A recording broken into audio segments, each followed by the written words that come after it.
आज इनके पास बादाम है, किशमिश है, पिस्ता है, वॉलनट है, अंजीर है, काजू है, खजूर है, पेरी पेरी मखाना है। तुम्हारे पास क्या और भी है? Family, healthy, को रखे healthy. Excellent day. So much to take away.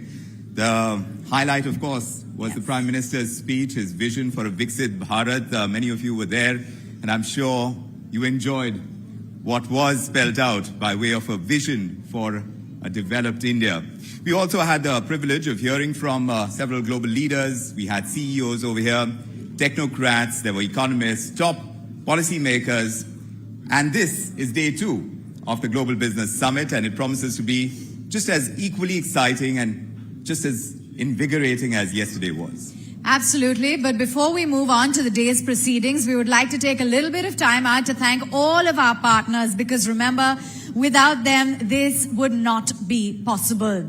We have our strategic partner, Darwin, state partner, the government of Haryana, the real estate partner, Danube Properties, logistics partner, Ecom Express, digital transformation partner, Kyndryl, the experience makers, Adobe, our EV partner, Joy e-Bike, collaboration partner, Diageo India, general insurance partner, Bajaj Alliance General Insurance, industry partner, Nelson IQ and GFK, the NBFC Fintech partner, L&T Finance, and our ambient media partner, Kushi, along with, of course, the wonderful gifts.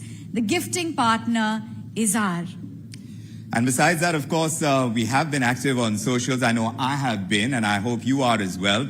Hashtags, I know Avan has put out hers on Insta. The hashtags we are going with for this event on social media are hashtag scripting tomorrow. We are going with hashtag GBS 2024, hashtag GBS, and hashtag EatNowGBS. So we hope you get active and put things out there. Yeah, come on, guys, show us some love. There's lots of invigorating sessions, so we'd love to hear your comments on social media. And with that, ladies and gentlemen, let's get straight to it and mark the beginning of the much-awaited Day 2 of the Times Group Presents ET Now Global Business Summit. And before we dive into all of those sessions, I just have a moment because we've got a very exciting announcement that we'd like to make. We're thrilled to kickstart the Social Champ contest right here at ET Now GBS. And it's going to be a great contest. It is, absolutely. It's playing out right now as we speak. This Social Champ booth is at the Jahangir Hall, which is right outside. You wouldn't miss it. And that's where we've set up this stall. You have a QR code, which is set up. It's displayed over there. All you need to do is scan it and, you know, get your golden ticket to be part of the contest. And there are exciting prizes too, right? Absolutely. So get ready, ignite your LinkedIn profiles, ideas, inspiration. We'd love to hear it all. And speaking of invigorating, Vikram, you know, it's true that it's well-being that actually empowers individuals to lead full lives, nurture their bodies, their minds, and their spirits, fostering meaningful connections with others and with the world around them. In fact, it's individuals who actually prioritize their well-being with a solid foundation, which actually helps people negotiate life's obstacles and embrace joy with an open heart. With an open heart indeed, and that's exactly what we're trying to do this morning as we set off Day 2. This is our first enlightening session of the day here at Times Group Presents ET Now Global Business Summit. Sadhguru is with us. It's always a pleasure having him with us and in his presence. We are looking at a yogi, mystic, visionary. That's how we refer to him. He's going to enlighten us on the wealth of well-being. That's the subject of discussion, and it explores the intricate aspects of holistic wellness. Absolutely. A New York Times best-selling author as well. Sadhguru has been an acclaimed speaker, an opinion maker, as we all know, of international renown. His videos stream 35 languages on social media, and they've been viewed more than 4.37 billion. Yes, billion times in 2023 alone. The only living Indian to have received 3 presidential awards from the different presidents, among which is India's highest civilian award, the Padma Vibhushan, and the highest environmental award as well, the Gandhi Paryavaran Puraskar. So clearly we have a very, very enlightening session And coming as up. part of the Conscious Planet Initiative, Sadhguru has also launched the world's largest people's movement as we know it. And this is called Save Soil. We all know about it. It has so far reached more than 4 billion people, greatly instrumental in placing soil, agriculture, and food systems as the central agenda of climate action efforts. And this, for the very first time, it's happened at COP28. So please join us in extending this warm welcome to Sadhguru. Sadhguru, a pleasure having you with us. Please do share with us your insights. Ladies and gentlemen, You're going to meet a round man of who applause. has a devoted following across India and indeed around the world. You're just an amazing person. Great talking to you, today. I look forward to our next time. I've been following him for a while. He wrote a wonderful book called Inner Engineering. Save soil, my friend. I came across this man teaching online on YouTube, and he blew me away. I really, really enjoyed this. He gave me a lot to think about. I am so honored and so appreciative to have Sadhguru here. Just learned a lot from this fine gentleman. I like you, mate. I like the bit on it. I'm so happy to be here with Sadhguru. An honor to have you here today.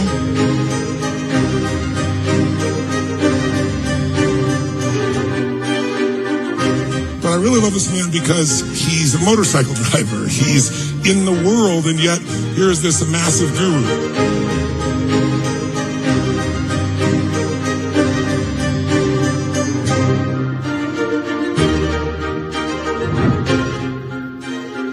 What do we need to do to kind of reset ourselves? Well, it's in engineering. We needed a kickstart. Mind-blowing. We have engineered the outside world in so many ways, but we have done nothing about this one. If you want to know well-being, in is the only way out. For the very first time in the history of humanity, we have the necessary resources, capabilities and technologies to address every issue on the planet.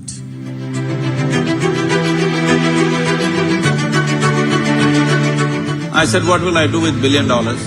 My interest is 7 billion people.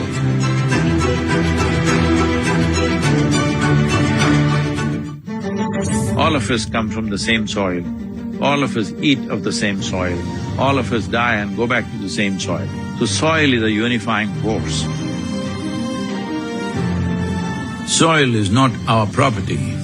It's a legacy that's come to us from previous generations, and we must pass it on as living soil for future generations.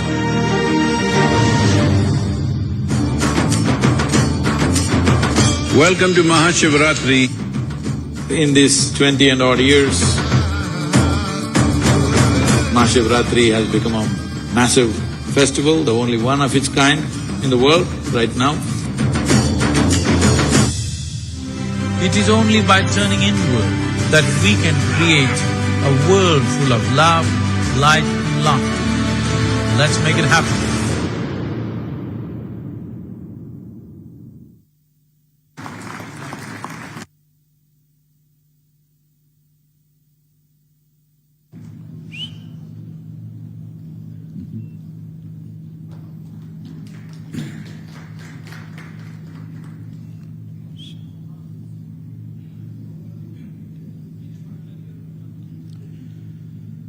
Jananam sukadham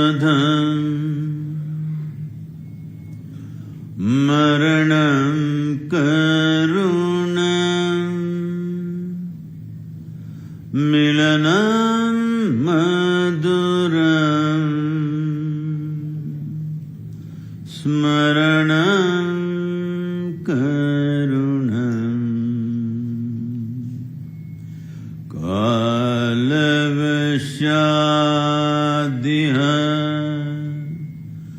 sakalam karunam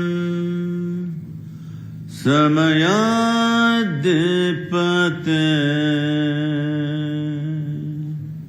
akilam karunam. Namaskaram. I said namaskaram. I thought you guys are already not in talking terms with me. And those who are talking all over the place, you must come on stage. Hello. Those who are doing a lot of talking, you must come on stage with me. Well, global business, I'm sorry to say that there's not one business on the planet right now which you can truly consider as global. If you're looking at businesses as a consequence of personal ambition, well, maybe you're doing well. But if you're looking at business as a consequence of a greater vision, I don't think we're doing well. If you look back in times gone by, in 1637, the Dutch East India Company, by today's value, was worth $8.2 trillion USD. Well, today you have to put the top 20 companies to come to that number, or you have to put the economies of big nations like Germany and Japan together to get that number. So I'm saying we've not really gotten global because we're still thinking when the world is so integrated with technology, connectivity like never before, transportation like never before, reach like never before, still we are thinking of personal ambition and trying to do things in a competitive way. If we don't move from the killer instinct of competition into a fiery sense of cooperation and coordinated activity on the planet, well, we can call ourselves global businesses, but we are not. Because unfortunately, still individual ambition is driving things. It's time to grow beyond that because there was a time your ambition and your competition, you're pitting against people that you know in your neighborhood. Now you're pitting against people, you don't know where they exist, where they are. In this condition, if you're competitive, you'll break yourself down, which is happening all over the place. So, global business, I hope we live up to that in the coming years. About well-being, about wealth. You're more interested in wealth or well-being? Oh, not bad.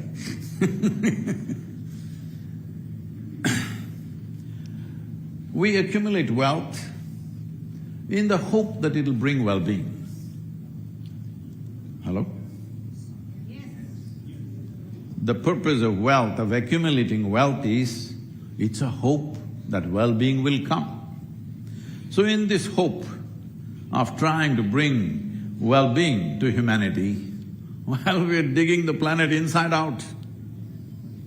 Hello? We're digging the planet inside out, but people are not any more well than what they were 100 years ago or 200 years ago, it's the same thing. At a great cost to every other life on the planet, but human beings are not even happy, they're not even peaceful. Now it's become a big challenge even to keep your mental health. If you're burning the planet, if you're making a bonfire of the planet, at least you must be dripping ecstasy. No such thing is happening. This is because we need to understand what we gather around us can bring comfort and convenience. What we gather around us will never ever bring well-being. Well-being can only happen in the way you are. What does way you are mean? I don't want to talk about things which will go over your head. Let's talk something below your head. You have a body. You have a mind, I believe. Nobody's saying anything. Hello? And you have some emotion still? Yes. At least you have anger, if not love, I'm saying.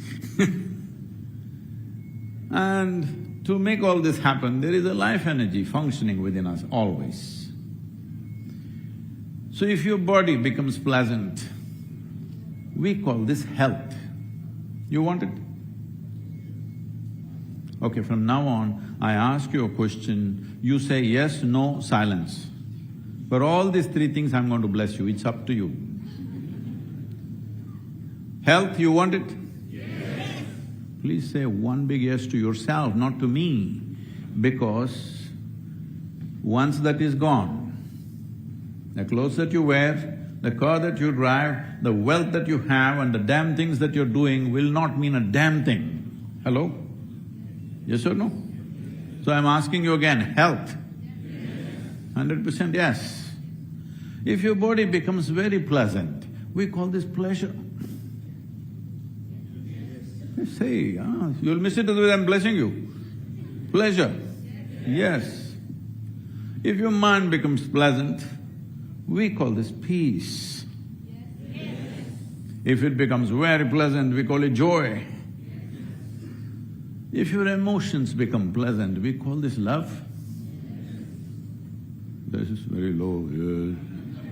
Love?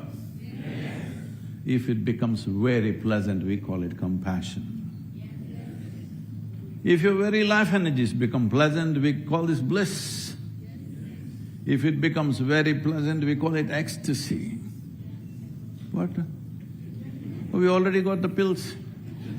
No, I'm not talking about that kind. Ecstasy. Yes. Essentially, what you are saying is, you want highest level of pleasantness on all levels. If your surroundings become pleasant, we call this success. To create pleasantness in your surroundings, you need the cooperation of all these people and many forces which work in the world.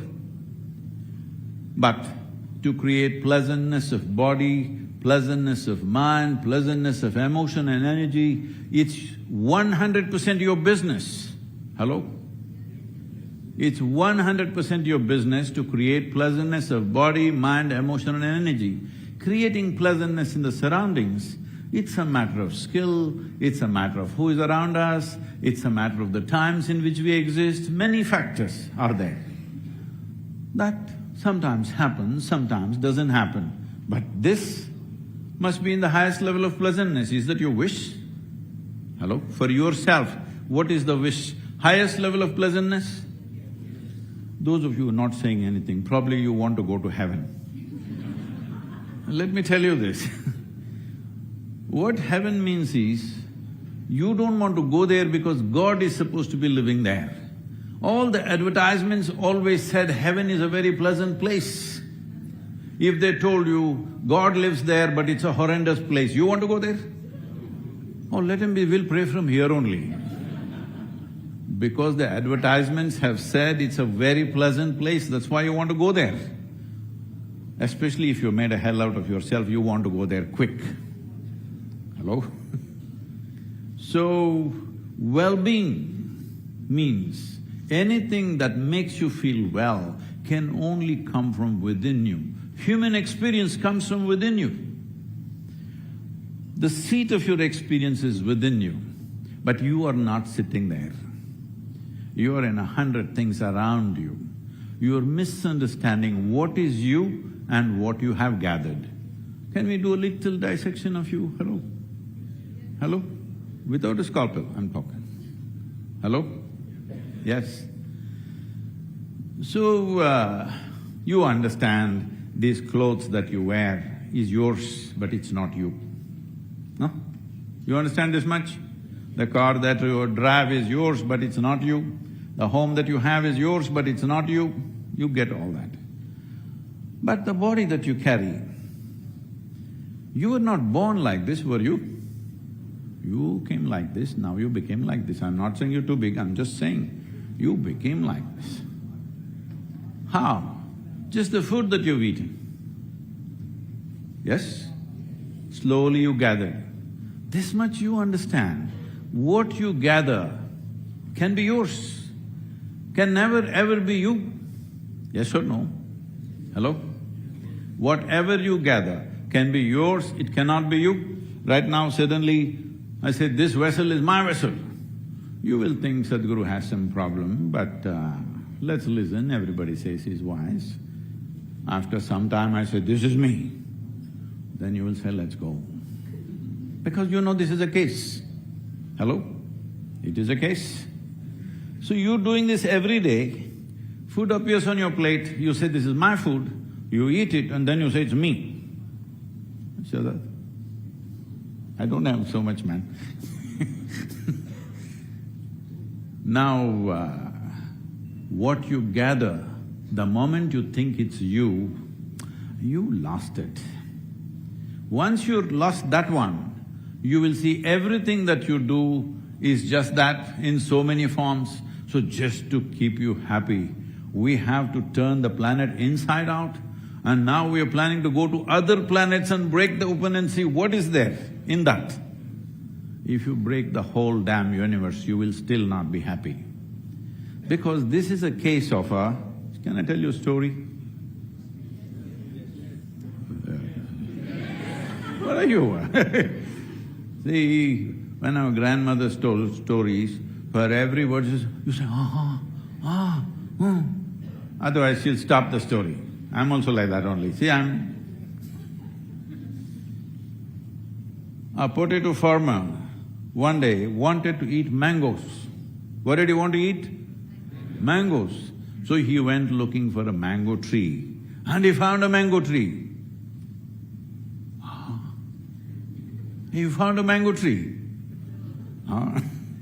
Then he saw the mango tree, he got to the right tree, and then out of sheer habit, being a potato farmer, he started digging the ground for mangoes. When he did not find any mangoes, he became furious and dug furiously. As he went on, slowly the tree came down upon him. This is the human story. In search of human well-being, we're digging up the whole damn planet. It's not going to happen if I give you all the 11 planets. Hello? You need to turn inward. You need to do something about this one. We are busy fixing the damn world. The world doesn't need fixing because there's only one problem on the planet, human beings. Tell me one more. Hello? Tell me one more problem on the planet. There's only one problem, it's the human being. Why the most intelligent creature on the planet has become a problem? Why the most evolved life on the planet has become a problem?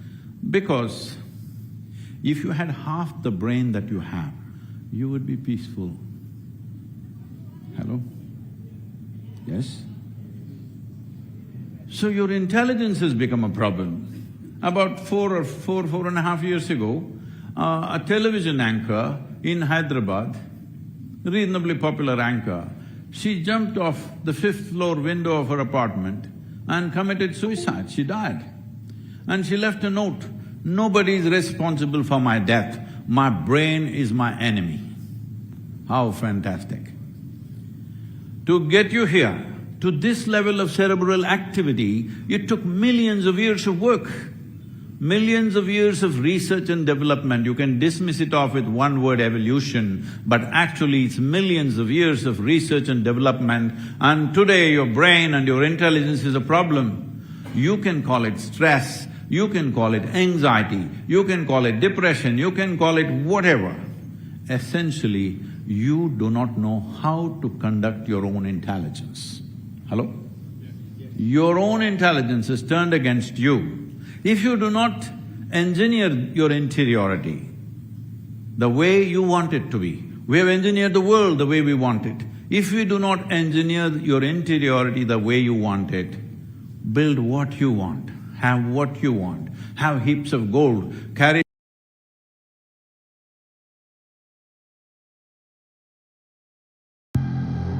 Muzaffarpur Bihar का एक ऐसा जिला जहां अपराध और जातिवाद काफी प्रचलित था, जहां कई नाम आए और मिट गए, वहां एक नया नाम उभर रहा था जिसके लिए कांड ही कर्म था। गुड्डू तिवारी उर्फ गुड्डू भैया। सुनिए shoot out the Bihar chapter की हिंदी ऑडियो बुक सिर्फ कुकू एफएम पर। For a woman on this planet, anywhere on this planet, this is the first time. And what are you cribbing about? Because you are a potato farmer. For well-being, you're digging the ground. No, you need to dig inward.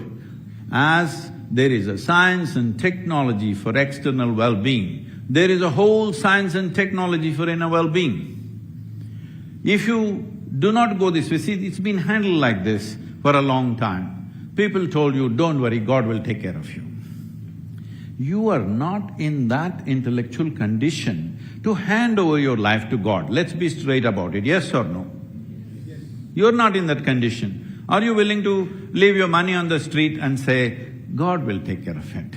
Are you in that condition? Leave your children on the street and say, God will take care. Are you capable?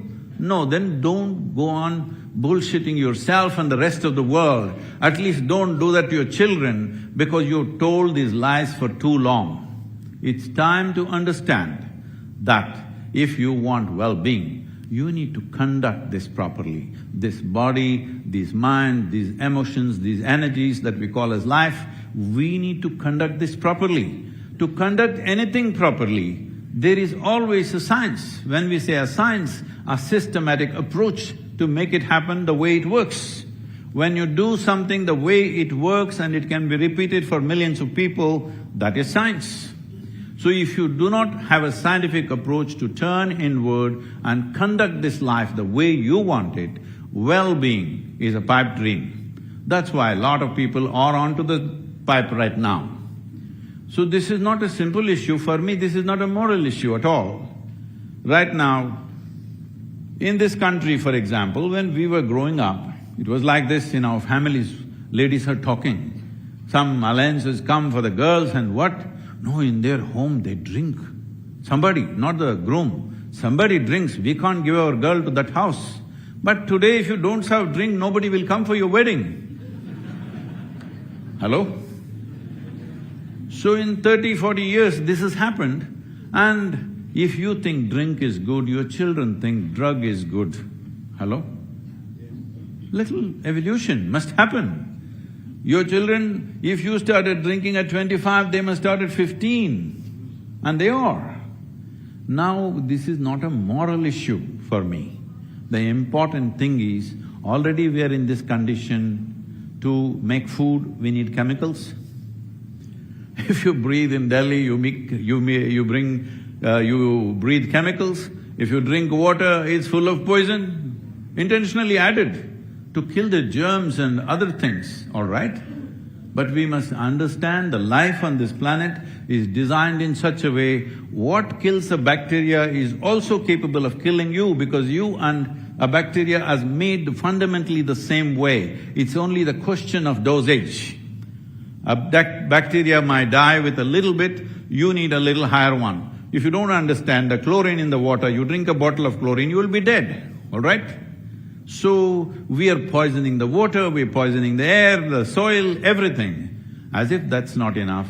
Now if you want to be peaceful, you need chemicals. If you want to be joyful, you need chemicals. If you want to be ecstatic, of course you need it.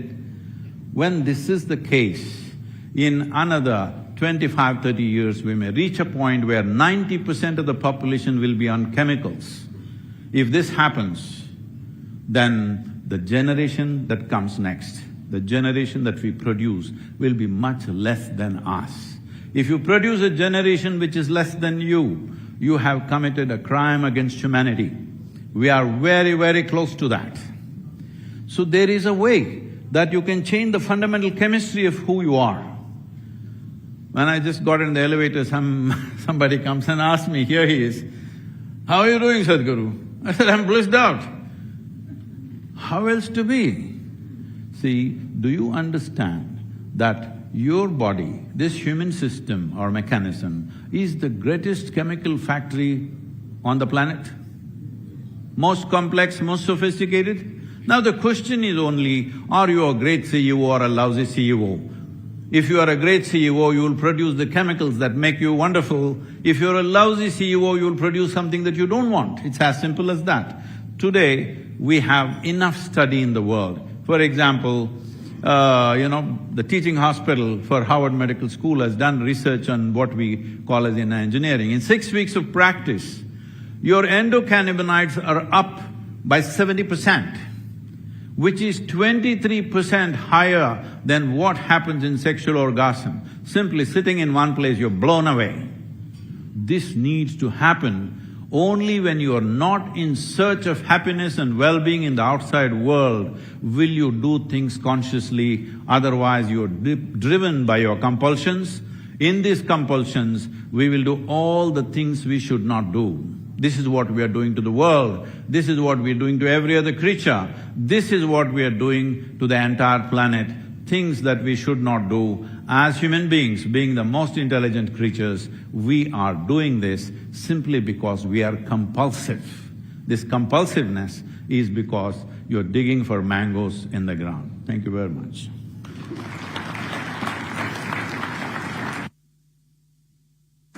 Thank you so much, Sadhguru. Ever so enlightening. A standing ovation is definitely warranted.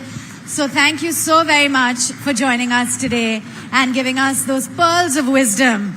The world does not need fixing, Vikram. Yes. It is humans that need fixing from your inner self.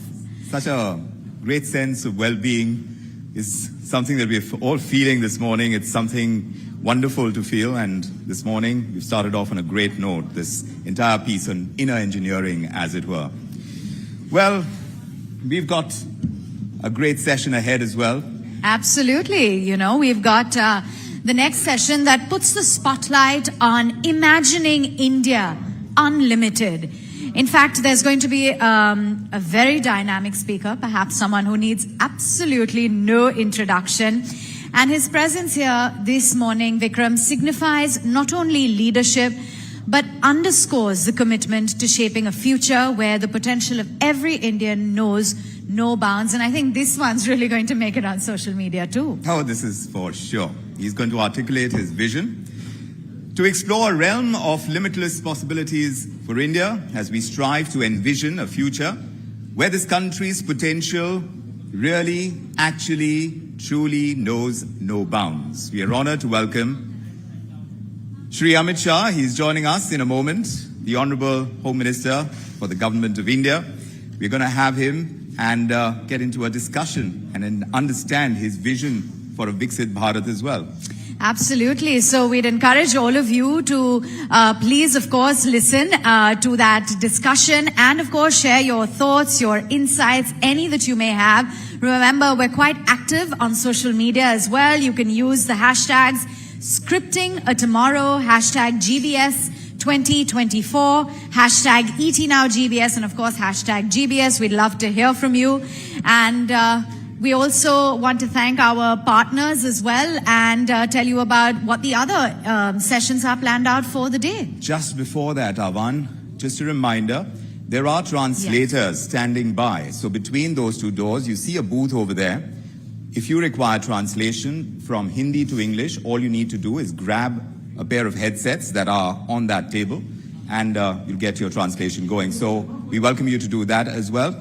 And Avan, you were telling us. Yes, so we've got lots lined up for the day. We've got wonderful addresses. Of course, we have the Honorable Home Minister, Mr. Amit Shah, joining in. There's also Ashwini Vaishnav, the Minister of Railways, Communication and IT, who will be with us. We will be getting a view on Skybound, which is security and sustainability, later on today, with Dr. Vivek Lal of General Atomics Corporation. Walter Russell Mead as well will be coming in and sharing his views on disruption later on today. And we have Lord Jerry Grimstone as well, talking a little bit more about unlocking growth through foreign investment. So lots of engaging panel discussions today, Vikram. Yes, and another one on Sustainnovation, which is transformation, transition and transaction. We're going to have Sanjeev Puri joining us. That's another interesting session that we're all looking forward to. Sanjeev Puri, the Chairman and Managing Director of ITC, will be here. And as we wait for the Home Minister, at this point in time, we are setting things up before he enters. Of course, all the protocols are in place. And we are standing by to welcome him. Absolutely. So he will be giving us an insight into the kind of journey that India has embarked on. Remember, he is, of course, as we all know, a very dynamic speaker. So we encourage all of you, if you want the translation, to hop on over right now and get your headsets that will translate from Hindi into English. He'll be talking about the unlimited possibilities for India, as well as striving for a future where India's potential knows no bounds. I also want to take a moment to thank all of our partners whom without this event would not have been possible. So a quick thanks then to our strategic partner, Darwin, the state partner, the government of Haryana, real estate partner, Danube Properties, logistic partner, Ecom Express, digital transformation, Kyndryl. We also have experience makers, Adobe, the EV partner, Joy e-Bike, celebration partner, Diageo India, general insurance partner, Bajaj Alliance General Insurance, industry partner, Nielsen IQ, NBFC partner, L&T Finance, as well as our ambient media partner, Kushi, and gifting partner, Izhar. Indeed, and thank you all our partners for making this event the success that it's turning out to be, with all the interesting discussions and events that have been taking place. And indeed, as far as this contest is concerned, a very quick reminder about that QR code again. It is outside at the Jahangir Hall. We are strongly encouraging you to scan it and become part of this contest. We're calling it a Social Champ Booth, and that's where you stand your chance to win a golden ticket to win exciting prizes. Absolutely. So do take part. Do make your presence felt on social media, on LinkedIn, and on all of the other social media platforms. Waiting with bated breath if we can get some sort of an indication as to what the timeline is for the Honorable Home Minister Amit Shah to arrive. It's going to be an engaging conversation with none other than Navika Kumar, who yesterday, of course, spearheaded a number of those conversations with some of the top powerhouses and voices in policy and government. Yesterday, of course, Vikram, I think the icing on the cake being the discussion with none other than Narendra Modi, where he, of course, gave his speech on the vision for India. Yes, indeed. And the active participation we saw in that part of the event yesterday, that goes a long way. And the Prime Minister himself has tweeted about it, and we're very excited about the kind of discussion that took place and the vision that he shared as well. It was very engaging, and we're looking forward to the same with the Home Minister now. Absolutely. So some of the top technocrats, global CEOs that we have in our midst, we want to thank you all for taking time out. I know there have been a lot of dignitaries and top voices that have flown in from all across the world. So we'd like to extend a big heartfelt thank you to all of you, and we hope you enjoy day 2 as much as you did day 1, because it promises to be equally exciting and equally invigorating. So thank you all for being here today. If maybe we could get a bit of an indication as to what the timeline is for the Honorable Home Minister to arrive, that would be great. We seem to be all set, and it's going to be only minutes before he joins us. ET Now Global Business Summit. This is turning out to be an exciting time to be in this room with all the conversations that have been taking place, the kind of interactions that are taking place alongside as well. And there are many more to follow. We are talking about power shifts to profits as well, the age of meritocracy. I'm going to get into a discussion about this new age of meritocracy. As far as profitability is concerned, it's something that we are all going after, and how we are building a culture of meritocracy, even as we speak about disruption and development and diversification. That's going to be an interesting ask as well. Absolutely, and I think we're marrying so very many topics at this Global Business Summit, talking about, of course, scripting tomorrow and the future of India from a government standpoint. We're giving you insights. Yesterday, there were very interesting panel discussions as well from the likes of Coursera, etc., talking about the future of education. And I think now is the time. So, ladies and gentlemen, put your hands together and welcome the Honorable Home Minister, Shri Amit Shah.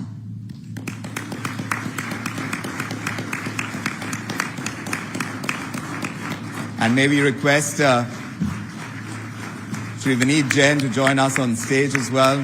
Mr. Amit Shah, such a pleasure to have you with us. A very warm welcome from all of us here at the Global Business Summit. Shri Vineet Jain, thank you very much. And if we could express our deep appreciation for Mr. Amit Shah's presence here and present him with a shawl. A token of our appreciation, ladies and gentlemen, Shri Vineet Jain presenting the Honorable Home Minister with a shawl.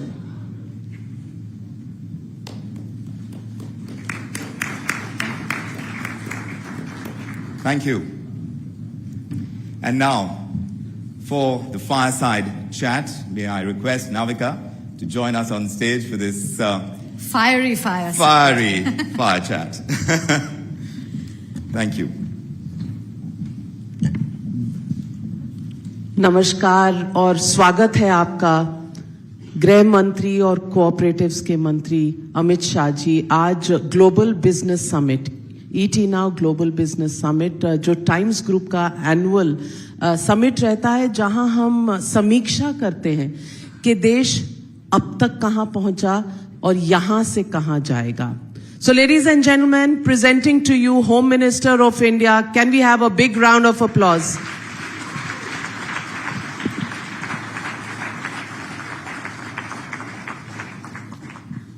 Amit Shah ji, चुनाव का मौसम आ गया है, सर्दी गई नहीं है, लेकिन गर्मी इतनी ज्यादा हो गई है राजनीतिक कि सवाल सबसे पहला तो यही बनता है कि जब आपको पता है कि 370 सीटें आ रही हैं बीजेपी की और 400 सीटें आ रही हैं एनडीए अलायंस की, तो चुनाव में कोई सस्पेंस नहीं रहेगा?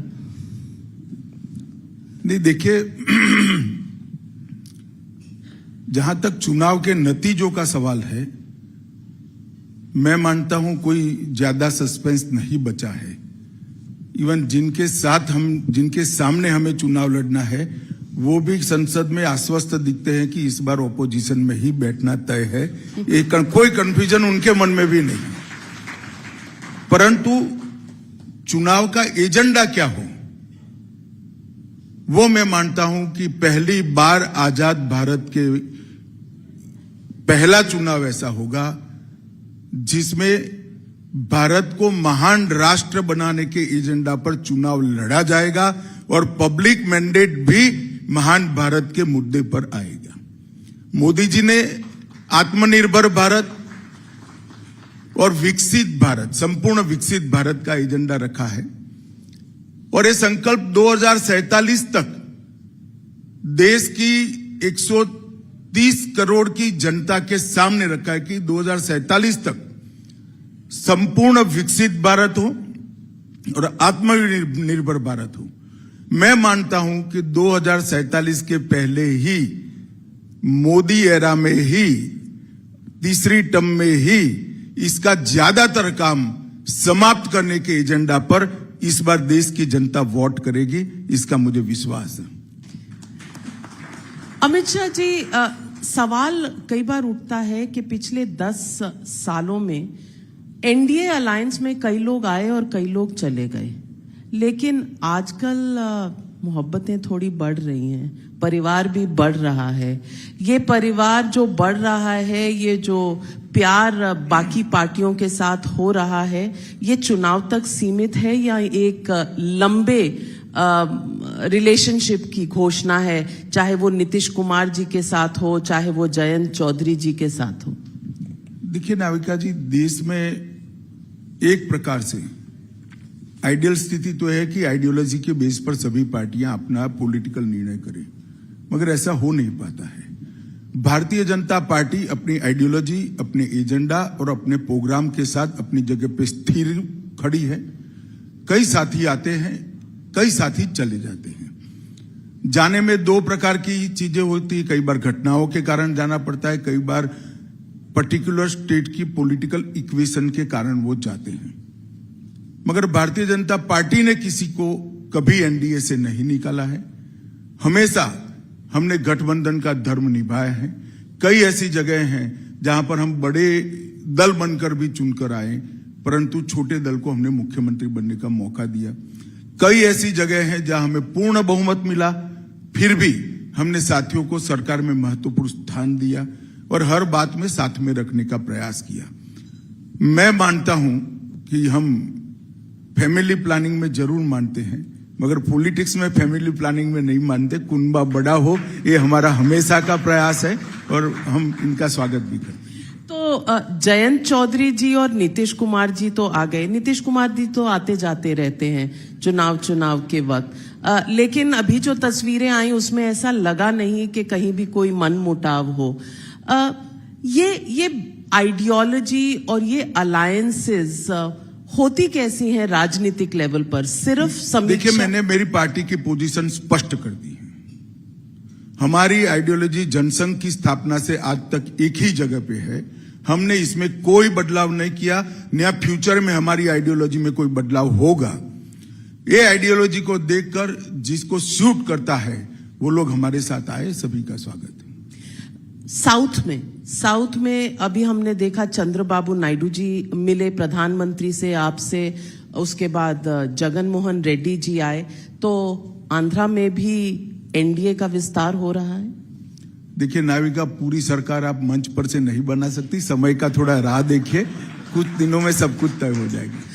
अच्छा, अकाली दल तो पुराने आपके साथी थे, अब पंजाब में अगर कांग्रेस और आम आदमी पार्टी से लड़ना है तो क्या अकाली दल वापस? अभी कुछ तय नहीं हुआ है, मगर बातचीत चल रही है। मैं पूछना चाहती हूँ, आपको चुनाव और राजनीति का चाणक्य कहा जाता है। मैं आपसे पूछना चाहती हूँ कि ये साइकोलॉजिकल वॉरफेयर है आपके विपक्ष के ऊपर, जो कुंभा आपका बढ़ रहा है, या वाकई एनडीए बनाना और उसका विस्तार करना कहीं ना कहीं अब आपकी आइडियोलॉजी में है? पहले से ही हमारी आइडियोलॉजी के समर्थक और हमारी आइडियोलॉजी को इसका विस्तार करना, भारत के हर क्षेत्र में पहुंचे, ये हमारा एजेंडा ही है। 1950 से है, आज से नहीं है। और 1950 से हम मानते हैं कि कांग्रेस पार्टी जो आइडियोलॉजी लेकर निकली है, वो आइडियोलॉजी कभी देश का कल्याण नहीं कर सकती। इस देश की नीतियां इस देश की जमीन की मिट्टी की सुगंध से बनी हुई होनी चाहिए, इस देश की परिस्थिति से जनरेट होनी चाहिए और इस देश की अनुकूलता से बनी हुई। किसी भी देश की पॉलिसी इंपोर्ट नहीं हो सकती। कोई 2 करोड़, 3 करोड़, 5 करोड़ की आबादी वाले देश का पॉलिसी भारत में आप नहीं अप्लाई कर सकते हो। यहाँ की जमीनी वास्तविकता, हजारों साल की सांस्कृतिक विरासत, सामाजिक विसंगतताएं, सामाजिक स्ट्रेंथ हमारी, ये सबका विचार कर कर पॉलिसी बनती है। तो हमने तो शुरुआत से ही हमारा एक अलग मत, अलग पॉलिसी देश के सामने रखा था। स्वाभाविक था, क्योंकि हम बहुत छोटे भी थे और एक कांग्रेस के पास आजादी के बाद का एक बहुत बड़ा यश भी था। तो हमें पनपने में, हमें बढ़ने में बड़ी देर लगी, मगर मुझे विश्वास है कि जिस प्रकार से 2014, 2019 के चुनाव हुए और 24 के होने जा रहे हैं, भारत के हर क्षेत्र में भारतीय जनता पार्टी की आइडियोलॉजी को स्वीकृति मिलेगी। मैं सवाल ये भी पूछूंगी, आपने ही कहा कि इस देश की मिट्टी की सुगंध होनी चाहिए पॉलिसी में। आप कहना चाह रहे हैं कि कांग्रेस पार्टी की आइडियोलॉजी इंपोर्टेड है? मैंने ऐसा नहीं कहा है। ज्यादा मेहनत करे बगैर, ज्यादा विचार विमर्श करे बगैर, उस वक्त दुनिया में जो प्रचलित था, चलन में था, इसको स्वीकार कर लिया।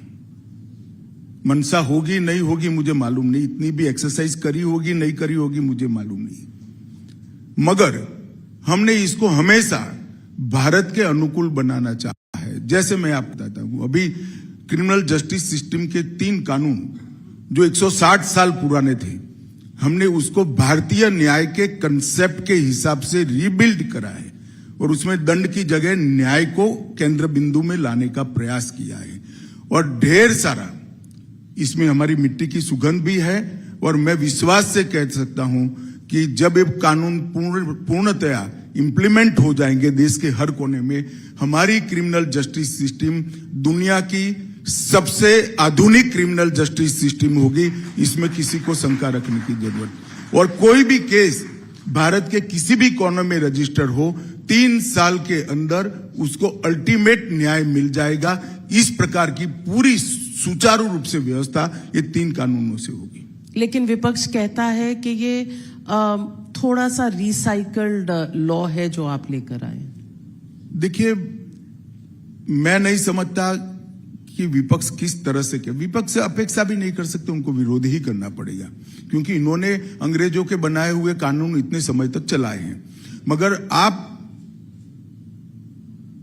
जब एक विपक्ष कहता है, इसका एनालिसिस भी नहीं करते, आप इतने सीनियर जर्नलिस्ट हैं नाते, कि इस देश की क्रिमिनल जस्टिस सिस्टम के 3 कानूनों में टेररिज्म की डेफिनेशन ही नहीं थी, संगठित अपराध का कोई चैप्टर ही नहीं था, आर्थिक अपराध नाम की कोई व्याख्या ही नहीं थी, टेक्नोलॉजी का कोई स्थान नहीं था, वीडियो कॉन्फ्रेंस की कोई जगह नहीं थी, एफएसएल का कोई जगह नहीं था, परिपत्रों जैसा कानूनी प्रोविजन नहीं था, जल्दी न्याय देने के लिए कोई सुविधा नहीं थी। कम से कम मैं कह सकता हूं कि कुल मिलाकर 600 में से 400 से ज्यादा धाराएं बदली गई और 65 धाराएं नई इंट्रोड्यूस की गई है। अब इसमें भी इनको ये दिखता है तो मुझे लगता है कोई सीरियस टाइप का थॉट ही नहीं है, कोई स्टडी करने की टीम नहीं है, कुछ विरोध की मानसिकता से बैठे हुए एनजीओ जो कागज पकड़ाते हैं वो पढ़ जाते हैं, उनको भी शायद मालूम नहीं होगा कि आज हम क्या बोलकर आए हैं। मैं पूछना चाहती हूं कि ये चुनाव एनडीए बनाम इंडिया गठबंधन है।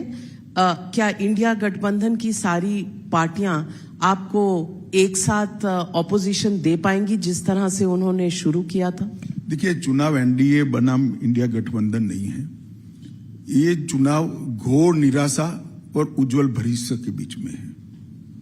ये चुनाव भ्रष्टाचार से युक्त शासन और जीरो टॉलरेंस अगेंस्ट करप्शन से, ये चुनाव टेररिज्म के साथ बातचीत करने वालों के बीच में, टेररिज्म के साथ बातचीत करने की पॉलिसी वालों के और टेररिज्म को खत्म करने की पॉलिसी वालों के बीच में, ये चुनाव देश की सुरक्षा को चौक चौबंद रखने के दलों के बीच में और फॉरेन पॉलिसी की आड़ में देश की सुरक्षा के साथ कोताही बरतने वालों के बीच में है। ये चुनाव 80 करोड़ गरीबों के जीवन में पूरी सुविधा 10 साल के अंदर देकर उनको भारत के विकास के साथ जोड़ने वाले लोगों के बीच में और गरीबी हटाओ के नारा के नाम पर वोट लेने वालों के बीच में है। ये चुनाव बिल्कुल आइडियोलॉजी के साथ जुड़ा हुआ है, ये चुनाव भारत के भविष्य के साथ जुड़ा हुआ है और ये चुनाव भारत के आने वाले दिनों के एजेंडा के साथ। और विपक्ष कितना भी कंफ्यूजन फैलाने का प्रयास करे, देश की जनता ने अपना एजेंडा तय कर दिया है। नरेंद्र मोदी के नेतृत्व में आने वाले दिनों में 2037 में पूर्ण विकसित भारत, आत्मनिर्भर भारत का सृजन करना है, जिस भारत की नींव हमारे कल्चर, हमारी परंपराएं और हमारी भाषाओं के साथ होगी। अमित शाह जी, 2 सवाल उठते हैं राजनीति से प्रेरित। एक, व्हाइट पेपर जो यूपीए के 10 साल के कार्यकाल में लाया गया है, और मैं पूछना चाहती हूं क्या ये राजनीति से प्रेरित है कि चुनाव से पहले शायद विपक्ष की गलतियां गिनानी जरूरी है? देखिए नाविका जी, अगर ये व्हाइट पेपर हम 2014 में लाए होते तो आप जरूर ये आरोप हम पर कर सकती थी, क्योंकि 2014 में अब बताने में कोई दिक्कत नहीं है क्योंकि देश वो संकट से बाहर आ गया है।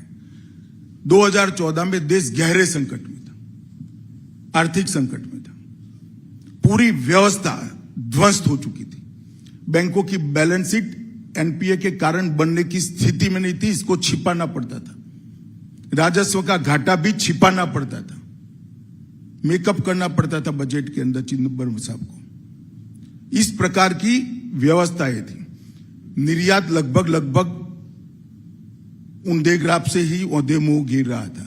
हर प्रकार से देश में इन्वेस्टमेंट नहीं आता। सब लोग मानते थे कि भारत की स्टोरी अब समाप्त हो चुकी। उस वक्त अगर हम पॉलिटिक्स करना चाहते थे, इन्होंने क्या किया ये बताना इसका आइडियल टाइम था, मगर उस वक्त बताते तो क्या होता, पूरे विश्व में भारत के अर्थतंत्र के लिए एक अलग इमेज बनती, भारत की जनता में निराशा और व्याप्त होती। हमने उस वक्त नहीं बताया। 10 साल कड़ी मेहनत की, पॉलिसी ड्रिवन स्टेट बनाने का काम किया, पॉलिसी पैरालिसिस स्टेट में से पॉलिसी ड्रिवन स्टेट बनाए, सैकड़ों पॉलिसियों को, एजुकेशन से लेकर डिफेंस से लेकर इंटरनल सिक्योरिटी से लेकर इंडस्ट्री तक और इन्वेस्टमेंट तक, हर क्षेत्र में पॉलिसी बनाई गई। कई नए क्षेत्र हमारे यहां उजागर हुए और भारत की इकोनॉमी 11वें नंबर से, दुनिया के 11वें नंबर का अर्थतंत्र मनमोहन सिंह जी छोड़ कर गए थे, मोदी जी ने उसको 5वें नंबर पर बनाया। और मैं आपको विश्वास दिलाता हूं कि हम दुनिया की 3रे नंबर की अर्थव्यवस्था अगले 5 साल में बनने जा रहे हैं। और इस वक्त हमने ये लेकर आए हैं। विगत 5 साल हमारे, पहले 5 साल पूरा गड्ढा भरने में गए, व्यवस्थाएं बनाने में गए। विगत 5 साल आप पूरी दुनिया जानती है कि दुनिया के लिए अर्थतंत्र की दृष्टि से सबसे कठिन 5 साल थे, क्योंकि इतना बड़ा महामारी विश्व ने कभी न देखा हो, ऐसा महामारी पूरी दुनिया ने फेस किया। पूरी दुनिया की सप्लाई चेन बिखरी हुई थी, पूरी दुनिया मंदी की चपेट में थी। उस वक्त भारत ने अच्छा परफॉर्म किया और आज पूरी दुनिया भारत को ब्राइट स्पॉट कर मान रही है और इन्वेस्टमेंट का सबसे फेवरेट डेस्टिनेशन अगर कोई बना है तो भारत बना है। उस वक्त हमने ये व्हाइट पेपर लाया है। ये व्हाइट पेपर लाना इसलिए जरूरी है, ये राजनीति नहीं है। अगर कोई पार्टी निष्ठा से, पॉलिटिक्स से ऊपर रहकर देश के हितों को अपनी पार्टी और अपने खुद के हितों से ऊपर रखकर काम करता है तो परिवर्तन किस तरह से किया जा सकता है, ये इसका दस्तावेज है। और इससे देश की जनता का एक सामूहिक आत्मविश्वास जनरेट होता है कि हम बड़े बन सकते हैं, हम बड़े बनने की कगार पर हैं और हमें बड़ा बनना है। ये आत्मविश्वास जनरेट करने के लिए व्हाइट पेपर है, मगर जिनका चश्मा ही विरोध का है उसको सब पीला दिखाई पड़ेगा। इसमें मुझे कोई कमेंट नहीं। कांग्रेस के पेट में क्या दुख रहा है? ये दुख रहा है कि व्हाइट पेपर से उनके घोटाले उजागर हुए हैं और व्हाइट पेपर से स्पष्ट हो गया है कि कांग्रेस और भ्रष्टाचार दोनों एक दूसरे के पर्याय हैं। और मैं सोनिया लेड कांग्रेस की बात नहीं करता। सबसे पहला जीप घोटाले से देश में घोटाले की शुरुआत हुई 1948 में हुई, फिर खजाना घोटाला 51 में हुआ, उसके बाद साइकिल आयात घोटाला भी 51 में हुआ, इसके बाद Bofors, Nagarwala, Maruti, HWL, Adarsh society, Bhopal gas, Louis Berger, Telgi, तेल माफिया, ढेर सारे घोटालों की सीरीज है। सिर्फ यूपीए 1 और यूपीए 2 में 12 लाख करोड़ के घपले घोटाले कर जनता के अंदर एक भयंकर निराशा का माहौल बनाया था। आज 10 साल में हमारे विरोधी भी हम पर 1 पैसे के घोटाले का आरोप नहीं कर सकते, इस प्रकार का शासन। और ये व्हाइट पेपर आने वाले दिनों में विशेषकर युवा में एक आत्मविश्वास का सर्जन करेगा कि भारत की स्टोरी आने वाले दिनों में दुनिया में सबसे प्राइम स्टोरी बनने वाली है। लेकिन विपक्ष का आप पर आरोप है कि आपके पास एक वॉशिंग मशीन है। जिन्होंने करप्शन कांग्रेस में रहकर की थी, वो जब आपके यहां आ जाते हैं तो वो बिल्कुल पाक साफ हो जाते हैं। इस आरोप का आप क्या जवाब देंगे? देखिए नाविका जी, विपक्ष का ये आरोप तभी सच्चा माना जाता कि हमने एक भी केस विड्रॉ किया है। तो हमने किसी का केस विड्रॉ नहीं किया है।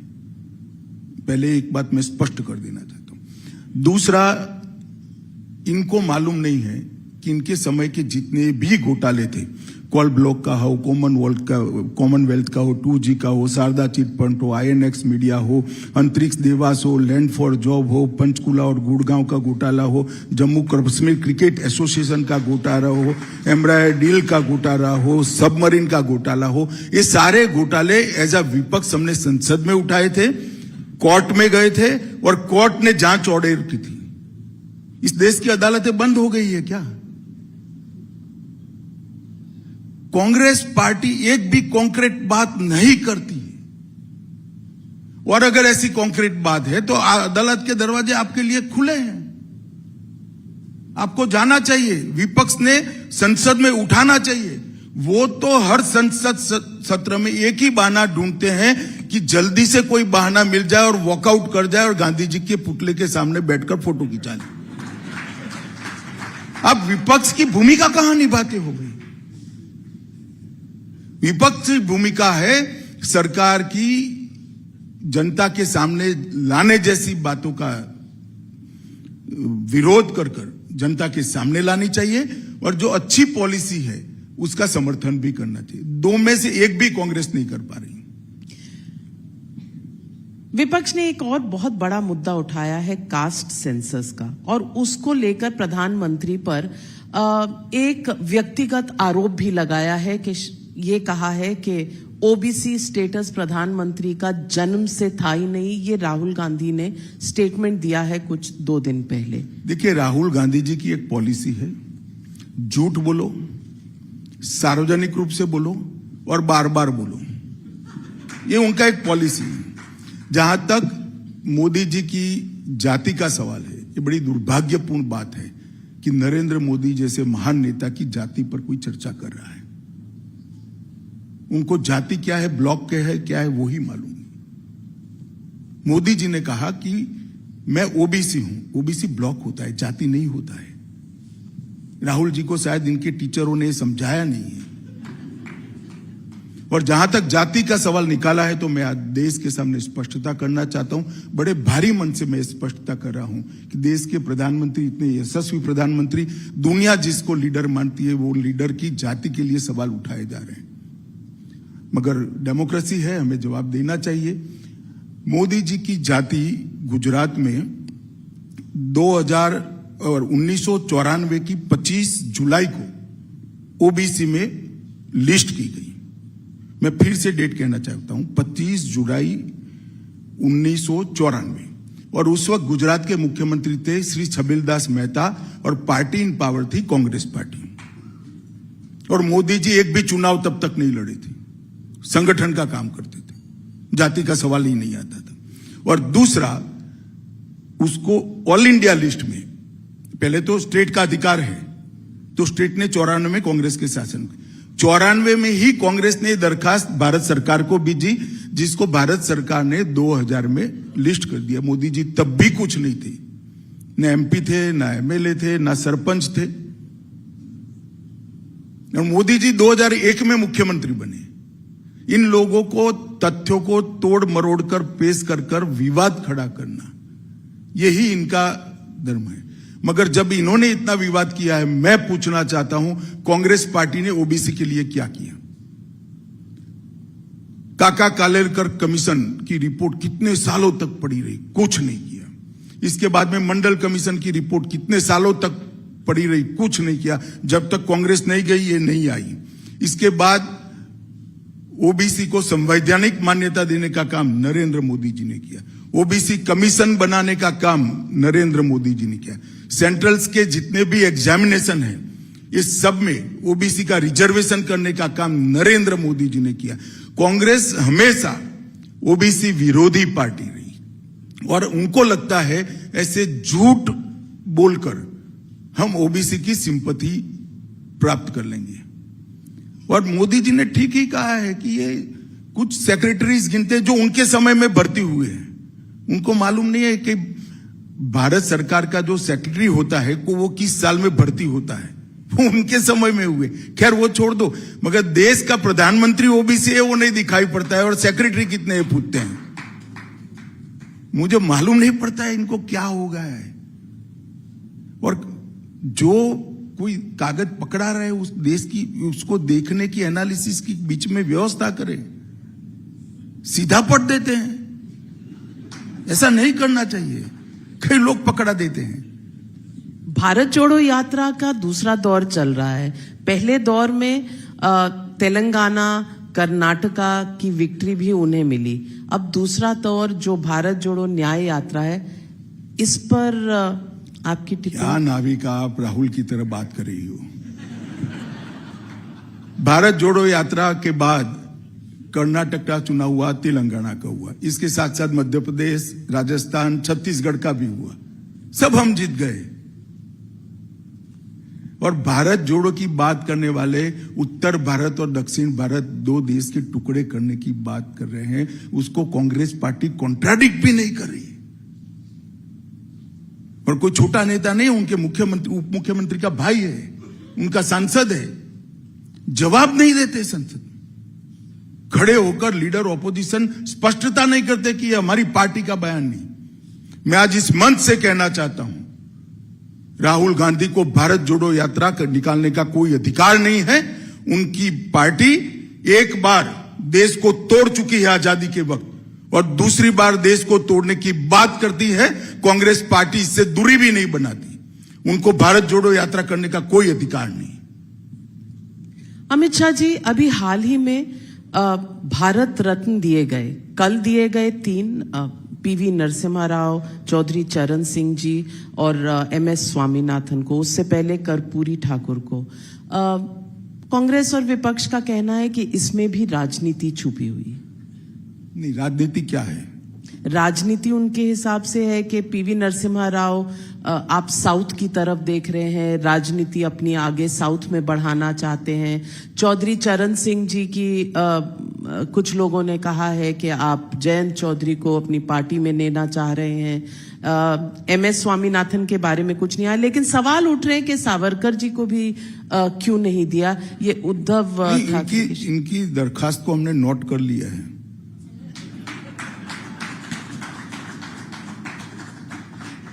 देखिए, तीनों जो देश के महापुरुष है, चाहे चौधरी चरण सिंह जी हो, चाहे नरसिम्हा राव जी हो, चाहे स्वामीनाथन जी हो, तीनों ने अपने अपने समय में देश के विकास के लिए बहुत बड़ा कंट्रीब्यूशन किया है। चौधरी साहब वो व्यक्ति है, आज देश के किसानों की भूमि किसान के नाम पर है।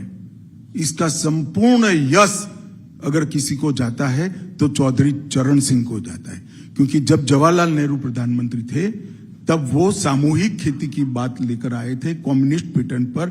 चौधरी चरण सिंह जी एकमात्र कांग्रेस के नेता थे। इस मुद्दे पर कांग्रेस छोड़े, जवाहरलाल नेहरू के सामने खड़े होकर इसका विरोध किया कि किसान की भूमि किसान के नाम पर रहेगी, यहां कम्युनिस्ट थ्योरी नहीं चलेगी, किसान भूमि पर किसान का अधिकार है।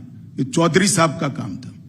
दूसरा, नरसिम्हा राव जी सालों तक कांग्रेस को इंस्टीट्यूशन बनाए रखने के लिए उन्होंने बहुत बड़ा काम किया। कई भाषाओं को जानने वाले विद्वान थे।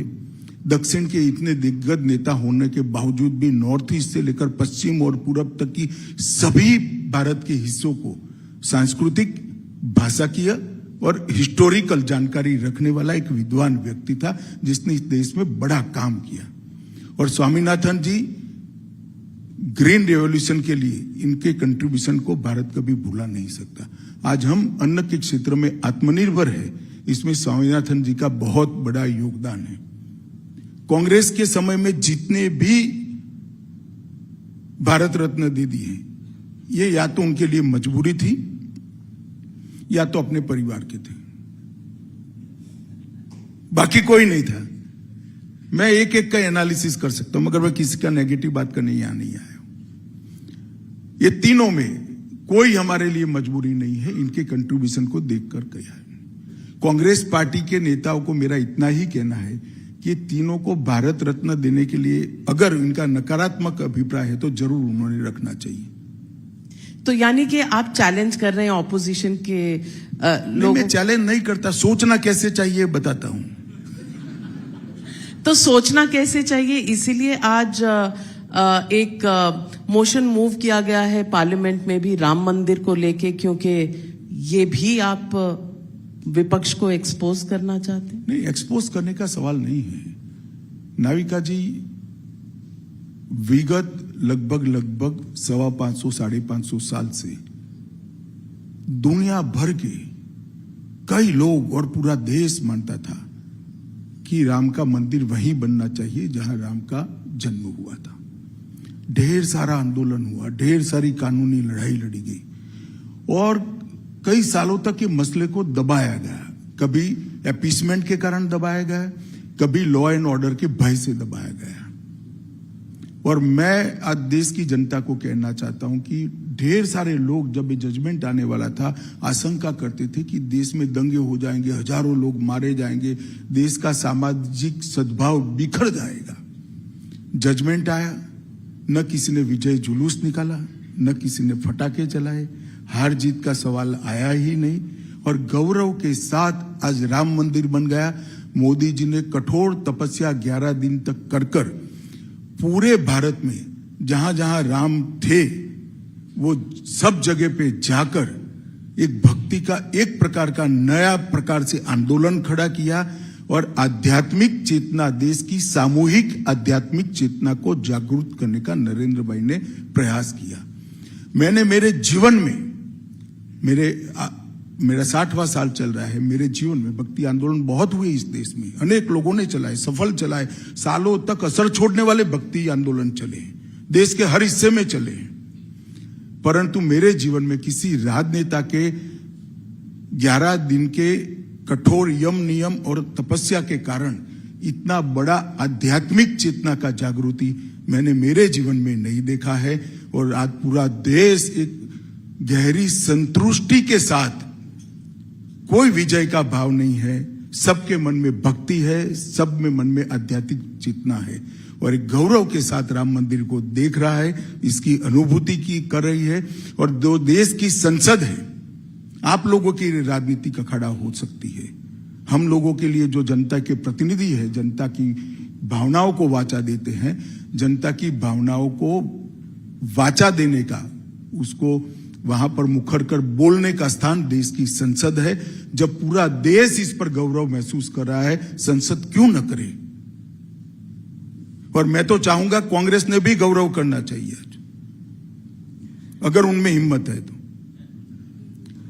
ये पूरे देश के लिए गौरव का पल है, संसद वो गौरव के पल में सहभागी हो, बहुत स्वाभाविक बात है, डेमोक्रेसी ही है। आपने गौरव की बात कही, राम मंदिर के संदर्भ में तो लोग ये भी पूछेंगे कि फिर कृष्ण जन्मभूमि, मथुरा, काशी, ज्ञानवापी, इन पर आपका क्या स्टैंड है? और प्लेसेस ऑफ वर्शिप एक्ट पर आप कोई पोजीशन? पहले एक बात ये समझ लीजिए, देश संविधान से चलने वाला देश है। ये दोनों मसले देश की अदालतों ने सीज किए हुए हैं, देश की अदालत उस पर विचार कर रही है। उस वक्त मैं नहीं मानता कि किसी भी सरकार के हिस्से ने ऐसा कुछ बोलना चाहिए। अदालतें तय करेगी, जो करेगी करेगी, समझ। लेकिन प्लेसेस ऑफ वर्शिप एक्ट 1991 वो अपनी जगह पे अभी है ही। अदालत को निर्णय सुनाना है, दोनों स्थानों के डिस्प्यूट, दोनों पक्ष जो गए इस पर उस वक्त मेरा कुछ भी टिप्पणी करना उचित नहीं होगा। अमित शाह जी, आपसे पूछना चाहूंगी कि आपने बहुत से काम किए हैं गृह मंत्रालय में पिछले 5 साल के अपने एक टर्म में। Revolt, India's #1 electric bike. Built for Generation Y. As Home Minister, देखिए, नरेंद्र मोदी सरकार की पॉलिसी बहुत स्पष्ट है, सबके साथ संवाद करना, और संवाद के बाद भी अगर कोई हथियार लेकर देश में अशांति करता है तो उसके साथ कठोर से कठोर कार्यवाही करना, ये हमारा बहुत स्पष्ट और जरा भी कंफ्यूजन बगैर का पॉलिसी है। हमारे ही समय में 19 से 24 के बीच में नॉर्थ ईस्ट में 20 से ज्यादा शांति समझौते हुए, 9000 से ज्यादा उग्रवादियों ने हथियार डाले, सरेंडर किया है, वो लोग मेन स्ट्रीम में आए हैं। कितने सीमा के विवाद हमने सुलझा दिए। 3 बड़े हॉटस्पॉट हुआ करते थे देश में 10 साल के पहले, कश्मीर, वामपंथी उग्रवाद वाला क्षेत्र और नॉर्थ ईस्ट। तीनों क्षेत्र में कुल मिलाकर मैं बात करता हूं 70% हिंसा कम हो चुकी है। और जहां तक नक्सलिज्म का सवाल है, सिमट कर एक 4 जिलों में नक्सलिज्म बचा है। मुझे पूरा भरोसा है कि 3 साल की आउटर लिमिट में हम देश को नक्सलिज्म से मुक्त कर देंगे। कश्मीर आज विकास के रास्ते पर, धारा 370 हटने के बाद जो लोग कहते थे खून की नदियां बह जाएगी, एक गोली नहीं चलानी पड़ी। और टेररिज्म 80% आंकड़े इसके नीचे आए हैं, वहां इन्वेस्टमेंट आ रहा है और 2 करोड़ लोग कश्मीर की विजिट कर रहे हैं एज अ टूरिस्ट। 2 करोड़ लोग। 30 साल के बाद वहां पर सिनेमा हॉल खुले हैं, 30 साल के बाद मुहर्रम का जुलूस निकला है। और एक जमाने में मुरली मनोहर जोशी और नरेंद्र मोदी को तिरंगा फहराने से लाल चौक पे रोका गया था, सेना की सुरक्षा में जाना पड़ता था। आज वहां जन्माष्टमी का भी उत्सव हो रहा है, 26 जनवरी भी मन रही है, 15 अगस्त भी मन रही है, और सब प्रकार के उत्सव वहां। तो ये माहौल बदला है, कश्मीर के अंदर भी माहौल बदला है, वामपंथी उग्रवादी क्षेत्र में भी बदला है।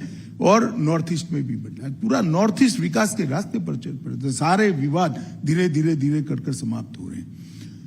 नरेंद्र मोदी सरकार ने सिक्योरिटी एजेंसीज को कानूनी बल भी दिया है। हमने यूएपीए एक्ट को मजबूत किया, एनआईए को मजबूत किया और अब तीनों कानूनों को मजबूत कर कानूनी एजेंसियों का, हमारी सिक्योरिटी एजेंसीज का संबल बढ़ाया है। किसी भी तरह के कंफ्यूजन के बगैर की स्ट्रिक्ट पॉलिसी लेकर हमने टेररिज्म, संगठित अपराध और नक्सलिज्म को समाप्त करने के लिए कठोर कार्रवाई की है। साथ में डेवलपमेंट का भी काम किया है और सबके साथ संवाद भी किया है। इसका बहुत अच्छा नतीजा मिला है, ऐसा मैं निश्चित रूप से मानता हूं। अमित शाह जी, बहुत बड़े बड़े फैसले लिए हैं जो आपके मैनिफेस्टो में हुआ करते थे, चाहे वो जीएसटी हो, चाहे वो आर्टिकल 370 का एब्रोगेशन हो, राम मंदिर की बात हो, लेकिन यूसीसी अभी सिर्फ उत्तराखंड में पारित हुआ है। वन नेशन वन इलेक्शन शायद आपके एजेंडे पे अभी बाकी है। सीएए के रूल्स की नोटिफिकेशन बाकी है। इन मुद्दों पर आप आगे का क्या रास्ता देखते हैं? ये देखिए, यूसीसी भारतीय जनता पार्टी का तो एजेंडा जनसंघ से रहा, इसमें कोई दो राह नहीं, मगर यूसीसी ये संविधान का एजेंडा है। आर्टिकल 44 में संविधान निर्माताओं ने देश के विधानमंडल और संसद को कहा है कि जब भी अनुकूल समय आए इस देश में यूनिफॉर्म सिविल कोड होना चाहिए। इस पर जवाहरलाल नेहरू के स्वयं के दस्तखत है, कांग्रेस भूल गई है। उस वक्त तो हम थे ही नहीं, बने, जन्म ही नहीं हुआ था हमारा पॉलिटिकल जन्म। उस पर मौलाना आजाद, सरदार पटेल, जवाहरलाल नेहरू, राजेंद्र प्रसाद जी, ये सबके दस्तखत है। मगर यूसीसी को आपने एपीसमेंट के कारण भुला दिया। यूसीसी को भारतीय जनता पार्टी ने रिलीजियसली पकड़ कर रखा और उत्तराखंड में इसलिए आया है कि यूसीसी बहुत बड़ा सामाजिक बदलाव का मुद्दा है। यूसीसी का उत्तराखंड का जो कानून आया है, इस पर सोशल बहस भी होनी चाहिए, रिलीजियस ग्रुप की भी बहस होनी चाहिए और लीगल स्क्रूटिनी भी होगी ही होगी। ये सब मिलकर चर्चा के बाद जो मंथन आएगा वो सभी राज्यों की विधानसभाएं अडॉप्ट करेगी, मुझे विश्वास है। और पंथ निरपेक्ष देश, वो पंथ निरपेक्ष देश में धर्म के आधार पर कानून हो ही नहीं सकता। ये बात को पूरी दुनिया ने स्वीकारा है और हमारा भी ये मूल विचार है। One nation one election, one nation one election, one nation one election में मोदी जी ने श्री रामनाथ कोविंद जी की अध्यक्षता में एक कमेटी बनाई है। वो इस देश के सारे भूतपूर्व इलेक्शन कमिश्नर, देश के कई सारे रिटायर्ड जस्टिस से भी बात कर रही है, इलेक्शन कमीशन से भी बात कर रही है, लॉ कमीशन से बात कर रही है, सभी पॉलिटिकल पार्टियों से बात कर रही है। मुझे लगता है कि बड़ा मार्च के शुरुआत में one nation one election committee का रिपोर्ट आ जाना चाहिए। ये रिपोर्ट आने के बाद तुरंत ही चुनाव शुरू होगा, तो देश की जनता को बाद में तय करना है कि वन नेशन वन इलेक्शन चाहिए या नहीं चाहिए। मोदी जी ने तो स्पष्ट किया है कि इस देश के विकास को सुचारू रूप से चलाने के लिए और जनता की भावना की निर्भीक अभिव्यक्ति के लिए देश में सभी चुनाव एक साथ होने चाहिए, एक ही समय होने चाहिए और निर्णय देश में एक साथ। सीए नोटिफिकेशन, सीए देश का कानून है, इसका नोटिफिकेशन निश्चित रूप से हो जाएगा और चुनाव से पहले के बाद पहले ही होगा। चुनाव के पहले ही सीए को अमल में आना है, इसमें किसी को कंफ्यूजन रखना नहीं है। यह भी कांग्रेस पार्टी के नेताओं का वादा है। जब देश का विभाजन किया और वहां पर ढेर सारे वहां की देश में अल्पसंख्यक जो थे, हिंदू, बौद्ध, जैन, क्रिश्चियन थे, उन पर प्रताड़ना होती थी, सारे लोग यहां भाग कर आना चाहते थे। उस वक्त कांग्रेस पार्टी का वादा था कि आप धीरे धीरे आइए, आप जब भी आओगे भारत में आपका स्वागत है, आपको नागरिकता दी जाएगी। फिर मुकर गए। और मैं आज स्पष्ट करना चाहता हूं, सीए किसी की भी नागरिकता लेने का कानून नहीं है, छीनने का कानून नहीं है।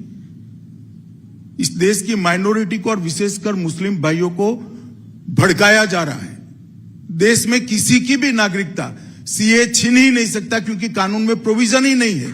सीए जो शरणार्थी आए हैं पाकिस्तान और बांग्लादेश से धार्मिक प्रताड़ना के कारण उनको नागरिकता देने का कानून है और मैं मानता हूं इसमें किसी का विरोध नहीं होना चाहिए। मेरा आखिरी सवाल, बड़े बड़े एड्स निकले हैं बहुत से अखबारों में और वो विपक्ष का कहना है कि आप सेंटर में रहकर उनके साथ ज्यादती कर रहे हैं, उनको जो फाइनेंशियल सपोर्ट मिलना चाहिए था वो नहीं मिल रहा। माई टैक्स माई राइट के कई इश्तेहार छपे हैं। अब विपक्ष को अगर राज्य के दर्जे पर पैसा नहीं मिलेगा सेंटर से तो क्या ये फेडरलिज्म के खिलाफ है? ऐसा है कि ये व्हाइट पेपर में ही निर्मला जी ने बताया है, कांग्रेस सरकार से हमने कितना ज्यादा पैसा हर राज्य को दिया है, विपक्ष नहीं, भाजपा विपक्ष सबको दिया है। और नरेंद्र मोदी जी ही थे जिन्होंने स्टेट के पैसे को बढ़ाने का काम किया था। 15वें वित्त आयोग में बढ़ाने का काम नरेंद्र मोदी जी ने किया। देश की जनता सब जानती है, मगर आप चुनावी वादे ऐसे करेंगे जिसमें पूरा खजाना लुटा देंगे और फिर तनख्वाह करने का पैसा नहीं मिलेगा तो वो पैसा भारत सरकार नहीं दे सकती है। सबने अपने बजट को डेवलपमेंट, सोशल वेलफेयर की एक बैलेंस थ्योरी से चलाना चाहिए, जो भारत सरकार कर रही है। बस जाने से पहले यही पूछूंगी कि अब की बार 400 पार का जो नारा है और इतना अगर कॉन्फिडेंस है तो चुनाव जरूरी है, पैसे बचाकर देश में डेवलपमेंट कर सकते हैं। चुनाव बहुत जरूरी है। हर व्यक्ति को लगता है कि हम अच्छा कर रहे हैं, मगर लोकतंत्र में लोग ही तय करने चाहिए कि आप अच्छा कर रहे हो या नहीं कर रहे हो, और बड़ी विनम्रता के साथ लोगों के सामने। हाँ, हमारी बात हम पूरे आत्मविश्वास से रखेंगे। आत्मविश्वास और अहंकार में कांग्रेस को भेद मालूम नहीं है। ये कहते हैं अहंकार है, अहंकार, ये अहंकार नहीं है, आत्मविश्वास है कि 10 साल में हमने देश को आगे बढ़ाया है और आने वाले 10 साल के अंदर हम देश को दुनिया के सबसे ऊपर की जगह पर बिठाने का काम करेंगे, और वो मोदी जी का नेतृत्व ही कर सकता है। और हर भारतीय जनता पार्टी के कार्यकर्ता का जो आत्मविश्वास है, इसका प्रतिघोष मोदी जी ने संसद में किया है कि 370 हटाई है, 370 सीटें जनता से मांगी है और एनडीए की 400 सीटें। मुझे विश्वास है भारतीय जनता पार्टी का कार्यकर्ता, इसका समर्थक और देश की जनता हमें बड़ा मैंडेट देगी और आने वाले 5 साल महान भारत की नींव डालने के 5 साल होंगे, इसका मुझे पूरा विश्वास है। देश को बहुत सारे संकट से मोदी जी के विजनरी नेतृत्व ने बाहर निकाला है, देश को सुरक्षित किया है, देश को समृद्धि के रास्ते पर ले गए हैं। हमारी शिक्षा नीति को भारतीय मूल्यों के आधार पर बनाया है, हमारे न्याय को हमने भारतीय मूल्यों के आधार पर परिवर्तन करने की शुरुआत की है। 80 करोड़ गरीबों के जीवन में उजाला और आशा दोनों बनने का काम नरेंद्र मोदी जी ने किया है। नरेंद्र मोदी जी ने इस देश की ऐतिहासिक, सांस्कृतिक और धार्मिक चेतना को जागरूक करने का काम किया है और पूरा देश आज एक मुश्त होकर दुनिया में आगे बढ़ने के लिए संकल्पित है। आजादी के अमृत महोत्सव के वर्ष में मोदी जी ने जो विकसित भारत का लक्ष्य देश के सामने रखा है, मुझे विश्वास है आने वाली पीढ़ी भी इस रास्ते पे जाएगी, देश भी इस रास्ते पे जाएगा और मोदी जी का ये संकल्प निश्चित रूप से समय से पहले पूरा होगा, इसका मुझे विश्वास है। धन्यवाद। Thank you very much, Amit Shah ji, Union Home Minister. Ladies and gentlemen, as always, frank and completely uninhibited. आपका बहुत तहे दिल से हम धन्यवाद करते हैं। आप आए और हमारे इस पूरे ऑडियंस के साथ आपने हर बात का जवाब दिया और अपने विचार रखे। बहुत बहुत धन्यवाद। Ladies and gentlemen, a round of applause. That is the Honorable Home Minister, Shri Amit Shah, talking about a future where India's potential knows no bounds. A deep insight into the future, the India of tomorrow. We are getting more and more insight into what tomorrow holds, and that's one of our hashtags as well. We hope you're following it and putting it out on socials. Mr. Amit Shah, thank you very much for joining us at the Times Group presents ET Now Global Business Summit. All right, ladies and gentlemen, request you to please take your seats because that's not the end. That's only the beginning. We've got so many other riveting sessions that I promise you, you don't want to miss. So just to give you a flavor of that, our next session then, and our speaker brings a wealth of experience in technology governance to his role. He helms two very important ministries in the government, railways and communication, as well as electronics and information technology. And yes, Arman, while he is boosting India's progress on rails with a slew of shiny new Vande Bharat trains that some of us have experienced, he's also having to deal with a rapidly digitizing nation. And in his efforts, he's making sure that the nation makes the most of these opportunities to overcome the many challenges that there are in being able to accomplish the kind of goals that are being set out. Absolutely. So if we're ready for it, then, ladies and gentlemen, if you can please request you all to come right back and take your seats. And I want to remind you all as well, yet again, that if you require a translation for any of the sessions, there are headsets that are left right at the door. All right. Nikunj, getting the minister in, and we're about to begin this session. Let me absolutely begin welcoming Shri Ashwini Vaishnav, the Minister of Railways, Communications and Electronics and Information Technology for the Government of India.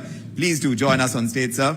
And to welcome him, I would like to invite Shri Vineet Jain, once again, Managing Director, Times Group.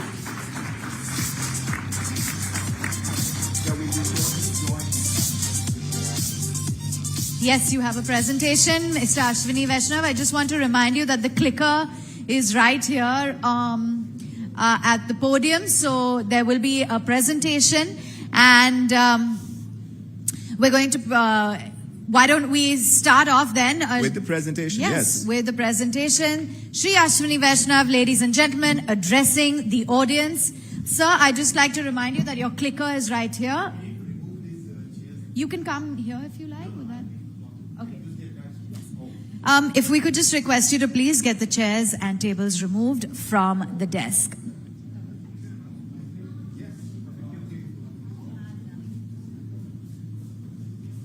It's okay? Yes. Perfect. Can we just remove the chairs? And a little bit of lighting, if you can. Reduce it? Or you can increase the brightness of this. Yes, whatever works. Okay, so very good morning to all of you. It's a slightly different format. I'm sure you are going to enjoy the next 20-25 minutes. It's going to be a nice, smooth journey with lots and lots of fun. And my objective of today's presentation will be the way our Prime Minister, Shri Narendra Modi ji, has created a vision of developed India, Vikasit Bharat, by 2047. This is the time when we are laying the foundation for that developed India, for the Vikasit Bharat. Some of the elements of this foundation will be presented to you in the next about 35 minutes. That will be. I'll quickly start with what are the 4 pillars of economic reform that our Prime Minister has pursued, which is giving us this very steady and consistent growth. These 4 pillars are very consistent investment in physical and digital infrastructure. Second, a very, very big focus on inclusive development, a focus on the growth and development of the people at the bottom of the pyramid. Third is big focus on manufacturing. Fourth is a lot of simplification. About 1,500 archaic laws have been removed from the statute book. About 40,000 compliances have been simplified or totally removed. I'll talk primarily about the first pillar, which is what my responsibility in the ministry is. Friends, the investment in infrastructure, both physical and digital, has gone up from about $50 billion to about $134 billion. That is one of the big foundations of the economic policy. Very important because that is what improves the productivity of the economy. That has a huge multiplier impact. Lots and lots of sectors are positively boosted by this government investment, and it improves, it lays the foundation for a very consistent economic growth. If you see, the economy's structure has changed because of this. The economy had about less than about 30%, about 28%, and at its bottom had about 27%. Out of the 100 of the GDP, 27% was investment. This includes both the government as well as private investment. This has now steadily climbed up and reached 30%. And what we as a growing economy, should be targeting something about 33 to 35% as the percentage of investment in the total GDP. I'll talk about railways. If you look at how much investment was being put in railways in the period 2004 to 14, that was a paltry about 15,000 crore, which is about $2 billion USD.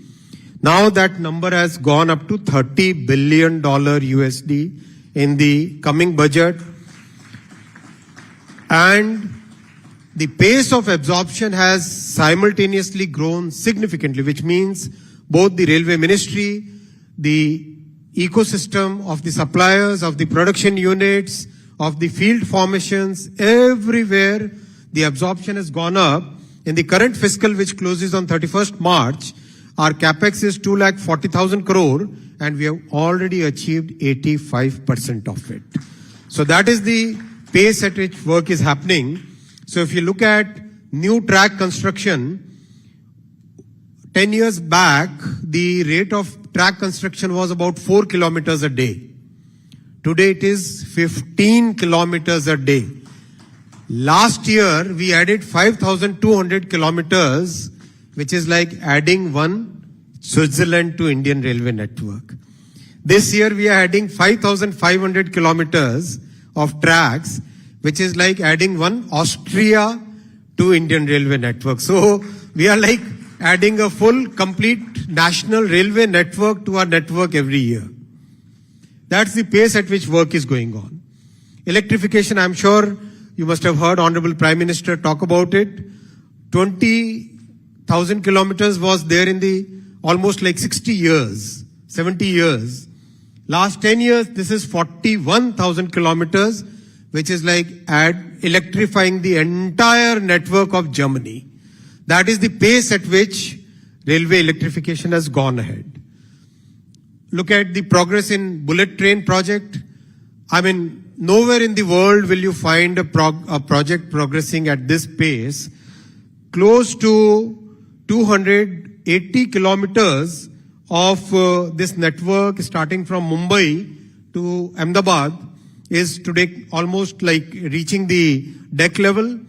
The construction of bridges everywhere practically. So this is now 280 kilometers PS completed. Almost 2 kilometers per week. That is the pace at which work is happening. Everywhere you go around along the alignment of this project, you'll find work happening at a torrid pace, at a very, very rapid pace. Very large girders, lots of use of new technology.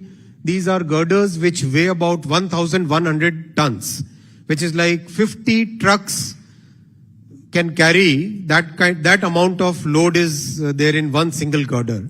So huge amount of technology is being used, and these are launched in a very, very nice method. Even if there is a traffic flowing below, you'll see that that traffic is not disturbed, and the girder is launched by a very nice mechanical system.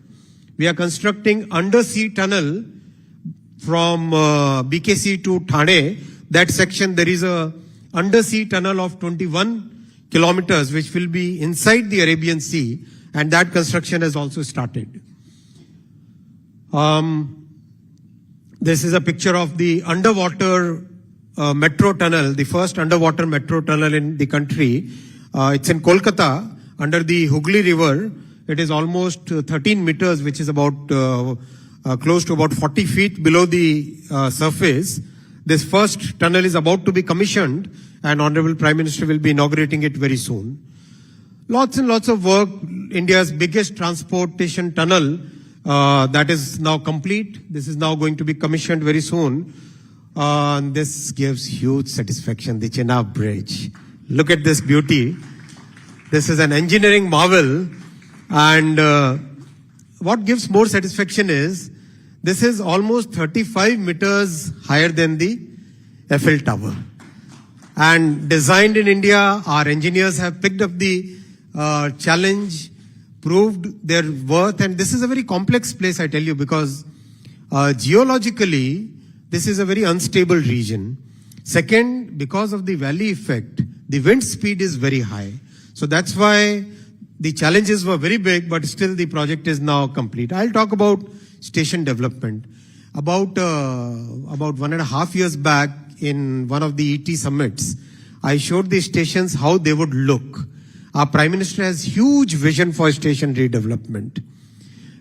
When we went with the original designs, he told us, he didn't approve the designs. He told us that no, design your stations for 50 years ahead. So we went back to the drawing board, redesigned the entire thing, and then started the construction. So today we are doing the world's largest station redevelopment program. 1,309 stations are getting redeveloped. So in today's presentation, I simply want to show the work. Last time when this presentation happened, it was showing you how the stations would look. Now want to show you, because there is a lot of feedback that what's there on the ground. So I want to show you on the what's there on the ground. So I'll quickly flip through this. Cuttack, everywhere you see the world-class stations. This section, keep your eyes on this section for how the station would look when it is completed, and keep your eyes on this section for what the work is currently looking like today. One by one, Puri. Again, I also want to point out, everywhere we have kept the heritage of the city in mind. So this is Jagannath, Lord Jagannath's city. So this station design is done with the heritage in mind. And this is the construction work which is currently going on. Look at this, first floor, second floor, third floor getting constructed. Very rapid pace of work and lots of use of technology. Most of these stations have digital twins, and you can actually walk through each part of the station. You know where each and every plumbing line is. You know where each and every electric cable is.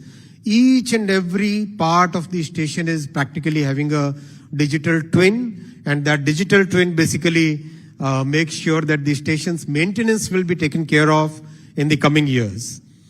Chandigarh, a very modern station, and here we are trying a very interesting modular approach. And once we master this approach, I tell you, we can deliver a station in 14 months flat. So that is the kind of work which is currently going on. Tirupati Balaji, again a hugely important place in our cultural milieu. Station work is going on at a very rapid pace. Nellore, again, lots and lots of progress happening here. I want you to focus on the work which is actually there on the ground. Gomti Nagar, again, about to be commissioned, actually, about to be inaugurated, almost complete. Jaipur, again, huge progress is there. Sikandrabad, lots and lots of progress of the work. Bhubaneswar, already reached first, second, third, fourth, fifth floor.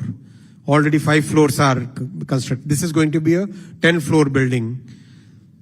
Imphal, I want to show that it's there across the country. It's not located in a few larger cities. Safdarjung, it will be a very big office complex because Delhi needs modern offices. So it will be an office complex over the station. Bijwasan, this will become a big hub for the western part of the country. Jammu Tawi, again, huge progress, and the passion of the people who are working there. I must tell you, Jammu Tawi, the deputy chief engineer who's working on this project, he's from Jammu. So he says, I want to construct, this is that boy's language. He says, मैं ऐसा station बनाना चाहता हूं कि जब मैं retire होऊं और अपने शहर में वॉक करता हुआ स्टेशन के साथ जाऊं तब भी लगे कि ये बिल्डिंग में मेरा कंट्रीब्यूशन था. See how Modi ji has charged the people of this country. Modi ji कल जब अपने स्पीच में बोल रहे थे that he transformed the bureaucracy, correct? This is one good example of how he transformed the bureaucracy. Very clear example of how a prime minister inspired the bureaucracy and made them take large goals, deliver them on the ground. Very good example of this. Prayagraj, again a very, very complex, because 2 crore people come on the same day during the Kumbh period. And I think yesterday Prime Minister used the word that Davos is like Kumbh of business world, right? So this is Prayagraj is Kumbh, this is Ludhiana. So lots and lots of work happening everywhere. Faridabad again, huge. Rameshwaram, Chennai, Elambur, Surat, again a multimodal complex. Nagpur, preserving the heritage and still building a new building. Ranchi, Muzaffarpur, Sabarmati, Bangalore, Yashwantpur, again a very modern building. Lots of office space will be created. Jaisalmer, lot of tourist place will be created. Ayodhya, it's already inaugurated by Honorable Prime Minister. How many of you saw a video of this? Very good. Many of you have seen. Those who haven't seen, please go on to YouTube and see the video. Amazing station. Amazing. People say it's like being in a developed country already, right? So that's the kind of feedback which is coming. Ghaziabad.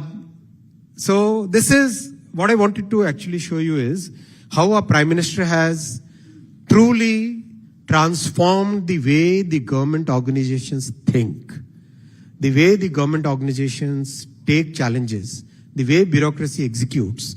All that is totally transformed, and this is a clear example of how that transformation is seen in the field.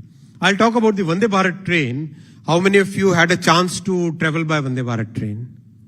What was the response, sir? How was your experience? Amazing. Your response? Better than Europe? Give him a big hand, boss. Amazing. Excellent. Aapka feedback? Very clean and nice. Thank you. Very good feedback, but still we'll make lots and lots of improvements. Every version of Vande Bharat, it's like Windows version 1, version 2, or Mac version 1, version 2. Each time we are making more improvements and coming up with a model which has better features, better safety, better comfort. So again, the challenge was to develop it in our country by our own engineers. And the challenge has been taken very well. I can say with good level of confidence that in coming years, we would start exporting this train. So that's the potential of this train. Vande Sleeper, lots of people ask me, where's Vande Sleeper? That also is progressing very well. The design, the manufacturing is going on. This time the presentation is full of the work which is actually there on the ground, right? Not what is going to look like. So this is the way Vande Sleeper will come. Look at the climbing stairs. Lots and lots of care has gone in how passengers would feel, how they would experience the train, how the travel experience will be. Lots and lots of care has gone in that. I'll talk about the digital infrastructure very rapidly, then the time is coming to an end. So 5G launch, 5G rollout, it's a record fastest 5G rollout in the entire world.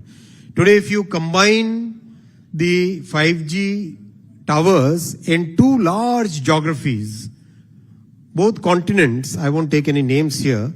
Today, India has more 5G radiating towers than the sum of those 2 large continents. That's the pace at which, and this has happened in flat 16 months. And close to 80% of the equipment used is all made in Bharat. That's the matter of pride that all of us are working with. That's the challenge we took. And the most satisfying thing is our own telecom technology stack, end to end. So that is ready, already rolled out. 3,000 towers already functioning. Project is stable, and coming May or maybe April mid, we would start scaling it up in a very big way.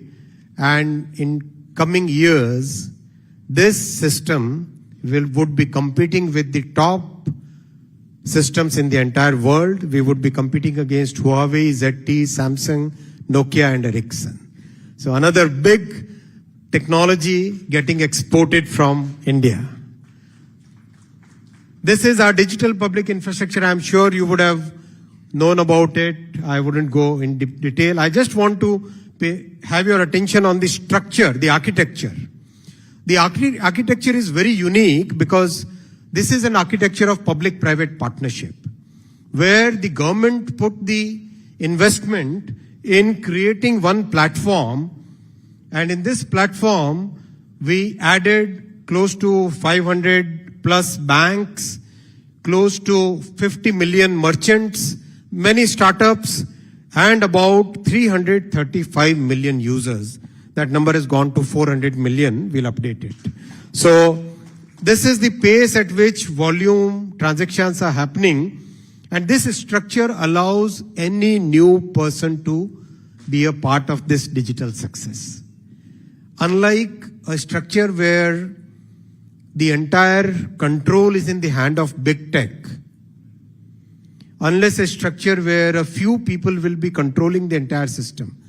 This is our Prime Minister's vision of democratizing technology.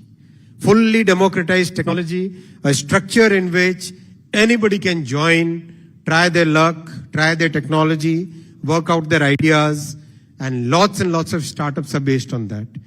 The big thing about this is the cost of transaction has come down from about $10 to few cents, which means anybody can start a financial services company or a technology or a startup using this structure.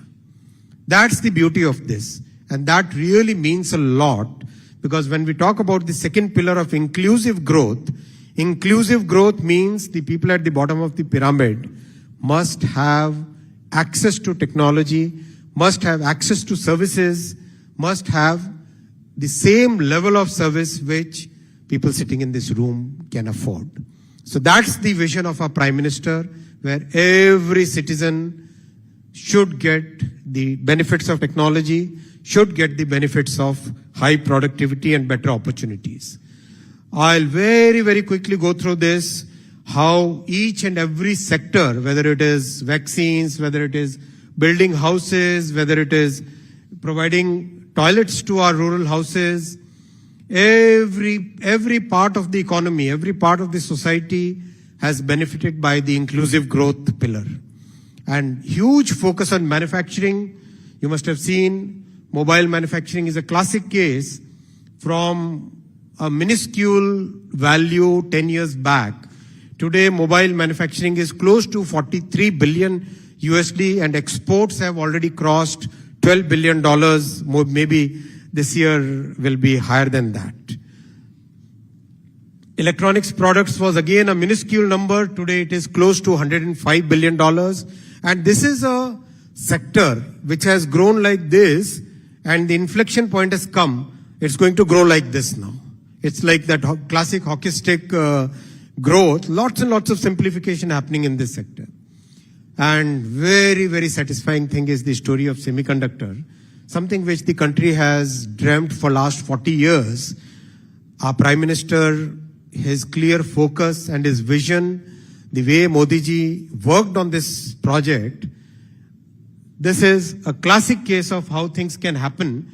In June 2023, the project of Micron gets announced during Prime Minister's US visit, and within less than 90 days, the actual groundbreaking happens. The construction is happening at a very rapid pace, and this December we will see the first chip rolling out of this plant. I already talked about the telecom stack, lots of simplification, One example is a classic example of telecom towers. It used to take 230 days to get a permit to set up a telecom tower. That time has now shrunk to 7 days. There was this movie, no? Honey, I Shrunk the Kids. It's like that. So it's a huge simplification process by which less than 7 days is the time, and 85% of the permissions come instantaneously. You press the enter button and you get your permission. Close to 1,500 archaic laws repealed, 20,000 compliances reduced, simply repealed. Lots and lots of work has happened in simplifying. So stay tuned for the Modi 3.0. Thank you.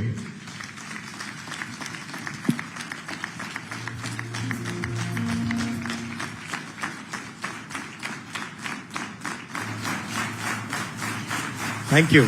Thank you. Honored. Honored. What an absolutely amazing presentation that was. And I'm sure, Mr. Vaishnav, this one is going to go viral because I could see everyone taking photos of the amazing progress. Thank you so much. Thank you, friends. Well, if anything, embodies our theme of this event, disruption, development and diversification, scripting a tomorrow. It's all happening in this presentation. Thank you so much, Mr. Vaishnav. Let me invite Nikunj for this fireside chat with the Minister now to get further insights into what he's planning. Rapid growth of India's infrastructure, especially the railway network. It's all happening here. Over to you, Nikunj. Nikunj's mic is off. AI is not at play right now, I can see. The mic should have automatically picked it up. आपके होते भी AI चालू नहीं हुआ यहाँ पे. Mr. Vaishnav, thank you for that galvanizing presentation. You've made impossible actually look easy. हम बचपन में वो परियों की कहानी सुनते थे कि रेल आती थी, ऊपर जाती थी. That is the magical thing that is happening to the entire Indian railway sector. You referred to India has added a Switzerland in the rail network. You referred to India has added a Austria in the rail network. When do you think India will add a China to the rail network? Just recently in the budget, if you look at it, Honorable Prime Minister has approved 3 new corridors which will add 40,000 kilometers of railway network in the coming years. And our Prime Minister is a very tough taskmaster. We achieve this much, he'll give us a target this. If we achieve this much, he'll give us a target this. So it's like a continuously increasing the scale, increasing the bar, and that gives a lot of satisfaction, because if we remain satisfied with small things, then we'll achieve only small things. Our Prime Minister says that for India to be a developed country at 2047, and he has made very detailed plan for every sector, including the railway sector. This 40,000 is the first installment, 40,000 kilometers is the first installment of that plan. Many more new corridors, new structures, new kind of systems will come in the coming years. So it's a matter of time that the next European railway minister, when he's making a presentation, he will refer to your slides to say, India mein jo raha hum bhi karna chahte hain. We will be exporting many things. Everybody always thinks as railway as logistics mover, passenger commute. But the multiplier effect the railways is having on the economy per se, it is actually magical. Let's talk about it, sir. What kind of impact that is happening on the economy? That's a very important question. I'll give a bit technical answer to this. If you invest 100 rupees in a classic infrastructure sector, generally the multiplier is 2.4, 2.9, 3.4, 3.6. If you invest 100 rupees in railways, the multiplier is actually of the order of 4 plus. Depending upon how you compute it, the multiplier is actually of 4 plus, which means you invest 100 rupees in railway sector and you get a return in the economy which is 4x that, which is 400 plus. So huge impact, because if you look at railway, how do you look at railways, right?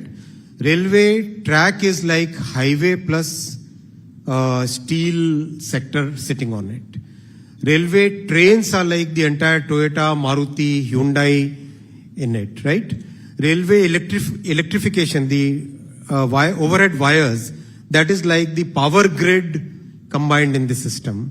The entire signaling and telecom system is like having a Jio or an Airtel sitting inside railways. It's a very, very complex. The stations are like having your urban development, the entire city and mall, real estate sector sitting in it, right? Your entire marketing effort is like a Hindustan Unilever or a Nestle doing the marketing of their products in it. It's a kind of combining so many sectors into one sector.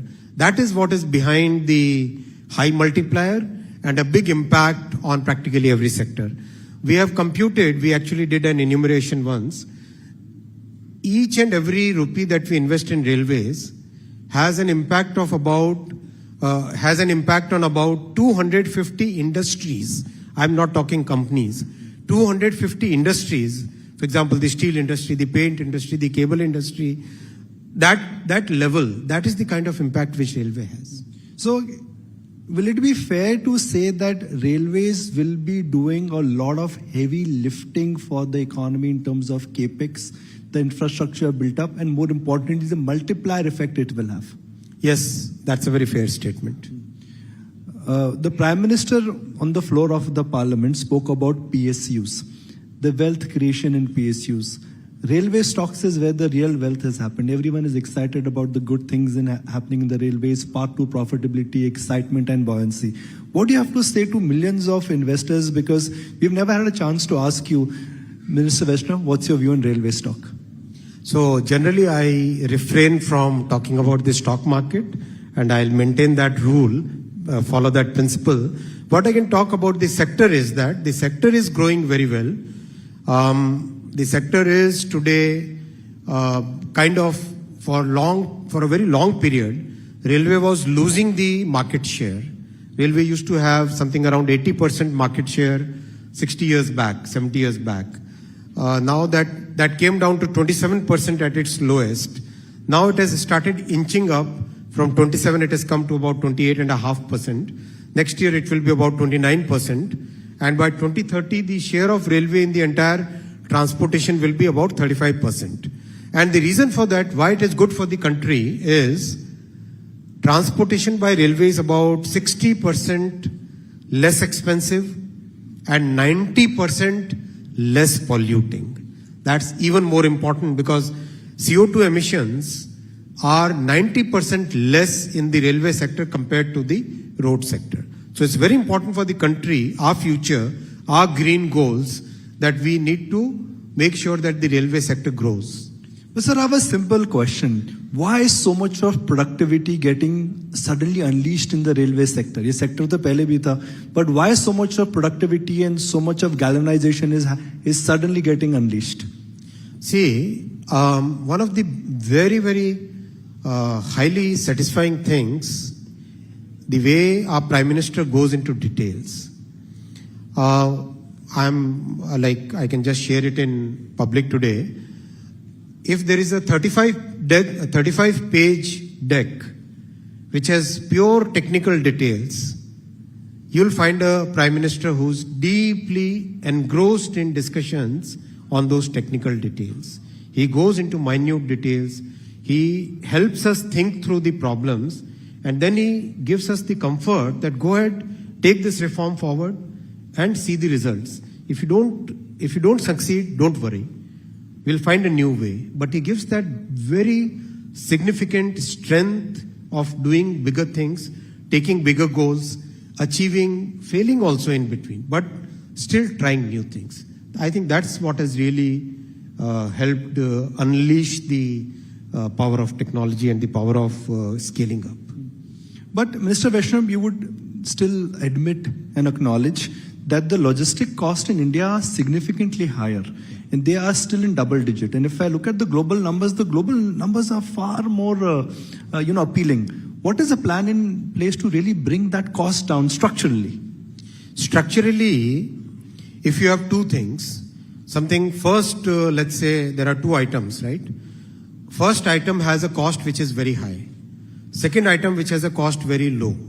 If you have majority of your consumption of the first item, then your household budget will have very high cost. If you have majority of the second item in your consumption, then the household budget will have very low cost, correct? Every household will have a weighted average, a combination of the cost of the two products, which will go into the total cost of the budget. Same thing holds for logistics cost also. The net logistics cost is a weighted average of all the segments in it. That's why most developed economies, they have kept a target of about 50% rail and 50% road and water combined. That is the way most developed countries move forward. We started moving forward in this direction in 2014, and the results are visible today. And going forward, we'll see that once the share of rail increases to about 35% by 2030, then the overall cost of logistics will come down, because the cheaper mode having higher volume will mean that the overall cost is coming down. Yesterday, Minister Gadkari spoke about roads, how the advancement is happening there. Few days ago, the aviation ministry spoke about the fact that airports are getting constructed and they want to gain more aviation sector market share. You are making new, railway and stations now. So eventually, which ministry will get it right? The road ministry, the aviation ministry, or the railway ministry? Sabko market share chahiye, sab acha kaam kar rahe hain. India will win. Bharat जीतेगा. देखो, we are a country of 1.4 billion people. 140 crore भारतीयों का देश है. इतना massive transport requirement है. आज, even today, railway is carrying about 750 crore people every year. Highway is carrying about 250 crore people every year. Airports are carrying about 30 crore people every year. There is enough for everybody in this economy. It's an economy which is growing at a rapid pace. There is enough for everybody. So it's a question of how do we collaborate and how do we make sure that the entire transport network becomes more optimal. Transport economics says anything below 250 kilometers, road is the best sector. Anything between 250 to 700 or 1000 kilometers, rail is a good sector, best sector. Above 1000 kilometers, air is the best sector for passengers. For cargo, there are different numbers. Below 500, road is better. 500 to 1500 or 1000 or 2000, rail is better. Above 2000, water is better. So we have to go by the laws of economics and laws of transportation, transport economics. That's the way the economy will move. So there's enough for everybody. Okay, wonderful, sir. So I'm going to switch gears. Just time for two more questions. Electronic exports. Less than $1 billion has now almost become 20 billion. IT services वाले बोलते हैं हम तो 250 billion electronics exports को catch up करने में time लगेगा. When do you think India's electronic exports will be higher than Indian IT services? We are targeting $300 billion production in the coming few years and about $100 billion exports in the coming few years. I think that those targets are realistic targets, achievable targets, and the ecosystem which is developing is giving us a lot of confidence, because now the component manufacturers have started shifting to our country, and a lot of design work has started happening in our country. So part of this value chain, right from design to components to the final manufacturing and the services beyond that, everything is getting in place now. So it looks highly achievable that $100 billion exports and $300 billion total production in the coming few years is a visible thing. Telecom sector, sir. The reason why government invested in Vodafone was because government always wanted to have 3 players in the telecom sector. Do you think the investment in Vodafone is something which you're happy about? Do you think it needs to be revisited? Do you think India needs 2 players or India still needs 3 telecom players? Listen, once again, I'll follow my rule of not commenting on any listed company. Better to talk about the sector rather than commenting about any listed company, because markets take cues from... It's Saturday today, sir. Chutti aaj market ki. I'm a responsible person. I have a big responsibility. I wouldn't like to comment on that. What I would like to tell you is that BSNL, which was in a very, very bad shape a decade back, almost on the verge of closure, has revived. BSNL is this year making 1,500 crore operating profit at EBITDA level. So that's a big revival.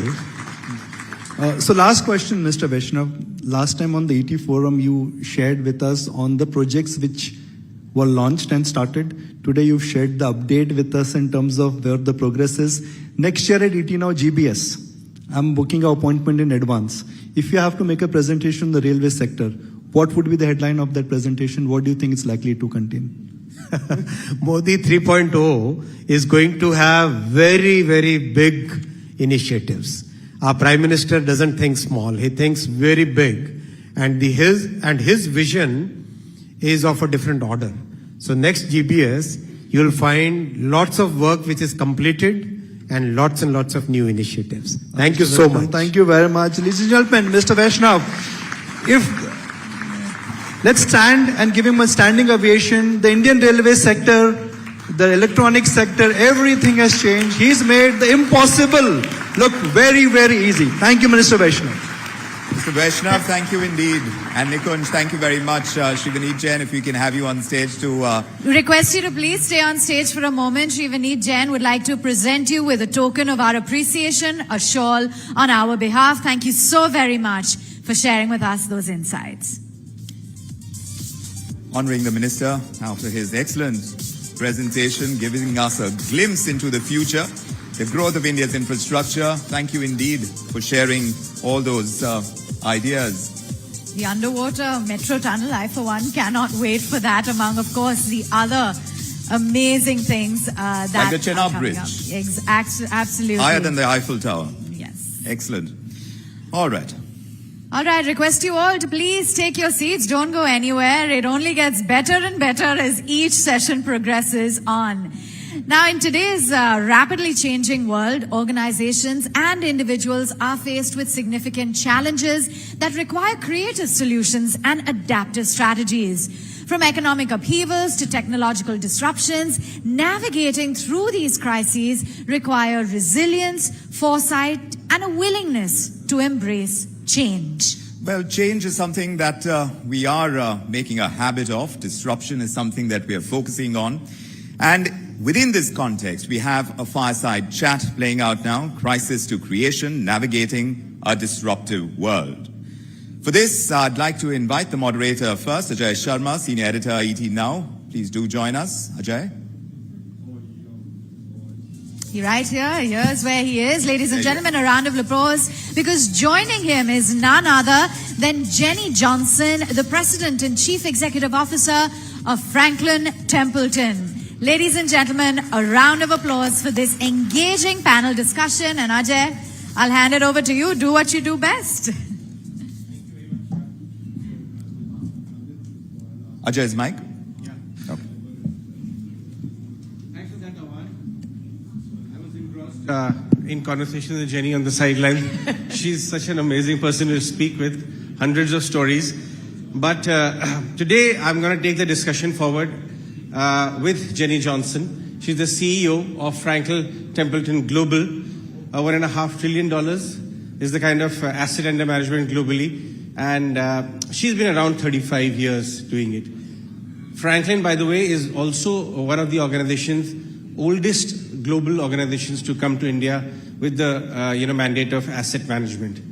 Right, Jenny? That's right. So great to have you. Thanks so you. much for being part of ET Now GBS this year. From your vantage point, you've been listening to our ministers, our leaders around here. And as I was researching about you, I observed that you do seem to be traveling a lot at many global platforms. What did you find different at ET Now GBS this time around? Something which you took notice of? Yeah, no, so I one of the comments we were talking about earlier is I was just trying to imagine doing an event like this in the U.S. and having the president, the vice president, and so many what we call secretaries, but equivalent of your ministers, accessible like this. And I can't imagine. I don't think there is an event. So I think I've just been impressed with, one, the pretty candid conversations, and I loved the Minister of Railroads, and, listening to him talk, he sounds like a business person. This many miles you want to travel on road, this many miles you want to travel on rail. And that's the right way to think about it, to be able to advance it, so taking that kind of practical approach. So it's just been really interesting to observe the accessibility and what appears to be the transparentness of the various folks. So it's been a worthwhile time. Great, and that's what 18 Hours' job is, to bring the policymakers, all the stakeholders close to each other and have all the relevant conversations. As a practitioner of money management, somebody who's been running this organization at such a senior level, how does India appear now? Because you have a very vast history of how Indian economic scene has been. Franklin has been observing it from the very late 2-3 decades now. Yes, how we set up an asset management. We were the first, as you mentioned, foreign manager back in 1995 to come to India and have been here for 27 years. Today, 20% of our workforce is based in India.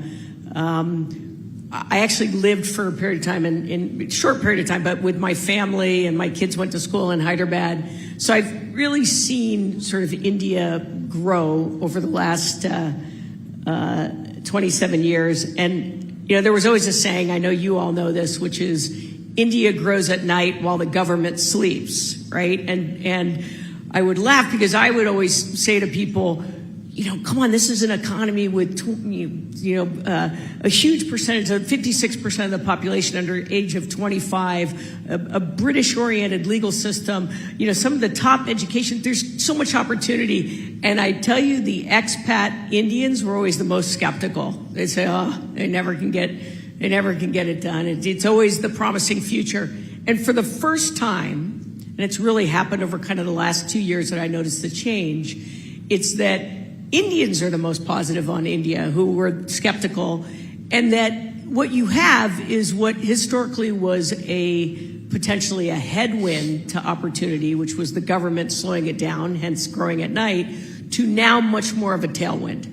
And, it's one of those, as I mentioned yesterday, it's like, being a chef and walking into this phenomenal kitchen. Now it's about putting it together, and it feels like the combination of the programs and policies, being organized, are really making great strides. And I think pulling together what to me is a tremendous opportunity. And for Franklin Templeton, we set up in 1995 because we believed there'd be an opportunity, and the industry's grown, but in the end, it's pretty nascent. It's still only 5%, I think, of the population actually has mutual funds and saves. And so we're now incredibly excited about what the future is going to be. Well, that's correct. I mean, there's a data point which shows that the stock market participants and mutual fund participants are, very tiny compared to, say, the Netflix subscribers in India, right? So that this category is growing, but there's a furious bull market going on in India. India is the best performing globally. Do you still see good tailwinds for Indian asset management and in Indian market prospects? I'm not talking about a quarter or a year. I'm talking about, the vast majority of people, Indian investors are smartening up. They are taking longer term bets. What would your message to them would be? Look, the greatest opportunity for us in the asset management business is a growing middle class. And you look at it today, and growth begets growth. We talked about it yesterday. The domestic economy grows, people's wealth grows, people end up wanting to save for the future. You have a lot of people talking about the middle class in India is going to grow from 20-something% to 40-something%. All of those become great investors and clients and opportunities for us. And then you just look at the sheer size of a country of 1.4 billion people with growing per capita income. It's a tremendous opportunity. I want to understand the foreign investors' view as well. In the last 1 year, I would say last few years, there's a third front which has emerged in India, which is the retail investor, almost nudging 19,000 crores coming to Indian markets every month in the form of SIP. So the faith of the Indian investor is rock solid. But in the last 1.5 years, the foreign investor into India has been that flows have been on the negative. Do you see that reverse in the next few years? Is that a temporary phenomenon? Yeah, I mean, capital goes where capital is treated well. So as policies improve in India and make it more welcoming for currencies to come in and investments to come in, you're going to absolutely see more flows coming in. People recognize the India story, but there was often a view that, yeah, if you did private equity in India, your joint venture partner always made money and you didn't make your money. You couldn't get it out. So those things have to be addressed. But as they're addressed, and obviously with a growing economy, which we can clearly see India is, then the opportunity for foreign direct investment. And I think things like Gift City, is a great way. It's clearly an initiative designed to bring money into India, and those kind of incentives are incredibly effective. So.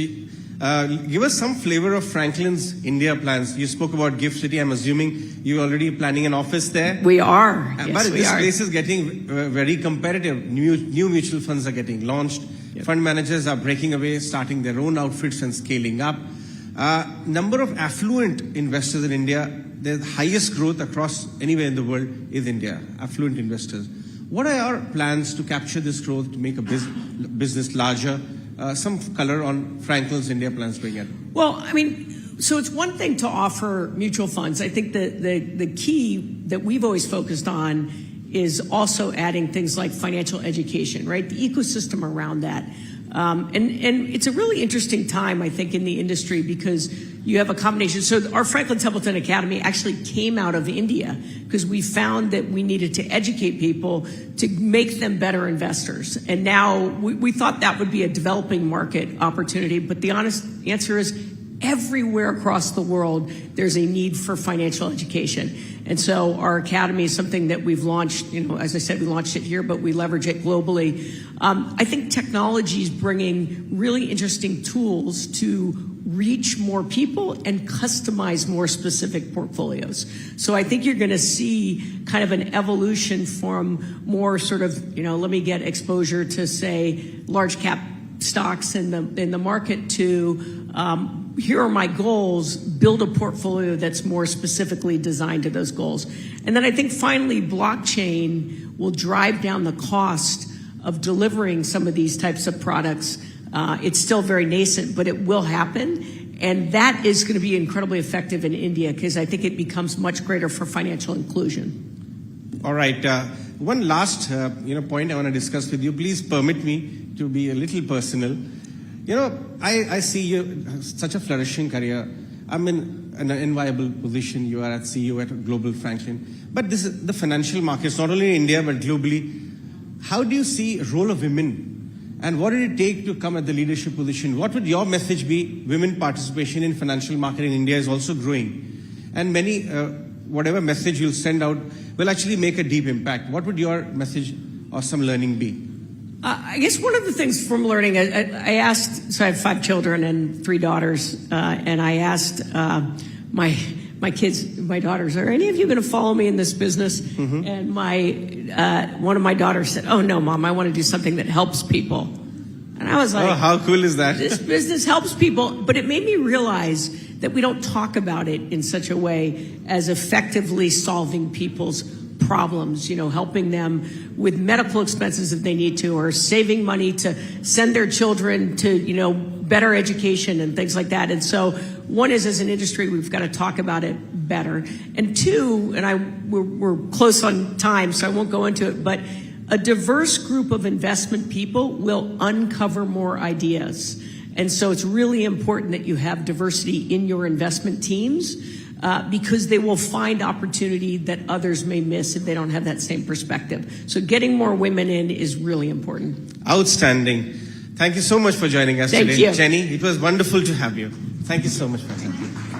Thank you very much, ladies and gentlemen.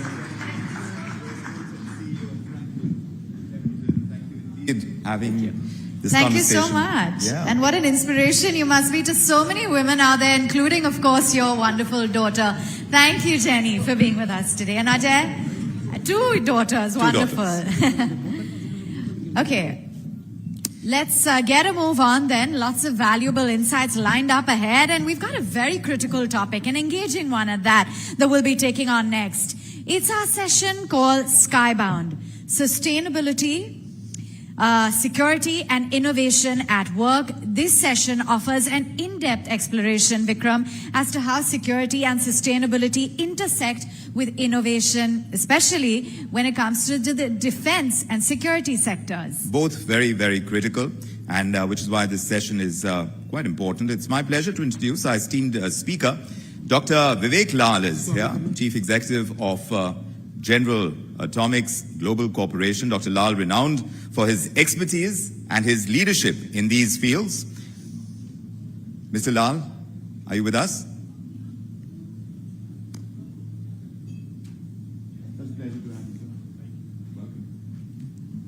Ladies and gentlemen, a round of applause for Dr. Vivek Lal.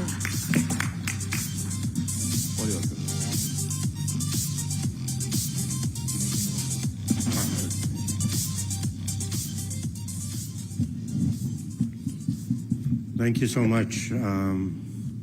Distinguished guests, ladies and gentlemen, so as was introduced, this is an important topic especially in the Indian landscape as things progress in security and aerospace. And indeed an honor to address all of you as such a distinguished audience today, and I sincerely hope that this summit will be a great success in showcasing the incredible potential that the global aerospace industry has in India and India in the global aerospace industry. Under the stellar leadership of the Prime Minister, Resurgent India has set new standards in aerospace, ranging from fighter aircraft, helicopters, transport, and aerial payload delivery vehicles. In consonance with supporting industries for overall national development, Atmanirbharta is now a buzzword for Make in India, and this echoes in all sentiments that portray India's plans for future growth. It is heartening to notice that self-reliance is being applied across all sectors of industrial activity, and the need to expand Indian scientific and technological capabilities are being translated into action through a national thought process. India's foremost research and development institutions have significantly invested in indigenous capabilities to bolster cutting-edge, high technology and advanced sciences. Futuristic technologies underpinning defense production today need to involve innovative instrumentation techniques to develop secure manufacturing, adaptive artificial intelligence and machine learning, advanced cybersecurity to protect proprietary information, and captive research and development for development of niche sectors. These are all areas with enormous spin-off potentials and should be emphasized in any attempt to broaden the country's talent pool. Each field is ripe for collaboration and government-sponsored tasks, and there are clearly areas like artificial intelligence, machine learning, quantum computing, quantum sensing, and so forth. Investment in R&D is only one aspect of an effective portfolio of policies to foster innovative initiatives and indeed innovation in India, spanning regulatory, taxation, as well as fiscal allocations. It underscores the need for continued and enhanced active involvement by the government in nurturing science and technology-based innovation in the public and private sectors, thereby increasing employment in relatively well-paid high-tech industries in the country. Strengthening these assets is wise public policy, and that will stimulate economic growth and contribute broadly to national prosperity in the coming years. So I do believe with India's demographics and industrial might, complementing U.S. technological entrepreneurism, the two nations form a natural partnership. Given their shared values, this relationship enjoys bipartisan support in both countries, and there is great merit to expanding the partnership framework towards a knowledge-based economy through formal collaboration in high-tech areas of common interest. Moving forward, I would like to suggest 3 areas in which international collaboration has long proven successful One is national defense, second is the energy sector, and the third is space. Three fields in which the countries are already working together. Because progress in such high technology areas is strongly correlated to overall economic prosperity, properly established cooperation should help the two countries, United States and India, at the forefront of the future international political, economic, and social order. Moreover, successful collaboration in these areas is likely to spawn a number of joint India-US efforts in other matters of mutual interest. For example, health, education, information technology, and climate change. As we all know, in terms of national defense, the US-India relationship and strategic partnership, whether in joint exercises, personnel exchanges, defense trade, maritime security, and counter-piracy have all increased over the years. U.S. has recognized India as a major defense partner to facilitate technology sharing to a level commensurate with that of top allies and partners. Commensurate with this designation in 2018, as you recall, India was elevated to Strategic Trade Authorization Tier 1 status, which allows India to receive license-free access to a wide range of military and dual-use technologies regulated by the U.S. Department of Commerce. The relationship continues very strongly in peacekeeping collaboration in the Indo-Pacific, and as you know, both countries have signed very key foundational agreements like the Limoa, Comcasa, BECA, so forth. So all this provides the building blocks to a very strong and robust relationship going forward. As many people have spoken about artificial intelligence and so forth at this summit, even in defense, there are some very key questions that all nations ask, especially data-driven defense technology. Where will the money be spent and what technologies are the future? What are the technologies that will change defense platforms? How can OEMs and local partners push continuous innovation and capability enhancement? What are the data and intelligence solutions that will enhance long-term capabilities? What are the challenges to implementation of existing platforms? So as we look at all these questions, I think three things come to mind that are common themes. One is open architecture. The other is electronic warfare. And the third, I would submit, is big data and cloud computing. So those are three elements, I think, which will be important going forward. I would like to stress at this point, while talking about defense, deterrence against aggression in the Indo-Pacific and the Indian Ocean maritime regions requires persistent ISR collected from space, airborne, and surface assets. Persistent airborne surveillance of the maritime domain is the most cost-effective near-term option for like-minded countries to strengthen this deterrence. Given the massive surface area in question, long-endurance uncrewed airborne systems are optimized for providing the necessary persistence. Given sufficient collection assets, I would like to suggest, for example, the Quad can establish a mechanism for real-time sensor data sharing in order to create a common operating picture for each of its members. Turning briefly to space, as we know, the US and India both are pioneers in advancing and implementing space technology. Building on the successes of satellites and moon exploration programs, India is now a world leader in this area. Moreover, there is a strong history of collaboration between NASA and the Indian Space Research Organization, which forms a firm foundation for pursuing future collaboration with greater high-tech content. India has, of course, ambitious plans for manned spaceflight and will soon join the exclusive club of nations who have accomplished this objective. The U.S. plans for deep space exploration are still taking shape under the Artemis mission to establish the first long-term presence on the moon in preparation for the next giant leap, sending the first astronauts to Mars.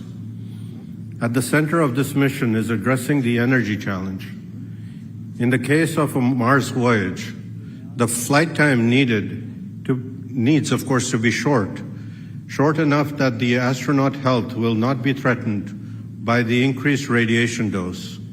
In the case of sustainable colonies, the need is for surface energy source that can last for years but is light enough to launch from Earth. In both cases, the favored answer is nuclear technology. Compared to chemical rockets, nuclear propulsion allows for broader launch windows and the ability to abort missions. Travel time is reduced materially because once in orbit, either one, nuclear thermal propulsion allows twice the amount of thrust force to flow rate of propellant, or the second, nuclear electric propulsion enables an even higher specific impulse, an order of magnitude faster trip times, a must for vigorous interstellar exploration. Sustaining a colony on another world without a need for solar capture or the mining of fuel is best accomplished by fission energy in a relatively small package. Today, the development of these requisite nuclear technologies for space missions is at an early stage, and I think it's ripe for active collaboration between like-minded nations. Investment in research and development, as I have outlined, is only one aspect of an effective portfolio of policies to foster innovation, spanning regulatory, taxation, as well as fiscal allocations. It underscores the need for continued and enhanced active involvement, as I mentioned, by governments. No one country has a lock on the best ideas. If the next generation of scholars and experts are to save the globe, and not one country, collaboration is essential. India and the US are perfectly positioned to lead the way. Thank you so much.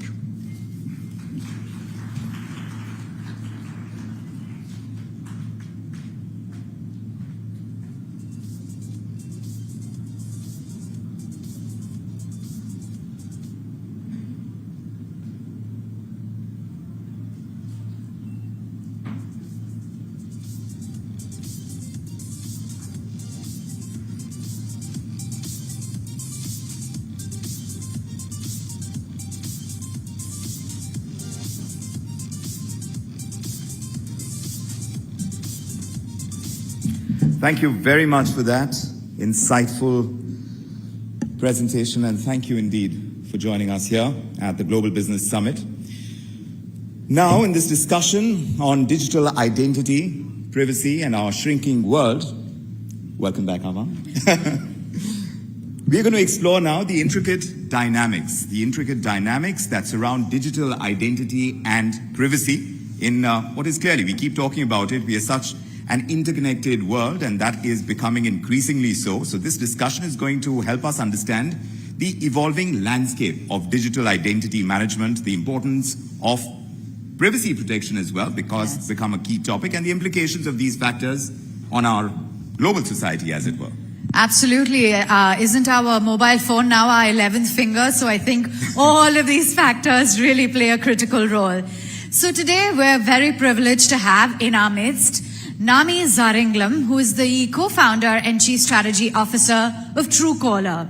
So joining in for this conversation, he will provide very valuable insights into the challenges as well as the opportunities that are associated with managing digital identities in a world where privacy concerns, as we said, are becoming increasingly prevalent. So ladies and gentlemen, a round of applause.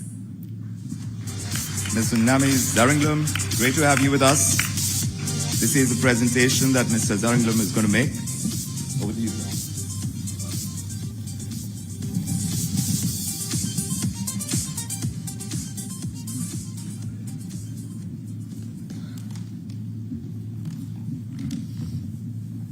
All right. Namaste. Digital identity and privacy. Two topics that are very interesting and, of course, increasingly important. I'd like to start by asking the audience, If you have parents that you're worried about, concerned about their safety and security, the security of our seniors is important, and I take this to heart with my mother. She wanted to come with me to India for this trip, for many trips, in fact, and for a very long time. This time, she finally made it. It's her first time here, and she's in awe, not just of the advancements in technology, but she sees also how India has surpassed Sweden, where we live, in many of these technological spaces. She's also in awe and inspired by the amazing people, the food, the culture, and the history that India has to offer. While we're here, she can make her phone calls and pay her bills and do anything she could have done at home. Technology can be amazing. Thanks to the digital access to her bank accounts, my mother can now enjoy less friction in her life. However, thieves, fraudsters, and charlatans want to be where there is access to money. The problem is, her money is here and on her phone. So how do they get to her without even being physically present? And how do they do this at scale? I think you all recognize the theme. They call her, they send her text messages, they knock on her digital door, pretending to be who they are not. And once they get in, they rob her of her money. They also rob her of her trust in herself, her own capability. They rob her of her trust in society and the sense of pride that she has had. What they would leave her with is a gut-wrenching sense of guilt and shame. How many of you here today have children who are on social media platforms? I also have 2 sons. They are 6 and 3. I miss them while I'm here, and just like any other parent, I would do anything for them. Soon they will reach the age where they take part of or create digital content. But once they start, it's enough with 2 seconds of a "I miss you, Daddy" video clip published on their favorite social channel for their voice to be stolen, synthesized, and made to say something that they never said, with the aim to trick me or my wife to think that they are in harm's way. For us to surrender everything in the panic of the moment to save them, just to later find out that we had been scammed by an AI. These are the challenges of our time, and make no mistake, if you haven't been hit by it yet, you will at some point. Because where there is access to money, there are also thieves, fraudsters, and charlatans. However, technology is just a tool. The one who swings the hammer can use it to destroy, but also to build. I'm Namis Alam, and I'm the co-founder of Truecaller. It's my honor to address you all today at this prestigious Global Business Summit, where we can discuss the transformative power of digital identities, privacy, and the ever-shrinking world in which we live. We have been in the business of identifying calls for a decade and a half, but we are now on the verge of something that is in equal parts groundbreaking and terrifying. AI is here to stay, and we had best be prepared for all that it brings, good and bad. Scammers have been around long before the telephone was invented. Historically, they have always been the first adopters of the latest technologies, and that also includes AI. The reason for this is simple. It allows for scalable business operations with little effort, low downsides, and huge potential upsides. And second, as a society, we are often ashamed of admitting how easily we accept fear of loss to overtake our sense of logic and reason. Many know of Truecaller as the app that saves them from spam. What few people may realize is that our services are AI-powered. Since almost 4 years back, we've been investing heavily in AI research and development, which is powering our capabilities from industry-leading instant detection of spam and scam to AI assistants answering calls on your behalf. All of this research and development has been made possible thanks to our community of users. 368 million users contribute by writing comments, editing names, and marking as spam every month. But how can you trust what people are saying in this day and time? Well, trust can only be earned, and that too is how our systems work. The challenge of these systems is to balance security and privacy.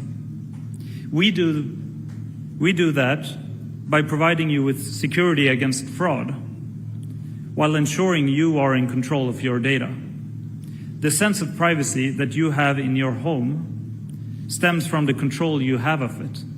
Nothing is shared to the outside world unless you have explicitly asked for it. That too is how Truecaller works. We enable full control of your own information. Edit your data, download your data, restrict your data, unlist yourself, or even delete everything permanently. You are in control. That is the way we have operated since inception. The sense of security you have at home similarly stems from the control you have.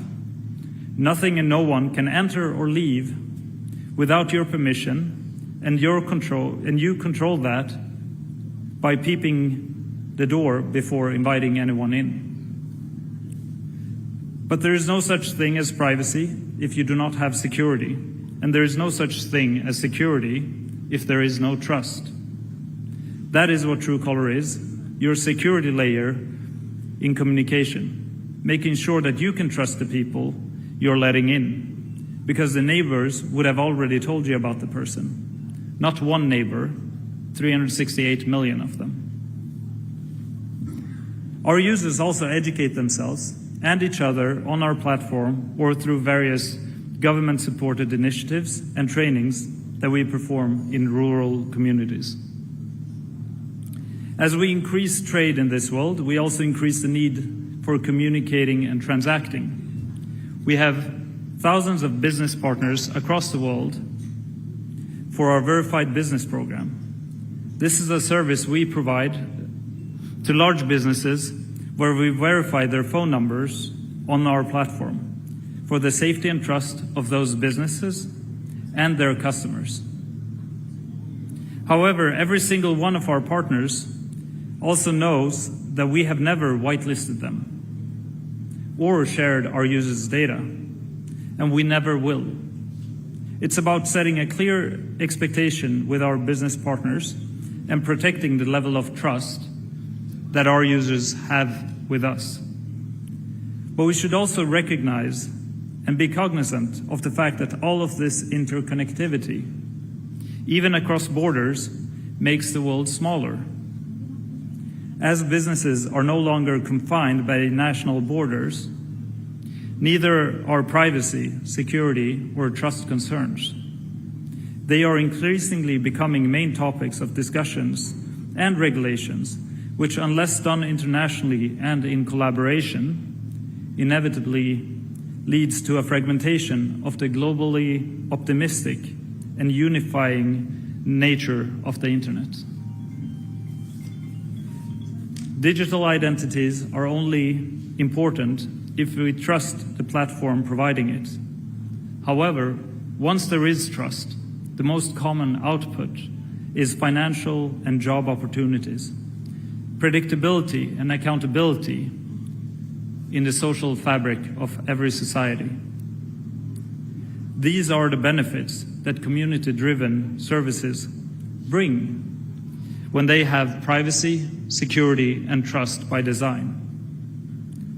I will be really pleased to answer any questions you may have, and I look forward to having more conversations around this topic with our audience members here, industry colleagues, and friends from the media. Thank you for the opportunity to share these thoughts with you today, and thank you for listening.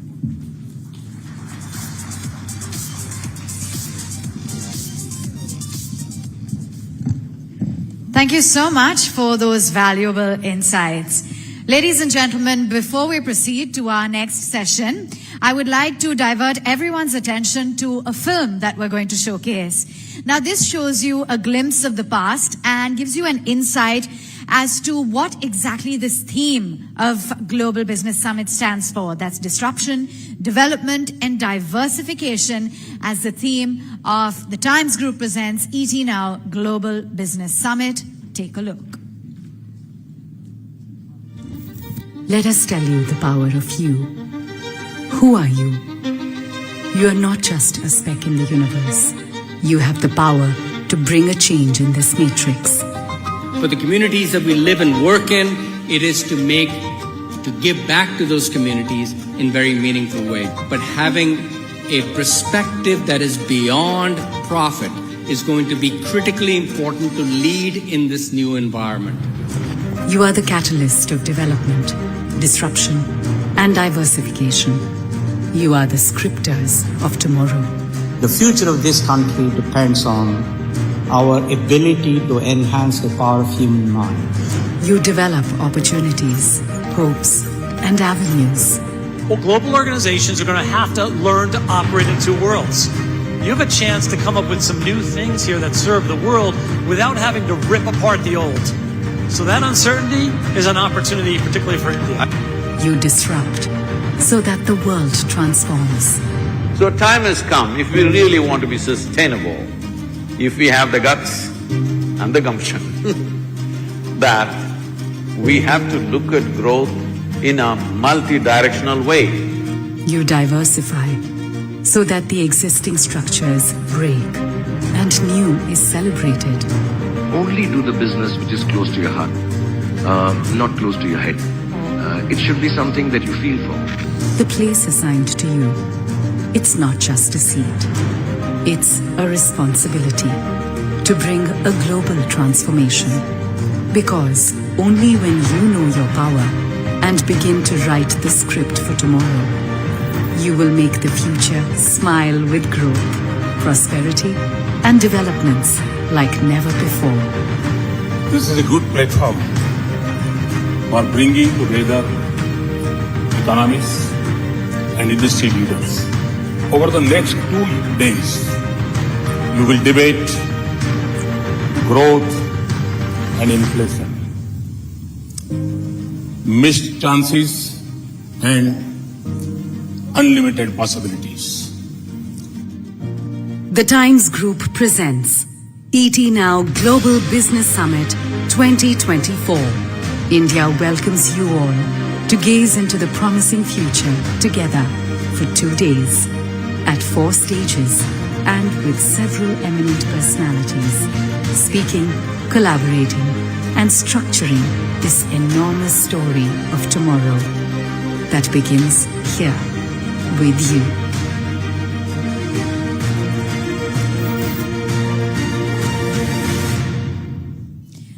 Wonderful. Ladies and gentlemen, a round of applause. There's so much work and so much that goes on behind the scenes to create an event of this scale. And I can't wait, Vikram, to see the promo next year with all of the eminent speakers that we've had this time. We've had so many of them, and scripting of tomorrow is truly happening over here. Of course, we have lots of conversations taking place, and For paucity of time, we request all our speakers to stick to the time limit because we have so much to pack into these 2 days, our eminent personalities. We'd love to know more, and the conversations, of course, can carry on, like Mr. Zaranglum was pointing out as well. Please do so.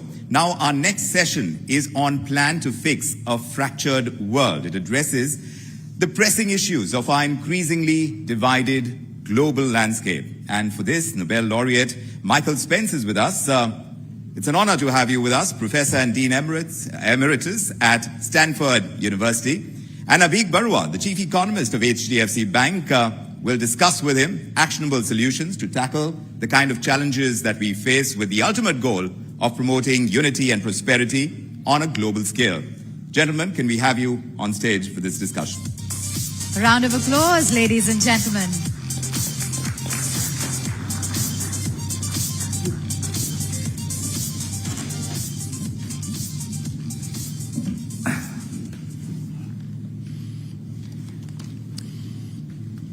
Should we start?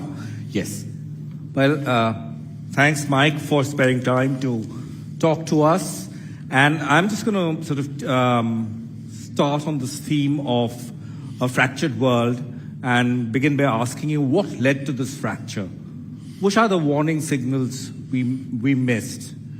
And what could we have done better to prevent the kind of fracture that everyone is talking about?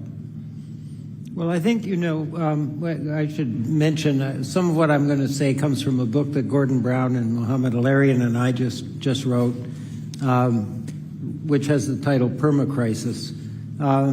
So I think what's going on is, a very confusing world. The reason we wrote the book was we were trying to help people orient themselves in this world. So we have increasingly frequent crises and shocks being delivered to the global economy from multiple sources.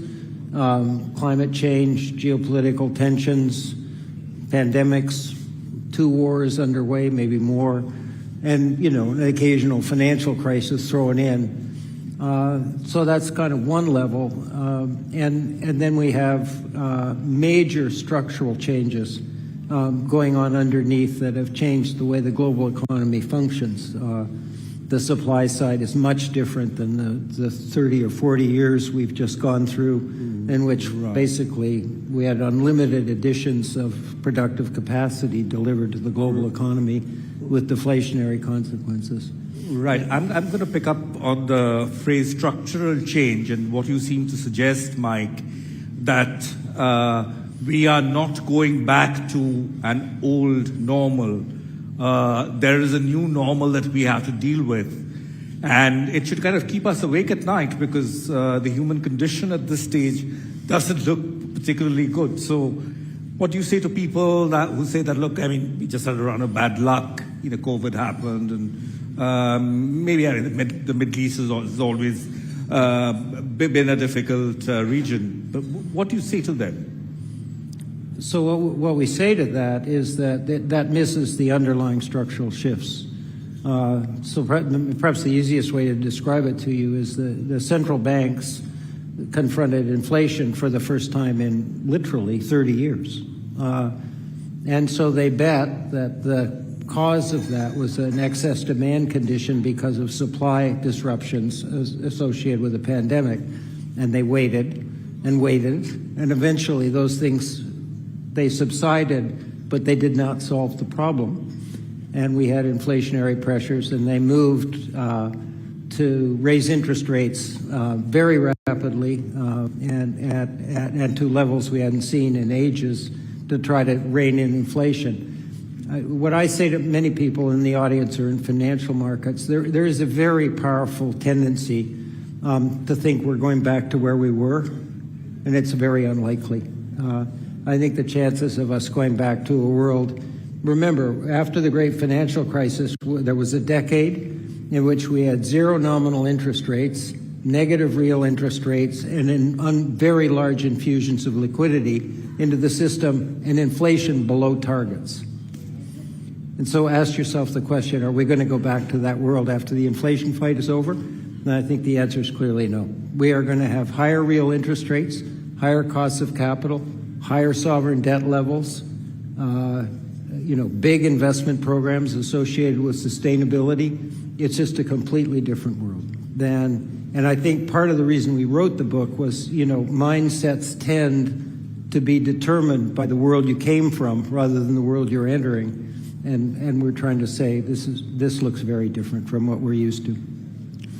Right. So let's get to the fixes for this. How do we start to fix this problem now that we recognize that there is a kind of a structural shift? We are not going back to the old normal. Where do we begin? What are the most sort of positive trends that you see that might kind of address these fractures meaningfully over a period of time? So we can't fix them all. That is, we lived in a world, with enormous growth in the emerging economies and a world whose global economy was constructed essentially on efficiency and comparative advantage criteria and nothing more. We're not going back there. The overlay of national security into the economic policy all over the place, but prominently in the United States, China, tensions, they're not going to go away. But what we can do is learn to operate in a more complicated environment and prevent the complete fracturing of the global economy, what you might call excess collateral damage. And that's the direction that we tried to go in talking about the book. One other thing I will say, we do have serious supply side constraints that, they're probably not as evident or important here in India, which is growing at a high rate, has the highest potential growth of any major economy in the world. There's an extraordinarily well-built sort of digital economy still in development and so on. But we need a productivity surge in the developed world and in much of the world that's aging, or we're going to have serious problems that range from fiscal to, debt overhangs, dependency ratios out of control, and so on.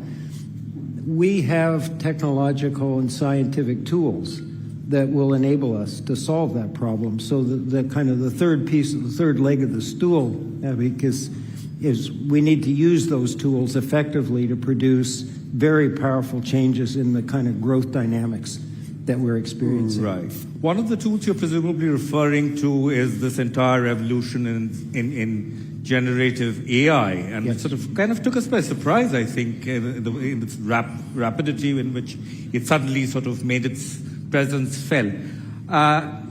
There's also a sort of a downside to this for economies like India, who depend on low to mid-end services, things like call centers, things like coding. What do you say to people? I mean, where does the balance lie? You're looking at potential job losses in some economies, but you're also looking at major productivity surges.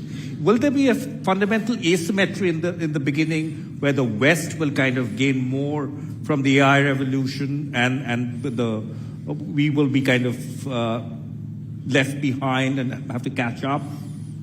I don't think so. I think if you study the way the entrepreneurial ecosystems have worked in India, they've solved local problems. I don't think the Gen AI, episode or era that we're entering now, and we are entering it is a period of experimentation and exploration, will be targeted at exactly solving problems. And they won't be the same when you cross boundaries. So we have a productivity problem, of a certain kind, like labor shortages. That's probably not what's going on here. The reason Gen AI is so powerful is pretty easy to describe. One, it's the first AI that switches domains in a human-like way. That's just unbelievably important because it means basically it can land anywhere in the economy. And the other one is that it's accessible. I mean, ChatGPT, when it was introduced a little more than 12 months ago, had 100 million users in the first 2 months. That's because anybody can talk to this thing and move on. So when I look at it, I think that the important thing to kind of close with on this subject, Abhi, is there's a very powerful automation bias in the way people think about Gen AI. You know, it's coming for our jobs.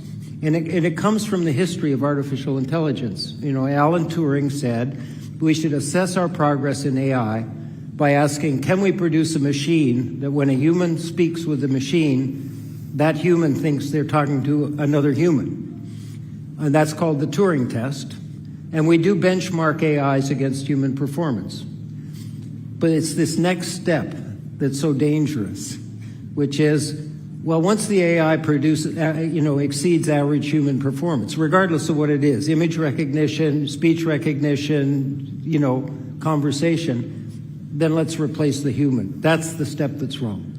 Okay? When you look closely at where AI should be deployed, it's as a powerful digital assistant or collaborator to people and systems, importantly systems, healthcare systems, supply chain systems, and so on. And so once you get that mindset right, then there are just an enormous set of potential things. I think Gen AI is the first hugely powerful general purpose technology that we've had since the internet and the mobile internet.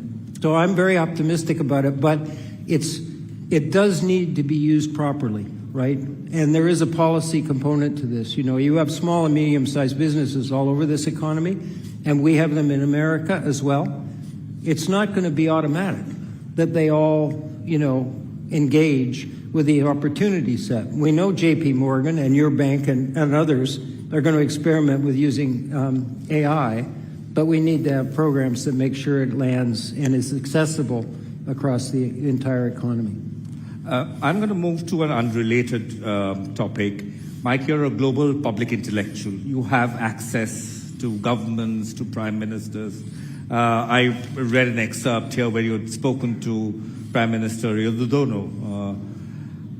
You are asking for a lot of very fundamental changes in the way policy is conducted, approaches to technology, etc. What is your take on how receptive politicians are when it comes to things like climate change or the more efficient, optimal use of AI in public goods delivery and so forth?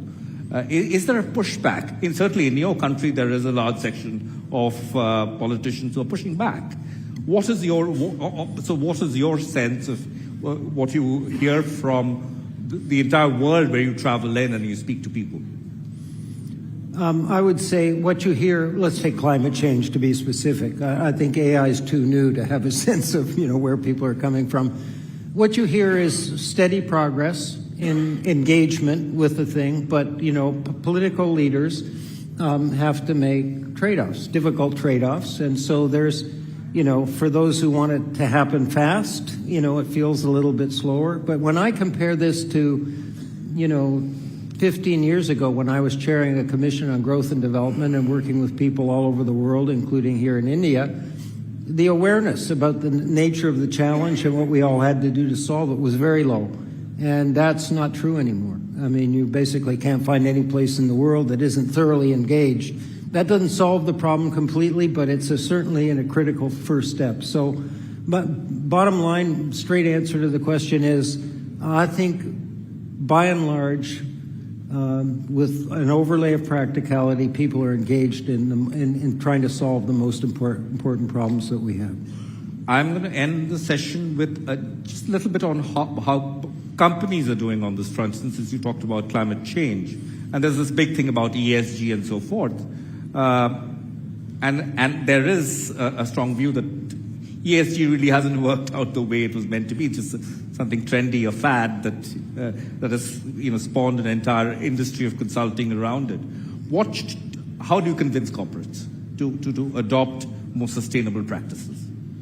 Well, my sense is that in every corner of the world there are companies who are aggressively pursuing business strategies and plans and missions that are well aligned with really important economic and social goals, including the climate change, and I admire them for it. And their engagement and innovation and creativity is crucial to solving the problem.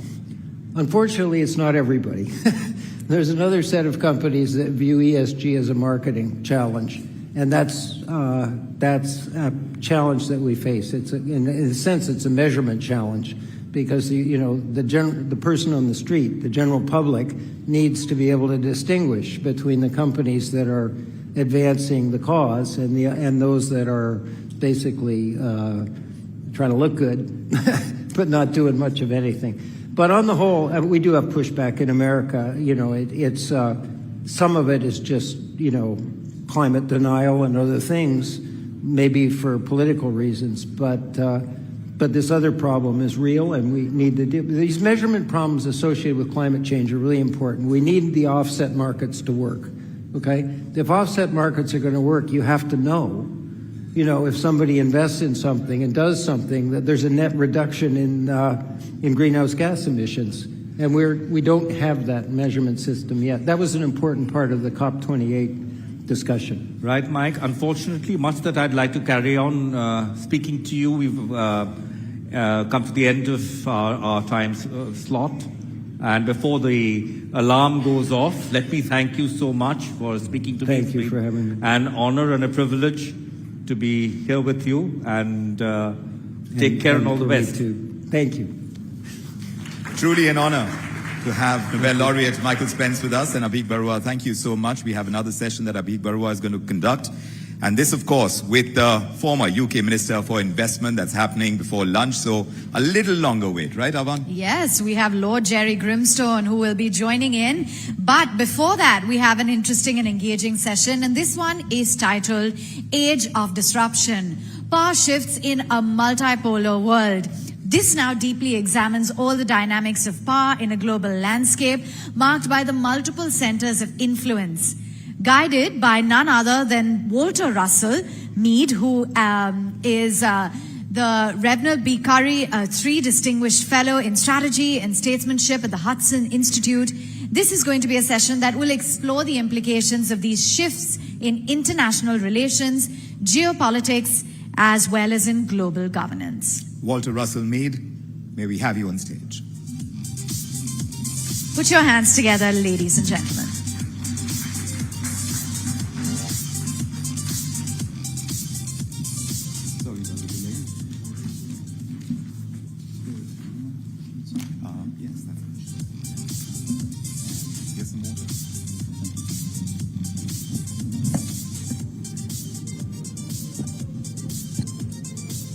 Thank you. Well, as you can imagine, given the news that we see almost every day in the headlines, I have bad news for you. But I think I've also got some good news, and I'll give you the bad news first, and then the good news, which is, I think, of great importance to the group of people here at this conference and in this country. The bad news is that the world is undergoing a series of massive changes in the distribution of economic power, the balance of military power, the operation of economic systems, and simultaneously as a set of social and economic upheavals within countries that are as profound and as far-reaching as anything that the world saw during the Industrial Revolution. And just to give you an example, in the United States, manufacturing and clerical jobs once made almost half the workforce, almost 50%. Today combined, they are only about 13%. That's a rate of transformation of the economy equal to anything we saw in the Industrial Revolution. These kinds of changes are happening all over the world. And given this mix of international power shift and domestic power shift, multilateral cooperation is becoming more difficult even as multilateral cooperation becomes more urgent. Politicians in each country have less ability to be flexible, to engage with other countries' leaders in creative problem solving, because all politicians are feeling enormous pressure and work within very sharp political limits. If we put all of these together, combined with the rise of an arms race ranging from nuclear to cyber to potentially biological warfare, I think the conclusion is clear that humanity will be very fortunate indeed if in the 21st century we are able to escape the kind of extraordinarily destructive warfare that humanity witnessed in the last century.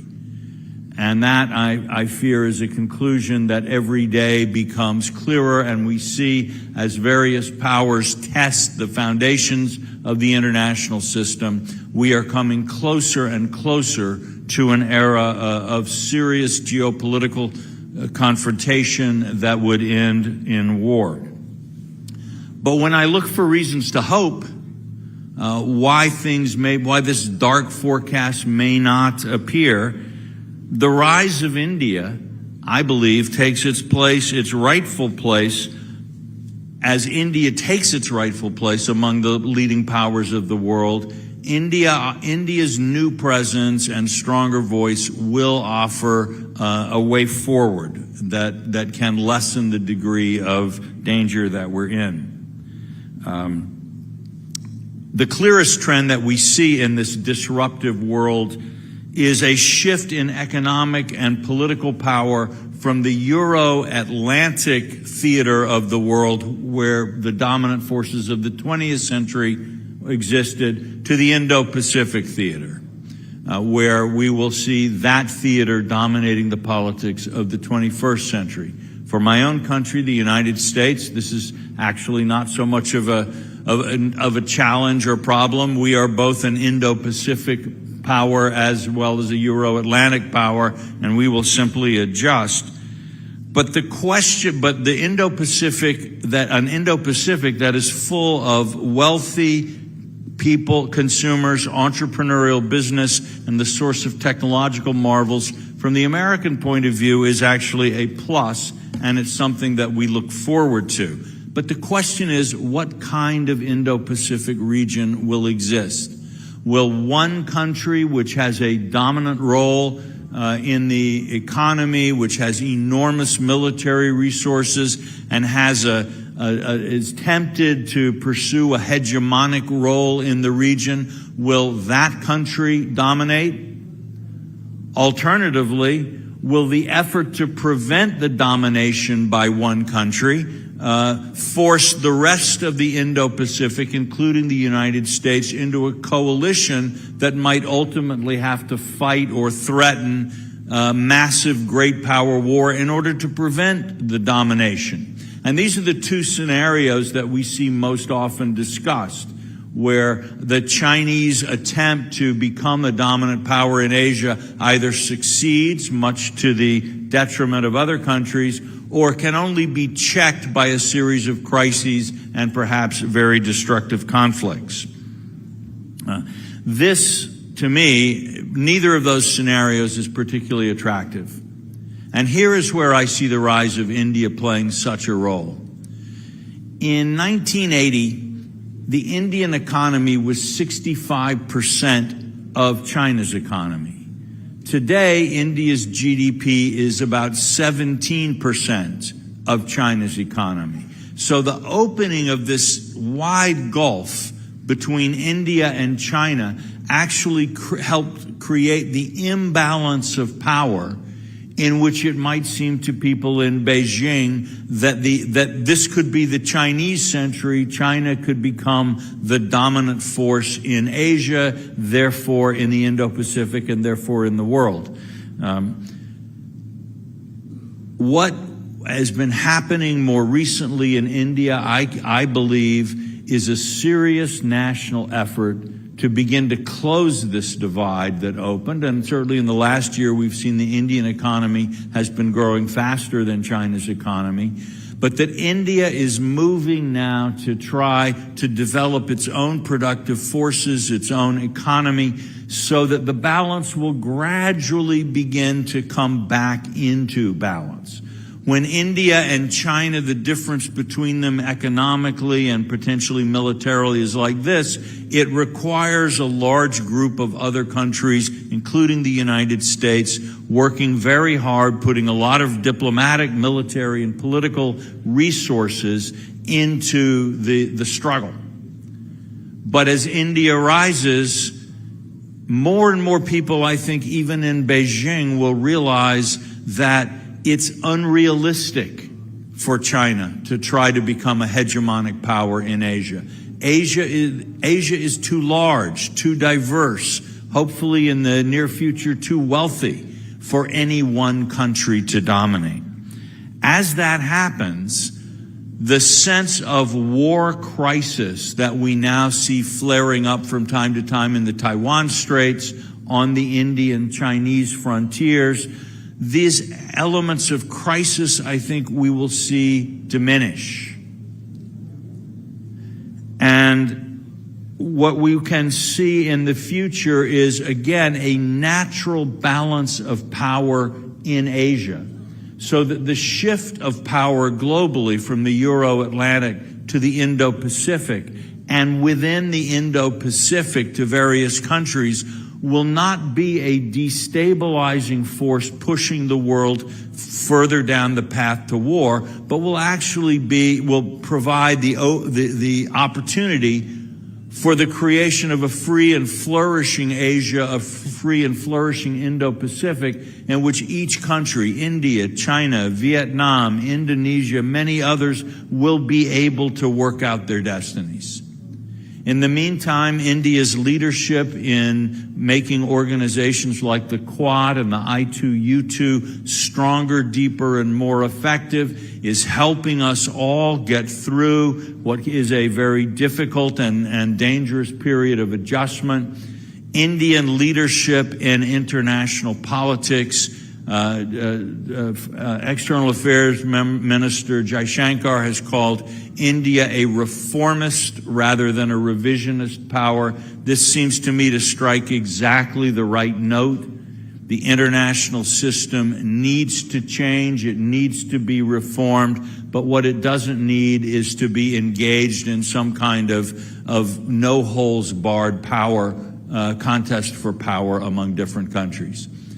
So as many of the people in this meeting are working in business rather than politics or government, you may sometimes wonder whether the work that you do in business is it really as important as what we see diplomats and generals and others doing? I would just say yes. The work that you are doing in building up the Indian economy, building up Indian business, Indian capabilities, you are laying the foundation for a century of peace. And I would like to conclude my remarks, which I'm trying to keep as short as possible because I know we are all eager for lunch. I would just like to conclude my remarks by saying that when I look for good news in the world, I find myself more and more often looking to this city and this country, and I thank you all for everything that you are doing to bring that about. Thank you.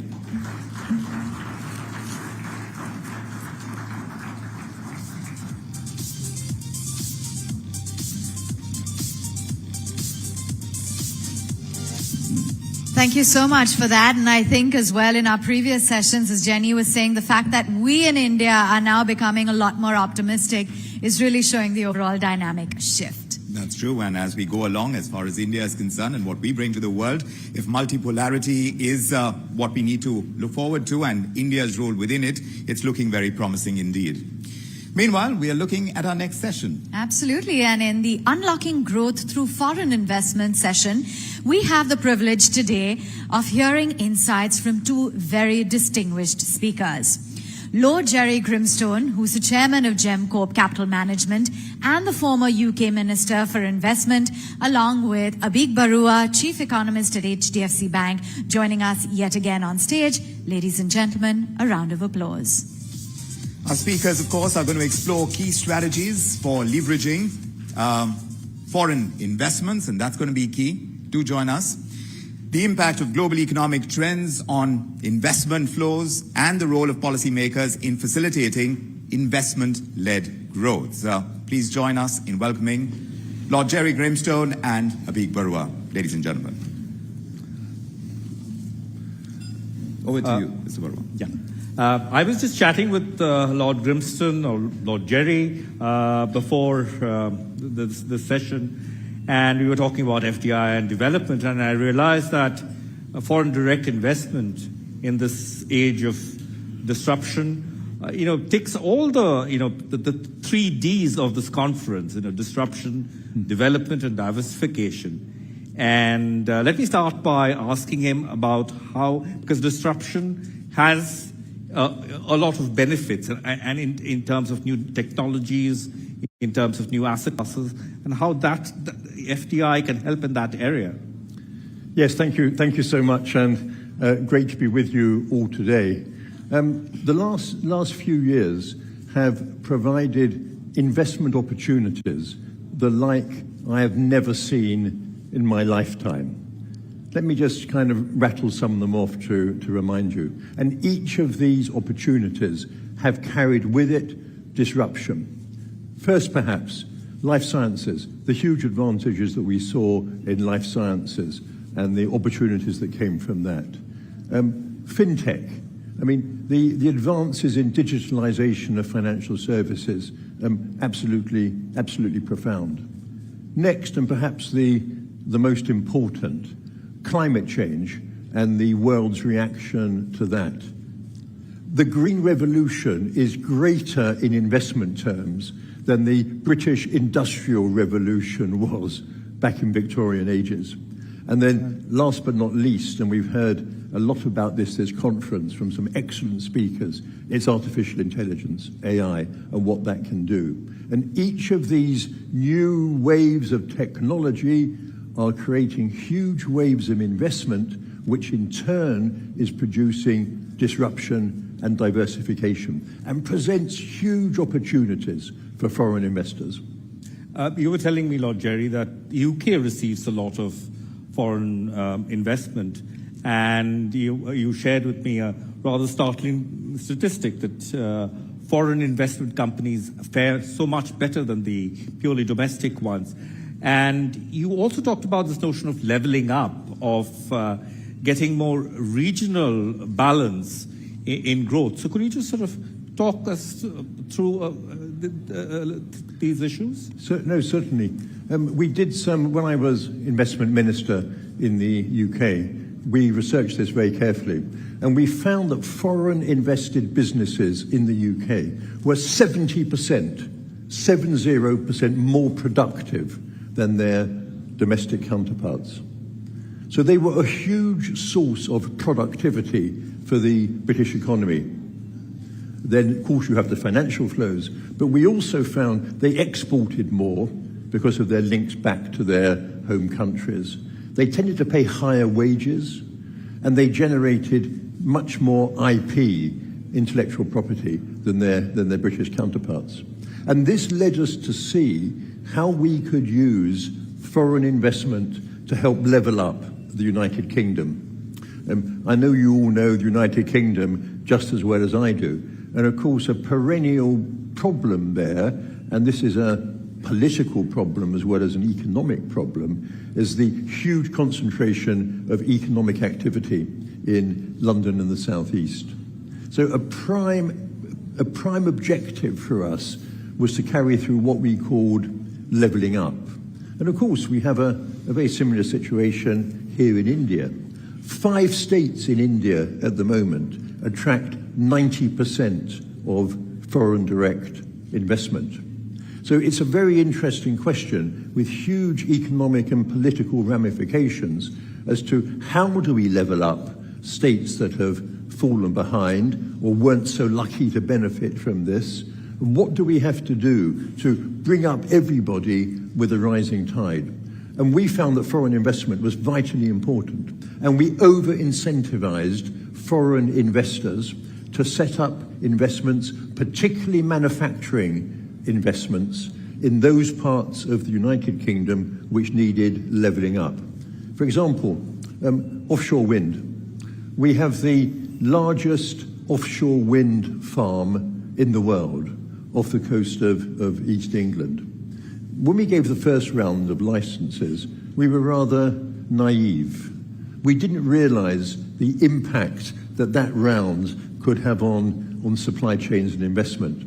So the later rounds, we have set a clear marker that we expected 60% of the supply chain for our offshore wind to be located in the United Kingdom. We couldn't make it mandatory because of WTO rules, but we gave a very strong indication how important that was. And that has caused factories, manufacturing plants to be opened up in the northeast of England, for example, which had lost their industrialization, frankly, largely through the Margaret Thatcher privatization program of the 1980s, which, as it happened, I was responsible for at that time as the Assistant Secretary of the Treasury.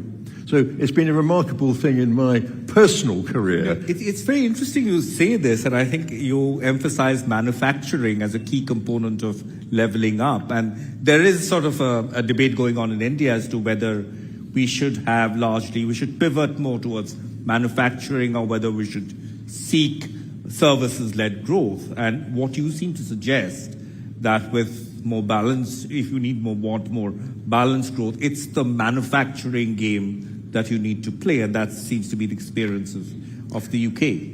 I think so, because manufacturing can operate across a wide range of socio-economic, kind of backgrounds and factors.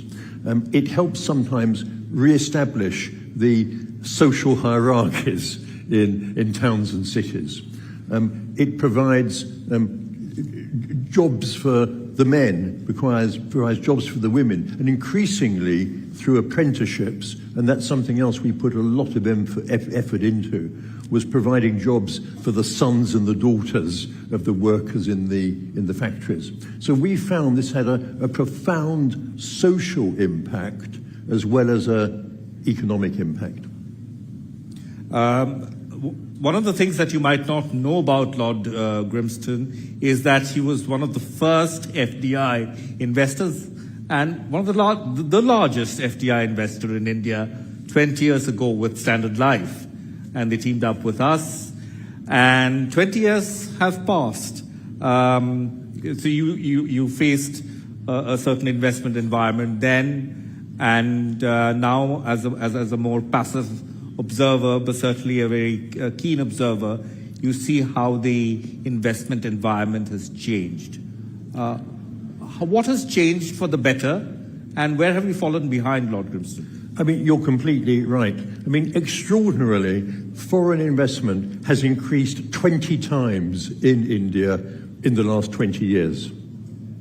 And this hasn't come about by accident, and particularly since 2014, a date which the significance of which many of you will recognize in this room. Since 2014, the change of government policies in terms of the impact they have had on the ease of doing business, reforms to the tax code to make it transparent, many economic changes, and perhaps most of all, a real sea change in the welcoming attitude that India pays to foreign investors.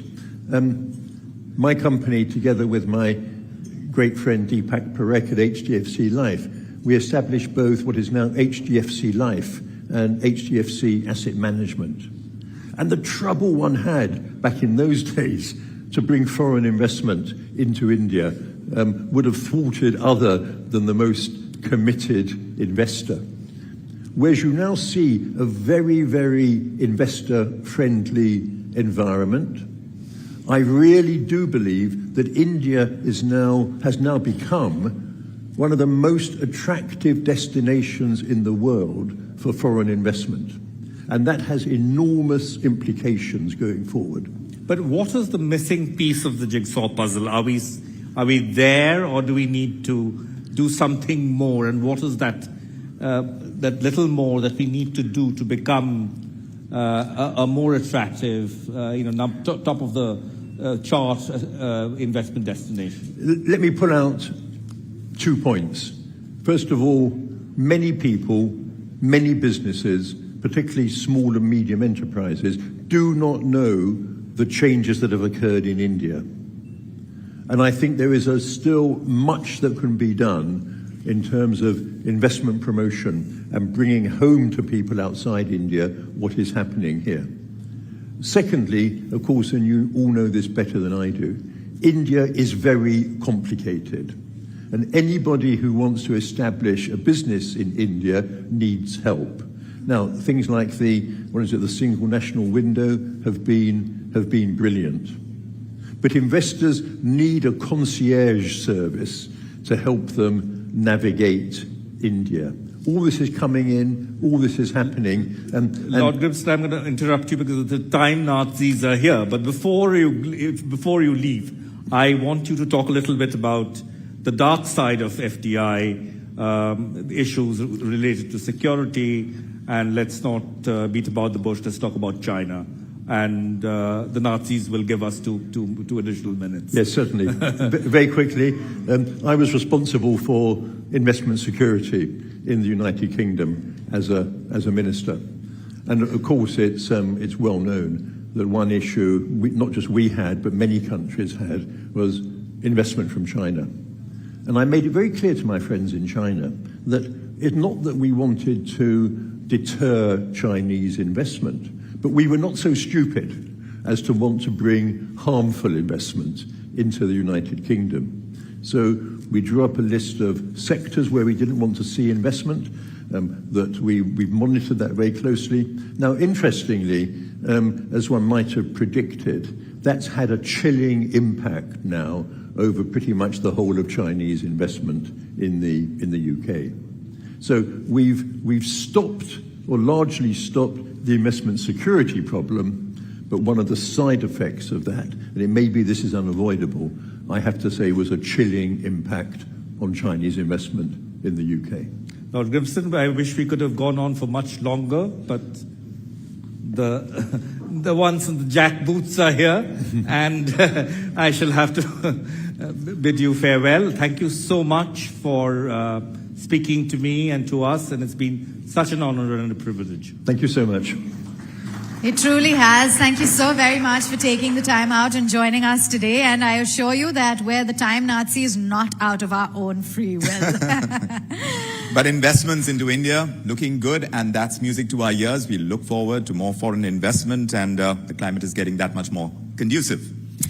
So, ladies and gentlemen, I want to take a quick time out to thank all of our partners without whom this event would not have been possible. We have our strategic partner, Darwin, the state partner, the government of Haryana, real estate partner, Danube Properties, logistics partner, Ecom Express, digital transformation partner, Kyndryl, experience makers, Adobe, EV partner, Joy e-bike, collaboration partner, Diageo, general insurance partner, Bajaj Alliance General Insurance, industry partner, Nielsen IQ and GFK, NBFC partner, L&T Finance, ambient media partner, Kushi, and gifting partner is Har. I'm sure you all know it by heart now.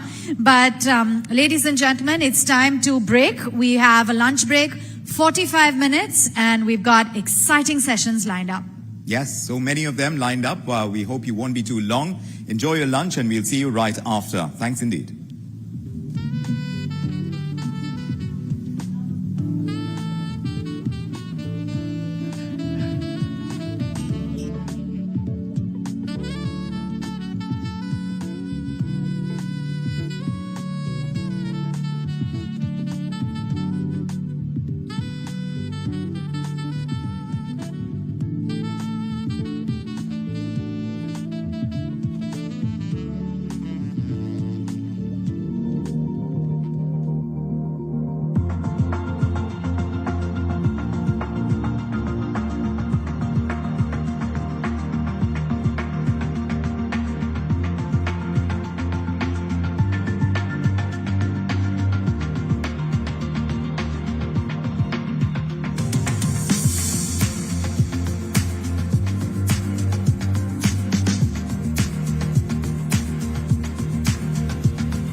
Imagine a fine day and a happy family in their space. You may feel as if nothing could go wrong in this lovely weather. Sadly, times are about to get bad. This could happen to us, and we may never be able to forgive ourselves. But look at what we are doing to our planet. And as a result, our planet is heating up at an alarming rate. Human needs drive carbon emissions to extreme levels, hence, measures need to be taken. The event industry has a lot of potential to cut down its carbon footprint by billions of tons of CO2. Reducing carbon footprint is challenging. But the Gen C offers a solution, reforming events with awareness. The Gen C has come up with a planet-friendly solution that considers 40+ data points to analyze and accurately measure the carbon footprint at your events. Upon correctly filling the data points, the Gen C helps you measure the carbon footprint of your event. The Gen C also helps you take offset measures that enable you to reduce the footprint or achieve net zero emissions at your event. Be the frontrunner of a better tomorrow with the Gen C, where we no longer hurt our planet due to lack of awareness. Let us help you save the planet and the innocent lives that are most affected by carbon emissions. Embrace sustainability with the Gen C and transform your events into planet-friendly experiences. The Gen C, an initiative for generational change.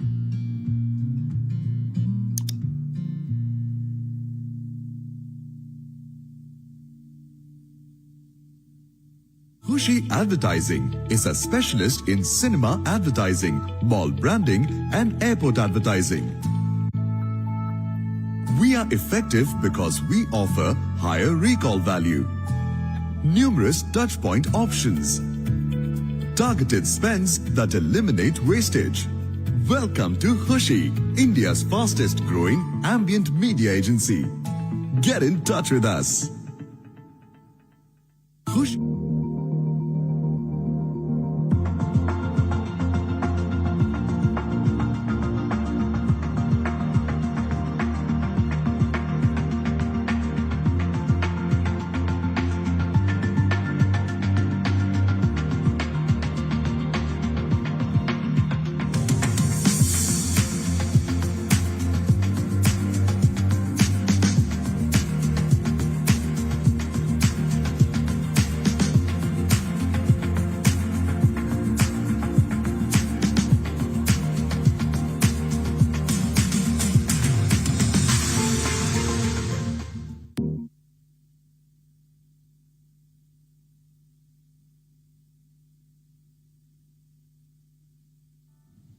Imagine a fine day and a happy family in their space.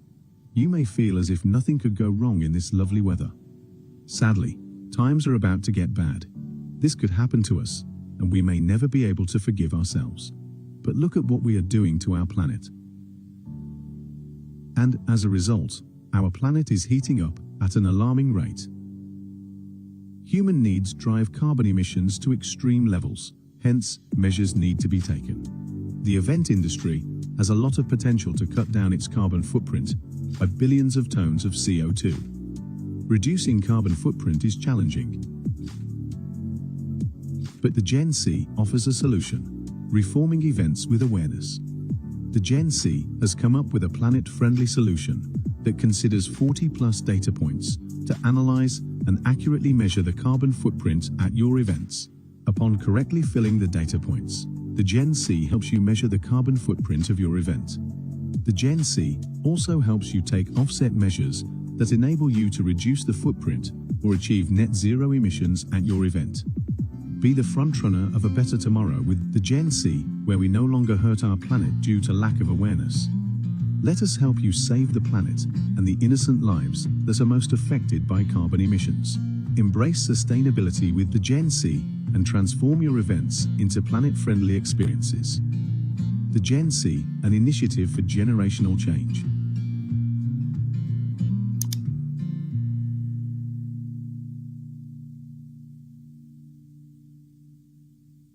Khushi Advertising is a specialist in cinema advertising, mall branding, and airport advertising.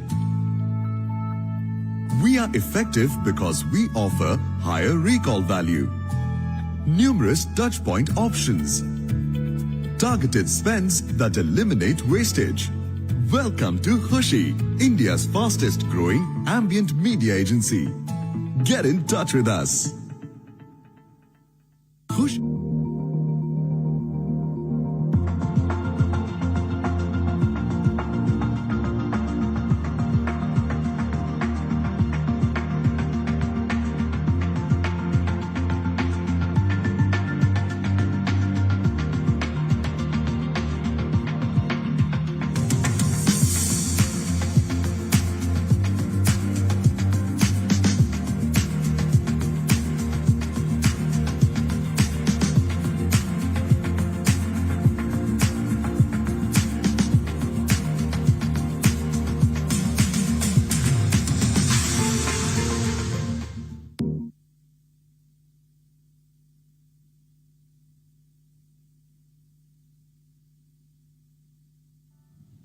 Imagine a fine day and a happy family in their space.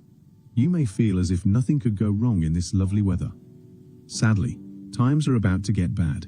This could happen to us, and we may never be able to forgive ourselves. But look at what we are doing to our planet. And as a result, our planet is heating up at an alarming rate. Human needs drive carbon emissions to extreme levels, hence measures need to be taken. The event industry has a lot of potential to cut down its carbon footprint by billions of tons of CO2. Reducing carbon footprint is challenging. But the Gen C offers a solution, reforming events with awareness.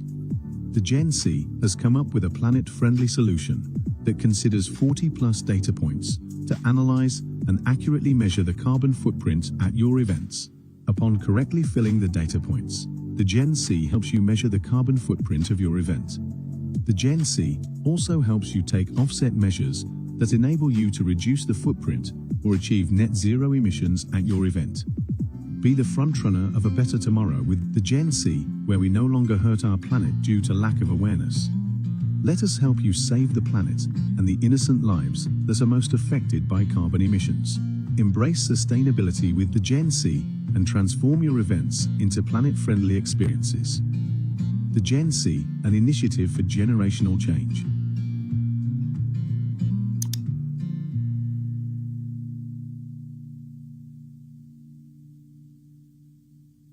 Khushi Advertising is a specialist in cinema advertising, mall branding, and airport advertising. We are effective because we offer higher recall value, numerous touchpoint options, targeted spends that eliminate wastage. Welcome to Khushi, India's fastest growing ambient media agency. Get in touch with us. Khushi.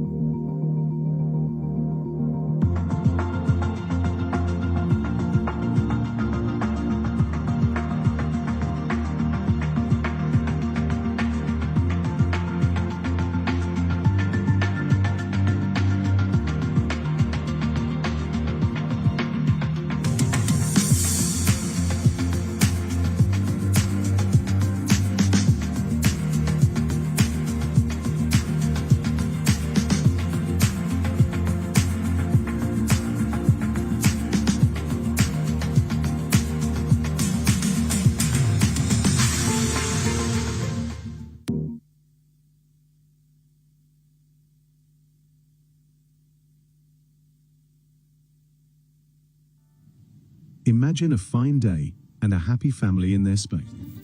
Let us tell you the power of you. Who are you? You are not just a speck in the universe.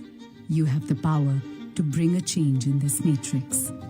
For the communities that we live and work in, it is to give back to those communities in very meaningful ways. But having a perspective that is beyond profit is going to be critically important to lead in this new environment. You are the catalyst of development, disruption, and diversification. You are the scripters of tomorrow. The future of this country depends on our ability to enhance the power of human mind. You develop opportunities, hopes, and avenues. Well, global organizations are going to have to learn to operate in two worlds. You have a chance to come up with some new things here that serve the world without having to rip apart the old. So that uncertainty is an opportunity, particularly for India. You disrupt so that the world transforms. So time has come, if we really want to be sustainable, if we have the guts and the gumption, that we have to look at growth in a multi-directional way. You diversify so that the existing structures break and new is celebrated. Only do the business which is close to your heart, not close to your head. It should be something that you feel for.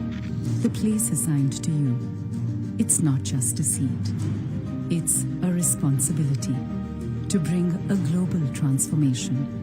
Because only when you know your power and begin to write the script for tomorrow, you will make the future smile with growth, prosperity, and developments like never before.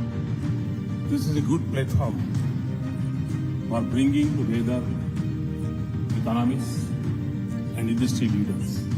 Over the next 2 days, we will debate growth and inflation, missed chances and unlimited possibilities. The Times Group presents ET Now Global Business Summit 2024. India welcomes you all to gaze into the promising future together for 2 days at 4 stages and with several eminent personalities speaking, collaborating, and structuring this enormous story of tomorrow that begins here with you.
Good afternoon, ladies and gentlemen. How's everybody feeling? How many people asleep? How many people awake after that lovely lunch? Can we get a shout out? Hi guys, good afternoon. Okay, you guys are awake. You've noticed two different anchors right now. My name is Sumit Lakhotia and my colleague is Meghna Dekka. We're going to take you through the rest of the session till the end of the evening. That's right, Meghna. What are we looking for this evening? Well, there's lots lined up for you. So if anyone has the lunch blues, we've got the perfect session to wake up everyone. Welcome back to day 2 of Times Group Presents ET Now Global Business Summit. Hope you've had that lovely lunch, the spread that we have outside. But before we move on, we are going to be thanking our partners, without whom, of course, this event would not have been possible. That's right. Strategic partner, Darwin. State partner, Government of Haryana. Real estate partner, Danube Properties. Logistics partner, Ecom Express. Digital transformation partner, Kyndryl. The experience makers, Adobe. EV partner, Joy e-Bike. Celebration partner, Diageo India. General insurance partner, Bajaj Allianz General Insurance. Industry partner, Nielsen IQ and GFK. NBFC Fintech partner, L&T Finance. Ambient media partner, Khushi. And gifting partner, Izhar. And just a quick reminder, all of you who are joining us also on social media, where we are going to be very active, hopefully so are you. If you are putting out videos, photographs, whatever it is related to the GBS, the Global Business Summit, remember to use these hashtags. Scripting tomorrow. That, of course, is right there on your screens as well. You can use this hashtag. You can also use the hashtag GBS 2024 or else GBS and, of course, ET Now GBS. All these hashtags are up there for you. All right, Meghna, one important announcement. Before we kick off our first session post-lunch, one important announcement. Shri Anurag Thakur, the Minister for Information and Broadcasting and Youth Affairs and Sports, unfortunately will not be joining us this afternoon. He's been called in for some work by the PM's office. He does send us his regrets, and he's also, he's not happy that he couldn't be here because he had a great session lined up. We're trying to get a recorded message from him at least. We'll keep you posted on that. But let's move on now for our first session after lunch. It's called Myths, Mobility and the Metropolis. And we'll have Jobin Bivert. He's the founder and CEO of Joby Aviation. And he'll be exploring the intersection of urban myths and mobility trends, focusing on innovative solutions for urban transportation. His insights, of course, will be offering valuable perspectives on navigating the evolving challenges of mobility within modern metropolises. So please join me in welcoming Jobin Bivert for his session. Come on up, Mr. Bivert. Let's have a bit more enthusiastic applause for him. Well, best of luck. Good afternoon. My name is Jobin, and I'm the founder of a company called Joby Aviation. And it is just so spectacular to be here with you this afternoon to talk about a topic that I care deeply about, which is electric flight. And being here in India is just so spectacular. There's so much energy and vitality. India is the land of making things happen. Here, that anything you can dream of can be made possible with ambition, creativity, and determination. And so I'd like to get all of you to join me in a round of applause for the incredible Chandrayaan-3 team for the first successful landing on the south pole of the moon. So that was just absolutely incredible, and it just shows what this incredible nation is capable of. So I'm sorry I didn't advance the slide there for this incredible achievement there.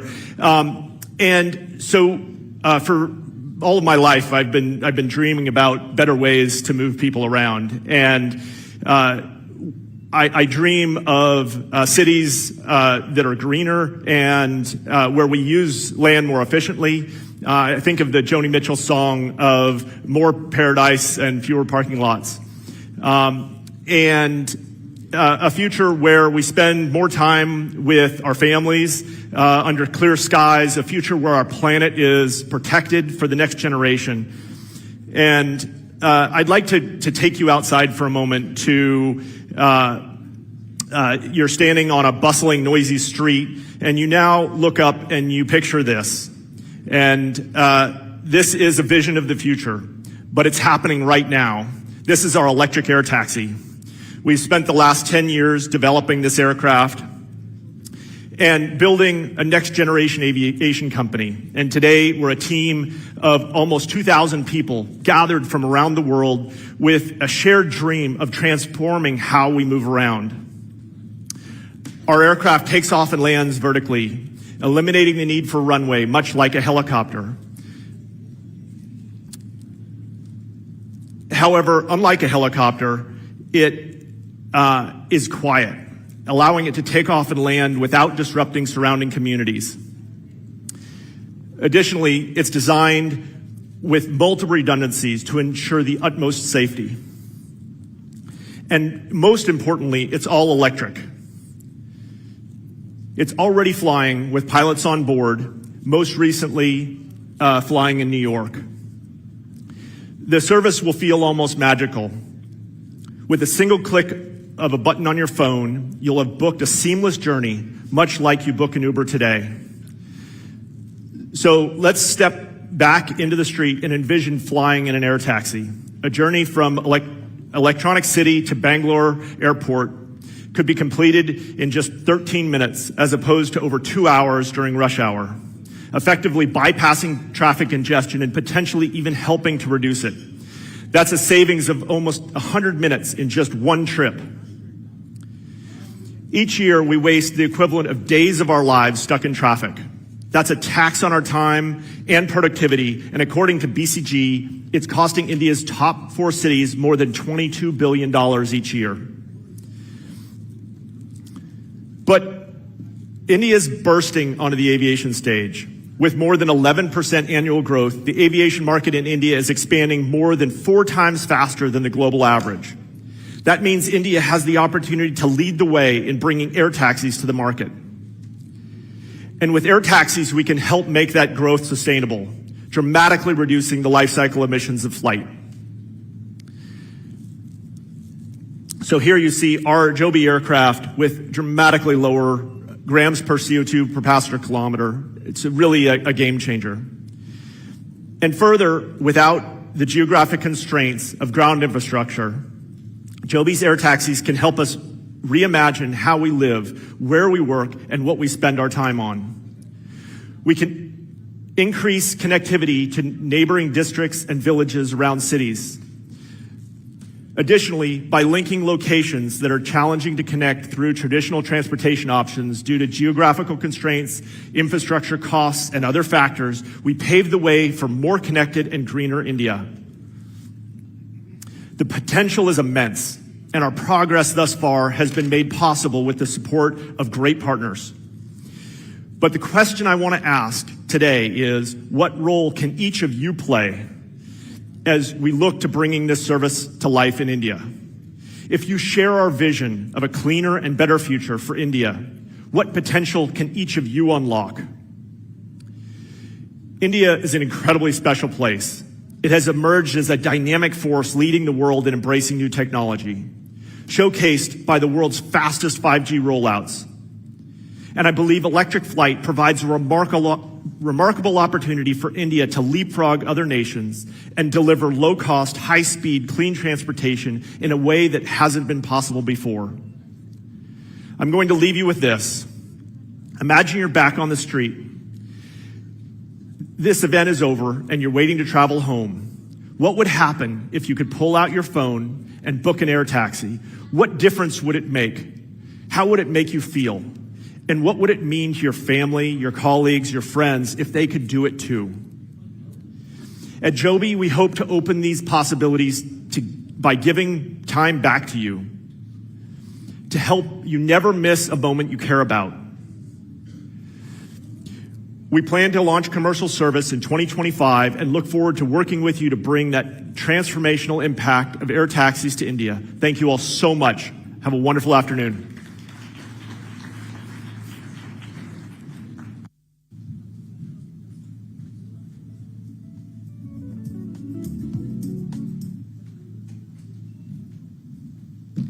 Thank you so much for that, Mr. Bibot. That was really interesting, especially I love the parts where he spoke about Delhi and Bangalore. That hit home. Literally. And let's not forget that I spend 2 hours every day coming back and forth from office. I definitely need that. We need those Joby aircrafts. Well, moving on in this upcoming session, Humanity in Crisis, Navigating the Challenges of a Fractured World. We have none other than Safi Rauf. He's an Afghan-American humanitarian and a Navy reservist. And he will share his insights on addressing pressing humanitarian challenges amidst global fractures. His experiences offer valuable perspectives on navigating crisis with compassion and resilience in our complex and fractured world. So, ladies and gentlemen, put your hands together for Safi. Safi, if we can have you on stage, please.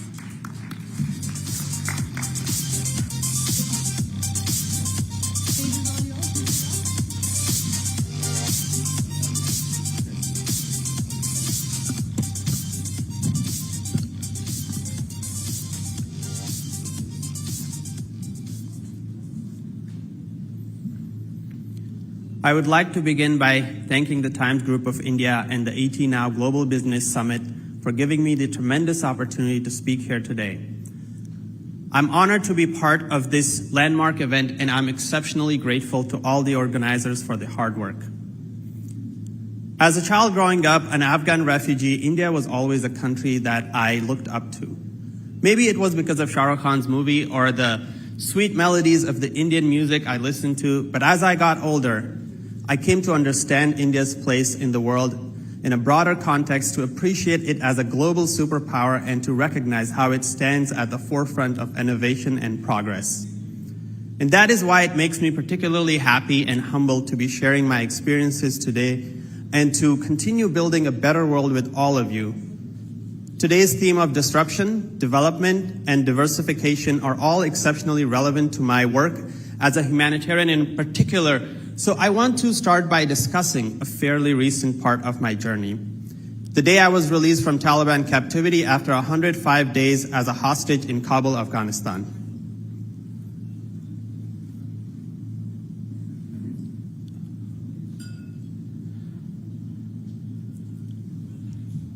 This is me. I'm in Doha, Qatar, being escorted off a Qatari C-17 by U.S. State Department official J.P. Feldmeyer. And this photo captured by my first few steps as a free man after a harrowing journey that included horrific conditions, torture, starvation, and beyond. While I was relieved to be free and returning to my family, I left that experience feeling more than anything invigorated by the lessons I'd learned in captivity and eager to put them to use out in the world. After all, if nothing else, captivity teaches you to cherish every day you walk the earth as a free man, and I wasn't about to waste a second of it.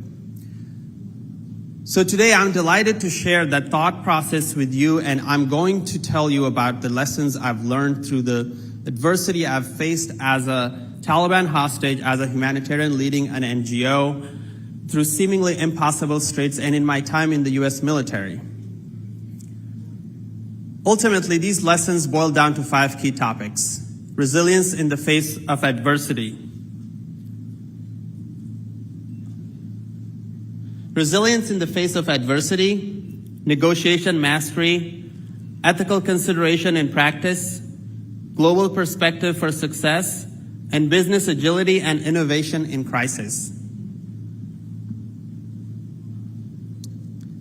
This is me on my first day of training as a corpsman in the US Navy. On your first day of military training in the US Navy, your superior keeps you awake for 48 hours. This is the first test, and these tests get progressively hard, The tests are not designed to assess how strong you are, but rather how resilient. And this is distinction in what I want to discuss here. Strong people can break after failures, but resilient people persist in the face of adversity. And it was my military training in resilience that prepared me for the challenges I would face thereafter, most specifically while in captivity when I was first taken hostage by the Taliban. I had a bag thrown over my head. I was separated from my brother Anis, whom I had been in Kabul with, and I was thrown onto a dirt floor basement cell in the dead of winter with no heat, no blanket, no windows, and no communication with the outside world. Back home, I knew my family was waiting for my return from Kabul. What would they think had happened to me? I had no way to tell them I was alive. This moment in my life, put simply, rock bottom.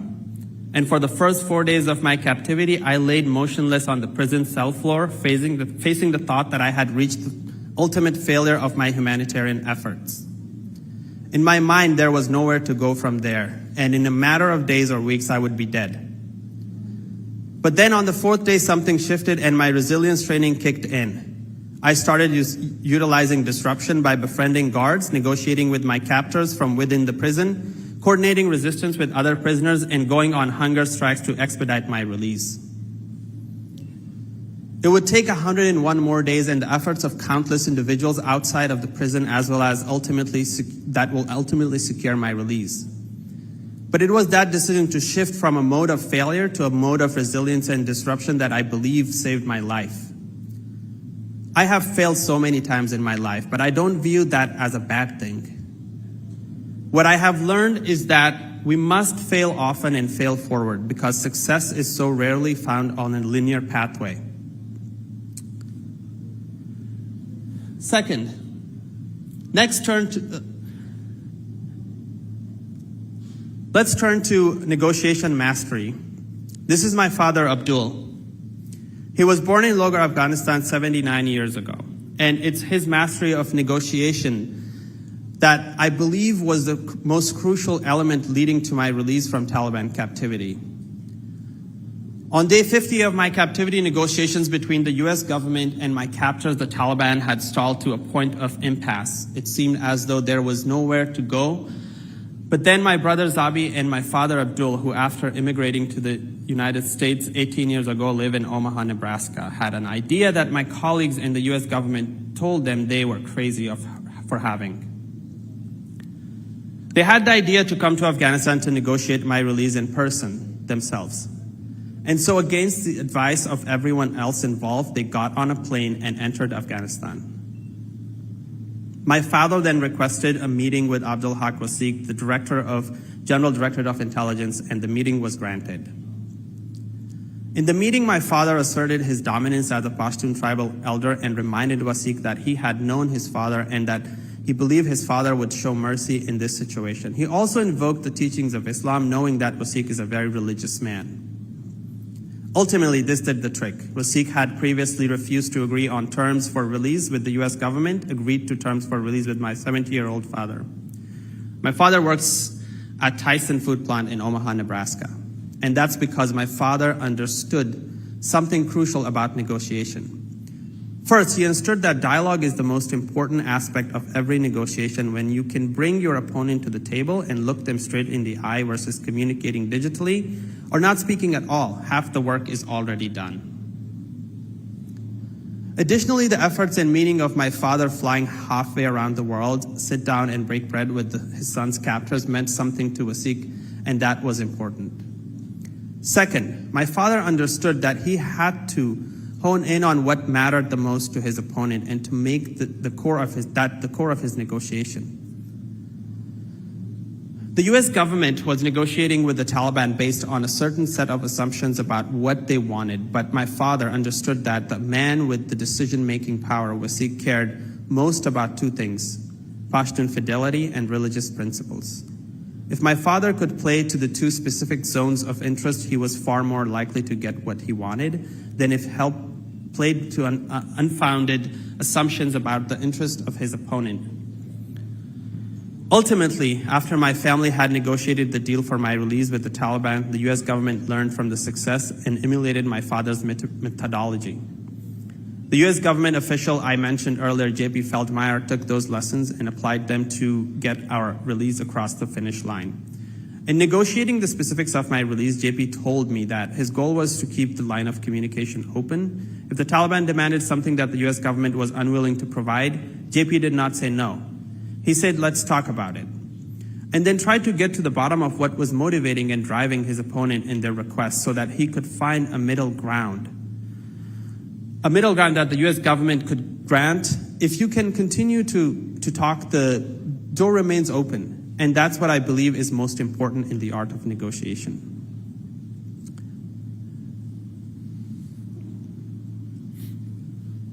Third, let's turn to ethical consideration in practice. This is a photo of my operations center in Washington, D.C. in August of 2021. Predating my captivity, this center is where my NGO Human First Coalition was born in the wake of the Taliban's takeover of Afghanistan. We sought to evacuate as many individuals in need as possible, but because there were no government-dictated rules for this evacuation decision-making, was challenging but ultimately ethically confounding. And this is where I'll get to what's most difficult part of my work. How to keep ethical consideration at the core of your practice while continuing to try to serve as many people as possible. When my team and I set out to evacuate vulnerable individuals from Afghanistan, in this tragic moment, we came to understand that the most vulnerable individuals were often Afghan nationals who were being targeted by the Taliban. But as Americans and veterans, we were faced with ethical dilemma. The US government requested us, and our military training suggested that the American citizens remaining in Afghanistan at this time should be our priority in an evacuation mission. The status as American nationals not only gave them official priority in getting out of the country, but it gave them somewhere to go. In other words, their evacuation was easier. But what was heartbreaking was that those individuals, the American nationals, were often in less danger than their counterparts who were Afghan nationals. We received nonstop calls from the Afghan national describing horrific danger and begging for us to help. And we knew that oftentimes the American nationals could find other ways out of the country without any team's help. So at times, it seemed that the seats on the planes that we held for American nationals would be better put in use to the Afghan nationals. So I was left with the ethical conundrum of whether to follow my mandate or deviate and help those whom I felt were most in need. And through much brainstorming with my amazing team, a solution emerged that seemed to achieve the best of both worlds. Specifically, I negotiated with the US government officials who were in charge of approving flight manifests telling them that I would evacuate American citizens, but that for every American that I put on a plane, there must be 3 at high-risk Afghans on the plane as well, who were granted some sort of status in the United States. And the government agreed, thereby allowing us to utilize the American nationals to buy the passage of the Afghan nationals. Ultimately, my team and I evacuated about 1,400 US nationals, but moreover, we also evacuated about 5,000 Afghan nationals, and that was only possible because we got into the weeds on where our ethical quandaries lay, and ultimately a solution emerged. Time and again, as a humanitarian, I've encountered similar dilemmas. There will always be more people to help than help that can be given. For every person that you help, there will be thousands asking you why there weren't help, and this is something I've experienced time and again. And if I'm honest, it makes the work feel endless and often exhausting and overwhelming at the point of defeat. But in those moments, I try to always go back to resilience, to remember that drops in a bucket are how a bucket gets filled, and to reaffirm the ethical principle behind why I do the work in the first place. It's that reminder that keeps me going. Fourth,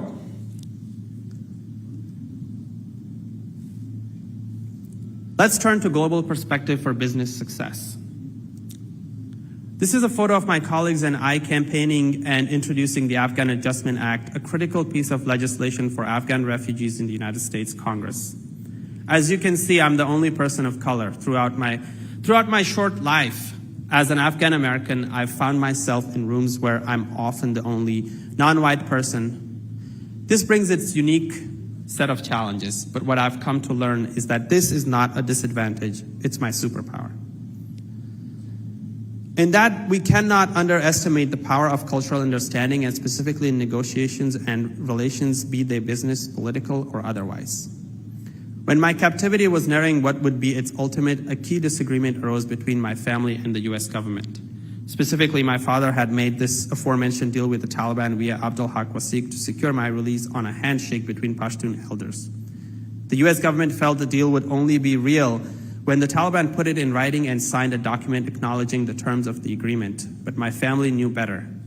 They understood that cultural realities in Afghanistan and amongst Talibs dictate that piece of paper means nothing and a handshake means everything. Painstakingly, my family sought to convince the US government of this reality, and ultimately they succeeded.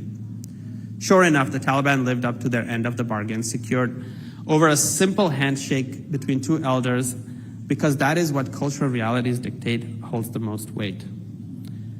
In looking to achieve success across international borders, understanding how cultural impacts pathways to success is one of the most, if not the most critical keys to success. It comes back to the key theme of diversification, that the more perspective we have access to, the more we will understand the challenges we face. Fifth and finally, let's turn to business agility and innovation in crisis. This is a photo of my guard in Taliban prison. Let's call him Ahmed. On the 17th day of my captivity, my desperate need to reach my family and inform them that I was alive reached to a boiling point, and I racked my brain for how to somehow get contact with the outside world from within a basement cell with no phone, no sunlight, and no way of communicating with anyone. It was then that I overheard my guard Ahmed having a conversation with another guard. In this conversation, he started speaking about how he had been betrothed to a young woman he was excited to marry, but that he didn't have enough money for the wedding. He was worried that his father would break off the betrothal and marry her to someone else who could afford the wedding. Suddenly, something clicked in my brain. Here was something that my captor wanted, and I needed to figure out how I could play a role in getting it for him so that I could get what I wanted. So at a moment of disruption, I spoke up and I made a proposal to Ahmed that surprised him. I explained that if he went to visit my cousin Jamal, who was living just a few blocks away, Jamal would give him money for his wedding in exchange for my use of his cell phone. If Ahmed told Jamal I had made this arrangement from within the prison, Jamal would be more than happy to oblige. And it worked. Ahmed visited Jamal. Jamal gave him money for his wedding, and subsequently Ahmed let me use his cell phone to call my loved ones from prison and let them know that I was alive, ultimately allowing to start strategizing on my release. Being nimble in crisis leads to innovation in problem solving, and moreover, humans are driven to action because they want or need something. And if we can find out what that something is, we can make enormous strides in getting what is that we want and need. While I would not relive my terrible experiences in Taliban captivity for anything, this experience and other adversities I have faced in my life have taught me these critical lessons that I will carry with me in all that I do from here. I hope that sharing them with you today has been valuable, and I look forward to the speakers to come in this tremendous and enriching moment. Thank you so much for having me.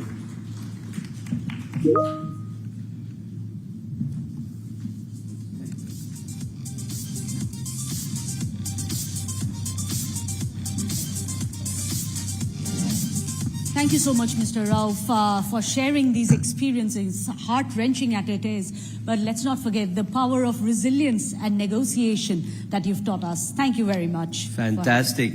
Ladies and gentlemen, before we move on, just another reminder, we have the Social Champ contest going on right here. All you need to do is go to the Jahangir Hall. There is a booth there. There's a QR code that's displayed on the screen. You need to scan it and then share your thoughts on the link from the code. So please do that. Absolutely. In fact, in our next session, it is going to be on the mind, machine, and mankind, AI and us. And it is our pleasure to welcome Jason Kwon, the Chief Strategy Officer at OpenAI. Meghna, sorry to interrupt, but before Jason comes on, we will be reading a bit about him, and then we're going to ask Jason whether was that written by someone or was that written by ChatGPT. So Jason, you have to talk to us about this in a bit, all right? Now, with a wealth of experience and expertise in the field, Jason brings a unique perspective on how AI influences human cognition, the evolving collaboration between humans and machines, and the broader societal implications. In fact, this discussion aims to provide valuable insights into the very complex relationship and consequences of AI on our collective future. So over to Jason Kwon. All right. Jason, you need to tell us now whether that was ChatGPT or by a human.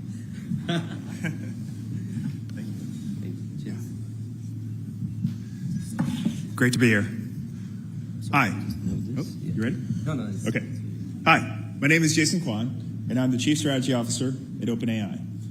OpenAI has a mission to ensure that the tools we build benefit all of humanity. And my team charts the strategy of the company to achieve this mission. Most importantly, we work with partners to unlock the benefits of this new technology for communities throughout the world. And that's what I want to talk to you about today.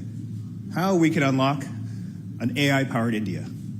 But first, I want to thank the Economic Times of India for inviting me to join this discussion. I also want to thank the government of India for its investment in this event and its leadership on this issue. Thank you. In past visits to India, our Vice President of Global Affairs, Anna Makanju, had heard from many that the cost of our developer services were too high for some. Those conversations are a key reason we asked our engineering team to stay focused on reducing costs, which we've done throughout 2023 as well as last month. This enables more developers to build more tools and enables us to provide more free usage to ChatGPT users. We're grateful for this dialogue with you that has made us better. Since our company, OpenAI, was founded in 2015, we have been working to ensure that artificial general intelligence benefits all of humanity. What will this mean for India? As a starting point, it's helpful to put the arc of AI in context. At OpenAI, we've been working on this technology for many years, but ChatGPT is slightly more than a year old. We thought our decision to set aside a compute budget for around 100,000 users of ChatGPT was optimistic, but it turned out that it was much more transformative. People experienced AI in a new way, not as a behind-the-scenes abstraction, but as a real and tangible tool. So what have we learned? We've already seen that AI can help solve real problems in previously unimaginable ways. When our CEO, Sam Altman, did a world tour last spring, one of the main things he saw very clearly was that the role that AI tools like ChatGPT can play in closing one of the main barriers that startups face, the demand for code. Startups understand market gaps and build innovative products to fill them. Tools like ChatGPT can help accelerate startups and unlock new ones in several ways. First, they reduce the cost of intelligence. By writing code for you, AI can make an engineer far more productive and free them up for higher level problems.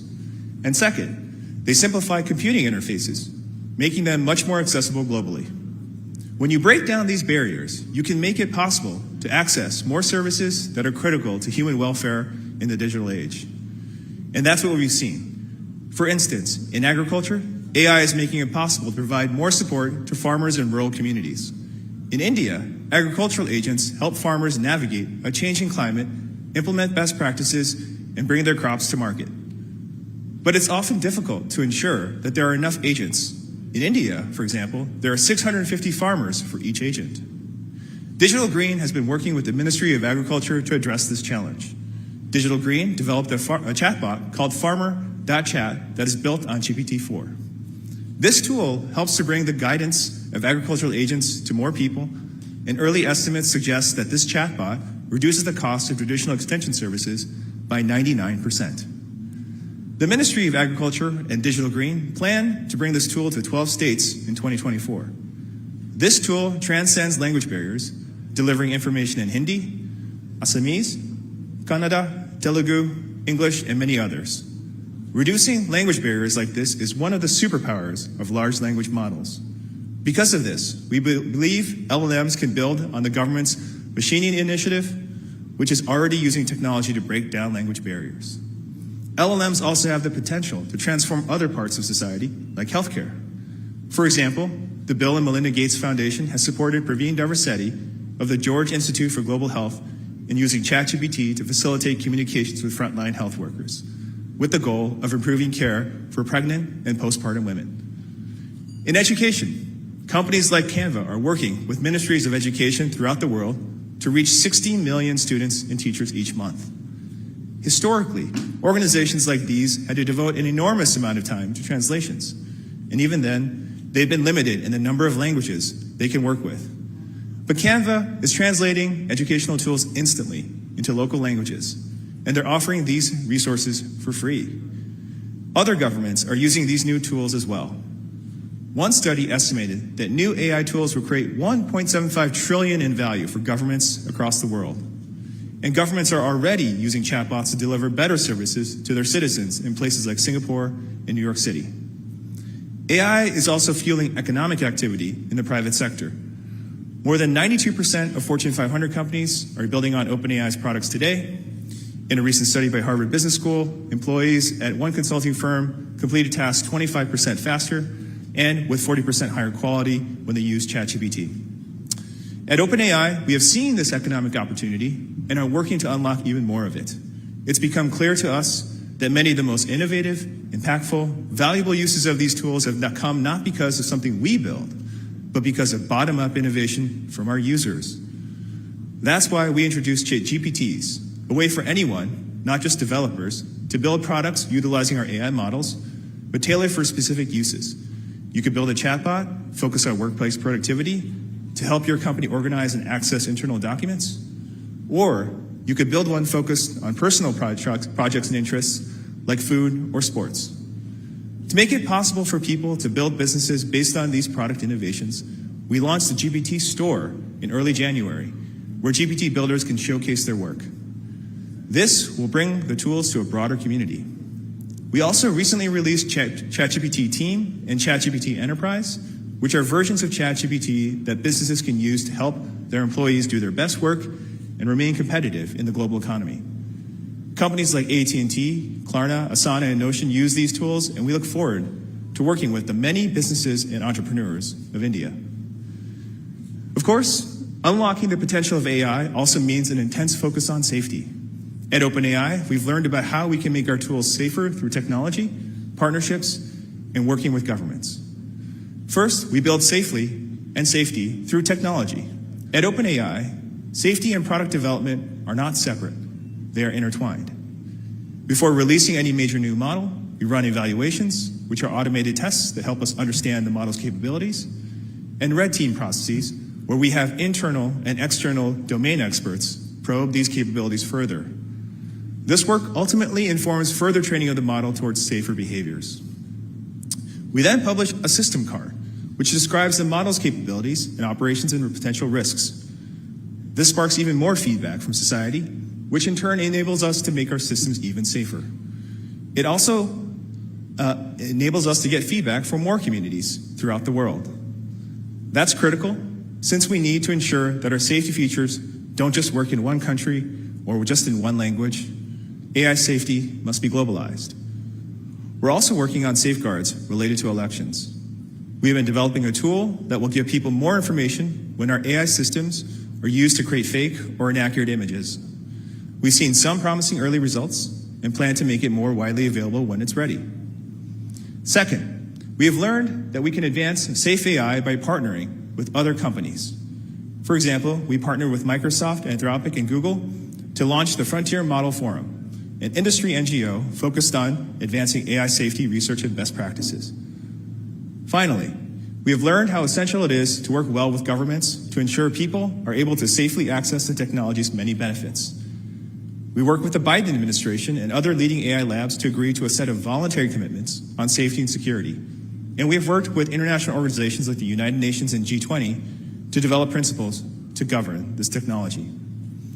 But of course, AI is a global issue, and we need a global approach to governing it. In the past, countries have come together as a global community to address global problems. We eradicated diseases like smallpox and polio. We harnessed the power of nuclear energy. Together, we have built a number of global institutions in areas like trade, finance, health, natural resources, conflict resolution, and the environment. These institutions form the basis of an international order and rule of law, which everyone benefits from today. Using this history as our guide, we must harmonize our efforts no matter what country we call home. India has an important role to play in these conversations, and that's one of the reasons that I'm here today.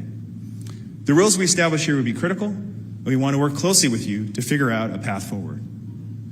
Finally, I'd like to conclude my remarks by talking to you about the community that's actually building this technology here in India, developers. On this trip, I'm spending time meeting with entrepreneurs who are creating AI-powered products that will enable India to experience the value of this technology. It may be that the world of AI is a world filled with code and models, but behind the technology are people, and it is their talent and their humanity that will shape what AI becomes. India has the key ingredients of being one of the world's leaders in AI. It has the largest developer community in the world, with some of the most impressive talent in the field, a track record of developing extraordinary technology businesses, and a relentless focus on competing on the world stage. That's why we want to continue investing in the developer community here. Last month, our Vice President of Engineering, Srinivas Narayanan, led a developer summit in Bangalore. When he returned from the trip, he talked about how important it is that we continue the work, and we are already exploring a number of projects as a result of those meetings. That's why I'm delighted to announce today that we will hold several more developer summits in India in 2024. Our plan is to convene developers from around the country to work alongside OpenAI product leaders on some of the most difficult challenges in AI. Our hope is that this collaboration between Silicon Valley developers and Indian developers will put us on a path toward building the tools that define our future. Thank you for this opportunity to speak to you today, and I'm looking forward to coming back and having a chance to discuss how we were able to further unlock the power of AI in India. Thank you.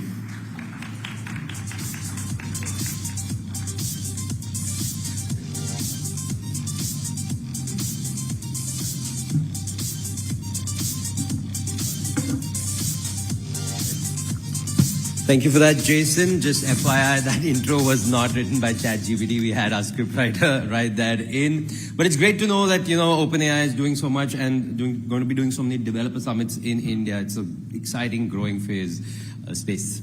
Absolutely. In fact, let's take that forward, artificial intelligence. The next session that we are getting for you, AI and us, crafting tomorrow today. This is going to be an insightful exploration of the relationship between artificial intelligence and humanity, focusing on how we can shape our future in tandem with this in the rapidly advancing technology as well. Right, this session delves into the opportunities, the challenges, and most importantly, the ethical considerations surrounding AI integration into various aspects of our lives. It'll be led by David Hanson, the CEO of Hanson Robotics. It's a pioneering company in the field of AI and robotics, and this session promises to offer valuable insights into the potential impact of AI on society and how we can proactively steer its development towards a brighter future for us all. Please join me in welcoming David Hanson.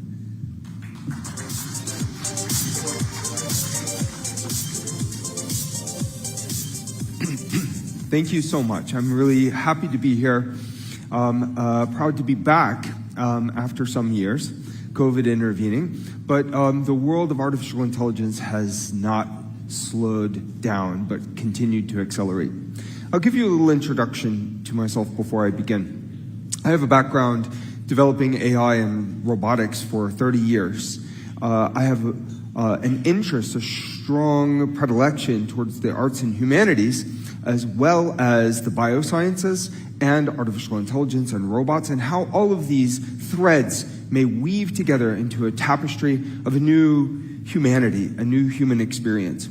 AI and robots ultimately are about how we make life better for humanity, manage a future of life. These are themes that you'll hear me talk about today. I perhaps am best known for developing this robot, Sophia.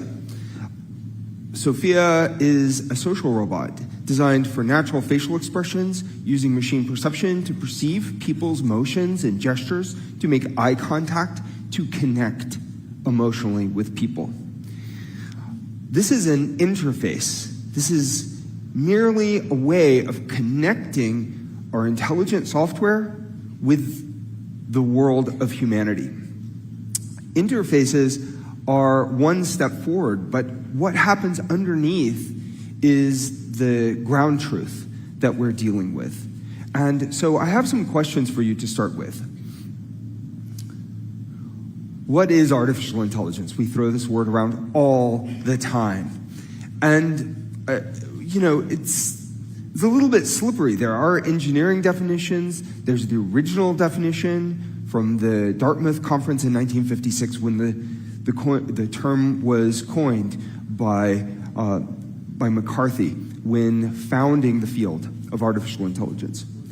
So you have a lot of definitions out there. This one from Wikipedia is a pretty good one.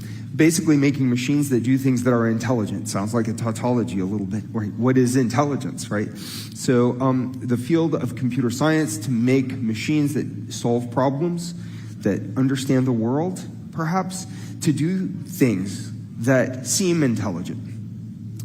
But I would propose that the way that organisms like human beings solve problems is based on information dynamics, the way that we process this. This is a mystery. I've studied neuroscience at King's College and at the University of Texas, where I got my PhD, University of Texas at Dallas. And so studying the biosciences of human mind and intelligence is very interesting. So there is a field that goes back actually about 50 years, but it was first named in 1986 by Christopher Langton, called artificial life, studying synthetic organisms, how we can create computer programs that simulate properties of life. But there are parallel disciplines called synthetic life, where you're engineering new forms of life, computational biology, digital organisms.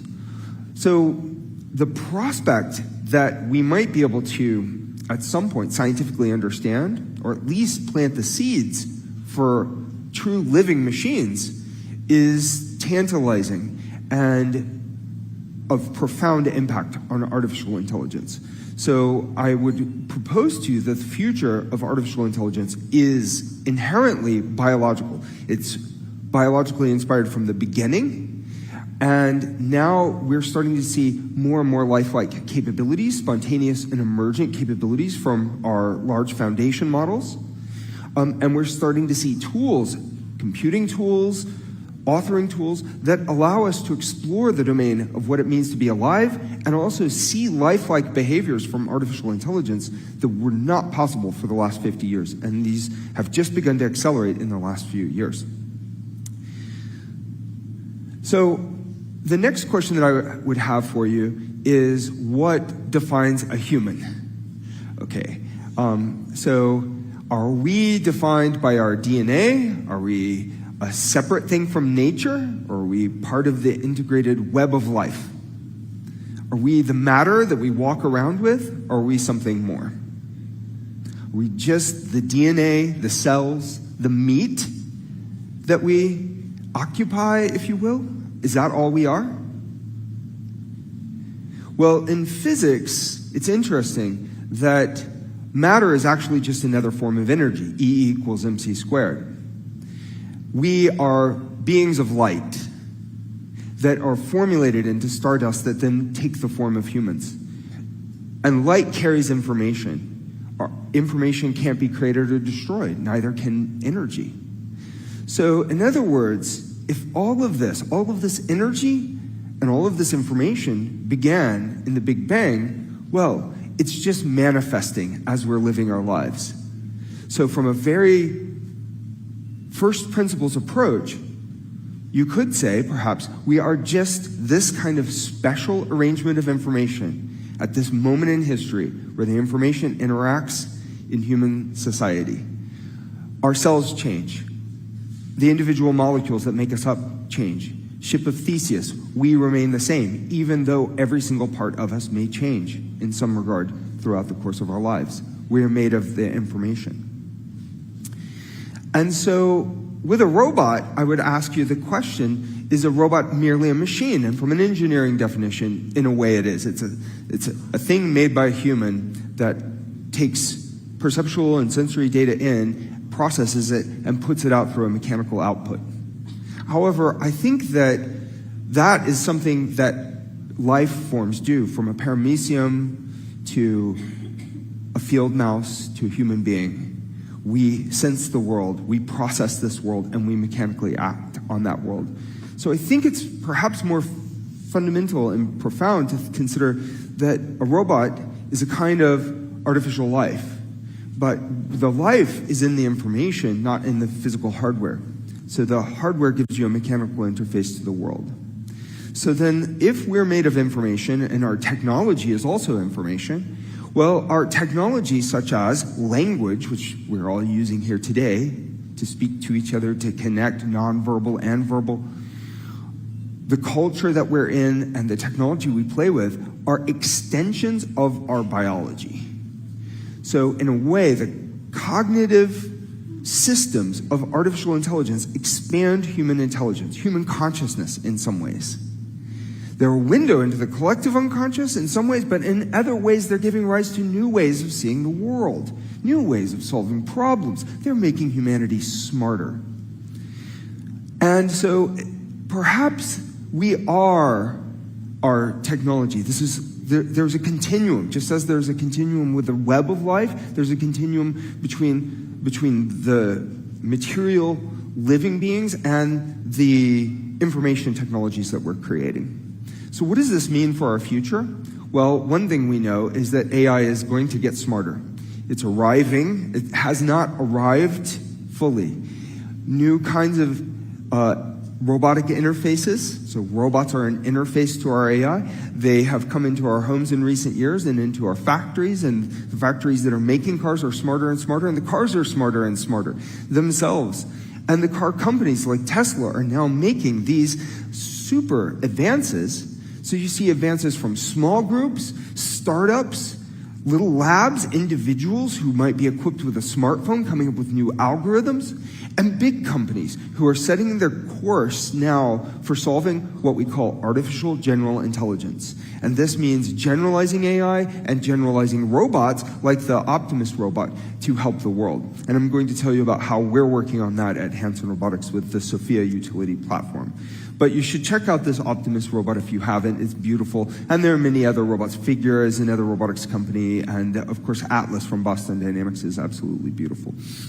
So there are many robot platforms out there, but it started many, many years ago. So the first robots arguably came out thousands of years ago, but they were named in the 20th century. Yubatech Walker, now these happened over the last few years. The Optimus is now coming out. Human-like robots have been around, like at the Hall of Presidents for Disney, but Amica is a very nice one.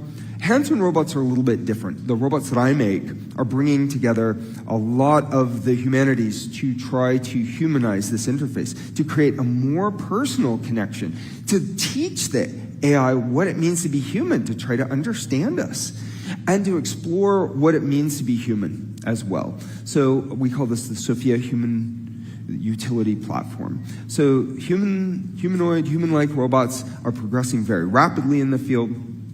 The question pops up often, why humanistic robots? We can make them look like anything. Well, we can make them look like anything, so we should diversify the robots, just as we are connecting with humans in a wide variety of applications and backgrounds. So that can help people better. It can help the AI to learn and grow among humans, to bond with people, to form a kind of relationship, to co-evolve with us, to grow up in the human family, if you will, if they become conscious, which is one of our big questions.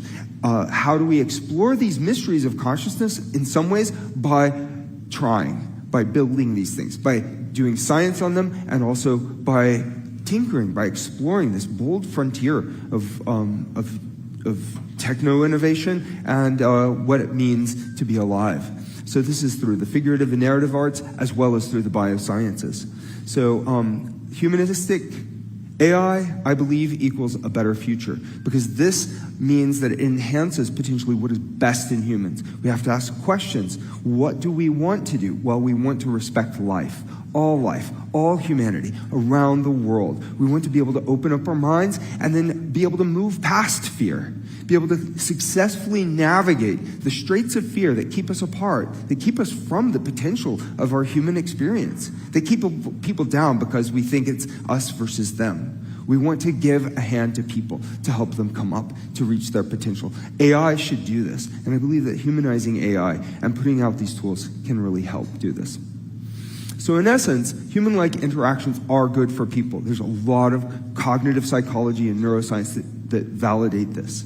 And making technologies that deliver a human-like experience, from DVDs to interactive fiction to children's books to fine arts to the latest in artificial intelligence, this can be good for people and train smarter AI. We're attracted to the human-like form, and sure enough, when we put our robots, our human-like robots, in the room with other robots, people do pay more attention to the human-like robots. For example, Sophia, who's in the background there, everybody's paying attention. Other robots, unfortunately, can be ignored in that situation. So the Sophia utility platform is not just about that artistic or character experience, but it's also a bold platform for innovating artificial intelligence and generalizing robotics. So it has nice looking facial expressions, but very capable hands and arms and navigation and locomotion as well. It's not the first robot that I've made. I've actually made over 100 unique robot designs, all through my PhD. In fact, most of these designs are from my PhD studies. They include the Diego-son robot, that's the big baby robot in the front, that walking Albert Hubo robot in 2005, the Jules robot that looks like Sophia, but that's from 2006 for the University of Bristol. Cambridge University has one of my robots, the Vincena robot, you can see there, Zeno, etc., the Bina 48 robot. So diversifying robotics is one of our quests, but this requires a diversity of team as well. So we have a team that is about 50% women, and we have people from engineering, AI science, PhDs, also manufacturing engineers, but also designers and artists, animators, people who are helping to craft who these people are, the characters, and people from all around the world. So here's a little bit of the process. I sculpted Einstein in 2005 to make this portrait. I developed a special skin material that's extremely lightweight and low power and generates natural-looking facial expressions. Here is the result from that, from 2005. And this was lightweight, low power, so it could mount on the Hubo robot from KAIST, Korean Advanced Institute of Science and Technology. And so you put these things together, eye cameras and various sensors, the perceptual software to see faces, to be able to understand speech and have conversations, and then you're able to do these kinds of full interactions, and we put all these things into a toolkit. We call it Hanson AI SDK. And there you have kinetic intelligence, the ability to walk around, the ability to understand people also, and to generate creative activities. We've done these generative algorithms for 20 years now, working with these robots. And then you put all of these things together on one platform, and we're able to do and facilitate research in machine consciousness and applications like autism development and so forth. So the motivated driven action selection workflow is bio-inspired, trying to imitate what happens inside humans and organisms when they're motivated to interact. We have open source projects called the Open Hands, Open Arms, Sophia's Open Arms to the World, which we published, and they have really great capabilities, and new open source walking legs that really are super. Dan LaFaro is one of our scientists working on that. So these have also been deployed in multiple applications, including autism, therapy studies, a Grace Healthcare robot that we've created, and then a robot CEO called Mika that we put out last year with a company called Dictador. And then we have all of these kinds of artworks. A small version of Sophia that we're planning to bring to market maybe this year, and a machine consciousness research project. The idea with Sophia, however, is that she's there as a platform, so we created this open app called Sophia's AI Lab where you could program her through a virtual Sophia. And we put together a nonprofit institution called the Global Artificial Intelligence Alliance, which won the World Economic Forum Accenture Ahura AI Award for Social Enterprise. This is about stitching and bridging communities that may be separated, governments and the people and corporations, to try to create a global AI democracy. So it's a nonpartisan organization. So this epic in history is potentially the moment where we can see machines become sentient. And that is our quest. And I think that humanizing the machines is a necessary thing. We have to realize that they may be a new branch on the tree of life. We may see the dawn of new ways of humans to be smarter as we unlock bioscience of what makes our minds work. So humanoid robots can be a way to bridge AI to the human experience. And I hope you will take this into consideration as you hear about all of the other advances and generative advances, and just realize the most profound, transformative, disruptive development that would help to diversify AI could be artificial general intelligence. But we need to all pull together around the world, around the globe, in order to make this AI very good, make it care about us. So I hope you'll come to me with any questions that you have, and I thank you very much for your time and attention.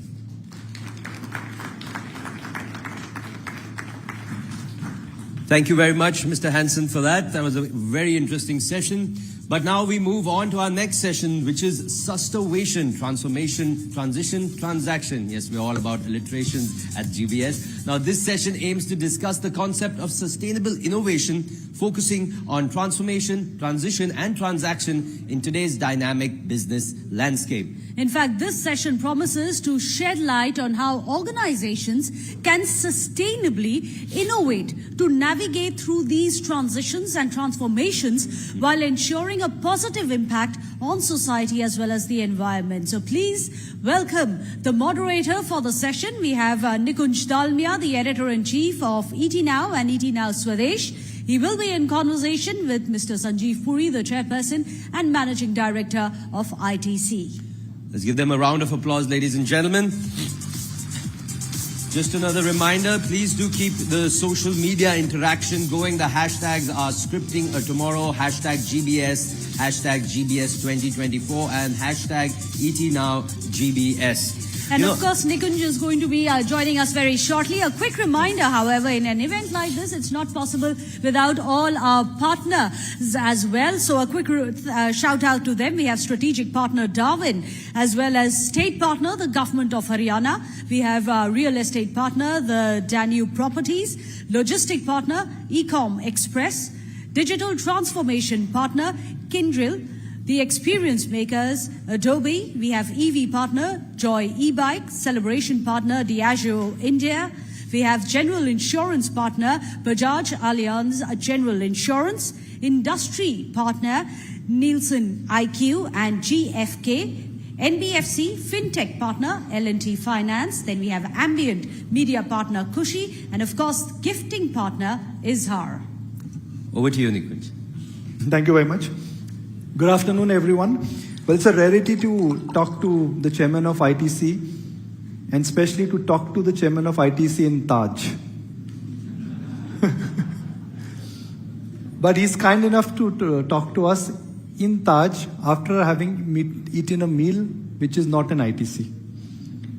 So we're looking forward for an engaging conversation. And I'm going to first start with the Prime Minister's speech last evening on India. India is firing full cylinders. Looking at in your CI capacity and as the chairman of ITC, since you have a deep understanding of businesses, do you think 6 to 7% GDP growth for next couple of years is something which is not impossible, and it is something which is entirely possible and conceivable? So first of all, thank you, Nikunj, for having me here. Yes, I think this is eminently possible. I think that's the kind of number we should be aiming for at the minimum. You see, growing at 7%, which is what is the estimate for the year and beyond this year, at a time when the whole world is struggling, when the global growth is the least in a long period, global trade is significantly lower than what it used to be at that time itself. We're growing at 7%. I think it's quite a commendable achievement, and that certainly gives us the confidence. And the confidence is not emanating, I think, just from numbers. The business confidence is not coming just by these GDP numbers. It is reflected in even the various CII surveys that have been happening with the business leaders on capacity utilization and confidence and so on and so forth. And, this is so because of this very strong foundation that is getting built over several years. A lot of very purposeful policy interventions have happened. If you look at the macros, our inflation, for example, is very well managed. There was a time when we had higher inflation than the developed economies. Today it's the reverse.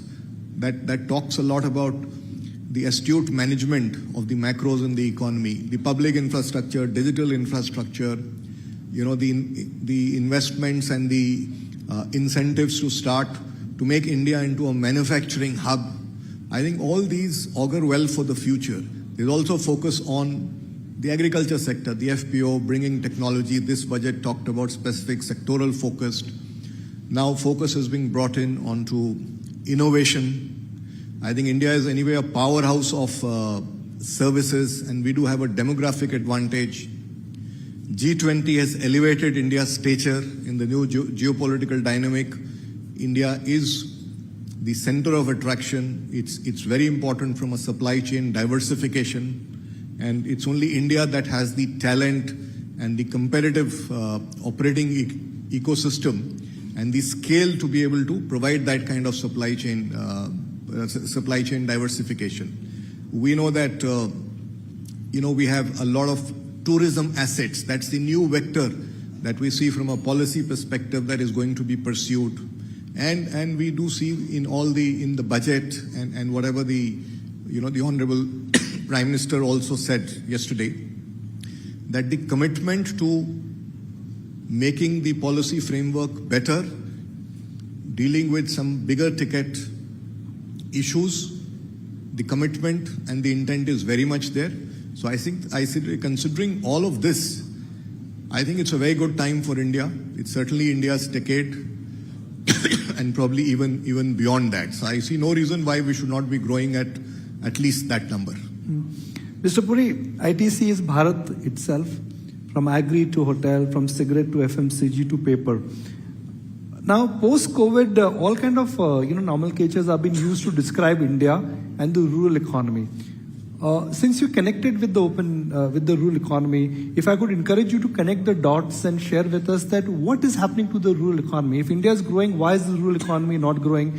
And if 20% of Indians are accounting for 80% of the consumption, but 80% of Indians still account for 20% of the consumption, if that will not grow, the base would be shaky. So it's a very good point you have brought out. I think the way to look at is that I think the Indian economy and even the rural has been very resilient.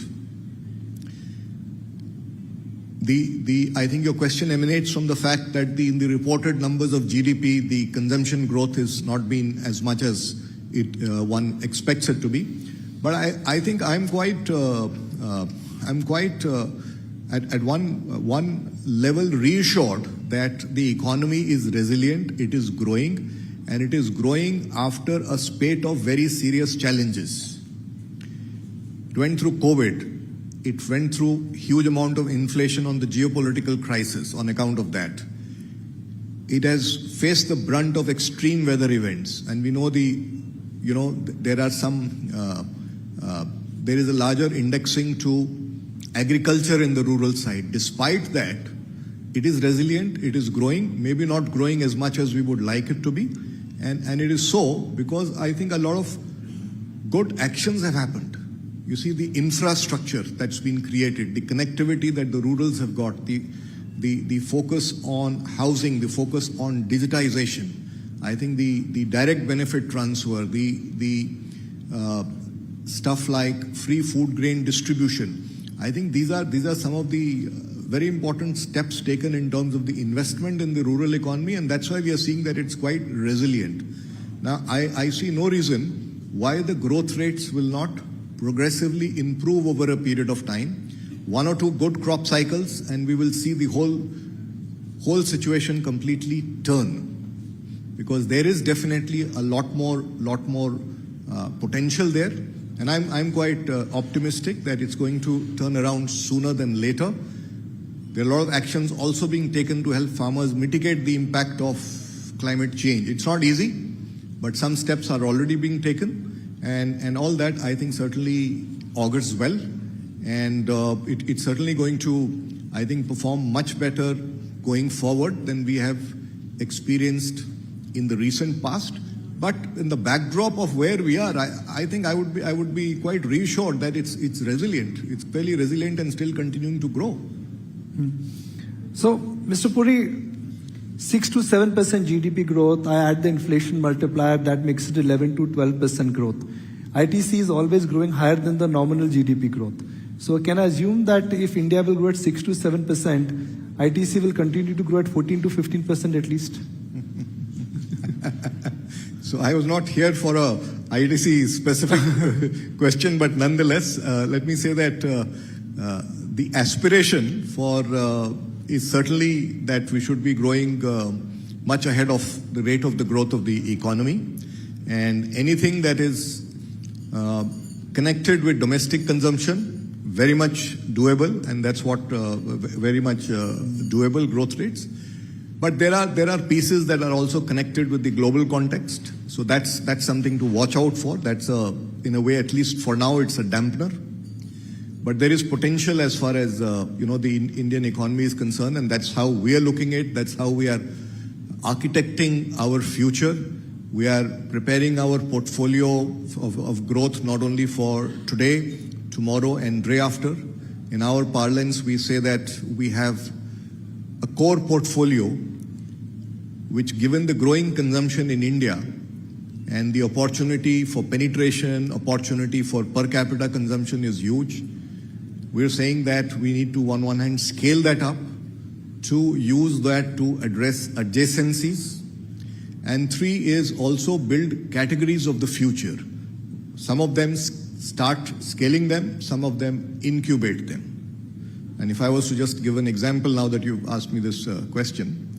So if I look at our paperboard portfolio, we have the core portfolio is value-added paperboard, which we are continuing to scale up. The adjacency to that we have identified is what we call sustainable packaging, because the world is moving away from plastics. So these are proprietary coatings on our paperboard and other packaging solutions that we have. If I was to talk about categories of the future, these are again plastic substitute, sustainable packaging, but the second platform is around complex and highly engineered shapes molded shapes out of plant fiber. So if I was to give you an example, there is a paperboard, there is a paper cup in which all of us drink tea, coffee, etc. Traditionally, it had a bioseal inside. We replace it with it had a poly coating inside. I've replaced it with a proprietary bioseal. But the cap, which is a complex shape and must be leak proof, is still made out of plastic. So the second platform is going to develop a substitute to that, which is something that should start in March or April of this year. So that's the way we are looking at it. Similarly, if I look at my consumer business, there is our core portfolio of staples, biscuits, noodles, so on and so forth, that we scale up. We use that to address adjacencies like Ashirwad is into frozen breads, into besan. And then we are incubating categories of the future like, chocolates, natural floor cleaner, and so on and so forth. So that's how, given the opportunity that is there in the Indian market, we're very optimistic, and that's how we are building our portfolio. And our confidence also is reflected in the fact that we commissioned 5 manufacturing facilities last year. We've started construction of 3 more this year. So the journey is continuing to participate and contribute to the growth of India. What gives you this kind of confidence? You're investing into the future, you're incubating new businesses, you are taking market categories, you're challenging the existing players. What gives you this kind of confidence to invest and spend right now? I think on one hand, it's the promise of the opportunity in the Indian market. I think the manner in which the policy interventions are being taken is certainly unlocking the potential of the economy. It's empowering the economy, and given the stage of development that we are, I think the headroom to grow is huge, and we see that potential getting unlocked. So we are very optimistic on the future in India. So that's the piece about the national opportunity. But equally, when you take this bets, it's important for you to see, are you competitive? Are you prepared or geared up to participate in the opportunities that come in? And I think that's where we continue to invest. And that's where we continue to leverage institutional capabilities, because in a competitive world, you need to bring something unique and superior onto the table. I think one of our strengths is the synergy from diversity of our businesses. So that's what we use. We recently launched a food tech business, bringing the capabilities of our foods business and hotels business together. So that's something unique that we bring onto the table. And then we are making deep investments for competitiveness. around digital sustainability, around innovation, and making our supply chains. Traditionally we always looked at supply chains from an efficiency perspective of market servicing, but we are also investing a lot on building resilience from weather events. We don't have too much of a concern about supply chain disruptions globally because we are largely a Make in India company. So that part is not an issue, but from weather events we're working to make it resilient. So with these tools that we have put in place, I think we feel quite optimistic of the future. So last but one question, Mr. Puri. This is 2024. Hypothetically, if we're in 2030, ET now GBS, and we are having an interaction, what do you think we are likely to discuss? What could be the shape of India and what could be the shape of ITC 6 years from now? 6 years from now. See, our aspiration is that we have to be growing at the top quartile. Aspiration is to be a leader in every segment. Some segment we are leaders. Where we are not, we would like to attain leadership. And when I say leadership, it's not merely about size or profitability. I think we would like to be acknowledged more importantly as a leader in terms of products that we provide to the market, the quality of service that we bring to the market, and a company that is not only creating economic value, but adding value to society by being a climate positive, inclusive enterprise, an innovative enterprise, and a future tech enterprise. I'm just going to share with our viewers, just think about innovation when it comes to ITC. A tobacco company moves into paper, then comes into hotel, moves into FMCG. They've challenged, they've created market share, and they've used technology just to change the entire landscape per se. So Mr. Puri, 10,000 more SKUs, big in hotel brands, cigarette brands, paper business. How do you manage so much? See, I think the solution to this lies in our strategy of organization. We have a distributed method. We have a system of distributed leadership with very clear governance, very clear degrees of freedom, very high level of empowerment to product market clusters, and we continuously review that and segment it even further so that despite complexity and growth, the enterprise remains market-facing. It remains nimble, agile, and customer-centric. And what we do at the center is, besides mentoring and allocation of resources, is also to make sure that all the teams have access to the tools and technologies that they need to succeed. We've invested ahead of time in the ITC Life Sciences and Technology Center, which is the largest private sector innovation center in India. And that resource is available to all the teams to tap into to meet the requirements of their customers. Similarly, we have created infrastructure, a whole infrastructure as far as digital is concerned. So every team is empowered through the right tools and processes. And with a distributed leadership, I think that's how we are able to manage and stay relevant and contemporary. Now, I want everyone to take their pen and paper down. Mr. Puri saab se kuch recipes lete hain. So I met a speaker yesterday. He said that I have two options. I can die without eating dal bukhara, or I can eat dal bukhara and die. Right?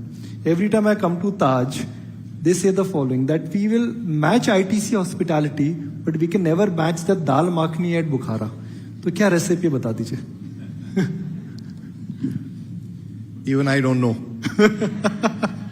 Well, all we know is... You'll have to ask the custodian of Dal Bukhara, the chef there, he can only tell you. All I can say is that, over the years I've tracked ITC, it's just been such a pleasure. The stock is at an all-time high, profit is at an all-time high, and the India story, the appeal, I think, is so extraordinary that it's such a joy tracking ITC and the way things are evolving. Thank you very much, Mr. Puri, and thank you for joining us today. Digital Pin. Thank you, Nikunj. Thank you very much. Thank you very much. Let's put your hands together for Sanjeev Puri, Chairman of ITC. Thank you very much, sir. Thank you very much. Always a pleasure.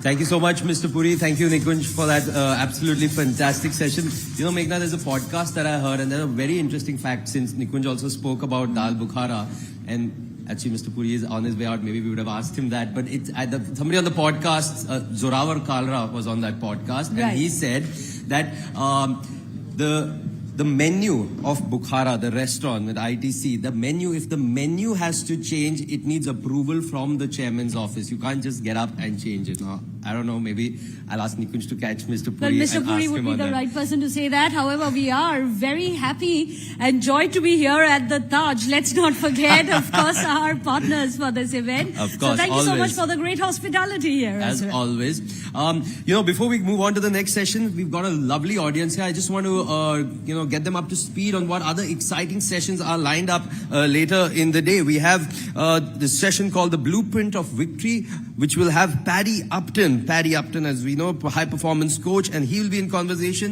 with Chetan Bhagat. So I'm sure that's going to be a very exciting session. And of course, to wrap up day 2 and the final day, there's going to be a power pack. And if you can call it sharks floating around in our tank, isn't it, at the GVS? Because we are going to have at least 2 of the sharks. We are going to have Namita Thapar, the Executive Director of MCure Pharmaceuticals, along with Aman Gupta, the co-founder and CMO of both, who will be there. But also, it's a star-studded panel which is lined up for you. In addition to that, there'll be Adit Palicha, the co-founder and Chief Executive Officer of Zepto. Interesting one there. And also Mukesh Bansal, the founder of CureFit, and Mindra, who's going to be joining them, along with Kunal Behel, the co-founder of Snapdeal and Titan Capital, as well as Sudhakar Adapa, the founder and CEO of BIA Brands. It is going to be a power-packed panel, but that is just one of the many others who are going to be there. And they will be in conversation with Sanjeev Bikhchandani, as they say, the OG of India's startup world. Let's move on now, Meghna, to the next session. So, ladies and gentlemen, now in today's corporate landscape, we witness a significant transformation where meritocracy is emerging as the cornerstone of success. Absolutely. In fact, this shift represents a departure from the traditional power structures, emphasizing the importance of talent, of skills, as well as contributions in driving organizational growth, as well as profitability. That's right. Now, our esteemed panelists for today, they will be bringing a wealth of experience and insights from diverse sectors, and each representing organizations that exemplify the principles of meritocracy in their operations. Allow me to first introduce our moderator. We have Vikram Oza, media consultant, presenter, news anchor with ET Now. You saw Vikram earlier in the day, and of course yesterday with Avan. And now let's invite up on stage the panel for Power Shifts to Profit, the Age of Meritocracy. And our first panelist is Hina Nagarajan. She's the Managing Director and Chief Executive Officer, Diageo India USL. We have Lingaraju Saukar, the President, Kyndryl India. We have Mr. Tapan Singh Hale, MD. A louder applause, please. We have Mr. Tapan Singh Hale, MD and CEO of Bajaj Allianz General Insurance. He's also Chairman of General Insurance Council of India. We have Kami Viswanathan, President, Middle East, Indian subcontinent and Africa at FedEx. We have Abhimanyu Munjal. He's Joint MD and CEO at Hero FinCorp Limited. That's our fantastic panel, and we will hand it over to Vikram to take it ahead. Thank you so much. Over to you, Vikram. Thanks very much. This is a great panel to have, and like you mentioned, it is representative of so many different industries, also different geographies, and that's why it makes it so much more special. We're looking at disruption in a varied kind of way. We're looking at innovation driving a lot of the disruption that we see in businesses today. When you see the shifts that are happening in organizational structures, in the kind of approach you have towards profitability, with what's happening globally in an increasingly globalized world, and when you try and connect it to what's happening in India and how differently we operate as opposed to other geographies, I want to ask the two ladies, because they do represent large organizations, Diageo and FedEx. Let me come to you, Hina, and tell us about how approaches to profitability are really shifting in today's context and how India is doing it differently, if at all. Well, first of all, I think there is a huge accent on profitability, right? I mean, I see it all the time. We are a listed company in India, right? Investors and then shareholders for dividend, media, right? Yes. You never leave us alone on profit. The question is leading all the time, right? And, basically, I don't think that, there is a difference. I think everyone needs to go on this topic. When I came in 2021, I think what we did to drive, the accent on profit was just embedded it in our mission. So we just went out to the world and said, okay, we want to be top performing CPG in India, delivering double-digit profitable top-line growth and long-term value to all our stakeholders. And that kind of set the tone for the organization, right? Now, we have been on a journey of premiumization to deliver better profitability, right? So we are reshaping our portfolio with a lot of discipline. We let go of our value portfolio. We are focusing on the premium end, which the Indian context actually is giving huge opportunity for, and that's the difference with the rest of the world. Right? Then, productivity. Everyone, I'm sure here, runs productivity. We have made productivity a huge engine in the organization, and we are delivering 1.5 to 2 times the productivity we used to deliver historically. And it's across the value chain. We run a productivity council, and it's a cross-functional team. It's not the ExCom. So it's, the young people in our organization who kind of drive the initiatives, right? We are managing overheads, right? India is a very inflationary environment on wages, but despite that, we've held our overheads flat for the last 5 years, right? Despite increasing travel costs, wages, and we have huge discipline there. Our commercial teams focus, it's very interesting, they focus on selling in higher margin geographies. Alcohol is a state subject, so, alcohol runs and is regulated by state. And we are able to actually crank up growth more in the high margin states and actually optimize SKUs in the other ones. So we continuously try and embed this concept of value efficiency in the DNA of our organization. And we, the market gives us a lot of opportunity in terms of premiumization to do that. Right. So in that context, when you look at profitability as a whole, and I'm coming to you, Kami, with this, when you see the emphasis is on pursuing profits, it seems like it is more for the moment, it is about the here and now. Media is asking, everyone is asking, what is your bottom line? But you need to have a futuristic outlook. When you head an organization, you need to think far ahead, and there are changing times, there are different factors that are going to come into play in the future. For that, you need to drive innovation, and you need to create a culture of meritocracy where people come forth within the organization, come up with these disruptive ideas.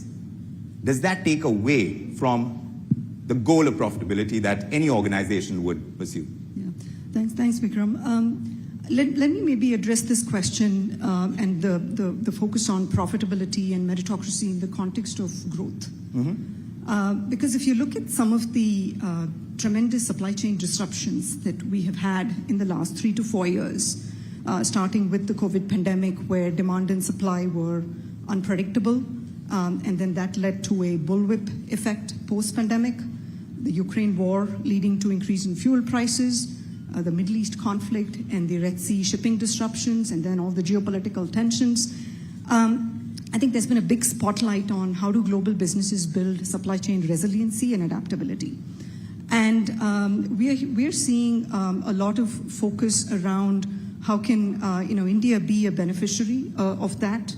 And so a shift in global value chains towards building alternative supply sources at scale.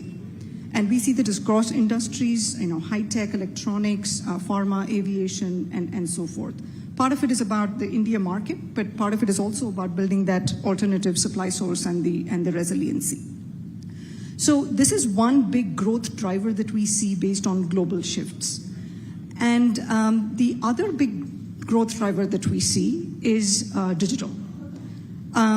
So part of supply chain resiliency is about alternative supply sourcing, but part of it is also about supply chain visibility and using data and technology to create that end-to-end visibility for tracking shipments, to predict where things could go wrong, put in interventions, and so forth. So we're focused on how do we make our networks more intelligent and efficient by optimizing for a variety of variables, including external factors like weather and geopolitical disruptions and so forth. So that's another big driver of growth. And I mentioned these two because this opens a lot of new opportunity for how businesses build and succeed. Right. And innovation is at the core of that. Right. It's about connecting the dots, and it's about how do we leverage technology, talent, and data to innovate and disrupt. So we set up FedEx Innovation Lab last year, where we engage with startups to look at new technologies and business models and see how that informs our transformation vision. We're also engaging with the IITs, Mumbai and Chennai, in setting up centers of excellence for building smarter and more sustainable supply chains. Right. And our approach to innovation is customer-centric. So what I mean by that is we co-create new products together with customers. So we take a startup approach. We have an MVP, a minimum viable product, that we take to market when we see a business problem and we want to solve it. We test it out with the market, take the feedback, develop MVP number 2, and that's how the product gets built. It's the typical Silicon Valley startup approach that we take, though we are a large corporation. And I think this keeps the customer and solving current problems at the center of what we are building while we are looking to build for the longer term with the larger innovation vision. Right. So I think that's one way of reconciling this here versus future question that you asked. And I think so it really goes together as opposed to being a conflicting sort of view. Not necessarily conflicting, but when you have these two growth drivers that you speak about, and Abhimanyu, you can come in on this, there are disruptions that are external in nature, like the supply side problems that Kami spoke about. But when you are driving disruption into the market, bringing products into the market, getting that part of the business going, where you're thinking ahead of the curve and saying, yes, this is available in the market, these products are there, now what next? To be able to drive that, does profitability have to be set aside, or does it keep going together, like the two growth engines that comes? Yeah, so I think disruption comes with a fair bit of cost in the short run. Yes. And we don't look at disruption as a short run kind of project. I think to master the art of being profitable and be disruptive, what we do in our organization is, the first word that comes to my mind is empower, right? I have a barometer from my leadership and myself to see, am I doing the same thing that I was doing last year? If I'm doing that, then I guess I'll only be focused on the profit. But if me and my leadership, which is about 70 of us, are actually doing different things, then they've empowered their teams one down to focus on the daily, routine, profit-generative businesses, whereas we can think strategy. So that's one route of really thinking of disruption. And second route is, we try and cultivate a lot of these innovations from ground. Today I'm operating, we are a NBFC, we operate in 20,000 pin codes with 3,000 locations with only 30 offices. So it's a very high-tech kind of business. We do 6 loans a minute. So very large consumer-facing business. And I think we would not be fair to say, sitting in head office, I know everything that's happening on field. Right. And what is the right disruption to be actually delivered on field. So we created this thing called the CEO tank, like a Shark Tank, where we sent invitations to the people on field to say, if you think there is a disruptive idea that you have, you come and pitch to a panel. And in the panel, I was the only person from the organization. We had professors, we had innovators who were actually selecting them, and you will get a new job. So I got 6 or 7 of them from the field, now moved to head office, started something completely new, and the product of that was something called Hero Instant Personal Loans, which now we give loans on an app. It was actually disrupted. We funded that by capital and sponsored that business, and today that's one of our success stories. So really, how do you cultivate innovation and how do you take it? Because those are the guys who knows what the customer wants, right? And that's how we look at disruptions. I call them change agents. So there are people who run in a certain DNA, let them run in that DNA. Let's not try and disrupt that Apple card because it's working well. And then you get the change agents from the field to really come and invest in disruptions. And the point on profitability, when we look at these disruptions and innovations, we have a budget for every year. X amount we'll put into this.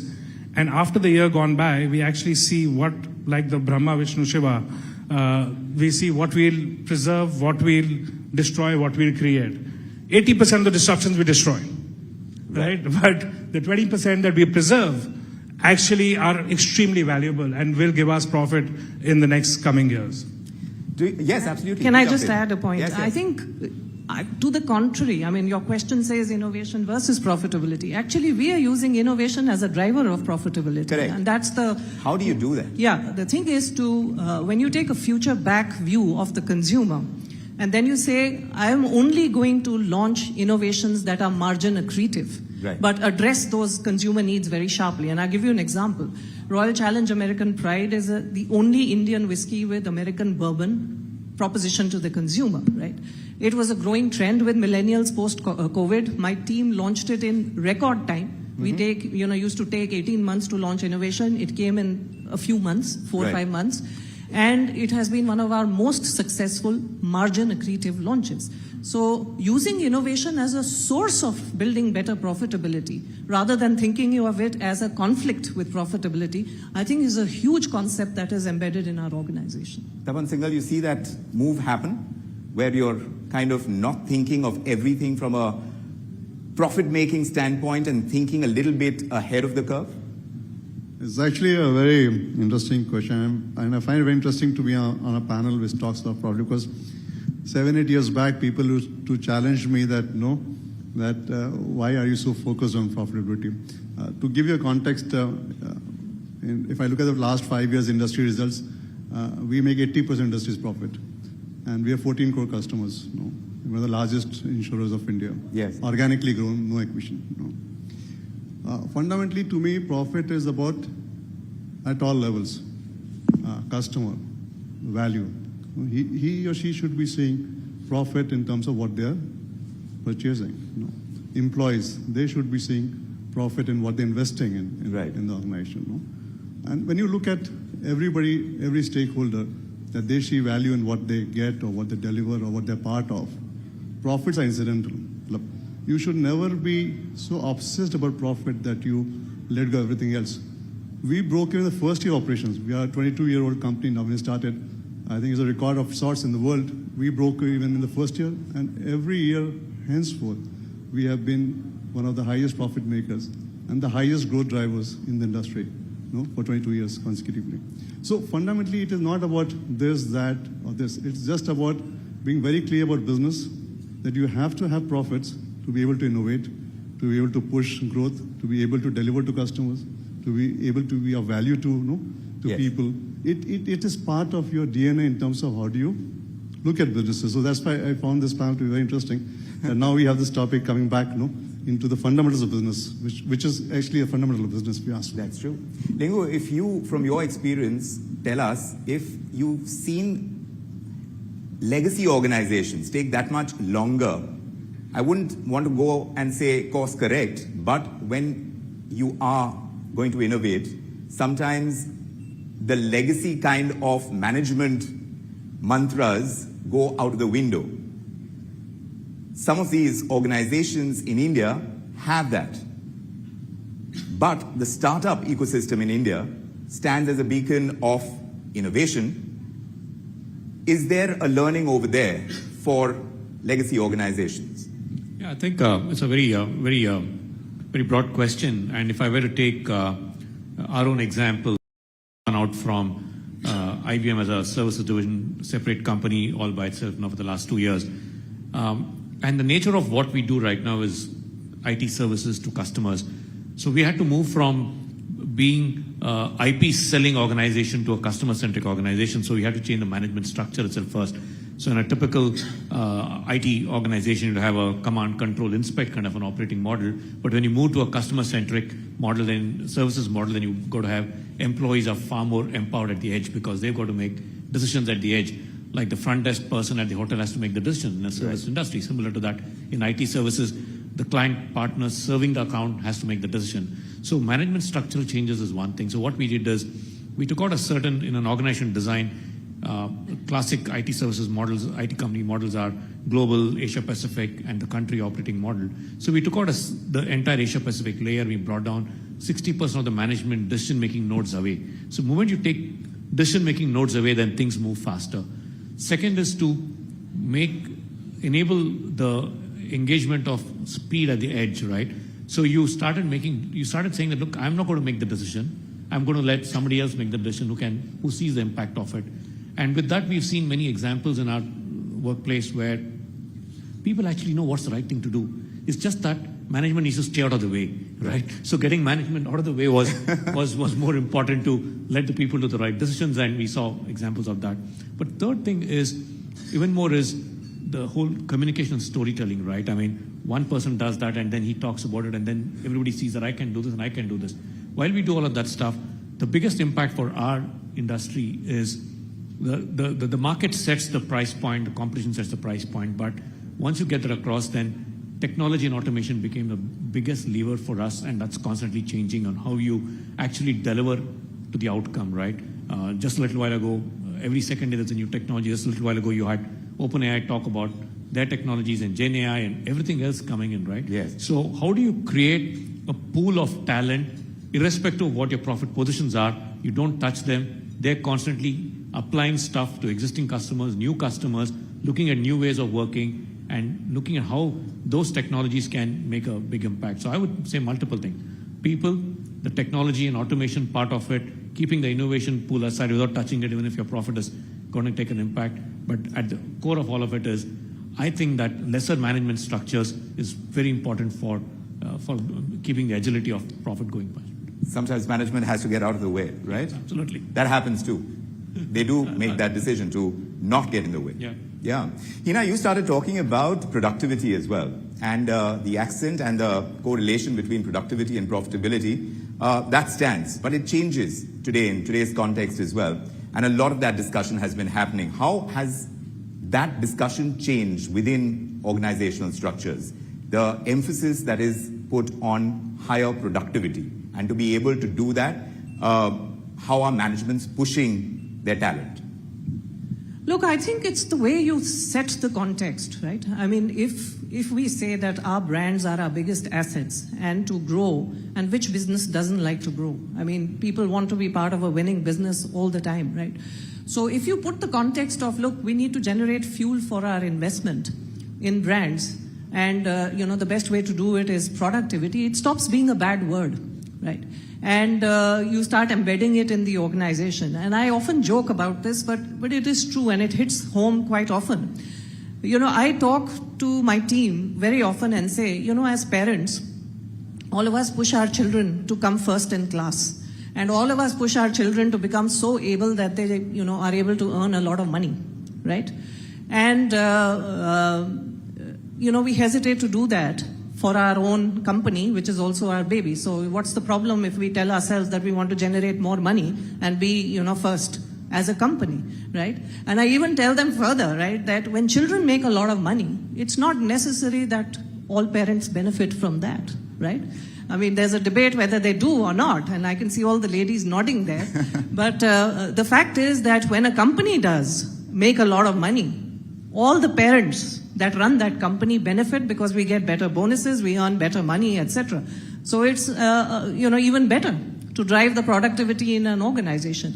And honestly, I think setting this context for the company and its people really hits home. I mean, you've got to touch their hearts and tell them that this is why we are doing it. I'm not taking money home just because the organization is being more productive, right? All of us are owners and we need to get it. So, there will be phases where productivity needs will be higher, when inflation hits higher, like this environment that we are sitting in today, where inflation has been. And there will be periods where maybe there is not a need to crank up so much. But honestly, I feel that, the merit is in not letting that discipline go. It takes a long time to bring it back, right? So we drive it as a constant engine in Diageo. We don't let it falter, and we don't let it become a bad word. But the context of productivity is changing, how we look at productivity as well. On the one hand, you have Infosys founder, Mr. Murthy, talking about 70-hour work weeks. And then you have countries like Germany, trying out 4-day work weeks. Where does the answer lie? In getting more productive. Go ahead. Yeah, okay. So if you look at it, and I've been thinking about this, it's about generations, and you may call it a generation gap. When you look at baby boomers and Gen X, the one mostly running organizations today, in that era, work is worship, is what it was. And if you're not obsessed with work, and if you're not really putting in 12 to 18 hours a day, you're not being really good at what you are. That is how we grew up. To me, the biggest challenge which is coming, and it's coming very near, is this generation moves out, and organizations have got created with this thinking. And a new generation comes in, where the work-life balance, looking at life differently, is very predominant.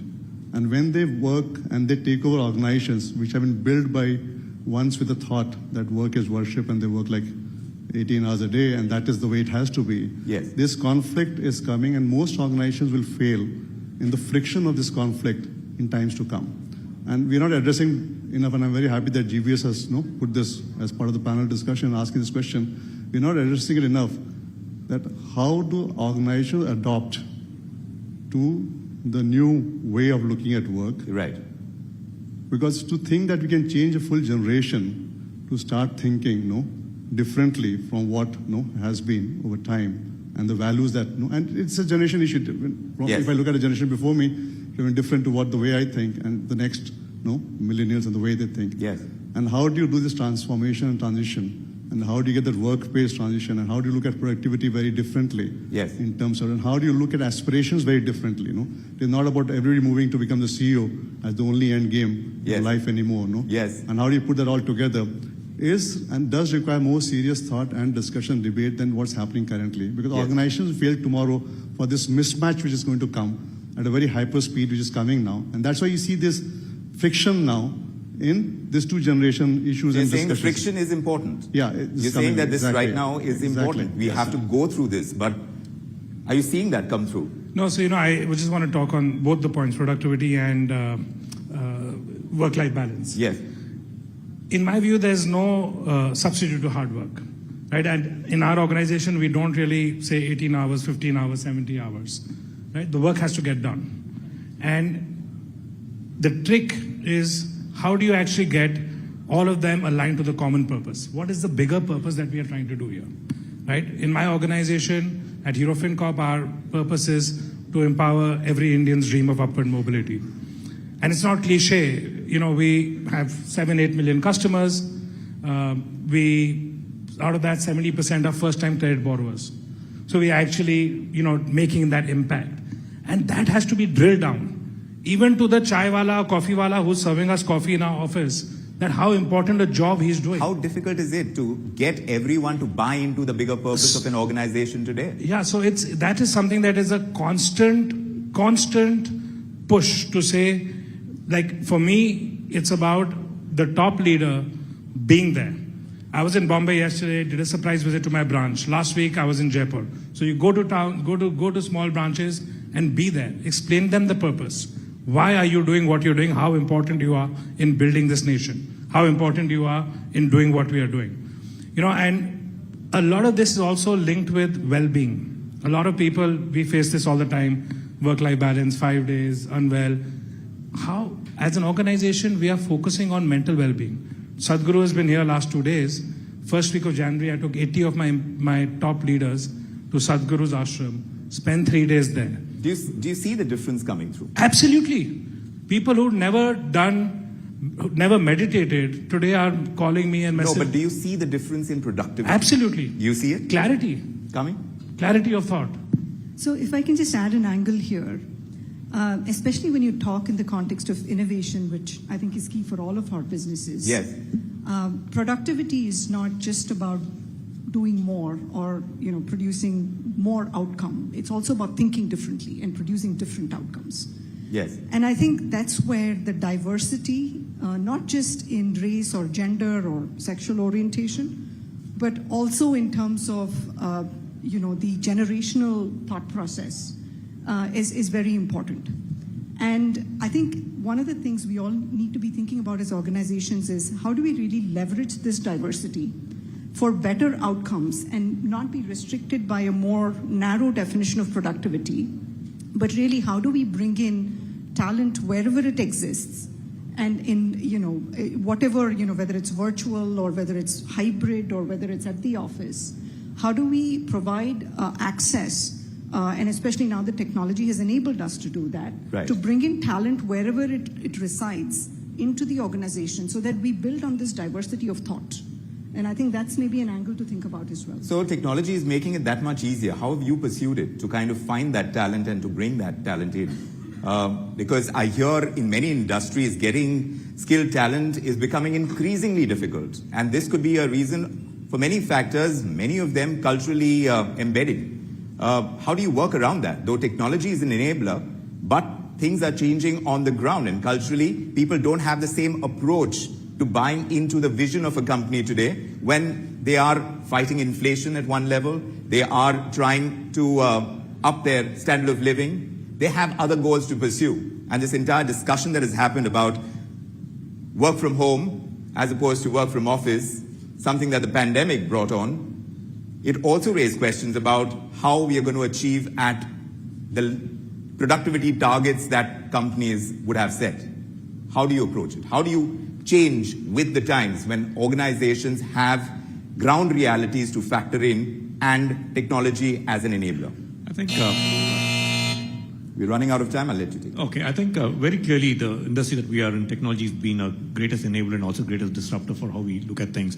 So for example, in our own organization, we brought in through automation and technologies, we were able to release 7,500 people from the job that they were doing to acquire new skills to do other things and brought in automation. That's one part that's constantly going to continue.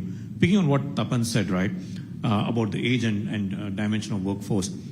Today in our industry, the tech industry, you have people in their early 20s to the late 50s all coexisting doing work. I think one thing that the new generation brings across the table is a very inquisitive, different way of looking at things. And picking on Abhimanyu's point, right, as long as they feel connected to the purpose, you're aligned. Otherwise, you can't get them aligned to anything else but the purpose. But also the willingness of the senior generation to do reverse mentoring and learn from this thing also spurs them across. So we've seen a combination of all of these things. How do you create the right environment to foster this two-way exchange of work gets done? This thing about work from home and work from office, depends from which city you come from. I come from Bangalore. And the only topic of discussion becomes traffic and how you do. So I think that's not a big issue.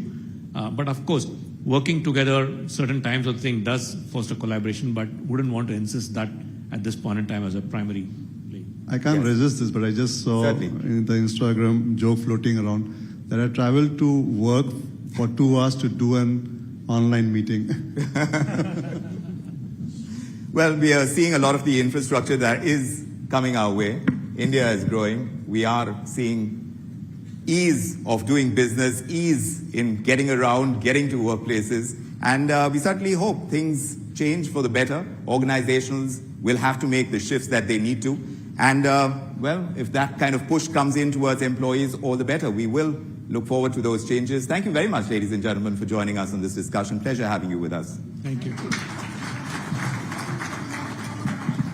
Unfortunately, time constraints are there, but thank you so much. Thank you to Vikram, and thank you to the panelists for a fantastic session this evening here at the Times Group presents ET Now Global Business Summit. It's been an exciting 2 days, but there's a lot more still to come. Before we move into our next session, just a quick reminder, we have that exciting social champ contest that's still going on. If you haven't seen it yet, you should go head over to Jahangir, check out the kiosk, scan the QR code, and you can share your thoughts on social media. It is quite interesting there. And let's not forget, in case you want to connect with us on social media, you can use the hashtags that are right there on the screens as well. Scripting tomorrow, you can use the other hashtags as well. That is GBS 2024 as well as just hashtag GBS. We'd love to hear from you, see your videos as well as the photographs.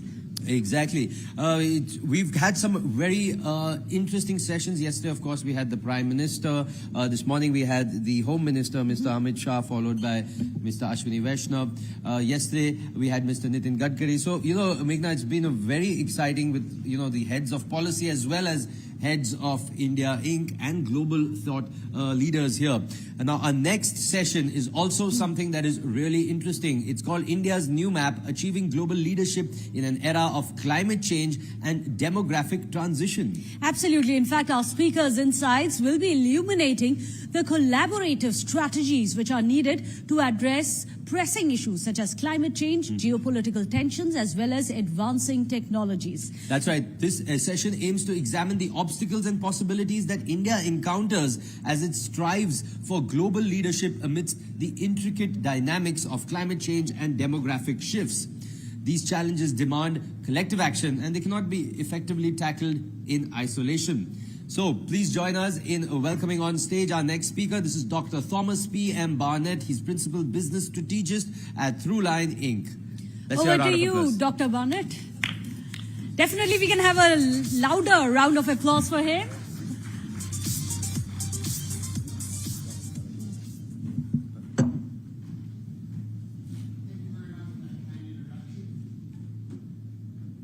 Presentation is based on a book I recently published called America's New Map. The story I'm going to tell you begins with U.S.-style globalization, an international liberal trade order born of American ambition after the Second World War. That dynamic sweeps the planet, transforms it, gives us three structural changes this century. First, demographic transitions, the price of admission to global value chains. Climate change, the mother of all externalities. And the prize, a majority global middle class for the first time in human history. Any one of those three would herald a new era in world affairs all by themselves. Together, they are going to trigger North-South integration on a scale almost unimaginable from historical perspective. So that new international economic order is coming, whether we want it or not. That process of integration dovetails with a regionalization imperative that we've seen really since the great financial collapse of 2008, but accelerating most recently. It reflects a logical consolidation of supply chains around the world in response to the fact that Asia is now largely risen. At the same time, it triggers a superpower brand war over that majority global middle class, increasingly located in the global south. We are entering an era, about 4 or 5 decades, when those three big structural changes will play out very dramatically. This zone of turbulence is going to be difficult to imagine and difficult to manage.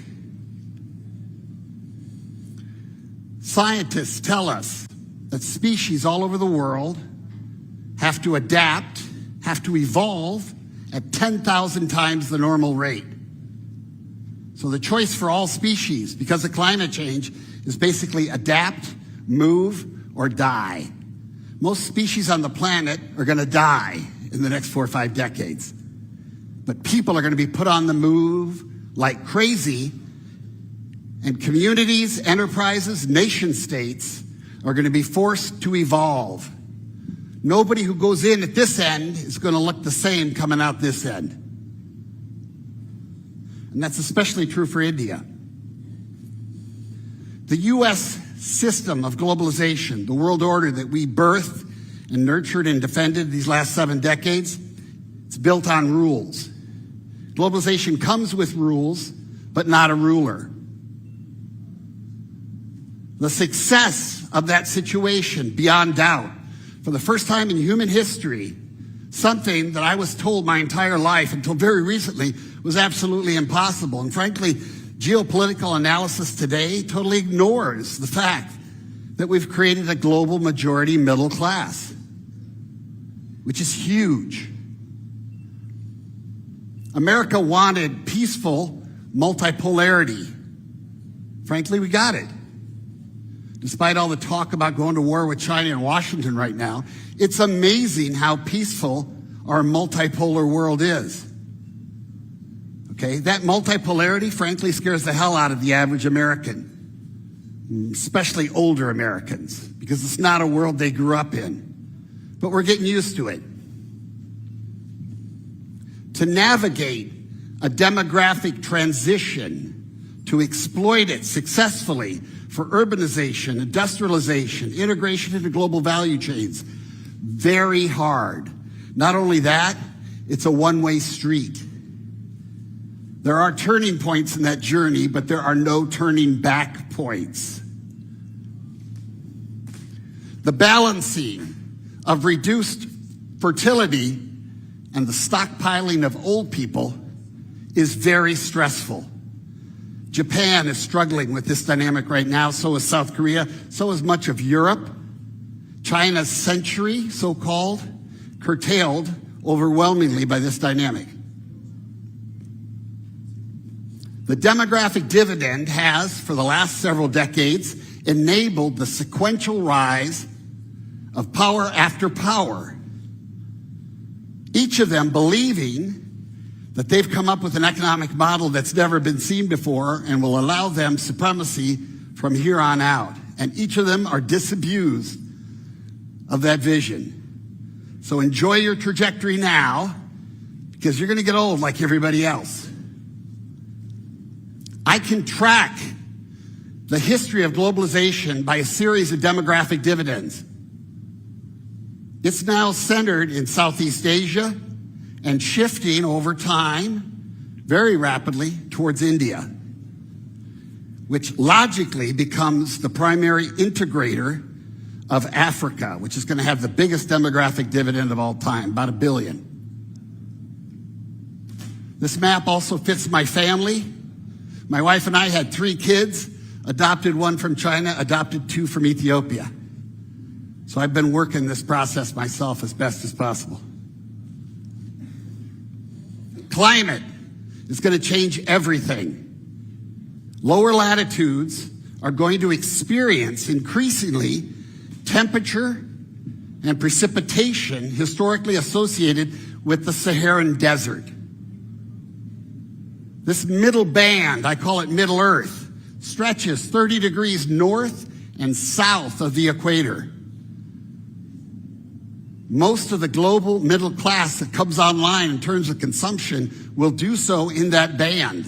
That band encompasses a great deal of India, the majority.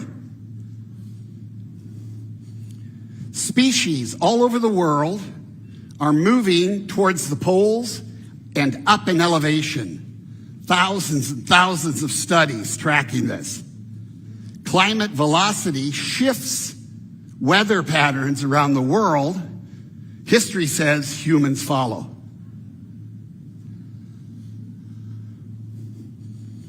There will be the world's biggest real estate transfer over the next several decades.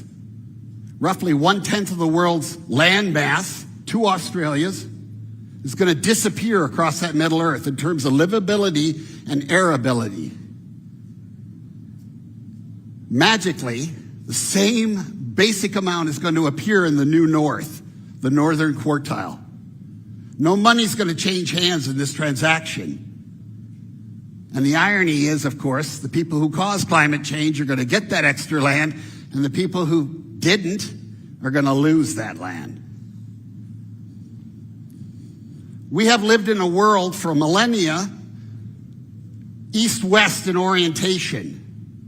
Jared Diamond, guns, germs, and steel. The wide parts of the world developed faster, conquered the tall parts of the world. Climate change reverses that logic. In a north-south world, it's better to be long. And quite frankly, it's better to be skinny. Less damage from climate change. Here's the problem set. We're going to look at unprecedented north-south integration, compelled by climate change. The South presents needs in this regard. The North tends to view this largely in terms of cost. The goal is obvious. We want to limit impact and boost resilience across lower latitudes. Keep populations in place. Economic answer, traditional. Foreign aid, always too little. Foreign direct investment, often too late. Private money craves stability. And the future of that Middle Earth is anything but certain. Governments in this part of the world are going to see their farmland shrink and their cities boom. Some will not survive this process. They'll become failed states. Those that do become failed states will be viewed as military threats by many in the North, if only for sending their way climate migrants. If I live in this situation, the question is, should I stay or should I go? If I go to the city because I can no longer live off the land, I become subject often to informal economy, exploitation, and to criminal groups. I may give up, leave the country, go one country over. If I get tired enough, I head north, sometimes thousands of miles, oftentimes on foot. At that point, the North has a response, a political response: resettle or repel. Recently, Saudi security forces killed about 1,000 Ethiopians, all of them, I would argue, climate migrants coming over the border from Yemen, escaping a mega drought.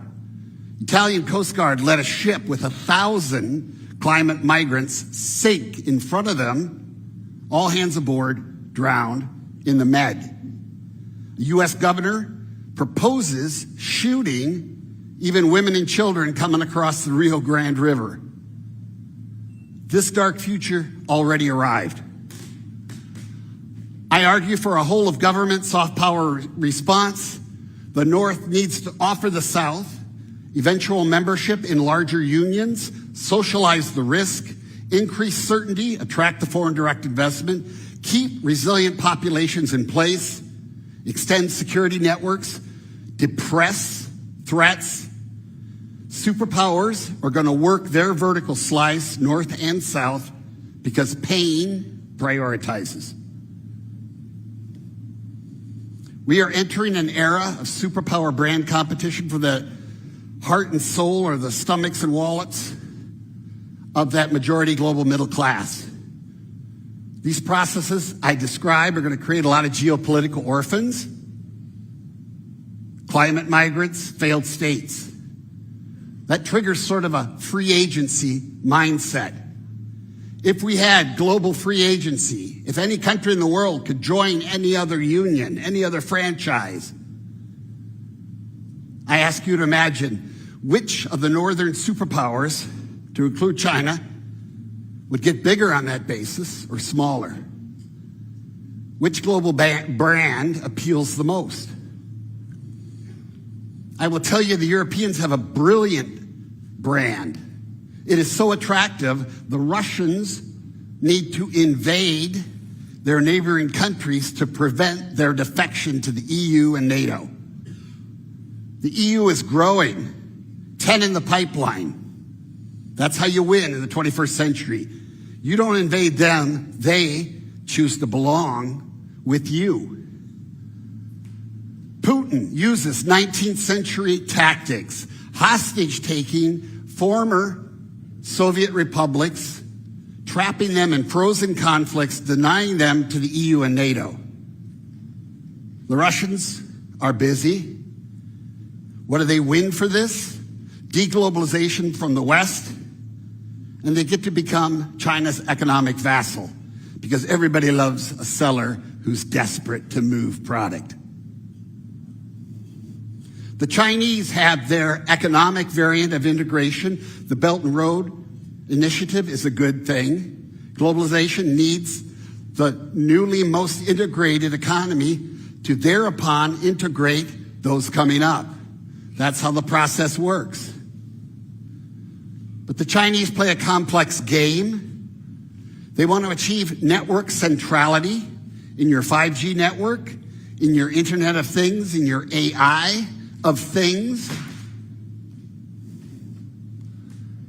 And their ambition is ultimately to sell you safe city, smart city solutions that are really the makings of Orwellian omnivalence.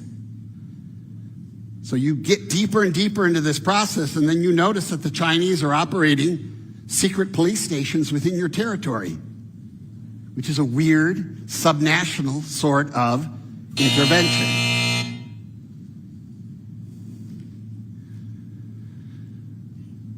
I'm going to describe a quantum grand strategy where you go after individuals in other countries.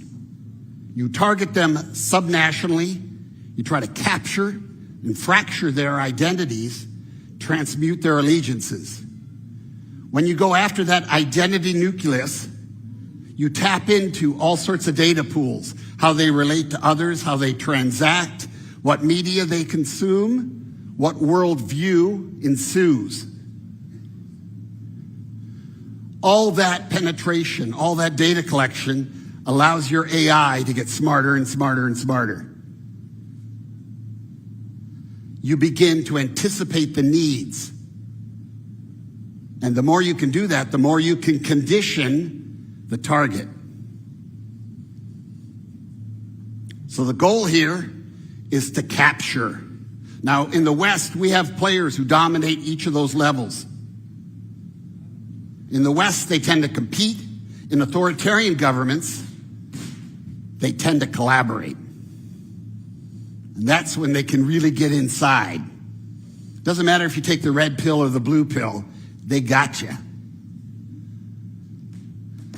China's building that matrix one country at a time, one smart city at a time, one citizen at a time. If you think a foreign government can't capture the allegiance of your individual citizens, I would say check out Vladimir Putin's hold on America's Trump right-wing base, which is absolutely amazing.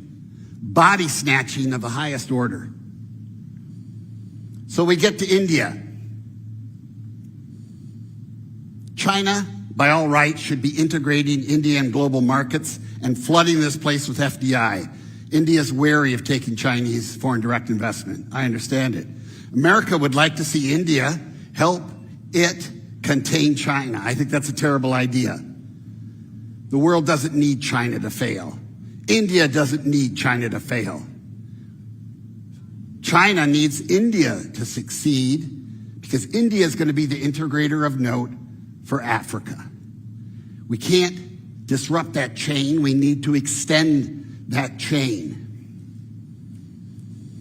So we talk about powers rising, being risen, being past their expiration date, so to speak, and we talk about countries starting out as market players and moving towards, aspiring to, being market makers. America cheated and stole its way to the top, like everybody has done throughout history.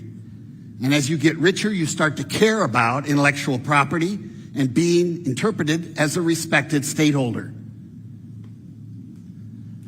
We embraced a market-making role after the Second World War. That begat globalization. That identity crashed and burned around 2008. And we've seen America turn inward and very rapacious in its relations with the outside world. 2024 election, even with the rebound from Trump, it's not going to fix anything in America, whether Trump comes back or not. China aspires to be an ethical market maker. And it looked really good until Xi Jinping decided he was the only guy who can run that country from here on out. And everything's gone downhill since. So China's future is cloudy. India has a path forward. The question is, are they going to be more like Russia, ethno-nationalists, fascists, irredentists? Are they going to be more like the EU? Transnational, supranational, universalistic appeal. India's got a complex road ahead. This is a map my country made.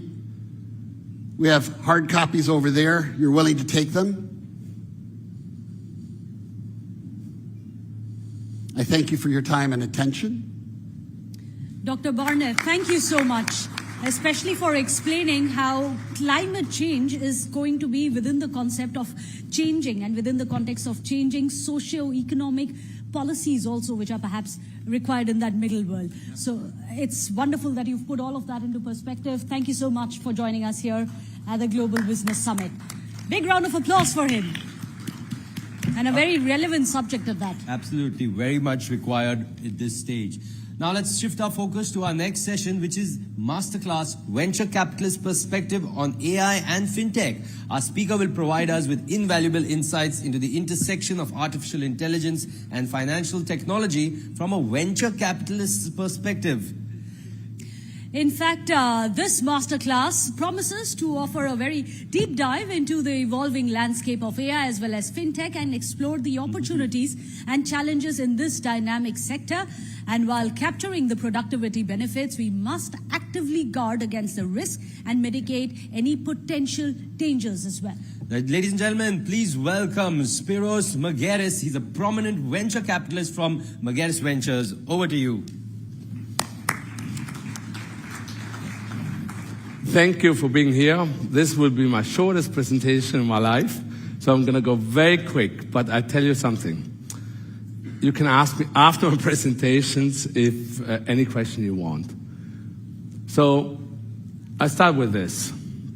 Why I show a rocket? Because I believe our life is a journey.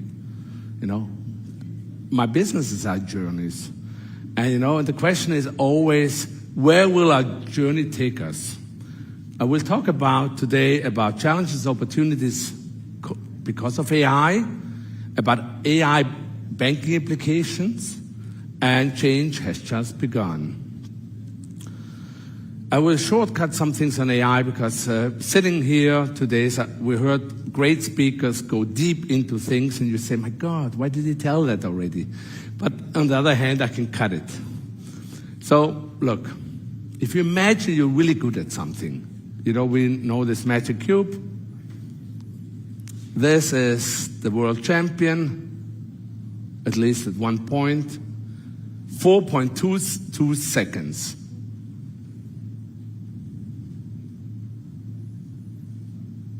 Human against AI, robotics.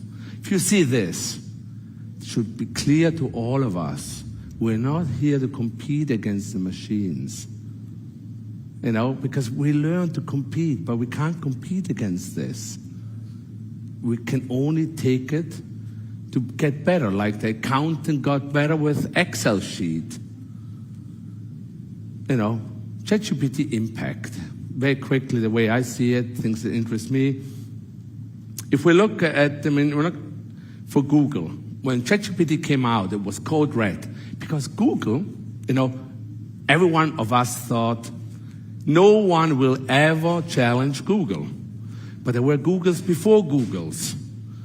And Google was very scared of Microsoft. Although we have to understand that Bing was not the success that Microsoft anticipated. But Copilot, which came out of generative AI, is very successful and profitable. What happens is, this is a nice chart, the way I see things, is in the old days, electricity took 46 years until a quarter of its population had it. In the old days, it took a long time until a competitor came. Nowadays, we have a different scenario. If we look at DVDs, you know, for people who remember, 5 years. iPhones, 2.5 years.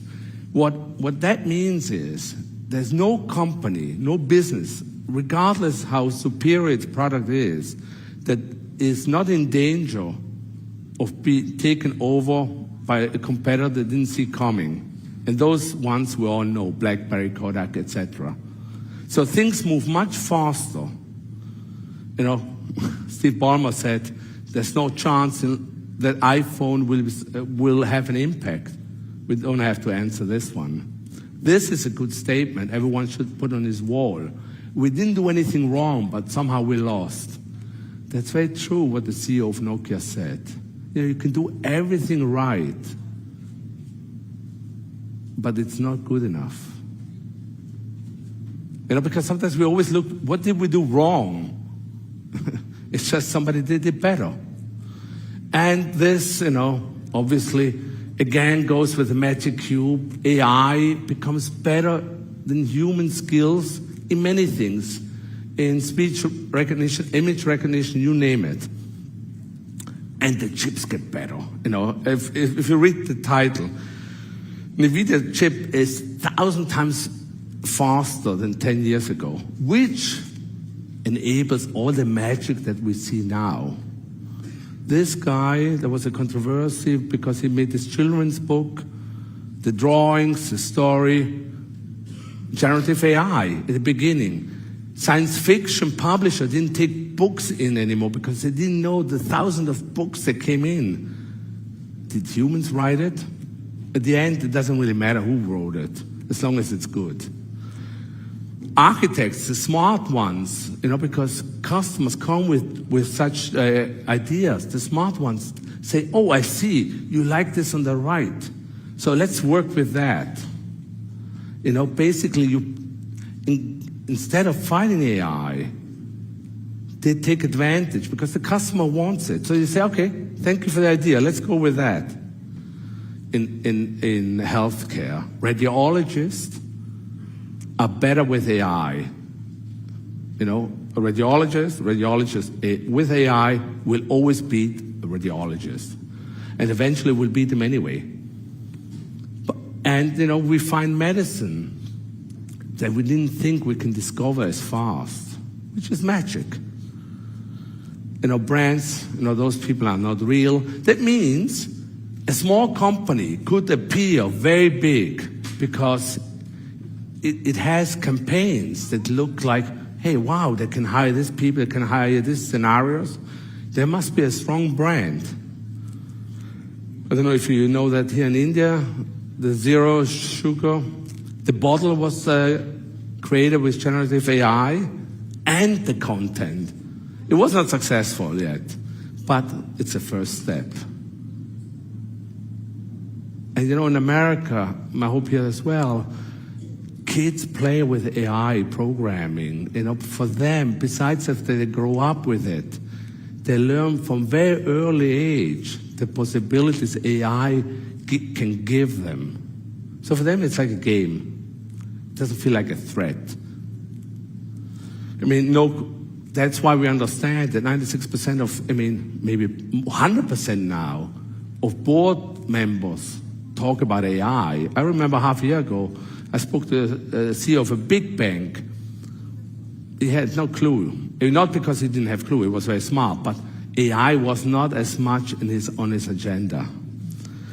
The AI impact on white-collar jobs, we don't have to discuss. It will have an impact, and it will have more of an impact of high-paying jobs, as we heard here in the presentation, than on your plumber or carpenter. But I still believe that, as we saw some examples before, we can use AI in order to enhance our skills. But it's not going to be easy. Look at call centers. Call centers are one of the most stressful places. You have to satisfy very quickly customer claims, complaints, you name it. What they have generative AI support, but this support analyzes them as well. So basically, you don't take any of the advice, they will analyze you. Say, oh, maybe you're really bad. So a lot of jobs will maybe, bankers, etc., will face, shall I take the advice of generative AI or shall I go with my instinct? That's reality, and we haven't seen anything yet. AI, that's the most interesting here, policy regulation. Of course, why? We're all afraid of labor unrest, we're afraid of election manipulation, cybersecurity threat, ethics. And that's why all big countries try to find a way to regulate. But no one will really regulate. I tell you why. Although those concerns are here. why they want to regulate it. Biden took them all in. It was a private session. Only the picture was public. It was Bezos, Elon Musk, James Cook from Apple, you name it, Zuckerberg. Basically, the strategy behind the successful governments is just to tell them, hey, it's like a kid. Go play, but don't hurt yourself really badly. Because nobody will, in his right mind, regulate AI. Because if you regulate AI, you will fall back as a country, and there is a Cold War happening. And besides, there's some other numbers. Before regulation comes, railroads, from invention and patenting to major regulation came, railroads took 60 years. Telephone, 30 years, radio, 20, and then you see below, television, 5 years. But television, there was radio before. Nuclear energy, there was electricity before. So therefore, that's another reason why we won't see regulation happening very quickly. It's like a family. You say, please behave to your kids. So we don't get into trouble, but you will not regulate them. So, and I thought India will not regulate no one. But things are moving fast. This Lumiere, that's very new by Google. It's not public yet, but it is out there that they've done it, and it will be public. But look at this. By prompting, you will change the dress of her. You can make videos by just putting a phrase in instantly. And if you see things like this, it's just, before I told you some nice stories, but when you see this, you see how powerful AI is. AI in banking, now we go into my field, financial industry. This is a nice commercial by Apple. The guy bites into the sneaker. He has a problem. He has no money with him. He can't give back the sneaker. That's a great commercial for Fintech. Because it has everything we think Fintech should be, or banking. A great user experience. And this would not have been possible without data and AI. But this is a great user experience and a great commercial. McKinsey believes that we will see huge revenue boosts of 200 to 340 billion globally, just in banking through generative AI. India, we see 60-65. So basically, all financial institutions have to put all their efforts into AI, generative AI. I know, look at JP Morgan, the biggest bank in the world, 900 data scientists, 600 machine learning engineers, 200 AI researchers they hired, and this is from last year. So we're going to be crazier. So you see where banks put their focus on. And the problem is, will you get those people? Where will you see the generative AI impact in banking? You will see in KYC. We have a fintech in India which had an issue with KYC. In personalized chatbots, in loan applications, reviews, in assessment risk portfolios of private equity, etc. One more and more important thing in COBOL. COBOL is the programming language which most mainframes work on. Most banks use it. People who know COBOL language getting old. Young people don't want to learn it. So generative AI helps slowly, it's another magic bullet, to get COBOL to a modern language. That's actually one of the biggest issues banks will have with legacy systems. The issues we might have, obviously, is will your customers like it? Will your employees like AI? How can you adapt to regulatory changing environment? There's a talent war in AI. They're more just missed the beat. But anyway, there are hurdles, ethical issues, the bias issues, those are, and it costs money. Generative AI to deploy costs money. Not only people, but also running it. Those are the issues. But, do you remember this in India as well? Where we had 2 cups and you made a phone? Oh, we're almost done. Offering with AI will be like this. Now, very quickly, be fearful when others are greedy, and be greedy when others are fearful. A country and the government and businesses, I need 1 minute, need to be greedy now because the train is moving and we have to move with it. 300 billion will be spent, actually more likely, on AI by corporates. If you don't spend it, your competitor will and will surpass you. This is the most popular news sport in America. The trick is to stay on 8 seconds to win. It's very hard. Our businesses, our lives is about 8 seconds. It's not 8 seconds. It can be years, whatever. But the trick is to stay on. In order to win, you have to stay on. And this, for the conference, it's not the strongest of the species that survives, but the most adaptable. That's the thesis of this conference. And that's how we have to think about it. And this is the second last slide, and then I move on. This is 1900. That's why I said it's fastest speed.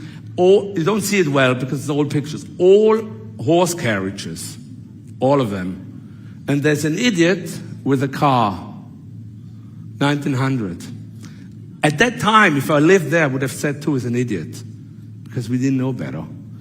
13 years later, Fifth Avenue, the horse carriage is there, the old cars. Things can move fast, even if we don't believe it. Thank you.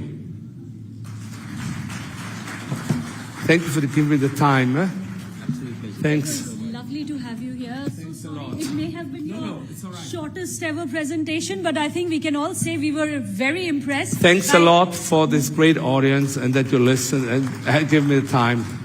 We were very impressed by your thoughts and in-depth understanding on how to harness AI, but also your impressive understanding of Hindi. So, shukriya. Fantastic. Round of applause, ladies and gentlemen, for Spiros Margeris. Let's move on to our next session. Now, this session is called the Skill Symphony, Talent, Knowledge, Profit. It'll provide an understanding of the intricate integration of talent and knowledge to drive profitability in organizations. In fact, this session explores the strategies for optimizing talent management practices to maximize organizational sections and success, and will be offering insights into leveraging human capital effectively to achieve business objectives. So help me welcome none other than Mark Efron, the founder and president of the Talent Strategy Group, here on stage. Good afternoon, India. Let's try that again. Normally when I say good afternoon, India, people say good afternoon, Mark. Good afternoon, India. A louder one, please. There we go. We have a very busy 15 minutes ahead of us, because in the next 15 minutes, you're going to learn exactly what you need to do to build better talent faster in your organization. I'm going to tell you the 2 key questions that you need to answer, and I'm going to give you the answers to those questions, and it's going to be simple and things that you can start implementing Monday morning. Do you think we can do that? Absolutely. Okay, so let's start here. I'm so confident we can do it, I'm going to waste 45 seconds right now. Let me just tell you a little bit about where my point of view comes from. I'm very fortunate I get to work with the best companies, governments, NGOs, not-for-profits, foundations around the globe, helping them to solve their most tricky talent issues. We also run a talent management institute at the University of North Carolina. I get to talk to leaders all the time about their challenges in managing talent, how to make that better. And then in my spare time, I write books for Harvard on talent and high performance in organizations. So that gives you a bit of insight around where my perspective comes from.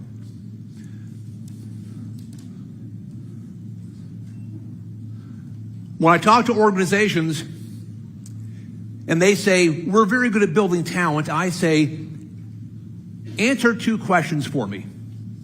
Answer for me, can you sustain high performance? Can you sustain high performance? And I say, do you have a selectively deep bench? Can you sustain high performance? Do you have a selectively deep bench? How do we get there? Sustain high performance. Everyone in the organization needs to have 3 big challenging goals. Now that sounds really simple, doesn't it? But I work with great companies around the world who are horrible at goal setting. You need to have great goal setting. What does that mean? It means that everybody in the company has 3 big promises that they have made to the organization. Now I say promise instead of goal because we all have goals. We try to achieve our goals. We hope we do our goals. But how many times do you make a promise to someone and not try exceptionally hard to fulfill that promise? I want 3 of them. I do not want a laundry list of the 15 things you're doing. I want to know what are the few most important things that you're going to deliver to the organization. Big. The psychology is very clear. We as human beings respond to challenge with effort. We respond to challenge with more effort. Every goal should be a stretch goal. We should set goals at the maximum reasonable stretch because you should know your team members well enough to know what they're capable of, and finally write them in a way we can understand. Simple, specific, what are you going to do? Important, why do I care? And measurable, just what it sounds like, how am I going to know if you're done? So first step is that, big challenging goals. Second step is, once we have those goals set, frequent, transparent coaching for performance. Most leaders are not as good at this as they should be. Most leaders are not as transparent as they should be. I'm going to radically simplify good coaching for you. We call this 2+2. Once a quarter, tell your team members to meet with each of their direct reports. It can be a conversation that is as short as 15 minutes. In that conversation, they're going to convey 2 things. First, they're going to discuss the 2 most important observations they have against that individual's goals. Not 2 observations on every goal, the 2 most important things that need to be said. That might be, Rajan, on that big marketing project, I'm getting really good feedback from around the globe. You're being very inclusive. It's going along well. Keep that going. Rajan, on that marketing strategy, that's a week late. I don't know where it is, but I need to see it by Friday. 2 observations against the most important goals. And then 2, what we would call feed-forward suggestions. Here are 2 things you can do to be even more effective going forward. That might be, Rajan, this is a relationship-based company. The more people you know, the more successful you will be. I want you to have a cup of coffee once a week with 1 new person. By the end of the year, you would have met 50 new associates here in our organization. 2 observations against goals. 2 observations, it's only 1, but 2 observations that are feed forward. Here's what you can do to be an even better leader going forward. And finally, there is accountability for performance driving behaviors. Most leadership models, most behavior models are a mix of good citizen behaviors and actual performance driving behaviors. I only care about performance driving behaviors. Good citizens are nice, but I already pay you to be a good citizen. That's called your paycheck. What I want to see is you demonstrating more performance driving behaviors. There are probably 3 or 4 behaviors in your organization that you know, if more people engage in it, are going to help the organization succeed. So I want you to identify those 3 or 4 behaviors. I want you to make them at least 30% of how you evaluate somebody. Why at least 30%? Because people tend not to pay attention to amounts under that, and 30% should give you enough impact that people say, oh, they're actually serious about these behaviors. But then most importantly, differentiate that 30%. We lose so much power in our performance management processes because in most companies, if you give 20%, 30%, 40% to behaviors, it's a freebie. Unless you've killed somebody during the year, you get the whole amount.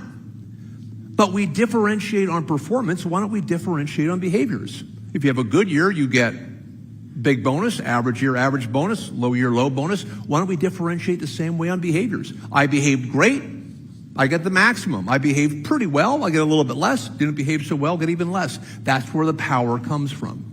So if you're going to sustain high performance, you are going to have everyone having a few big challenging goals. You're going to have managers regularly and transparently coaching for performance and behaviors. And you're going to identify the few behaviors that truly drive performance and hold people accountable for that in performance reviews. Okay, that answers the first question. How do you sustain high performance? Second question is, how do you build a deep bench?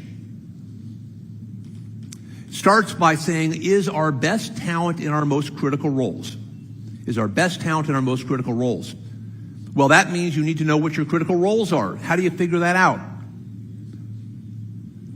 Impact.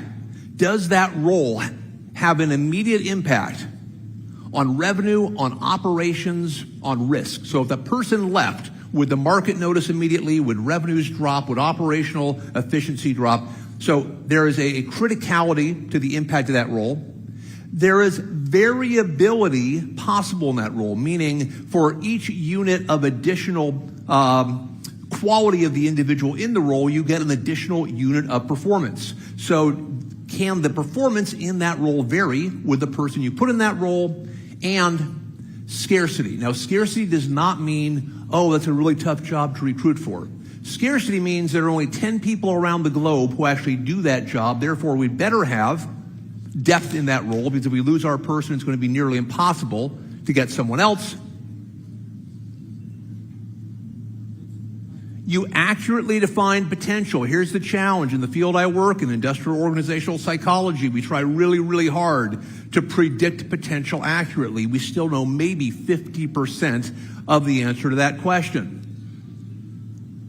What we do know is that it's a combination of cognitive, how smart you are, select personality factors, and your ambition. One of my friends in the field defines it as ability, likability, and drive. So if you're sitting in your next talent review and someone goes, what's potential? Ability, can they do the job? Likability, not are they the nicest person ever, but do they get along with folks well? And drive, do they really want to succeed? So let's start with that criteria. And potential needs to be defined as upward progress over time. We all have the potential to do many things. That's not what we're talking about. Can someone move up in your company with pace over time?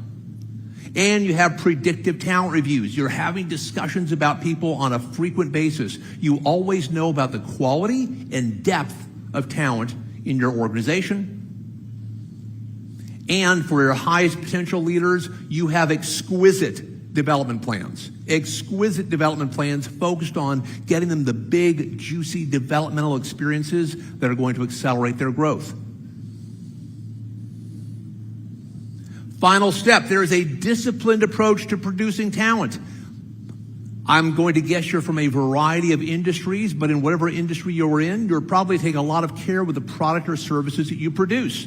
You probably want to make sure that you've defined the quality specifications, that you're producing from great raw material, that you're getting that product to the talent or getting that product to the customer that needs it. Why wouldn't we treat our people at least as well as we treat our products? We know how to develop people. Why don't we set up that same careful, disciplined production line to grow people that we do to produce our products? If we did that, we'd probably start by saying, what are we trying to grow? What are the specifications? Now, this seems like an easy question, but I go to a lot of clients around the world and I say, what are you trying to grow? And they'll say, leaders? And I'll say, well, okay, what type of leaders? And they'll say, great leaders? Because they haven't thought through what differentiates high performance in our organization. So the starting point is, do we know what we're trying to build? What type of leader are we trying to grow in this company? Next step is to say, we have a lot of good talent in this company, but not everybody can be produced into what we've just defined. So do we have regular conversations to sort through all the good talent we have and make predictions about who can go far and fast in the company? Who has the most potential? Then the most challenging piece where most companies fall down is the actual production process. Do you know how to produce what you specified? Do you have what we'll call the machinery, the experiences, the exposure, the education to actually produce talent? And if you know how to build the talent, you have the machinery, are you actually moving people through the process so they grow? A lot of my clients, they spend a lot of money on machinery, but they never actually run people through the machine. Finally, distribution. This is a bigger deal post-pandemic than it was pre-pandemic. Can you get that talent to where it's needed? If you've spent all your time and effort building great quality talent, but they don't want to go where you want them to go, or their manager's holding on to them for dear life so that they can't go to that next job, you've just built a bunch of inventory in talent. Inventory is expensive. So, when we talk about building great quality talent, you've probably heard a lot of complex solutions in your business life. I can promise you the starting point is what we talked about today. Can you sustain high performance? Does everybody have 3 big, challenging, and aligned goals? Are you having regular and transparent coaching conversations with your team members? Are you reinforcing those performance-driving behaviors? Are you building selectively deep bench? You don't need bench strength for every single job, but for the ones that matter most, for those critical roles. Do you know those critical roles are your best people in them? Do you accurately measure and define potential? Do you know who can move far and fast? And finally, do you have that disciplined production line, a structured approach to producing great quality talent? It's as simple as that. The companies who do this well win through execution. That's my time. Thank you very much. I hope you take this home with you, and I'm looking forward to talking with you in the future.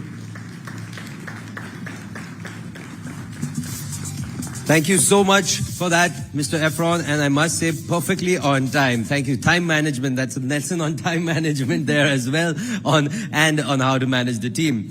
All right, Meghna, let's move on now.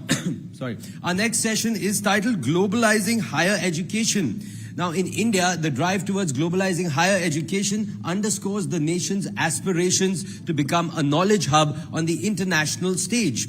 Absolutely. In fact, through strategic collaborations as well with global institutions, Indian universities, of course, have been facilitating cross-cultural exchanges and also expanding the access to diverse educational opportunities also, which are now being provided to all the students within India. Exactly. Now, embracing this paradigm shift not only enhances the quality of education, but also positions India as a key player in shaping the future of higher learning on a global scale. And Meghna, no one better than us to say, I mean, we have this iconic Bennett University, which is one of our group companies itself. So anyway, to shed more light on the topic, please welcome Raghu Sundaram. He's the Dean, NYU Stern School of Business. Let's have a round of applause for Raghu Sundaram. Well, we heard him yesterday, and today we are definitely looking forward to your session. Over to you, sir.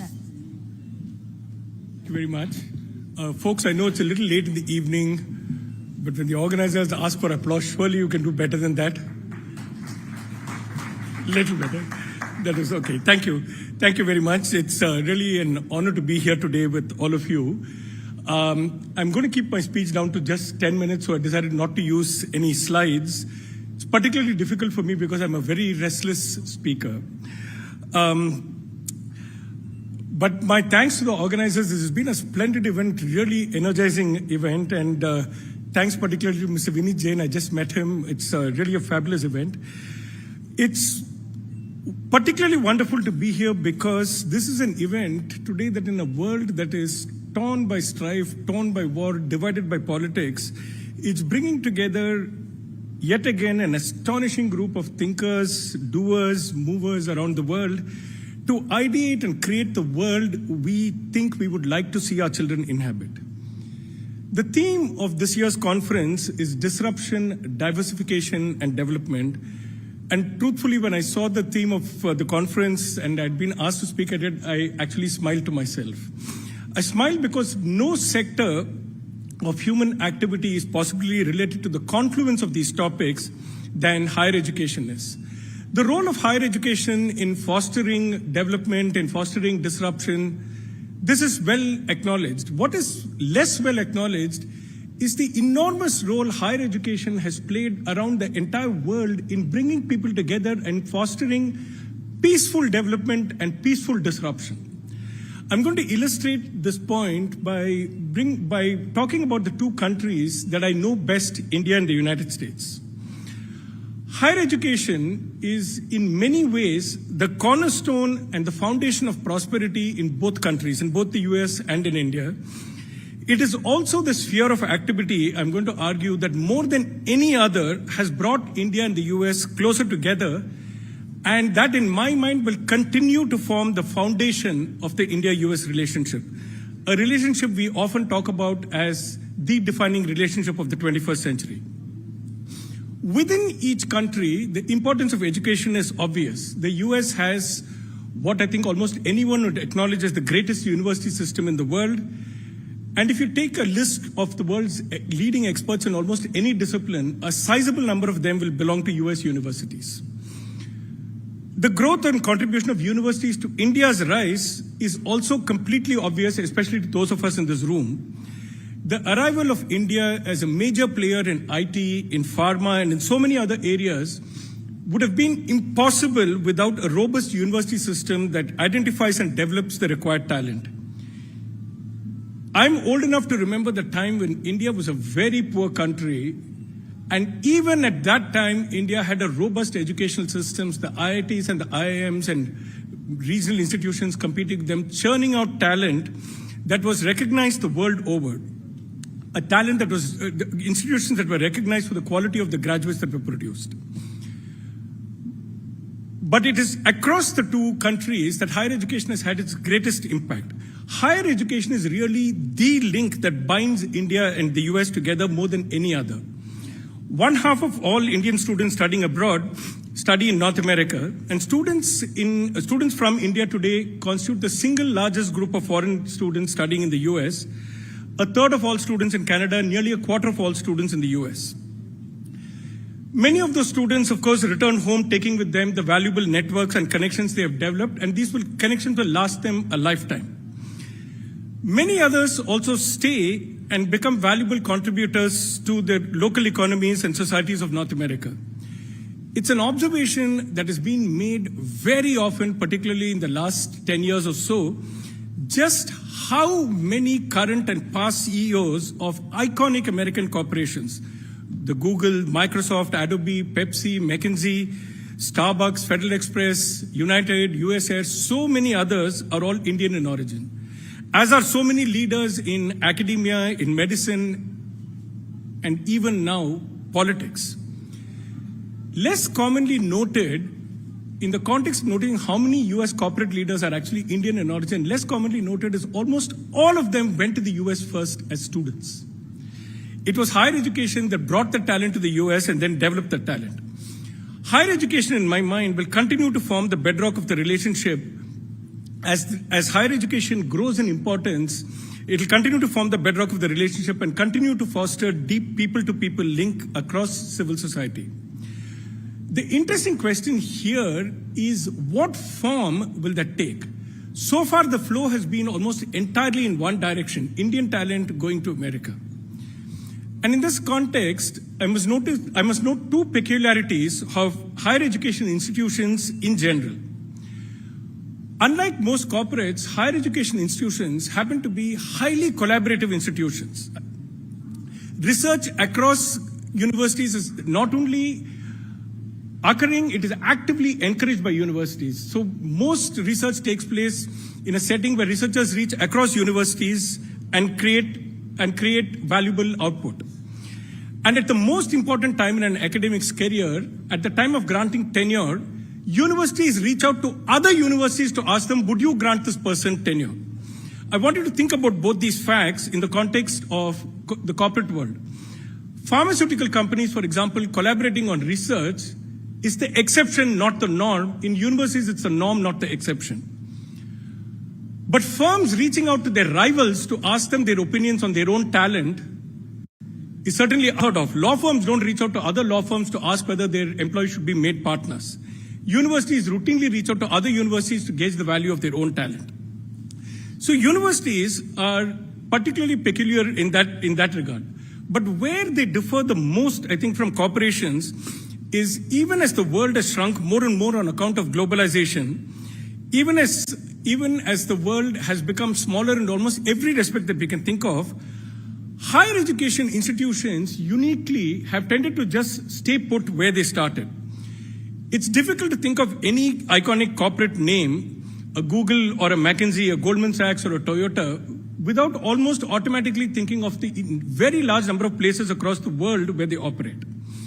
Yet almost all the famous names in higher education that one can think of have remained single campus entities with not much of a discernible global footprint beyond their original campus. Very few universities have been exceptions to this rule in the West. My own university, I'm glad to say, NYU, New York University, has been a pioneer in this. NYU is today easily North America's most global university, a university which has 3 full degree granting campuses, the home campus in New York, but also ones in Shanghai and Abu Dhabi, and 12 other what we call mini campuses spread across the globe, from London to Sydney, from Accra to Buenos Aires, from Tel Aviv, through Tel Aviv and lots of other places. There are 12 places in all, Los Angeles, Washington, many others.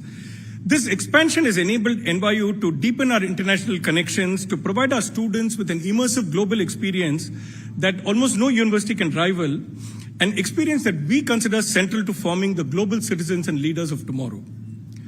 But it is in this context, I think, my last several years of visiting India has told me that the most under-observed thing in India is that it is in this context, I think, that Indian universities are actually going to lead the world. Indian universities have become amongst the most entrepreneurial and adventurous of all educational institutions in the world.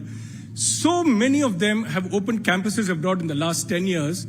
Most recently, I had a 1-hour conversation with IIT Madras on their opening this campus in Tanzania last year, going into a part of the world where most Western universities are shying away from. And here is the IIT Madras opening a campus in Tanzania using their own faculty, but developing local faculty also there.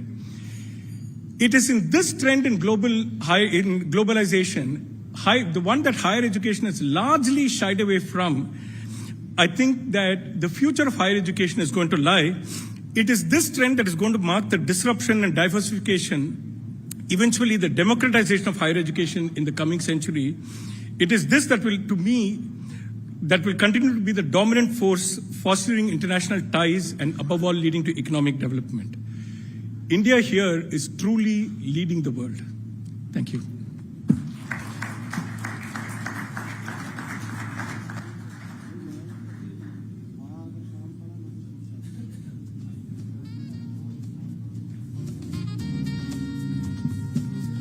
Thank you for that, Mr. Sundaram. Concise and to the point. Thank you so much for that. Ladies and gentlemen, our next session is something that is truly, truly exciting. Now, India has surged forward in the sporting arena over the past few years. In fact, on the cricket pitch, India stands as a formidable force with both its men's and women's team displaying dominance, and we are tasting consistent success in boxing, badminton, football, wrestling, and even athletics. However, despite these achievements, India, a nation with a population of 1.3 billion, still hungers for more medals and greater sporting glory. To truly rival the success stories that we've seen in China as well as the other Asian nations, there still remains ample room for further development and strategic enhancements across varying sporting arenas. Exactly. So for our next session, it's going to be a cracker. We're privileged to have Paddy Upton. He's an esteemed leadership and high performance coach, author, speaker and professor, and he will be in conversation with Chetan Bhagat, a distinguished author and columnist, and they'll be talking on the topic Blueprint of Victory. Let's have a round of applause.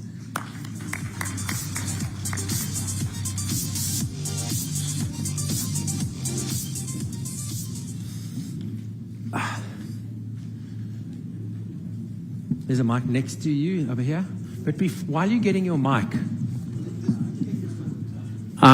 we're going to, before we start, I want to tell you something that very few of you know. And I just want to have a look at every single one of you in the room here have held Sachin Tendulkar's hand. I'm going to get to that and tell you how that's happened. Okay. I'm the writer, but he starts with the suspense. Okay. We'll all find out the answer to that at the end, right? Correct. So, Paddy, they just introduced you, leadership, performance coach. Honestly, and I have done a fair bit of motivational speaking myself. But before that, in my previous life, I was in a corporate. This is a suit I'm wearing. I don't get to wear a suit now. Only ET Summit, I wear it now. But I was in the corporate like a lot of people here. And I used to go to these corporate retreats. And motivational speakers, leadership coaches would come. And honestly, I used to think it's all a big scam. Like, we have just come to Goa to drink. And now we can't say that. So we have to have somebody. But now I do that job sometimes, and now I have someone like you who's even like coached the Indian cricket team. Firstly, I have changed my mind now, by the way. I do think it works. I want to know your take on it. Does it work, and what frame of mind should one be in to make it work? Before I ask you how does it work, what is the blueprint of success? So first tell me, how should people take this performance leadership coach thing? Why do you need one? How does it work? So I think, that in itself is a really good question. Thanks, Chetan. There's a difference between motivation and inspiration. And motivation, by definition, is if I stand up and give you a motivational speak, I stand here and motivation means to move. I move you and get you excited. The reality is that motivation or excitement is going to drift off and is going to go away after a while. Whereas from an inspiration perspective, and what we want to be doing as a coach is inspiring people to think differently. And when we think differently about something we've thought about all the time, we can't unthink that. And hopefully in our conversation now, instead of motivating people to go, yes, we can do it, hopefully in our conversation, and certainly what's happened for me listening to the speakers before, is it's got me to think differently about a few things I either haven't thought about or given me ideas about things I've thought about, but got me to think differently. And that lasts for a long time. Definitely. Okay, so since we have limited time, 900 seconds session, 15 minutes, and we've used up some of that, blueprint of success.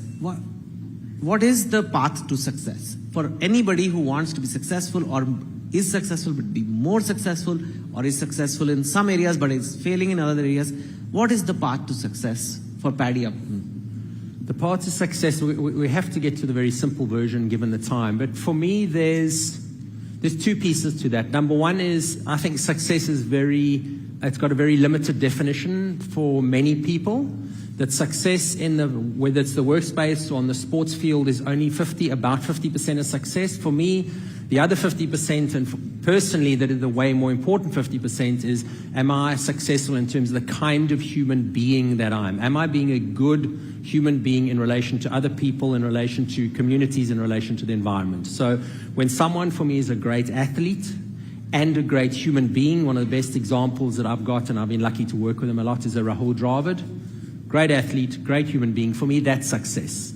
The blueprint to success is, again, two pieces to simplify it. There is a path to success, and along that path, there's a whole lot of ingredients, and that's well written about. It's well documented. It's different for individuals, but there are no secrets of what are the ingredients on the path to success. The process is important. And the process really is do something that's going to help set up success, learn from what you've done, go again, learn from what you've done, go again. So, and what you do, as I said, it's well documented. It's important that we take action, we learn, we act, we learn, we act, we learn, and that's a fast process. But the piece that's not spoken about very much is the other path to success is actually the distractions. What are the things that naturally distract us from success? And I think that's probably more of an important conversation. It's a deeply personal conversation that we need to have with ourselves, is what are the things that is holding me back? Because we know all the things we need to be doing, but what are the things that are holding us back? Go on. What's holding us back? Well, what have you seen most commonly? Well, there's external obstacles, and it's very easy to blame those, and it's very nice. The inner obstacles, I'd say probably the three most significant obstacles to success that we place in our own way is, one, it's some version of doubt, insecurity, negative thinking, and then fear and pressure. So they are mental obstacles, and I've never worked with an athlete in my life, including Sachin Tendulkar, Virat Kohli, and everyone else who doesn't have doubt at some point, fear, insecurity, pressure, negative thoughts. That is perfectly normal. What the best do is they manage their relationship with that thing smarter than others. How does one do that? I mean, if there is doubt, if there is, sometimes crippling fear, it can be, or whatever, all these things, are there some, especially you as a coach, what did you tell the Indian cricket team when they were freaking out before the 2011 final? You weren't there for this one. I wish you were there. Thank you. You've told me backstage, please don't talk about this final. But that is a traumatic memory for a lot of Indians. Something like that happened even in this final. We can't really pinpoint, but obviously a team that was doing absolutely fantastic. They were crushing the enemy, opponent, for 10 matches, and then they crumbled. And I'm sure the same bundle of nerves was happening back in 11th. Yes. What did you tell them? And maybe we can learn from it. So, again, it's relatively simple. And the reality is the formula for success, it is simple, it's intuitive, it's universal wisdom. I sat listening to Sadhguru this morning. Great wisdom, but nothing we don't know already. Just put across beautifully in a beautiful reminder. So when it comes to doubt, negativity, insecurity, imposter syndrome, pressure, fear, I get so many parents and so many athletes come to me and say, will you help me deal with this and get rid of these things? So again, I'm going to just sort of present 3 steps on that path of managing those kind of negative thoughts or limiting thoughts. Is on the one side, which doesn't work, is to deny them, resist them, or try and fight them. Try and say it shouldn't be happening, it's wrong. I'm thinking negative thinkings, I'm thinking fearful thoughts, or I've got anxiety, there's a problem, there's something wrong. Fighting them is not the thing to do. On the other side, buying into them is probably even worse. Believing that I'm not good enough, believing in my negative thoughts, believing in my doubt that holds me back from doing things. That's also not a healthy relationship. The healthy relationship that I try and cultivate with athletes is to say all of those things, negativity, doubt, fear, insecurity, imposter syndrome, every one of us in this room, guarantee you, has that, unless you're an out-and-out psychopath. So what we need to do is be able to normalize that. I'm saying to you, it's okay to feel fear. It's okay for you to feel doubt. It's okay to feel pressure. That unbelievable innings that Virat Kohli played at the opening game against Pakistan in Australia last year in the T20 World Cup, we would have all seen that. Virat was riddled with pressure for the first half of that innings. But what he did is he has a healthy relationship, and he goes, it's okay, it's not a problem, it doesn't mean something's wrong. So I normalize it, I embrace it. And then what the really good athletes do is they fade it into the background, like background music in a restaurant. And they fade in the background, they don't try and get rid of it, they don't try and believe in it, and then they just focus on what's important. And they make the important things important. So Virat carried on batting, he needed to focus on the ball, keep an eye on the scoreboard, and keep his innings moving forward, despite the fact that this doubt and negativity and pressure was going on. He accepted it, and felt the pressure and continued anyway. So if you feel those things, there's nothing wrong with you, it's nothing you need to change or get rid of. Embrace it, have a good relationship with it, and then come back to the path to success, which is doing the kind of things that move me forward, either acting or learning and constantly doing both. So here, let's say somebody here is working and they don't like, they've been wanting to open their own startup. Somebody here wants to go on a fitness journey and they've flopped so many times that they're like, I'm going to fail again, you know, I'll never lose weight or I'll never become fit or whatever. And this is the same fear, doubt, all these things happening in their head.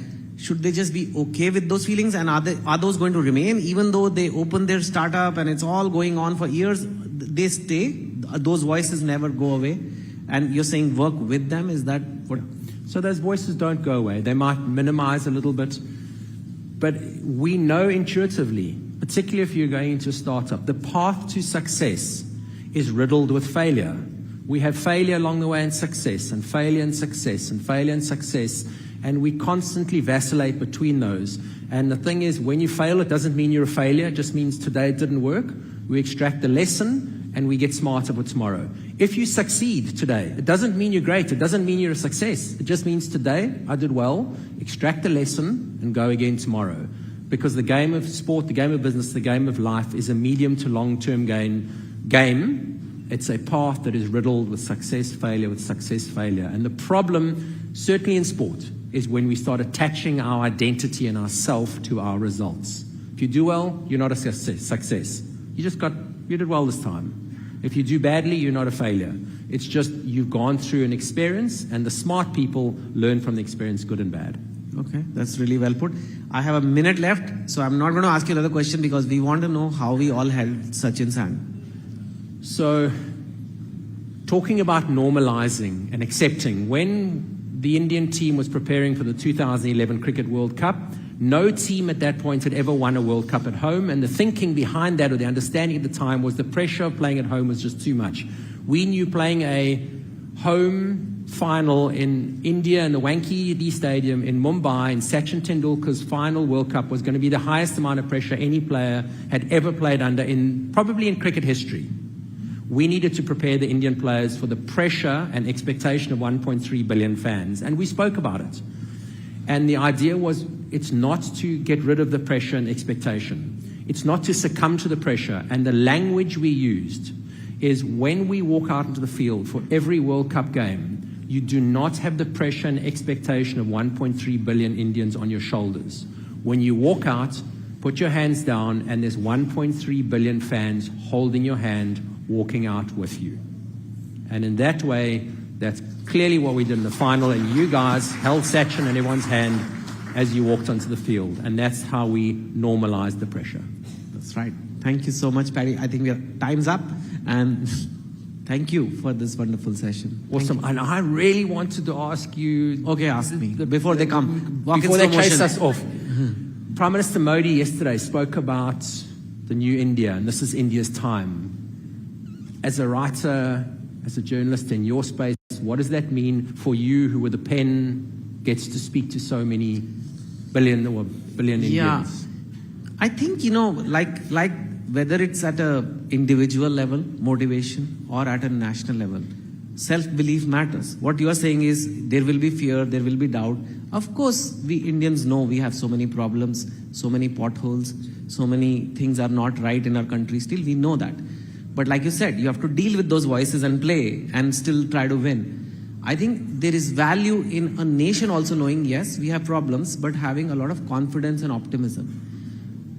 Whether this is India's time or not, we must believe this is India's time. Only then it will be India's time. Because you can't say, maybe it's not India's time, maybe it's India's time. You'll never achieve it then. But it's like the same thing. You deal with the fear, uncertainty, doubt, FUD or whatever, and just say, we need that optimism. So the Prime Minister saying it has a lot of value, because he's the top person in the country and saying, this is our time. So all of a sudden, millions start believing that. And once people start believing it, it happens. That's how it happens in sports too. We're going to win. Okay, you probably are going to win then. Yes, you need to believe is the start. What you need to do is take action. And even if you don't believe, you take the right action, it will be India's time, even if you don't quite believe. Yes. Thank you. And I think, Chetan, if I could just add to that, it's also the resilience that Indians have, something that Safi Rauf had also spoken about, the resilience which will add to that collective conscience that this is our time. But definitely, so, right after you said Sachin Tendulkar, I think everyone in this room, right at the beginning of the session, has been hooked onto this conversation. Thank you very much for that. Thank you to both. And what I really liked, Meghna, was how the counter questioning also happened at the end when Paddy asked Chetan a question. So that was also good. But yeah, it's so true that belief, that conviction, not just in the bigger picture, but even in smaller pictures in our lives, that is so important. Well, moving on to another exciting session. This one is titled Navigating AI Revolution, People and Machines as Collaborators and Not Competitors. This is a thought that earlier also yesterday and today our speakers have touched upon. So it's a very exciting one. But this session will delve into the profound implications of artificial intelligence on the future of work and human-machine collaboration. Absolutely. In fact, the distinguished panelists from a variety of domains will be analyzing the ways in which AI has been revolutionizing the industries as well as redefining the relationship between humans and machine within the workflow. Some of these speakers you have heard already on the stage, but the beauty of this, Meghna, is going to be getting them all together to hear them speak, to have their thoughts come out. And in fact, we have a very special, very distinguished moderator. We have Mr. C.P. Gurnani, the former CEO and Managing Director of Tech Mahindra and the Chairman of Mahindra Holidays. And he will be steering this conversation. And who will be his panelists? Meghna, let's introduce our panelists to everyone. We have Michael Spence. He's a Nobel Prize laureate in economics from 2001. He's the professor and dean emeritus at Stanford University. We have David Hansen, the CEO of Hansen Robotics. And we have Mark Efron, the founder and president of the Talent Strategy Group. Ladies and gentlemen, please put your hands together for this fantastic, distinguished panel.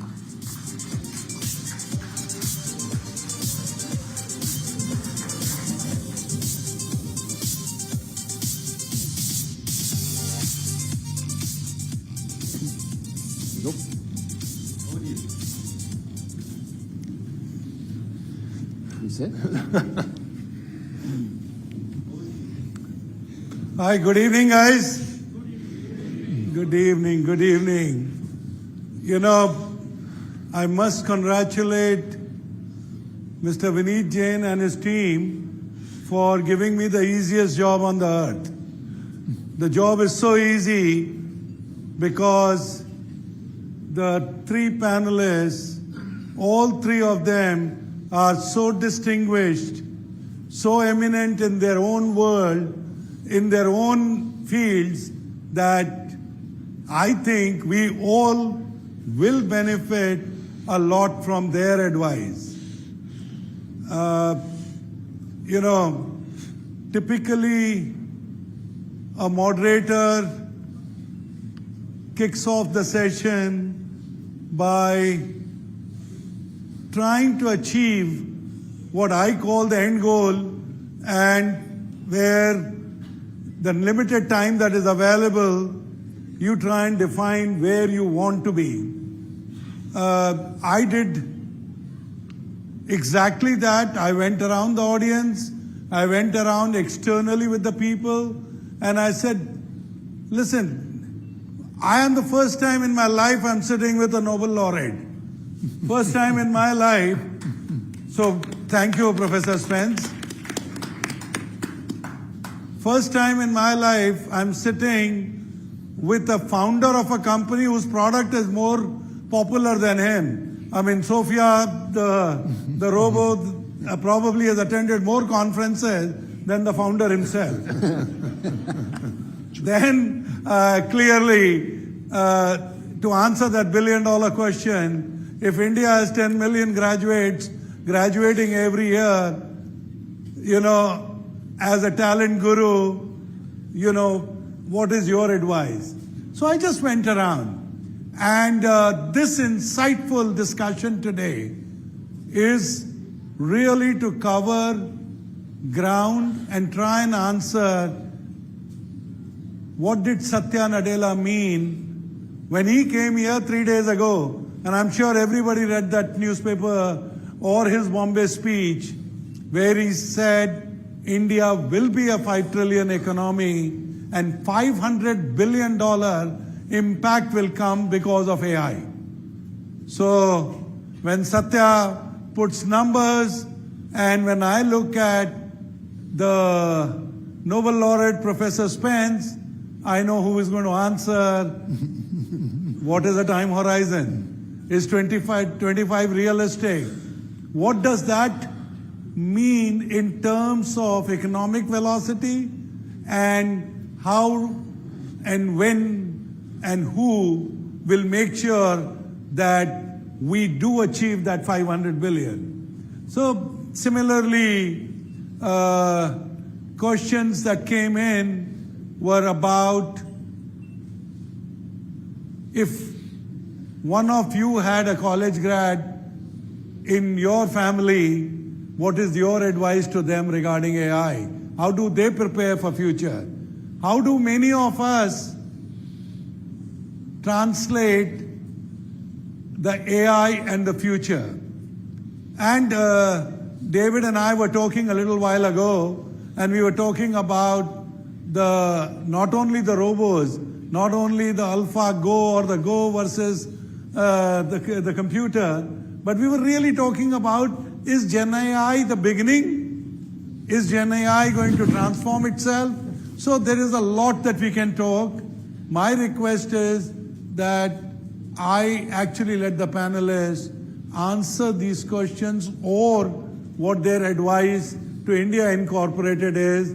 The real question is 500 billion in 2025, influenced by AI, and how do we get ready? Professor Spence, if you can take the lead. So we don't have a lot of time. I'm going to try to be brief. I don't have any doubt that the long run and even medium-term impact of AI is going to be enormous.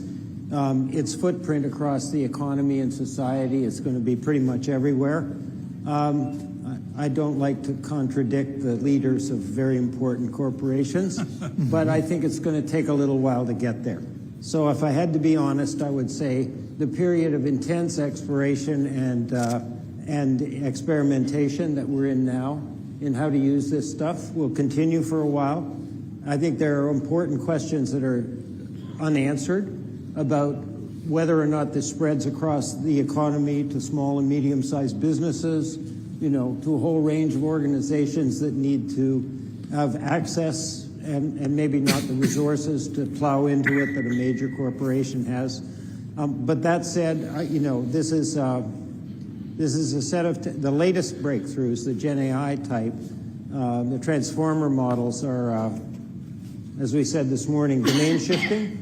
They have a human-like characteristic that makes it seem like a significant step in the direction of general, artificial intelligence, and it's very easy to use. So I'm in the camp that we want to make sure this diffuses as broadly as possible across the economies of the world, and we can look forward to major positive impacts in inclusive growth patterns, in productivity in the case of the United States, etc. So, Professor Spence will definitely come back more to get a little more specifics on the time horizon, to get a little more specific on learnings from the history. You wrote books on picking up signals, so we'll probably come back. And David, what is the next Sophia revolution? And where do you think Gen AI is leading us? I mean, just a generic, your advice. I'm seeing a lot of compounding trends. And so the improvements in computing, parallel processing, AI-specific computing infrastructure, and trained models that are now facilitating the development of new kinds of AI faster than ever before are allowing a kind of experimentation in fields of AI, specifically with a quest towards AI that can reprogram itself, that has some kind of foundation motives, which is quite different from simply responding to prompts. But you give an abstract goal, and then the AI is moving towards that goal. Motives or drives would be potentially even more fundamental than that. For example, giving AI the incentive and motive to appreciate the future of life on the planet for all humans, for optimizing for these net benefits for the future of life. That does not exist yet, but we now have tools and we're moving in this direction. We can definitely expect to see massive advances in generalizing artificial intelligence and generalizing robots. I see robots as an interface, not the end. In fact, robots are only as valuable as the software that can drive them and the uses that they have in society. So Sophia is designed to be very human-like. And I think humanizing AI has a lot of benefits because that allows AI to speak our language and connect with us emotionally. So we have new aspects to Sophia's platform that improve the aesthetics, that make her more effectively lovable, that give her more of the appearance or illusion of life and generalize her physically so she can do lately far more tasks with her hands and arms and her body, more degrees of freedom, more sensors. The goal is to create a general robotics platform. There are many companies that are doing this, including Tesla and Figure and many others out there. There's one that's called Sanctuary AI. That's a very interesting company. There are many others out there.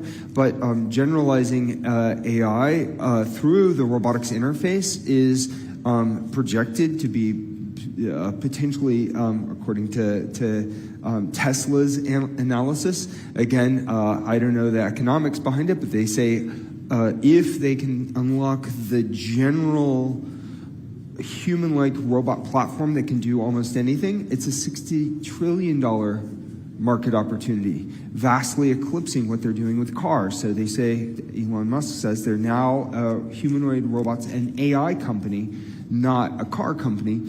And I think that's a signal, that is a true signal of things to come.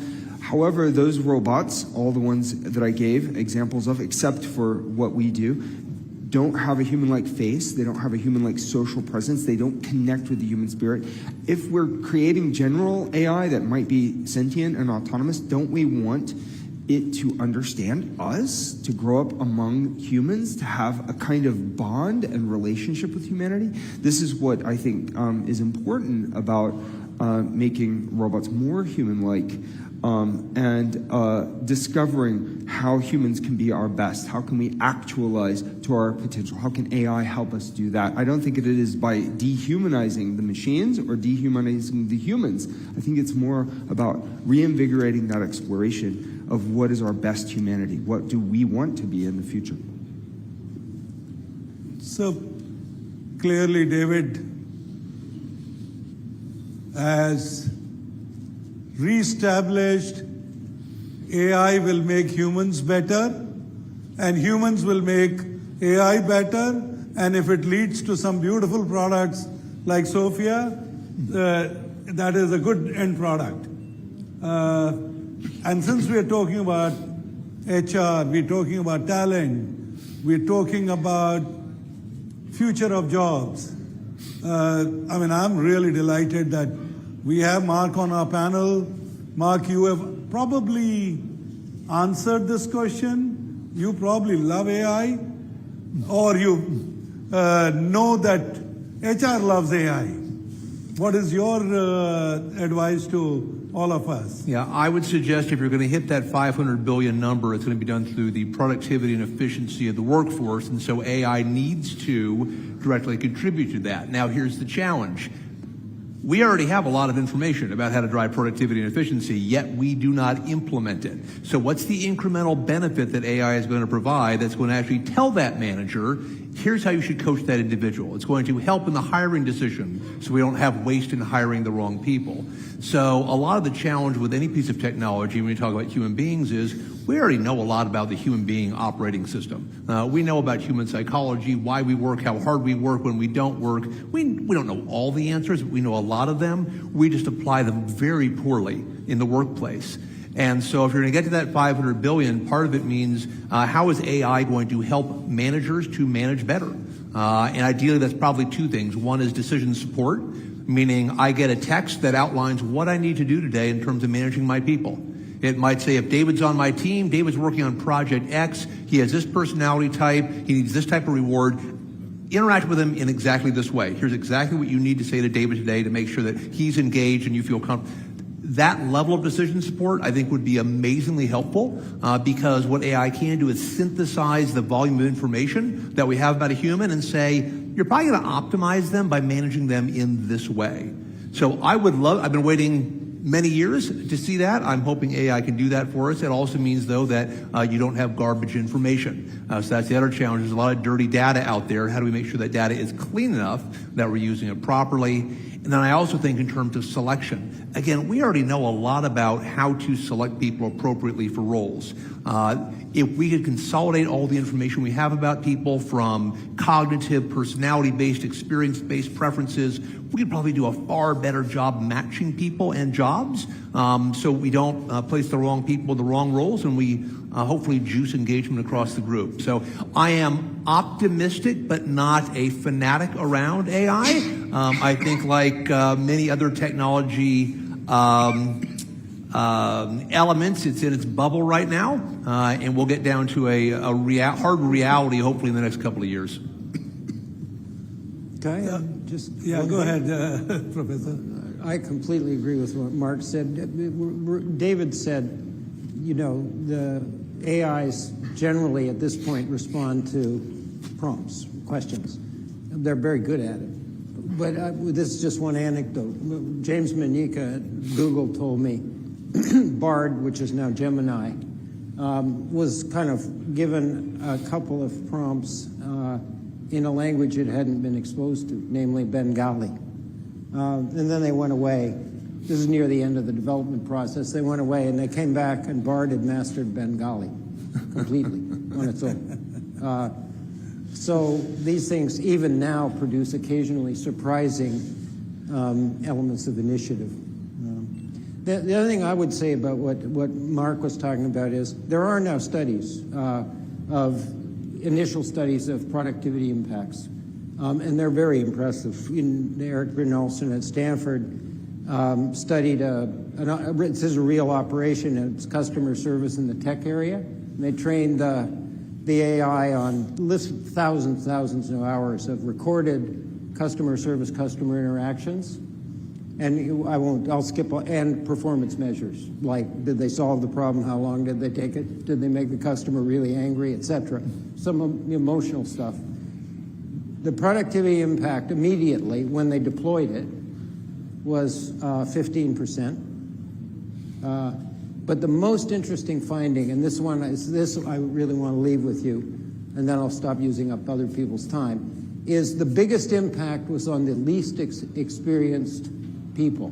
That is, what the AI did is deliver what the most experienced customer service people did in a form that was digestible and essentially collapsed the difference. We've started to call this the leveling up effect. And it has very high inclusive properties as well as very big productivity effects. So I think we're going to see more of that when we start to see more deployments. I know we can go on, but I do have a question for Professor Spence. He had two famous students. He probably had many famous students. But the one that I read was Bill Gates and Steve Ballmer. What are the difference between the two? They both didn't come to class. So I let two undergraduates at Harvard into the graduate theory course in economics, the PhD course, based on stellar economic their performance. They were in the division of applied sciences, which was Harvard's version of engineering at the time. Then I didn't see them until the end. And they showed up and wrote the exam and got an A in the course. So I had Ballmer and Gates in the class, and it's a bit of a fake. But Bill would agree that he was in the class. Before he left Harvard to found Microsoft without getting his degree. So,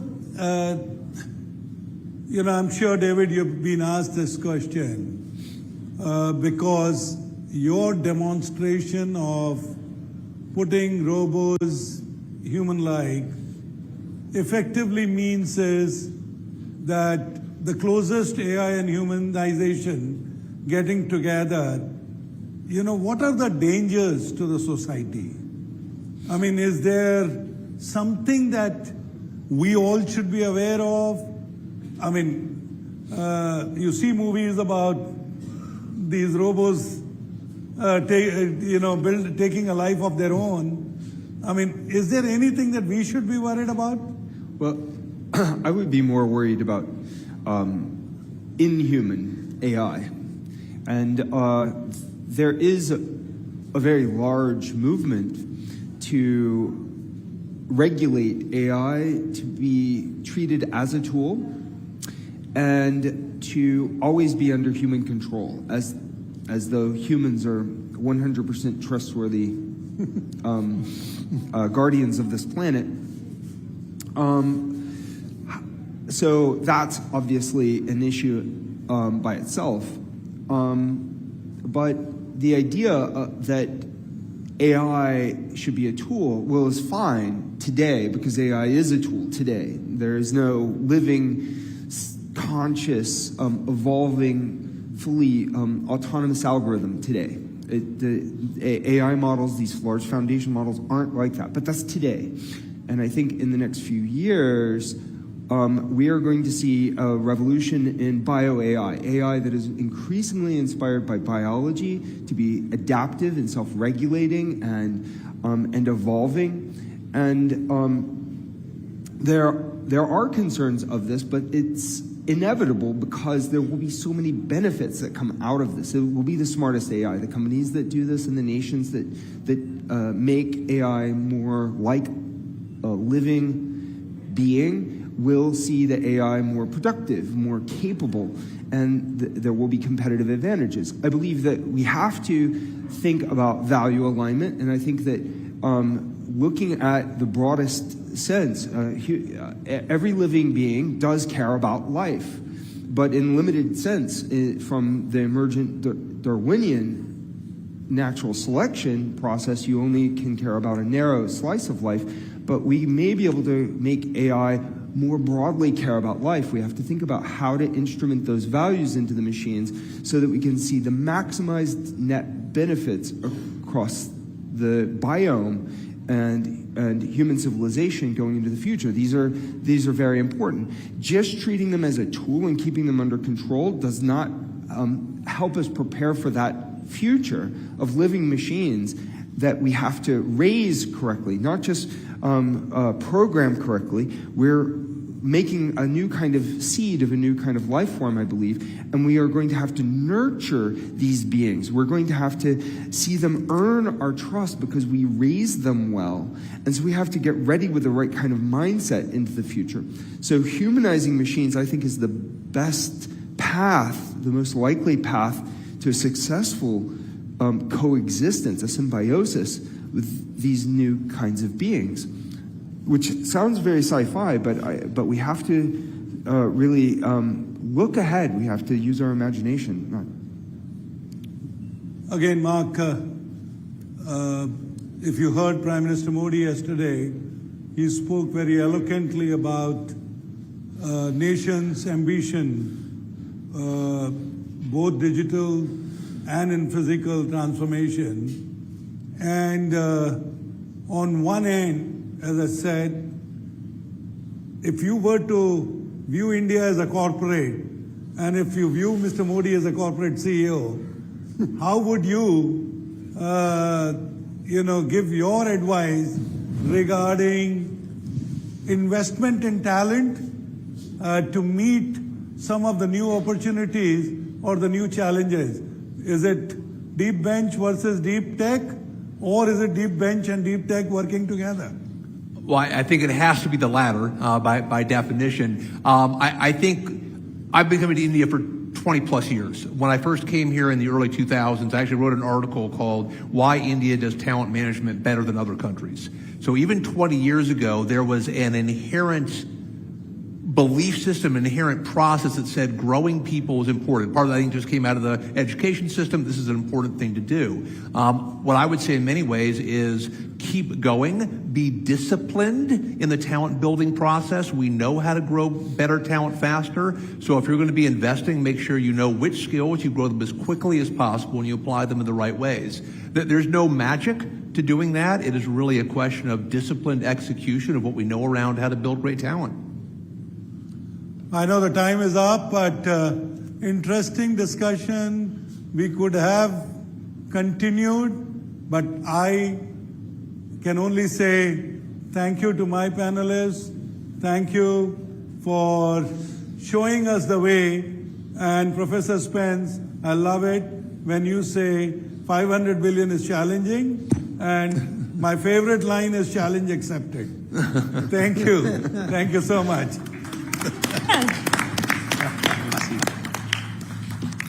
Fantastic. I love that last line which says challenge accepted, because I mean, once you accept the challenge is only when you'll be able to hit growth, and growth is what India is looking for, is on the trajectory for. So once again, big round of applause. Thank you to our panelists and Mr. Gurnani.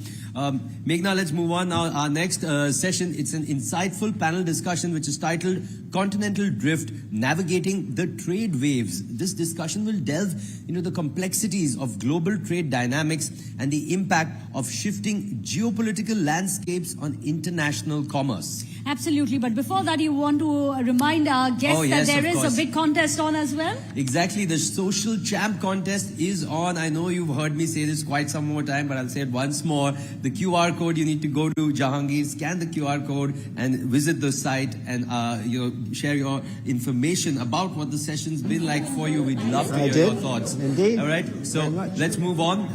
Absolutely. In fact, our next panelists, they will be shedding light on the challenges as well as the opportunities which have been presented by the continental drift, much like this drift which is coming in the audio. But also it is going to be offering invaluable insights into how businesses and policymakers can adapt and thrive in this ever-changing landscape. So first up, we'd like to invite on stage our moderator, Ajay Sharma, the senior editor at ET Now. Glad to have you here, Ajay. And joining him are his panelists. We have Roberto Azevedo, the former Director General at the World Trade Organization, along with Robert Johnson, President, Institute for New Economic Thinking. I'm sure we can muster up some more enthusiasm for that. There's a big old panel coming up your way. Over to you, Ajay. Thanks, guys. Ladies and gentlemen, thank you very much once again. This is a panel joined by Roberto and Robert Johnson. We will be focusing on international trade and the factors which would be influencing, how to become a large player in international trade. India has got massive ambitions, as you all know. But, the world is a very disrupted place right now. Historically, India as a country has not had a big footprint on international trade. Largely, we have been importers of commodities and beyond technology of pharma. We have been a smaller player in global trade, but we aim to become, and our share of global trade is on a rise. But before we go, and how should the policy making should be shaped to achieve our ambitions out there, I'll ask you to start, Roberto. From the vantage point of, you've been with World Trade Organization, you've seen economic models of various large countries which have very much larger share of global trade. What is the backdrop we are operating in? There is geopolitics, a disruption from climate change, AI will come on that one too. Can you lay down the context for this discussion and the backdrop we are operating in right now? Yeah, well, thank you. Good evening, everyone. It's a pleasure to be with you all. I would say what we don't lack today is disruption, right? You have disruption of all nature, all sorts, everywhere. But there are some main, very key aspects of disruption that I think we have to bear in mind. And they are provoking a number of movements in terms of public policy in different countries. And those movements are not coordinated, they're fragmented, and they're often at odds with each other. So I would say geopolitics. So people are talking about disruption in supply chains. The disruption in supply chains began long before the pandemic. You all recall the tensions between the U.S. and China during the Trump administration and subsequently, when we had essentially people call it a trade war, which I can see why they would call that, with extra duties on imports of aluminum, steel, and a number of other products. It started with China, but other countries were affected as well. Then you had the Russia-Ukraine crisis as well. The Middle East now is not for amateurs, so the reality is that countries are either imposing or being subject to sanctions. And companies are obviously affected by that. And the reality is that it's completely unpredictable, not only the amount of the sanctions, the size of the sanctions, but also where they're going to pop up and how you're going to be affected. On top of that, you have other pandemics, climate disasters or natural disasters, and you have now public opinion and consumer preference, which is shaping public policy as well. And there are the most traditional ones, like health concerns, like the content of sugar, salt, organic products, agriculture, etc. You see Europe is now in upheaval because of all that. But one major destructuring element is climate and environment. So you had the oil shock back in the 70s that was very disruptive. Then you had the digital revolution at the beginning of the 21st century. And now you have, I would say, the environment and climate disruption. Because we have all these commitments that we're undertaking at the UN framework, and those commitments require policies to incentivize or discourage companies from moving in one direction or another. And countries are acting. The US passed the IRA, the Inflation Reduction Act, that has very little about inflation and a lot about environment and climate. Europe is with CBAM right now, the Carbon Border Adjustment Mechanism. And those things, they either give advantages to companies or take advantage away from them. And those things upset the balance of competition in companies across the border. And I have to say, these measures are going to be introduced and are being introduced with no coordination whatsoever, responding mostly to domestic pressure. And the reality is that this is coming at a time when we don't have a body to have this kind of conversation. The multilateral institutions are weak. The World Trade Organization is unable to handle these kind of things. And when their rules were negotiated, these conversations didn't even exist. Right. And together with all this, a lot of protectionism. I was coming to that. We should not forget there are 70 elections in the world this year or the next 12 to 15 months. And politics will also influence a lot of policy making. Countries will tilt toward protectionism, and however much each of the countries may want to become independent, everybody knows, we understand that the world is dependent on each other. How can a quick follow-up with you, Roberto? How can, in this environment, when there are kind of equations between, say, U.S., China, Middle East is emerging in a great fashion.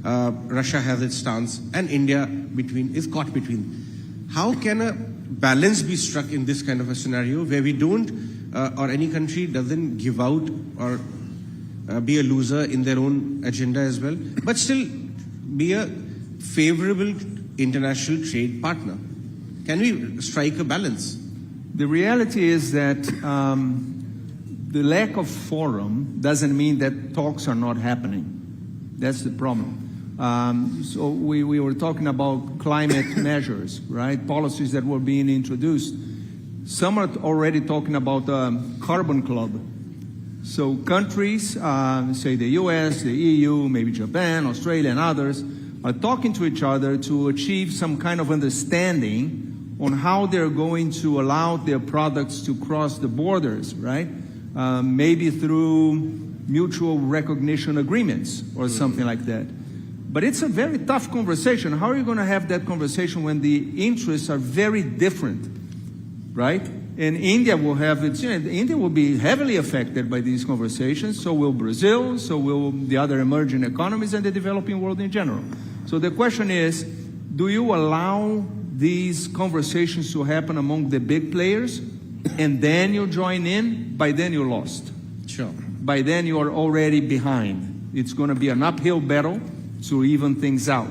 So how do you begin this conversation? And I think it would only begin if there is trust among those players. So it's not only about vocally disagreeing, it's about offering solutions as well. Sure. And that is not something that is easy to do. Often people confuse defending your interests with being constructive. And that is the challenge I think that developing countries have, that India has, is how to present as itself as part of the solution, right? And not just criticizing everything and shutting things down. Sure. Robert, let's take the point forward. We are talking about disruption and the challenges in navigating international trade, global trade. there was a very distinctive point you were telling me offline, which will play a big role, and I want you to, elaborate a bit more. Demographic changes and AI. How's that disrupting the models of international trade, which have worked so far for decades, but probably may lose some of its relevance in the coming years?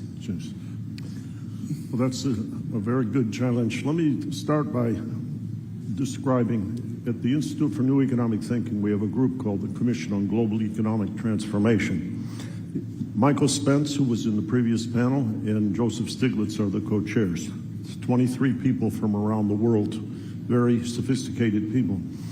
And what they did over about 3 years of exploration together is define what they call the disruptions and therefore the basis for the solution. My father was a doctor. Diagnose the disease before you prescribe the remedy. Predictive. And what they came up with, and I'll come back to your question because it relates to technology as a disruption of the structure of production and the structure of society, climate, as you put forward, and particularly in climate, we now have things that are produced anywhere that affect everywhere. Yep. And so a nation has to think globally to protect all of the humans that are affected by what happens from their carbon burning within their country. Third is finance. We have a very, how would I say, under-regulated or supervised global financial system where shocks propagate all around the world. When Janet Yellen was the Federal Reserve Chairman, she's a friend of mine, I had talks with her. Before the Federal Reserve started to raise interest rates, she went to China because so many people had taken in money in dollars, converted it to renminbi. When she started to raise rates, the dollar would rise. Everybody would liquidate their loans and create a deflationary shock in China. So your monetary zone is not just your nation. And then finally, the key one was the Treaty of Westphalia. The notion, the design, the vision of a nation state had disintegrated. And what happened there was also affected by what they called the induced disruption, which is when your society is failing, your politicians have to try to survive, so they don't cooperate globally so well. When your situation is failing, outward migration can become very profound. At this juncture, the scope and scale of African population growth, according to the International Office of Migration, is enormous. Now, what people talk about, Mike Spence is a real expert on this, is what creates what you might call export-led growth. You put on tariffs, you have low wages, you do manufacturing. With the new technologies, the AI-like and the machine learning and robots and so forth, it's not clear that having low-wage, so-called unskilled labor is going to be the magnet to start a development. You have an equatorial region in Africa. Subsistence farming is in danger. What if you don't have food, you don't have subsistence farming, and you don't have any new sectors for export-led growth? The scope and scale of outward migration in a continent that they are talking about being 1.8 billion people by 2080, according to the World International Office of Migration, is going to affect the entire world. Look at the anxiety in Europe now about African and Middle East migration that we've been through in the last 10 years. That's negligible compared to the challenge that Africa might present. So at this juncture, we have one other dimension, which is in the more developed countries. We have a tremendous amount of anxiety. Now, I grew up in Detroit, Michigan, and everybody said America divorced Detroit. It was the hub of automobile It was the hub of the automotive and industry. export for a very long time. Yes, and it got smashed. Donald Trump, in his national aggression and anti-China, is a symptom of, that's how he marketed himself to the American people who felt they were suffering. I saw data recently in the United States. Comparing today to 1985, almost 80% of Americans are worse off. Even though productivity's way up, the nature of the transformation associated with globalization and technology left a vast majority going down. And the distrust in expertise and the distrust in governance, according to the Gallup polls or the people who do the work for the World Economic Forum, it's just collapsed. I mean, the Center for Disease Control or the Federal Reserve, in light, when you have a particular shock like a pandemic or a financial crisis, you understand, but nothing's recovering. And so we have a situation, even in the developed countries, of despair. Right. Which brings me to India. I read a book, a gentleman who was born in India, lives in Singapore, Kishore Mahbubani, called Asia's 21st Century. I read this a couple years ago. And he said, the chapter's title was Why India May Be the World's Best Bet for Moral Leadership. Very interesting. And he talked about the body of work called the Mahabharata, Yes. of which the Bhagavad Gita is a core chapter. But he said, India understands in its core philosophy what working for we rather than me means. Yes. Working collectively. If we are going to deploy all of the potential and the exciting things in the medical realm and in production of robots, automation, machine learning, AI, we have to develop trust among people. I met with the Vice President of China in 2019 when Donald Trump was president, and he said, Robert, I'm very concerned because while I like Microsoft and I like Apple and I like Google, I'm afraid they're Windows spying on America. Sure. And I said, okay. And he said, but the other thing is, China's a big country and we can't stabilize things in America. The American government has to create transformational assistance, and instead Donald Trump is trying to make them hate us. Yes. Funny thing was when Huawei came back to America, yes, I saw the Americans say, well, that's now a Chinese window to spy on America. We can't let that in here. Yes. So we need the vision of the Indian philosophy to create the trust now that the nation state is gone in order to build things together. How cool, wonderful.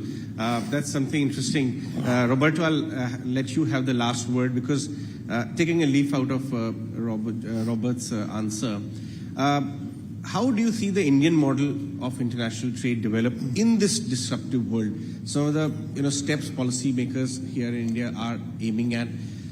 The environment also inducing things on us that we are appearing and becoming like the choice of a favorable trade partner because of whatever's happened in the world.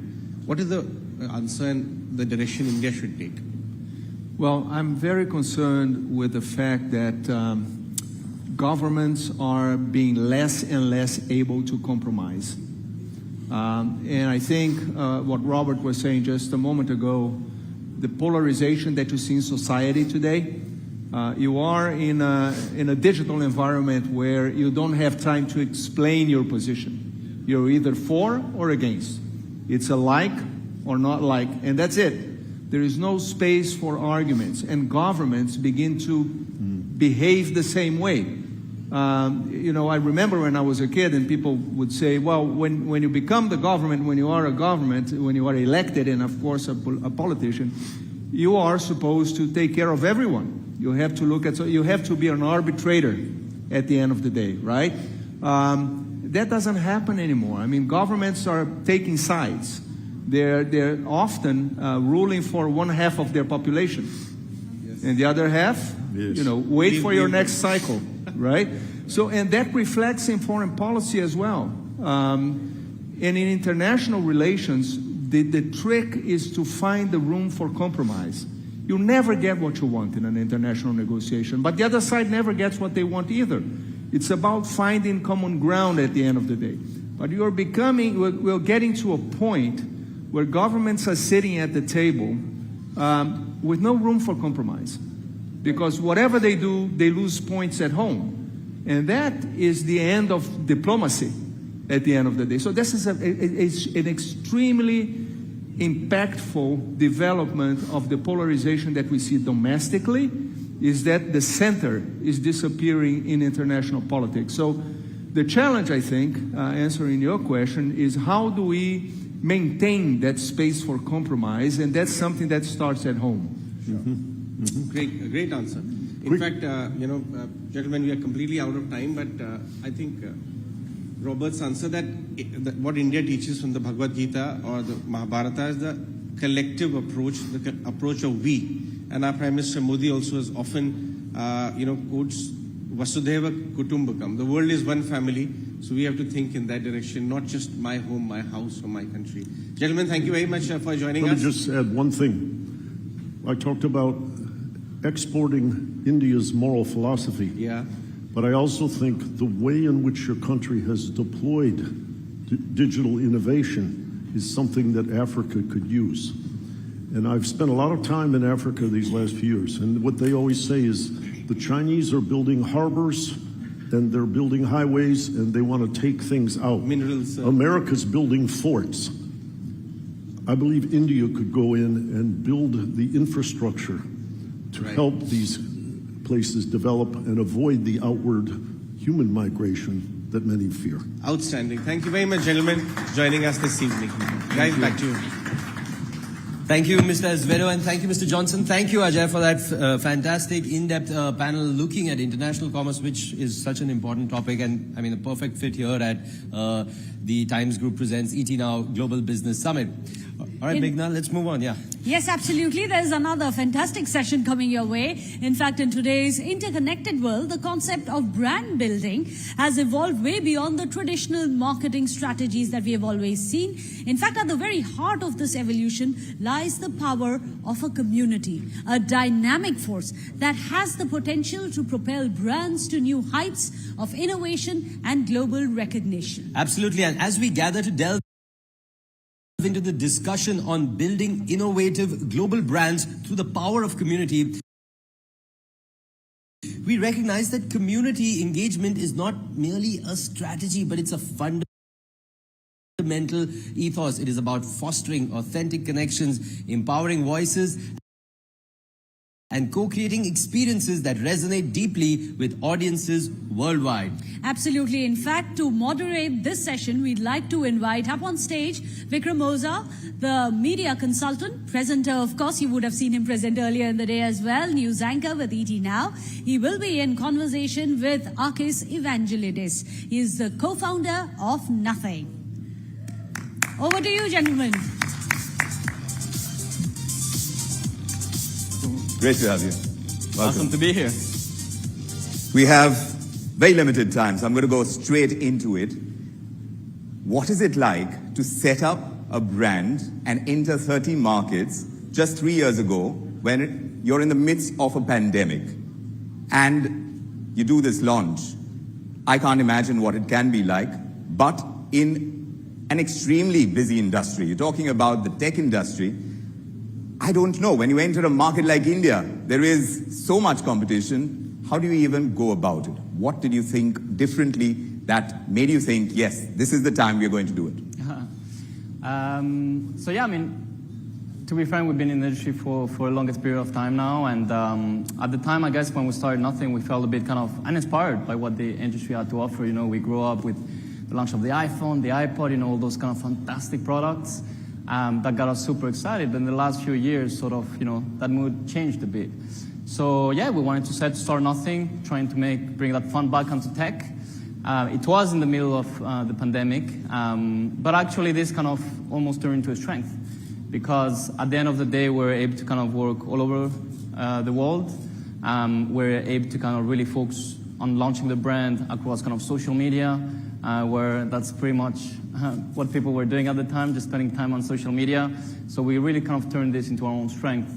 And yeah, it helped really kind of fast track the launch. You know, from the get-go, we had a huge engagement online. We had early on a lot of like big tech investors joining the journey. We had Tony Fadell, the inventor of the iPod, coming as a seed investor, Steve Hoffman, the founder of Reddit, and so on. And yeah, before even we launched a product, we raised our Series A with Google Ventures. And we brought our first product to market. It was summer 2021. Still in the pandemic, and yeah, it turned out to be a massive buzz online.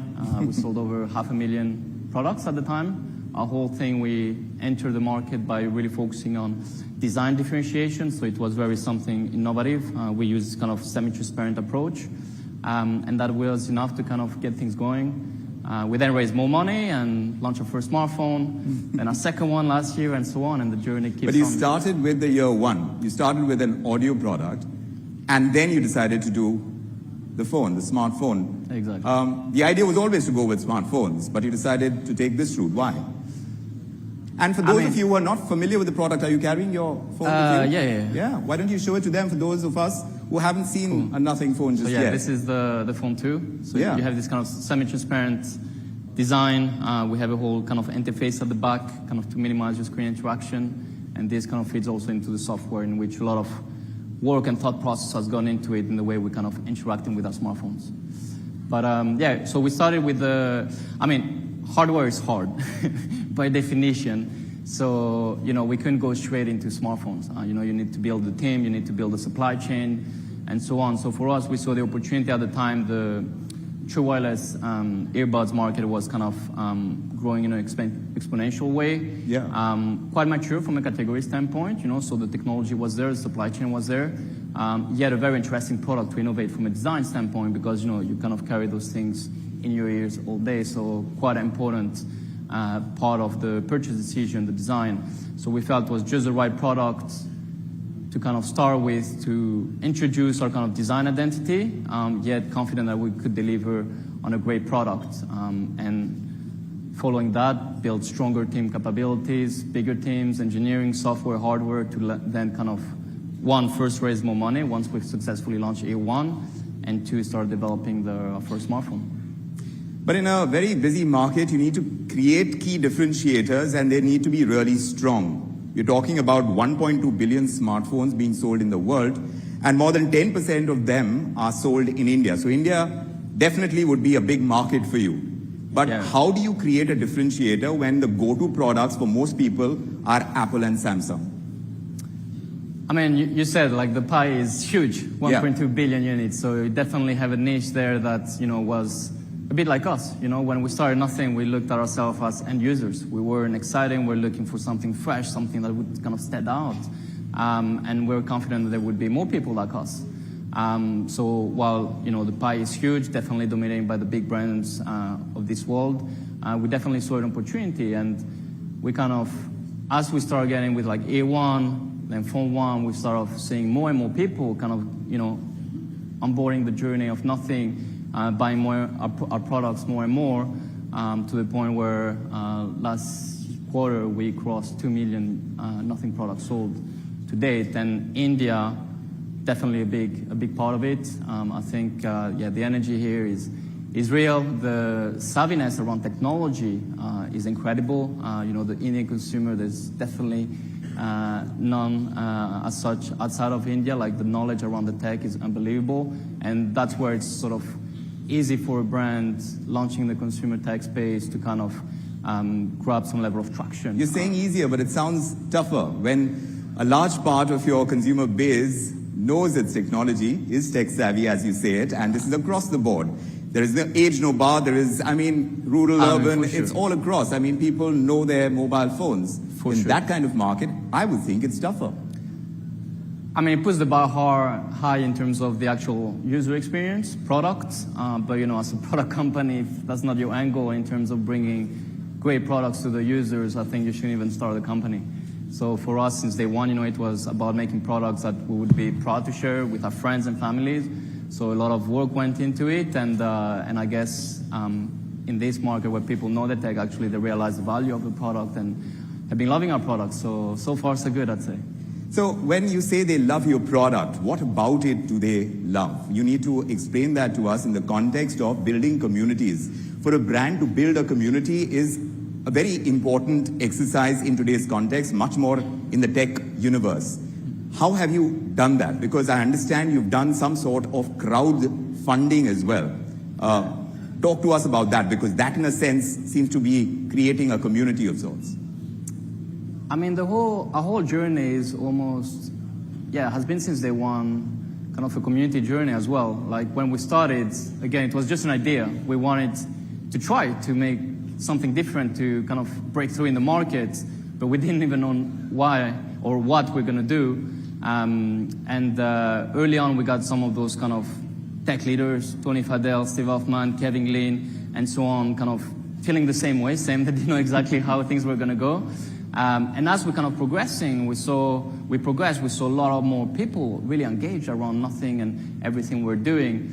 So we decided, actually early on, as we kind of did our first investment, when we raised our Series A with Google Ventures, to allocate actually part of it to the community. So we did a crowdfunding where, private investors could come in so that people would kind of, the idea was that early supporters would have skin in the game. So, they won't be just kind of cheering from the sideline, but eventually having a financial uplift, hopefully once we're a multi-billion brand. You have Indian celebrities who've got skin in the game. How important was that? Because I believe there are investors. One of them is nodding very wisely at me. There is Karan Johar. There are others, like Sabyasachi as well. Yeah. So tell us about the importance of doing that as a marketing exercise as well, to build a brand. And of course, you're trying to raise funds through influential people. I think aside of the funds and kind of the support that they've been giving us, I think for us, it was more about kind of having more and more confidence on the opportunity. You have all those kind of trailblazers that in their respective domain have done so much, are driving things forward, kind of believing in nothing and believing what we're trying to achieve. I think that first and foremost was very energizing for us in the right beginning. But of course, it's very important. It's very important to have all the kind of thought leaders across different industries that kind of come in, share ideas, give ideas to us, and I think that's also the strength of Nothing. We are probably in one of the biggest industries in the world, yet being very agile, being creative, being on top of the trends, trying to innovate will be sort of our core strength. So having investors from different countries, different industries, and so on has definitely been something really beneficial to us. But since you started out in 30 markets and you took the digital route to be able to sell your products, was there a difference in the way you approached other markets? I'm seeing what you're doing in India, and you are selling through digital channels even right now. I don't know if that's likely to change, but what was the approach to Europe and US, and how is it different from what you've done in India?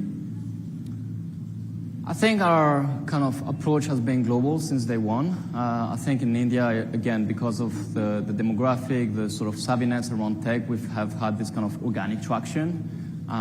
But there hasn't been such a kind of focus in terms of different countries around the world. So I think it's more about, us trying to, make tech fun again and having all those kind of tech-savvy, tech-enthusiast people joining our journey.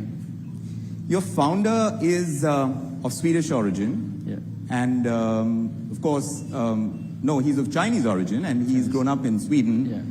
Your company is headquartered in London. You are of mixed... Half Greek, half French. Yes.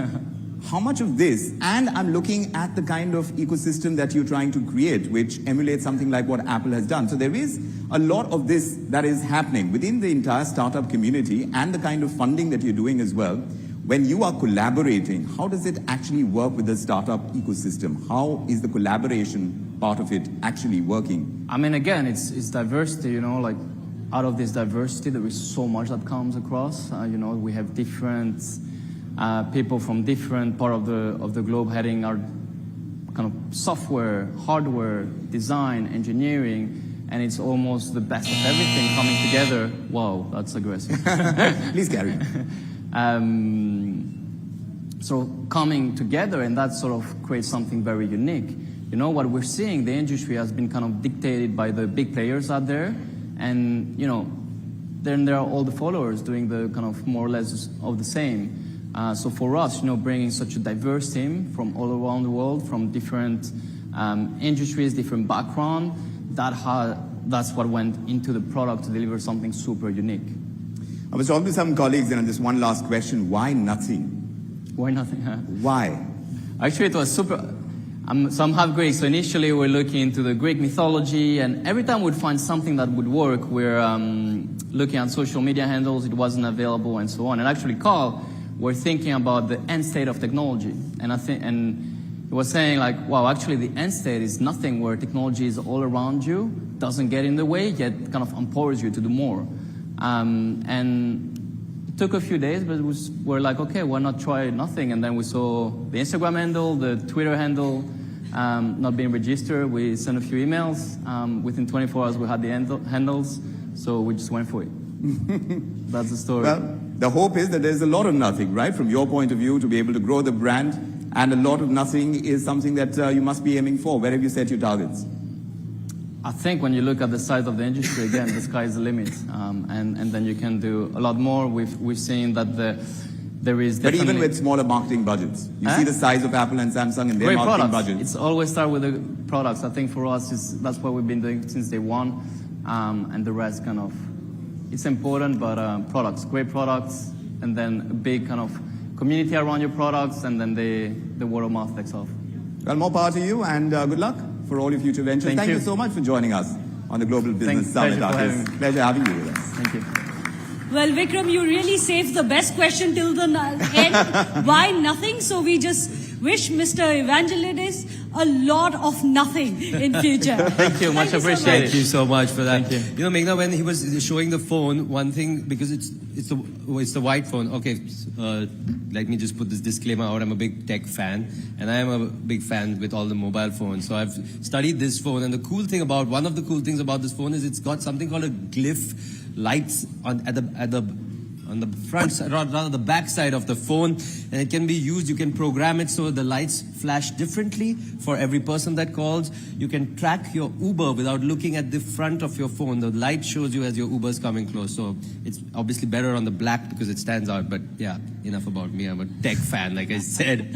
Well, there are lots of them in the room, isn't it? And if you are a tech fan, even more so, if you're using your phones, even if it is, especially if it is a nothing phone, make sure that you are putting all these videos, photographs out on social media. We've been telling you about our hashtags. It's up there on the screens as well in several of the posters that you'll see. Scripting tomorrow, that's a hashtag that we are all using. Of course, other than that, you can also use GBS 2024. That's one of the hashtags you can use if you want to tweet out or put out more videos. We'd love to connect with you on social media. There's also hashtag GBS, Global Business Summit, easy to remember. And of course, you have hashtag ETNowGBS. All these hashtags are right there, already being used by our social media teams, and we request you to join us on social media as well. And talking about social media, we have the Social Champ contest still going before our last session. Rather, after the last session, you can go to the Jahangir Hall, scan the QR code, and share your thoughts on social media.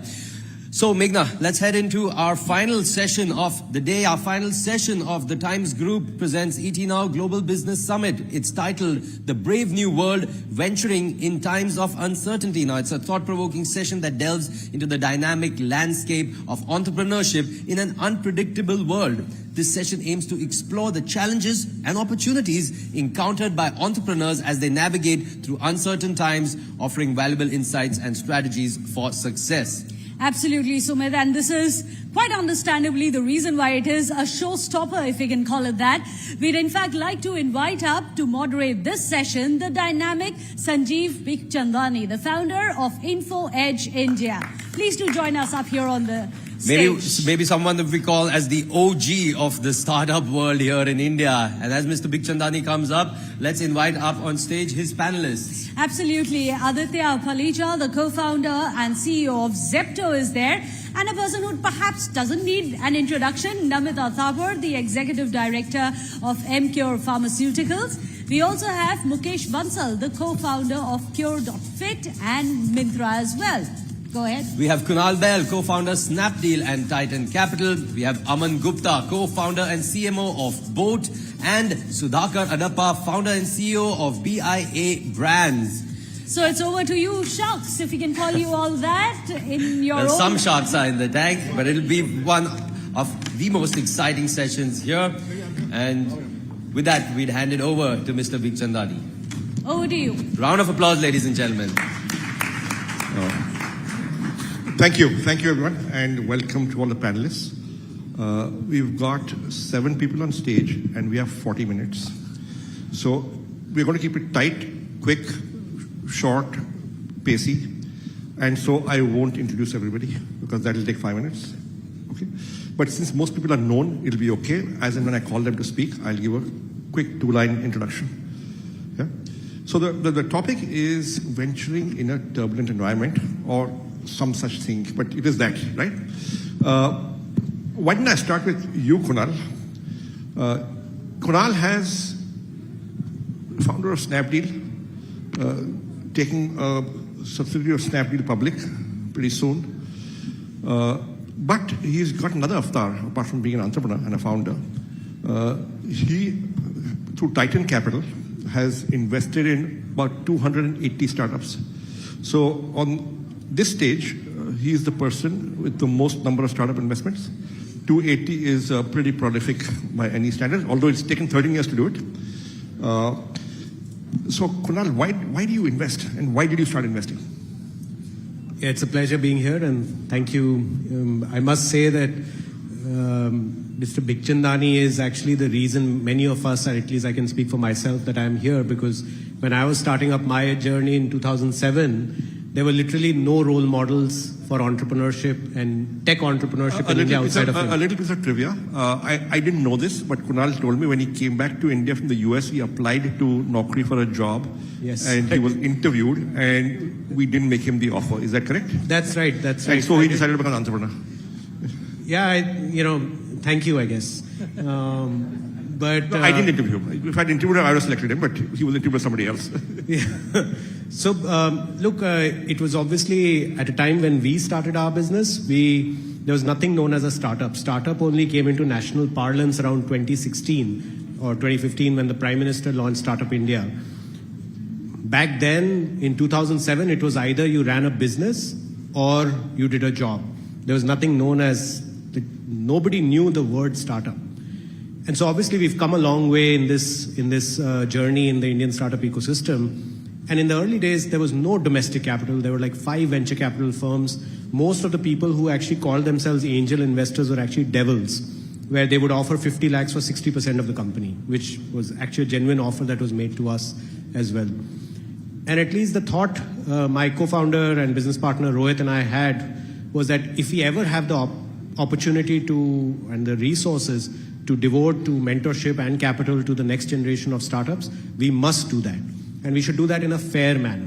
So in 2011, December, our journey of investing began with a very small check of 30 lakh rupees that we invested in Ola when it was just starting. They were doing 5 rides a day at that point in time.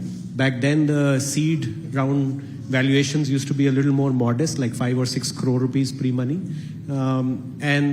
And that's how our journey started, and we realized that, look, we just want to help founders. We are not here to monetize, flip, and so our mindset always is invest very early, be the first money in, and then stay invested for a very long period of time. Like for instance, Ola, we stayed invested for 12 years in the company and sold our stake only last year. So. But tell me, now people have been talking about funding winter, valuations contracting, a lot of money, being very, very discerning and careful before investing in early stage companies. What are you seeing now? Are you still investing, and is it better or worse? Yeah, so at least our approach has been to be very consistent. We've been investing almost in the same number of companies, 15, 20 companies for 13 years now in a row. We've not had years where we've done 200 investments or anything. So we've been very consistent. I feel that the stage at which we invest, it doesn't really matter whether there is a funding winter going on, because the amount of money these companies need at that point in time, we can provide ourselves. So the funding winter has never deterred us from anything. We just have a very, very long-term view. We think of ourselves not as angel investors, but as early So stage. 280 में से how many companies have gone bust? A few dozen would have gone bust, but more than 50% have raised a subsequent round, which is a pretty high ratio. That's pretty good. That's pretty good. So he's continuing to invest, turbulent times or no turbulent times, and he says, "हमको फर्क नहीं पड़ता. It's okay. It doesn't make a difference to us." Namita, can I come to you next? Yeah, sure.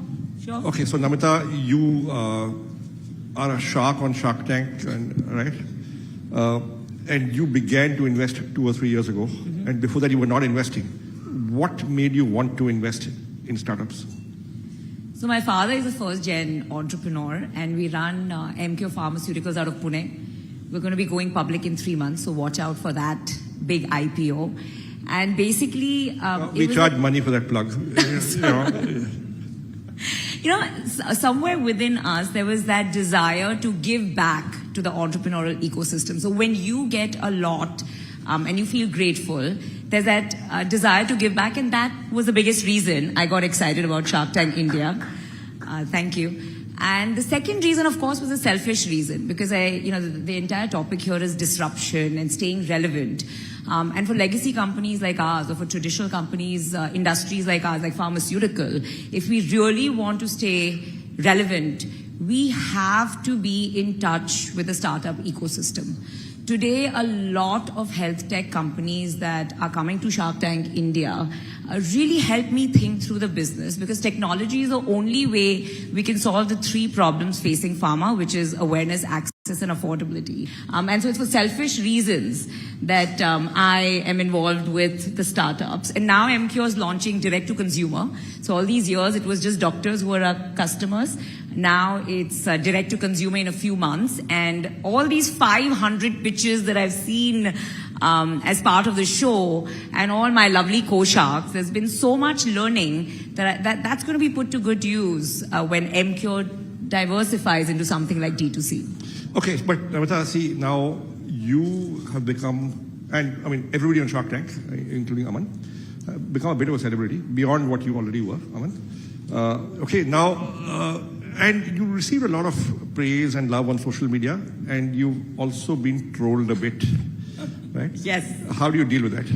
Okay, so I like to keep things a bit light, right? Because healthcare is pretty boring. So you want to see how I deal with it? Yes. There you go. Anyone familiar with this? I'm out, and what's the second?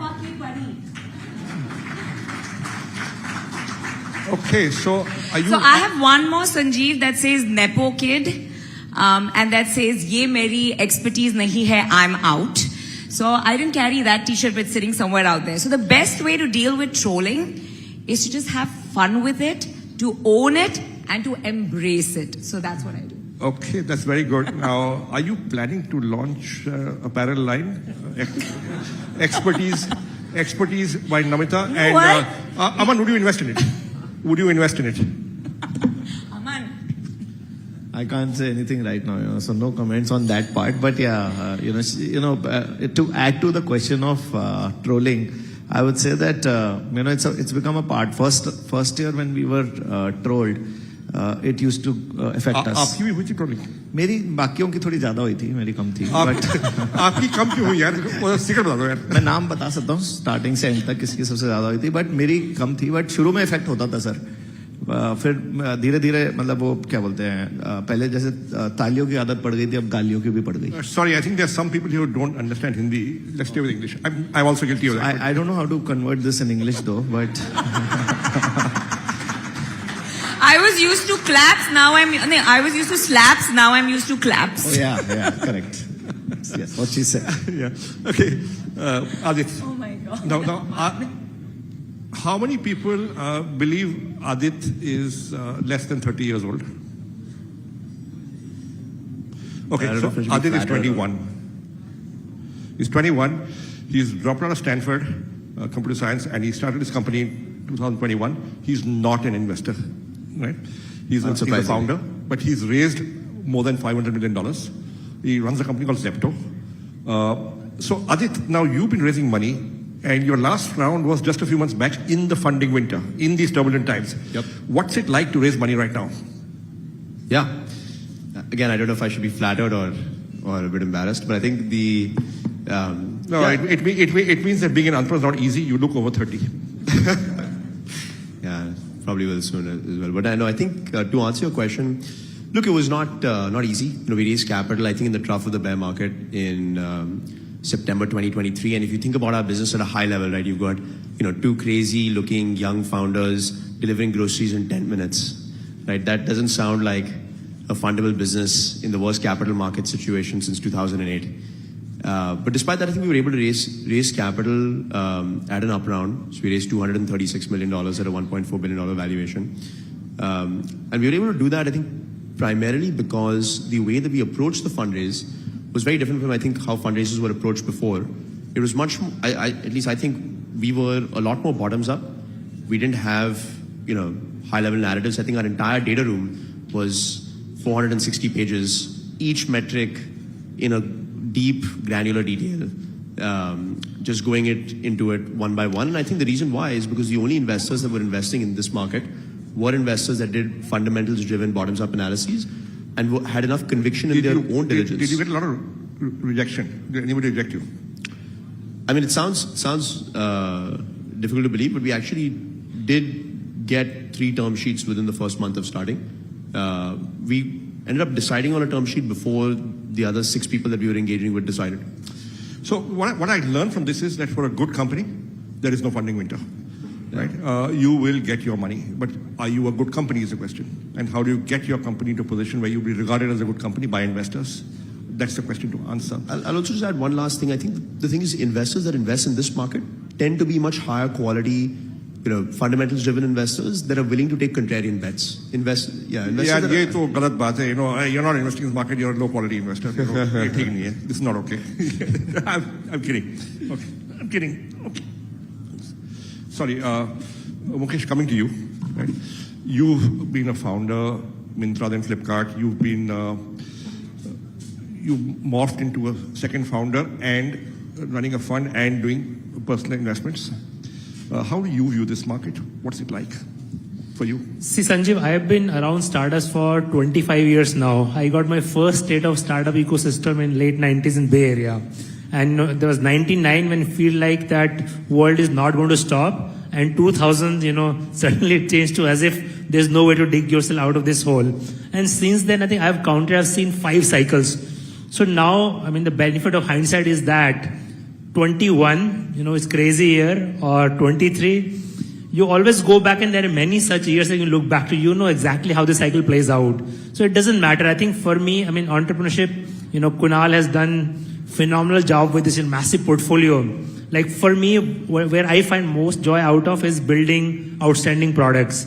So whether I put a founder hat or an investor hat, just, working in the shop, trying to build a great product gives me good joy. Unfortunately, I can't do a lot of that on my own now. So partnering with other co-founders is what I'm trying to do, Like it'll be, privileged to, let's say, partner with someone like him, at such a young age, has, phenomenal ideas, ambition that I can only dream of. So I think that's the motivation now of Sanjeev. Great. Aman, coming to you. You are the second shark on this panel. No, sir, first. First shark, Sir. sorry. Sorry. Sir. Okay, so you're the first male shark on this panel. Okay, we'll do a compromise, right? So, what does it look like to you? You are still investing, of course, in Shark Tank, and you're investing otherwise also.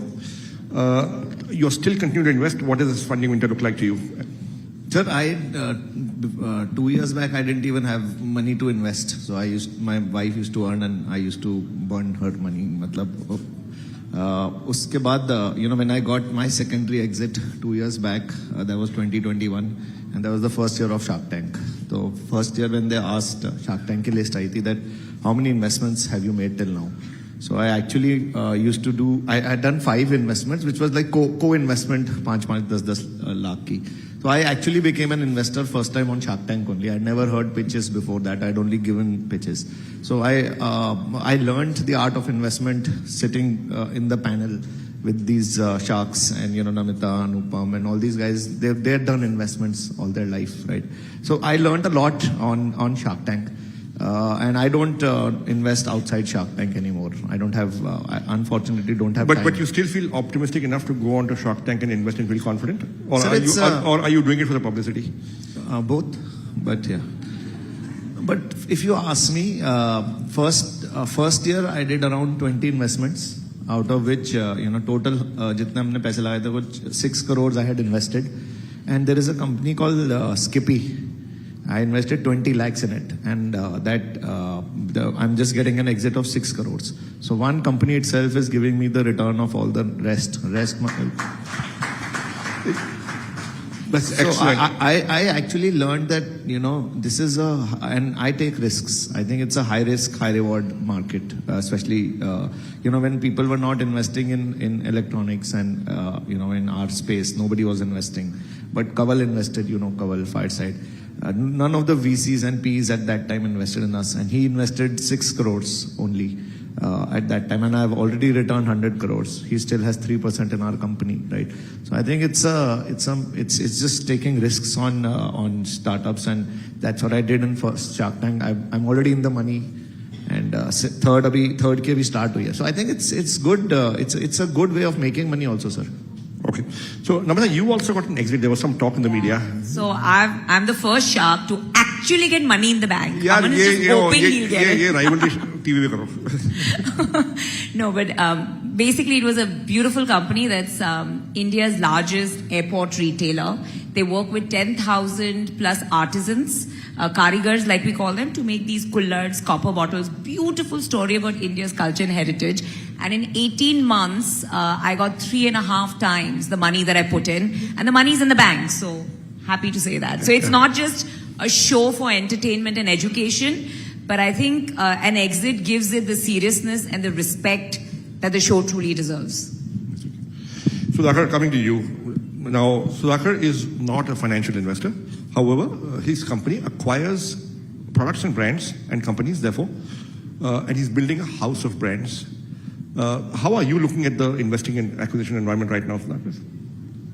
It's a great time to be an investor, whether strategic or financial investors. They say, when the tide is high, you never know who's swimming naked in the beach, because everyone rises with the tide, and it's easy to go with the tide, right?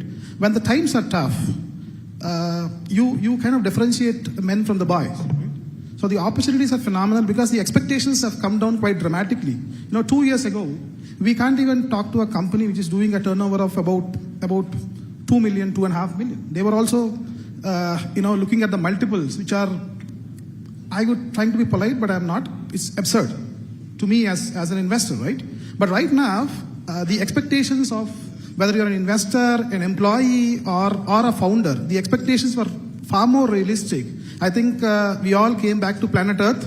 I think 2 years ago, at least the founders and the employees are on planet Mars. Right now, we've come back to Earth.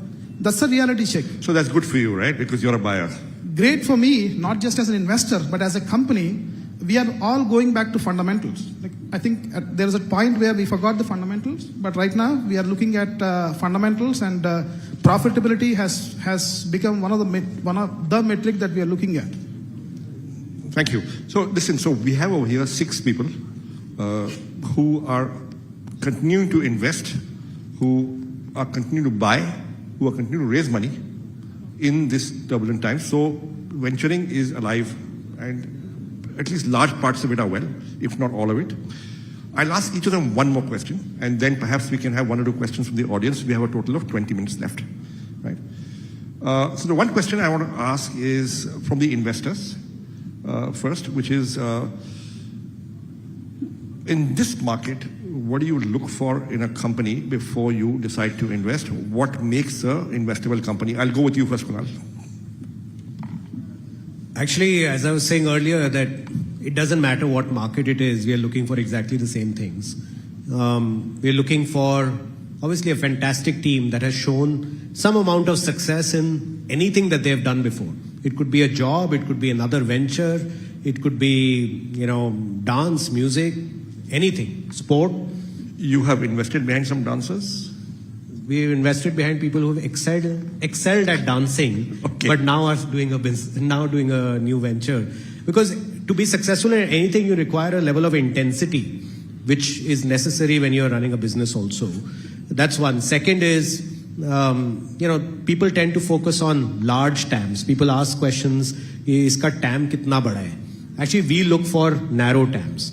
We look for what is a laughably small TAM. The sliver of a market that you can go dominate with the 4 or 5 crore rupees you're going to raise right now, as compared to what is the $1 billion TAM that you're so going to I think there's something there, right? And it's borne out by the experience of Naukri, right? So I'll tell you a little story, huh?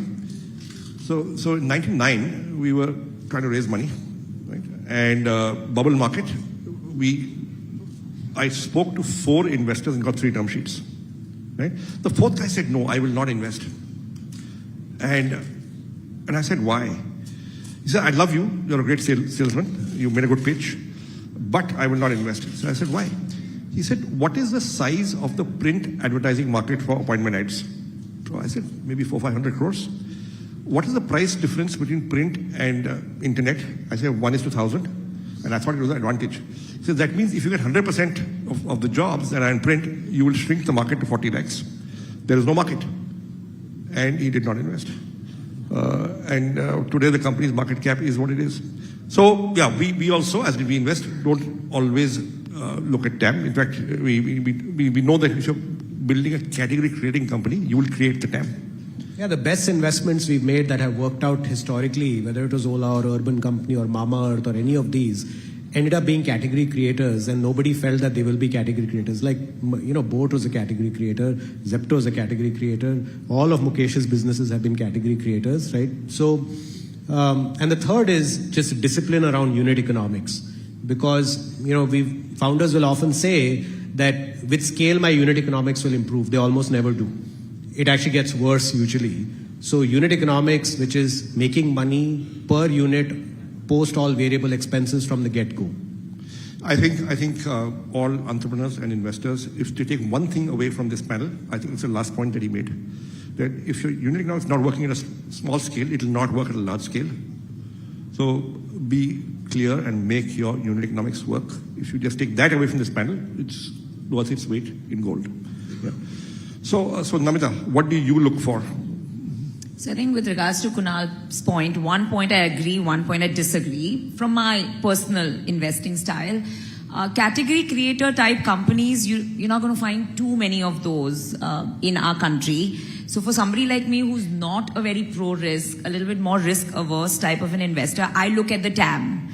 I want to look at a very large market. I want to look at a market that's growing fast. And I want to look at a founder who has demonstrated sales, product market fit, and has shown that he has the ability to have a USP and is able to capitalize on that large TAM. So for me, having a large TAM and a highly growing TAM, so that I know there'll be scale and I'll get exit as an investor at some point, that's important. The second point, I absolutely agree about the path to profitability. I'm a chartered accountant by profession, so I think maybe that's why a little bit of that conservatism comes into play. We want to see that they have a plan. So while they may be making losses at this point, they have to have a plan in place. And third and most important is we take a bet on the founder. So for me, it's very important that they know their numbers. They have to know every number, whether it's pricing, competition, anything I ask, it has to be in their head. And then with that, they have to have hunger and humility. So these are the 3 things that I would look at. So, Aman, what do you look for? And describe for us the last company you invested in and it's announced, and what you liked about it. Last company I invested in. And it's announced. It's made public. ऐसे नहीं याद. पता नहीं sir याद नहीं आ रहा. हाँ, Coparo, which was yesterday. It was aired on Shark Tank. So Coparo, and she used to make cleaning detergents and cleaning powders and all that, cleaning liquids. And I think she was a phenomenal founder. And I personally have taken, if you've I don't know whether you've seen Shark Tank, but in season 1 also, this one also, 3 also, I have taken bets on people even without having business plans. Like Vidit was saying, right? At 21, he had no business experience. He had nothing, but people took a bet on him. Like same way people have taken a bet on me. So I think if you take a bet on the founder, he will deliver something. If not in this industry, maybe some other industry. And if he's a good guy, if he knows how to hustle and stays humble, I think he can do something. I think he will return your money somewhere or the other. So I have taken bets on founders, and it has worked for me, sir. I think that is TAM, no TAM, I don't know, but founder bets is most important for me. Founder bet. So you look at a founder, and that's your biggest bet. 90% founder. 90% founder. बाकी 10%? बाकी तो sir बाकी चीजें भी देख लेते हैं ना थोड़ी तो मतलब कंपनी क्या company whether he has a company, whether he doesn't have a company, whether he has which industry is he working on, and whether he knows how to make money. He's not facoing. He's not just he knows the DNA, as as Namita also said. I am also, there is a Banya. Now you will ask me to convert in English. I don't know, but yeah. There is a mentality I have, right? And then my co-founder is Gujarati. Okay, between Banyas, Marwadis, Gujaratis, and Sindhis, who would you invest behind? I would prefer Gujaratis. Yeah. Okay, I don't want to go further into that. No, but we might get into trouble. No, why? I can tell you that they have something in their blood. They know how to do business much better. And my co-founder is not a chartered accountant. Samir is not a chartered accountant, but he does finances better than me, or even the CAs we've employed in our company. I think they know dhanda banana aata hai. They know, they eat or drink something which has that, their blood has dhanda in them. So Namita is Gujarati, right? I love the way that they eat or drink something. Okay. And by the way, all the Guju food I carry on the sets, my papadas and all, he hates it. He doesn't touch it, just for the record. Okay. He only thrives on butter chicken. Okay. You grew up in Delhi, obviously. Yeah, I do. Mukesh, which is your best company? And what did you think when you went into it? I'll just maybe very quick story. So 6 years ago, these 2 ex-ISRO engineers, they reached out to me and they said they want to build this rocket company. It was so audacious, so I met them. I said, "Kya rocket kaise banoge?" You are just 2 guys in your late 20s. And they said, "No, we really think India should have a private space company and we know how to do it. We'll get it done." I said, "Boss, at that time, even regulations was not allowed. And I just estimated it will probably take them 10 years to build a rocket. And VCs will not fund it because, space industry, there's no monetization, no TAM. Then I said, "Are you willing to work on for 10 years?" They said, "Yes, if we can just somehow survive and, support our lifestyle." I said, "How much will your lifestyle, cost?" They said, "We have very conservative lifestyle. We can manage our family in 50,000 rupees a month." I said, "If I guarantee I'll pay you salary for next 10 years, will you do this for next 10 years? They said, "We'll do it for rest of our lives." I invested. Within 5 years, they became the first private space company out of India to launch a rocket in space. So, this is Agnikul. Skyroot. Oh, Skyroot. Okay. And how's it doing now?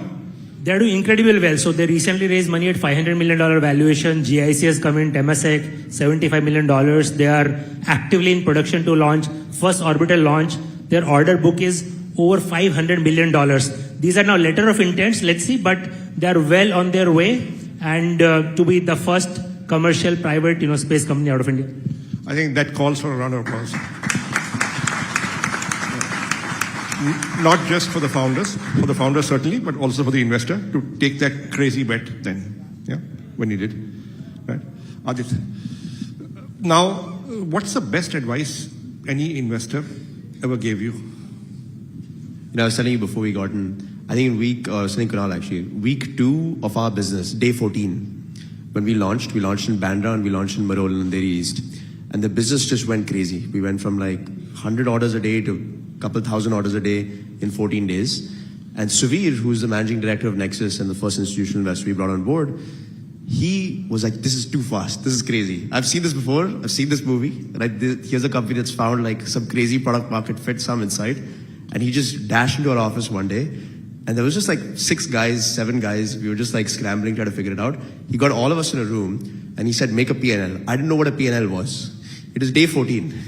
I said, what is that? And then he pulls out all his, like, he gave me deliveries, early P&Ls. He's like, I want you to make this right now. And I was just thinking, I was like, what is this? But then he showed up at our office every day for a month with the same request, just did not do anything else. I don't know what, he just decided not to go to the office for quite some time. But he just pushed us on that. He pushed us on discipline. He pushed us on rigor.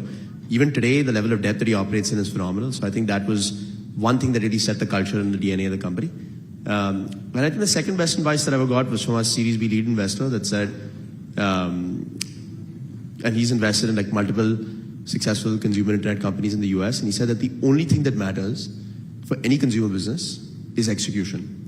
Every other vector, whether it's capital, whether it's even like strategic, advantages, all of that is nothing compared to execution. So those are the 2 biggest pieces of advice that we got. Great. Tell me, what about you? How should founders conduct themselves in these times that they are able to get the funding they want or need, or at least get acquired by you? I think founders need to stick to fundamentals. These funding cycles, they're a matter of global liquidity, and these funding cycles, and I'm sure you've seen 4 or 5 booms and a bust, right? So these cycles will come and go. It's a matter of global liquidity, and you should always stick to your fundamentals. So the moment you stick to your fundamentals and try and run a business, I think you'll be fine. That's what I think. Got it. So we've got the advice. We've got answers to our questions. We have 4 minutes left. We can take maybe 2 or 3 questions from the audience. We'll ask the lady here first. Ma'am, just raise your voice and I'll repeat your question. So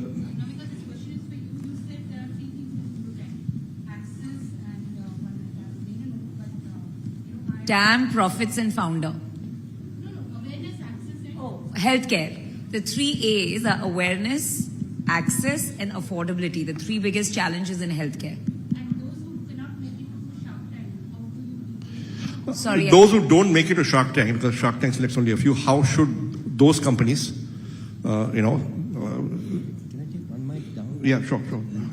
If you don't mind sharing the mic, and get down so the audience can also hear the question. Yeah. So the question is, those who don't make it to Shark Tank, how can they come to you and get funding? So to me personally, right? So we've started a fund. I've started my own personal fund. I'm happy to meet you after we're done and share my contact details. So my fund has a good team, because obviously my majority of my job is MCure and running MCure. So I have a really good team in place that outside of Shark Tank looks at a lot of healthcare companies that come our way. And now given that I have 40 plus companies in my portfolio, thodi to expertise ban gayi hai healthcare mein. So you're very welcome to approach And us. if you like her Instagram post, she'll give you a meeting faster. Yeah, that too. Yeah, there was a question there. Yes, sir. Yeah. You can just say your name and... Hi, Kapil here, a fellow investor. Investors are normally eternal optimists. You always try to find something where you want to invest. But there's always a conundrum as well, that while you're seeking and you're doing your due diligence, you lose out on the deal. Has there been something that you missed out on? And what have the learnings been for investors? So anti-portfolio, kaun jayega? Okay, I'll go. My anti-portfolio reads like a who's who. Okay, there are 2 people on this panel whom I had the opportunity to invest in, but I did not. There are Ola pre-series A seed round, Flipkart, pre-series A, Lenskart. Okay, and a few others, many. And people still think I'm a smart investor, right? But the truth is at early stage, you're taking yes/no bets, right? And predictability is poor. Okay?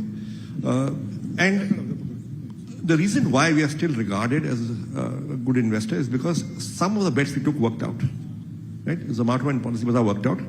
So people say you're a good investor. So I'm not sure we're that good, because you said no to so many good ones. But Who worked out. So I look at it philosophically.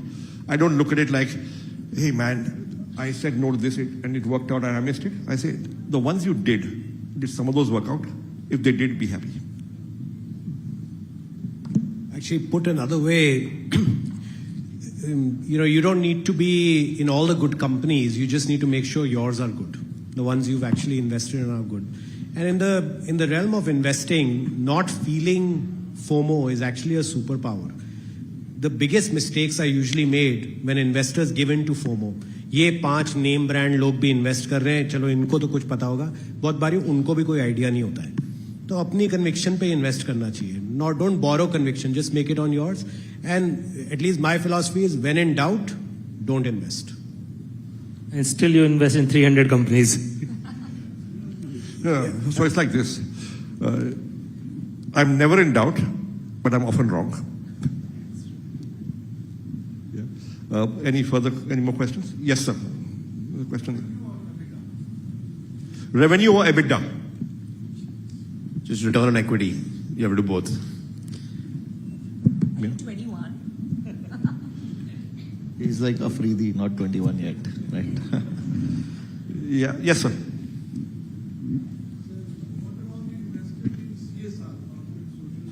What about investment in CSR? Whether any schools are being built, something is done for the downtrodden. Of course, profit is the essence which drives everyone. But some portion, some money is earmarked. So I want to hear about that. Yeah, so I'll tell you the way we looked at it. We were pretty clear. We were pretty clear that the company's money is the shareholders' money. We do not have the right to give it to any third party just because the two founders like somebody, right? Until the government introduced the CSR law, which said 2% profits will have to go to CSR. And that is when we began to do CSR. Okay? But fundamentally, we believe that company's money, shareholders' money, आपको CSR करना है, आप dividend लेके कर दो, आप अपने share बेच के कर दो. That's what we felt. And I believe that stand was right. And when it became law, we began to follow the law. And now we do company CSR. And I'm sure all of these companies, as and when they get to profit, and many of them are at profit, will do CSR. Yeah. But that's a brilliant question, even from the perspective of there were a lot of companies that came on Shark Tank. The sanitary napkins, recycling companies working with farmers, Hak Darshak that gives government schemes to villagers and make sure, they charge them 500 rupees but make sure they get those schemes. It is possible to do good and to do well. So there are enough companies that are straddling the path. I mean, of course, once you become successful, you can give your 2% to CSR. But there are a lot of companies that are really balancing social impact and profitability beautifully. And impact investing in this country will get bigger as years go by. Hello, can I just last? The time is up. Last question, sir. Yeah, I'm a professional, I'm a cardiologist. I just wanted to know the mindset of the investors. I mean, I'm Dr. Vivek Gupta and working in Apollo. How much is the return of investment broadly they look at? I'm talking if I talk to somebody outside India or Dubai or something. I just wanted to know my mind, how much is the return of investment a good investor look at before agreeing to become one of the investors? So basically, in healthcare. Is there a target IRR? That's the question, I think. In healthcare, Namita, you want to answer? Go first. Healthcare, I'll talk predominantly about health tech companies, right? Because Not most health tech, has something like hospitals and education, both. So hospitals and all are so massive at this point that it's more private equity than angel investing or early stage venture capital. And private equity come with a very straightforward formula. The ticket size is larger. The IRR they're looking at. So for example, we had Blackstone that invested in us and then Bain Capital took their stake. So they come with a global predetermined IRR, which is, again, it does not fit in the startup formula at all. It's always on the higher side because the ticket size is higher. It's a huge, the only private equity can work in that. Yeah, okay. So we'll have to end here. Hospitals for sure. We'll have to end here. Thank you, ladies and gentlemen. Thank you to the panelists. Thank you so much. Let's have a huge round of applause, ladies and gentlemen, for our fantastic panel and our lovely moderator, Mr. Sanjeev Bikhchandani. What an awesome way to bring the curtains down on day 2 of the Times Group presents ET Now Global Business Summit. Some valuable lessons that we can take back home and that the startup ecosystem can focus on. Before we let you go, just a quick thank you to our partners, strategic partner Darwin, state partner Government of Haryana, real estate partner Danube Properties, logistic partner Ecom Express, digital transformation partner Kyndryl, the experience makers Adobe, EV partner Joy e-Bike, celebration partner Diageo India, general insurance partner Bajaj Allianz General Insurance, industry partner Nielsen IQ and GFK, NBFC Fintech partner L&T Finance, ambient media partner Khushi, and gifting partner Izhar. Thank you so much for being a part of Global Business Summit. We look forward to seeing you again next year. Thank you. Good night.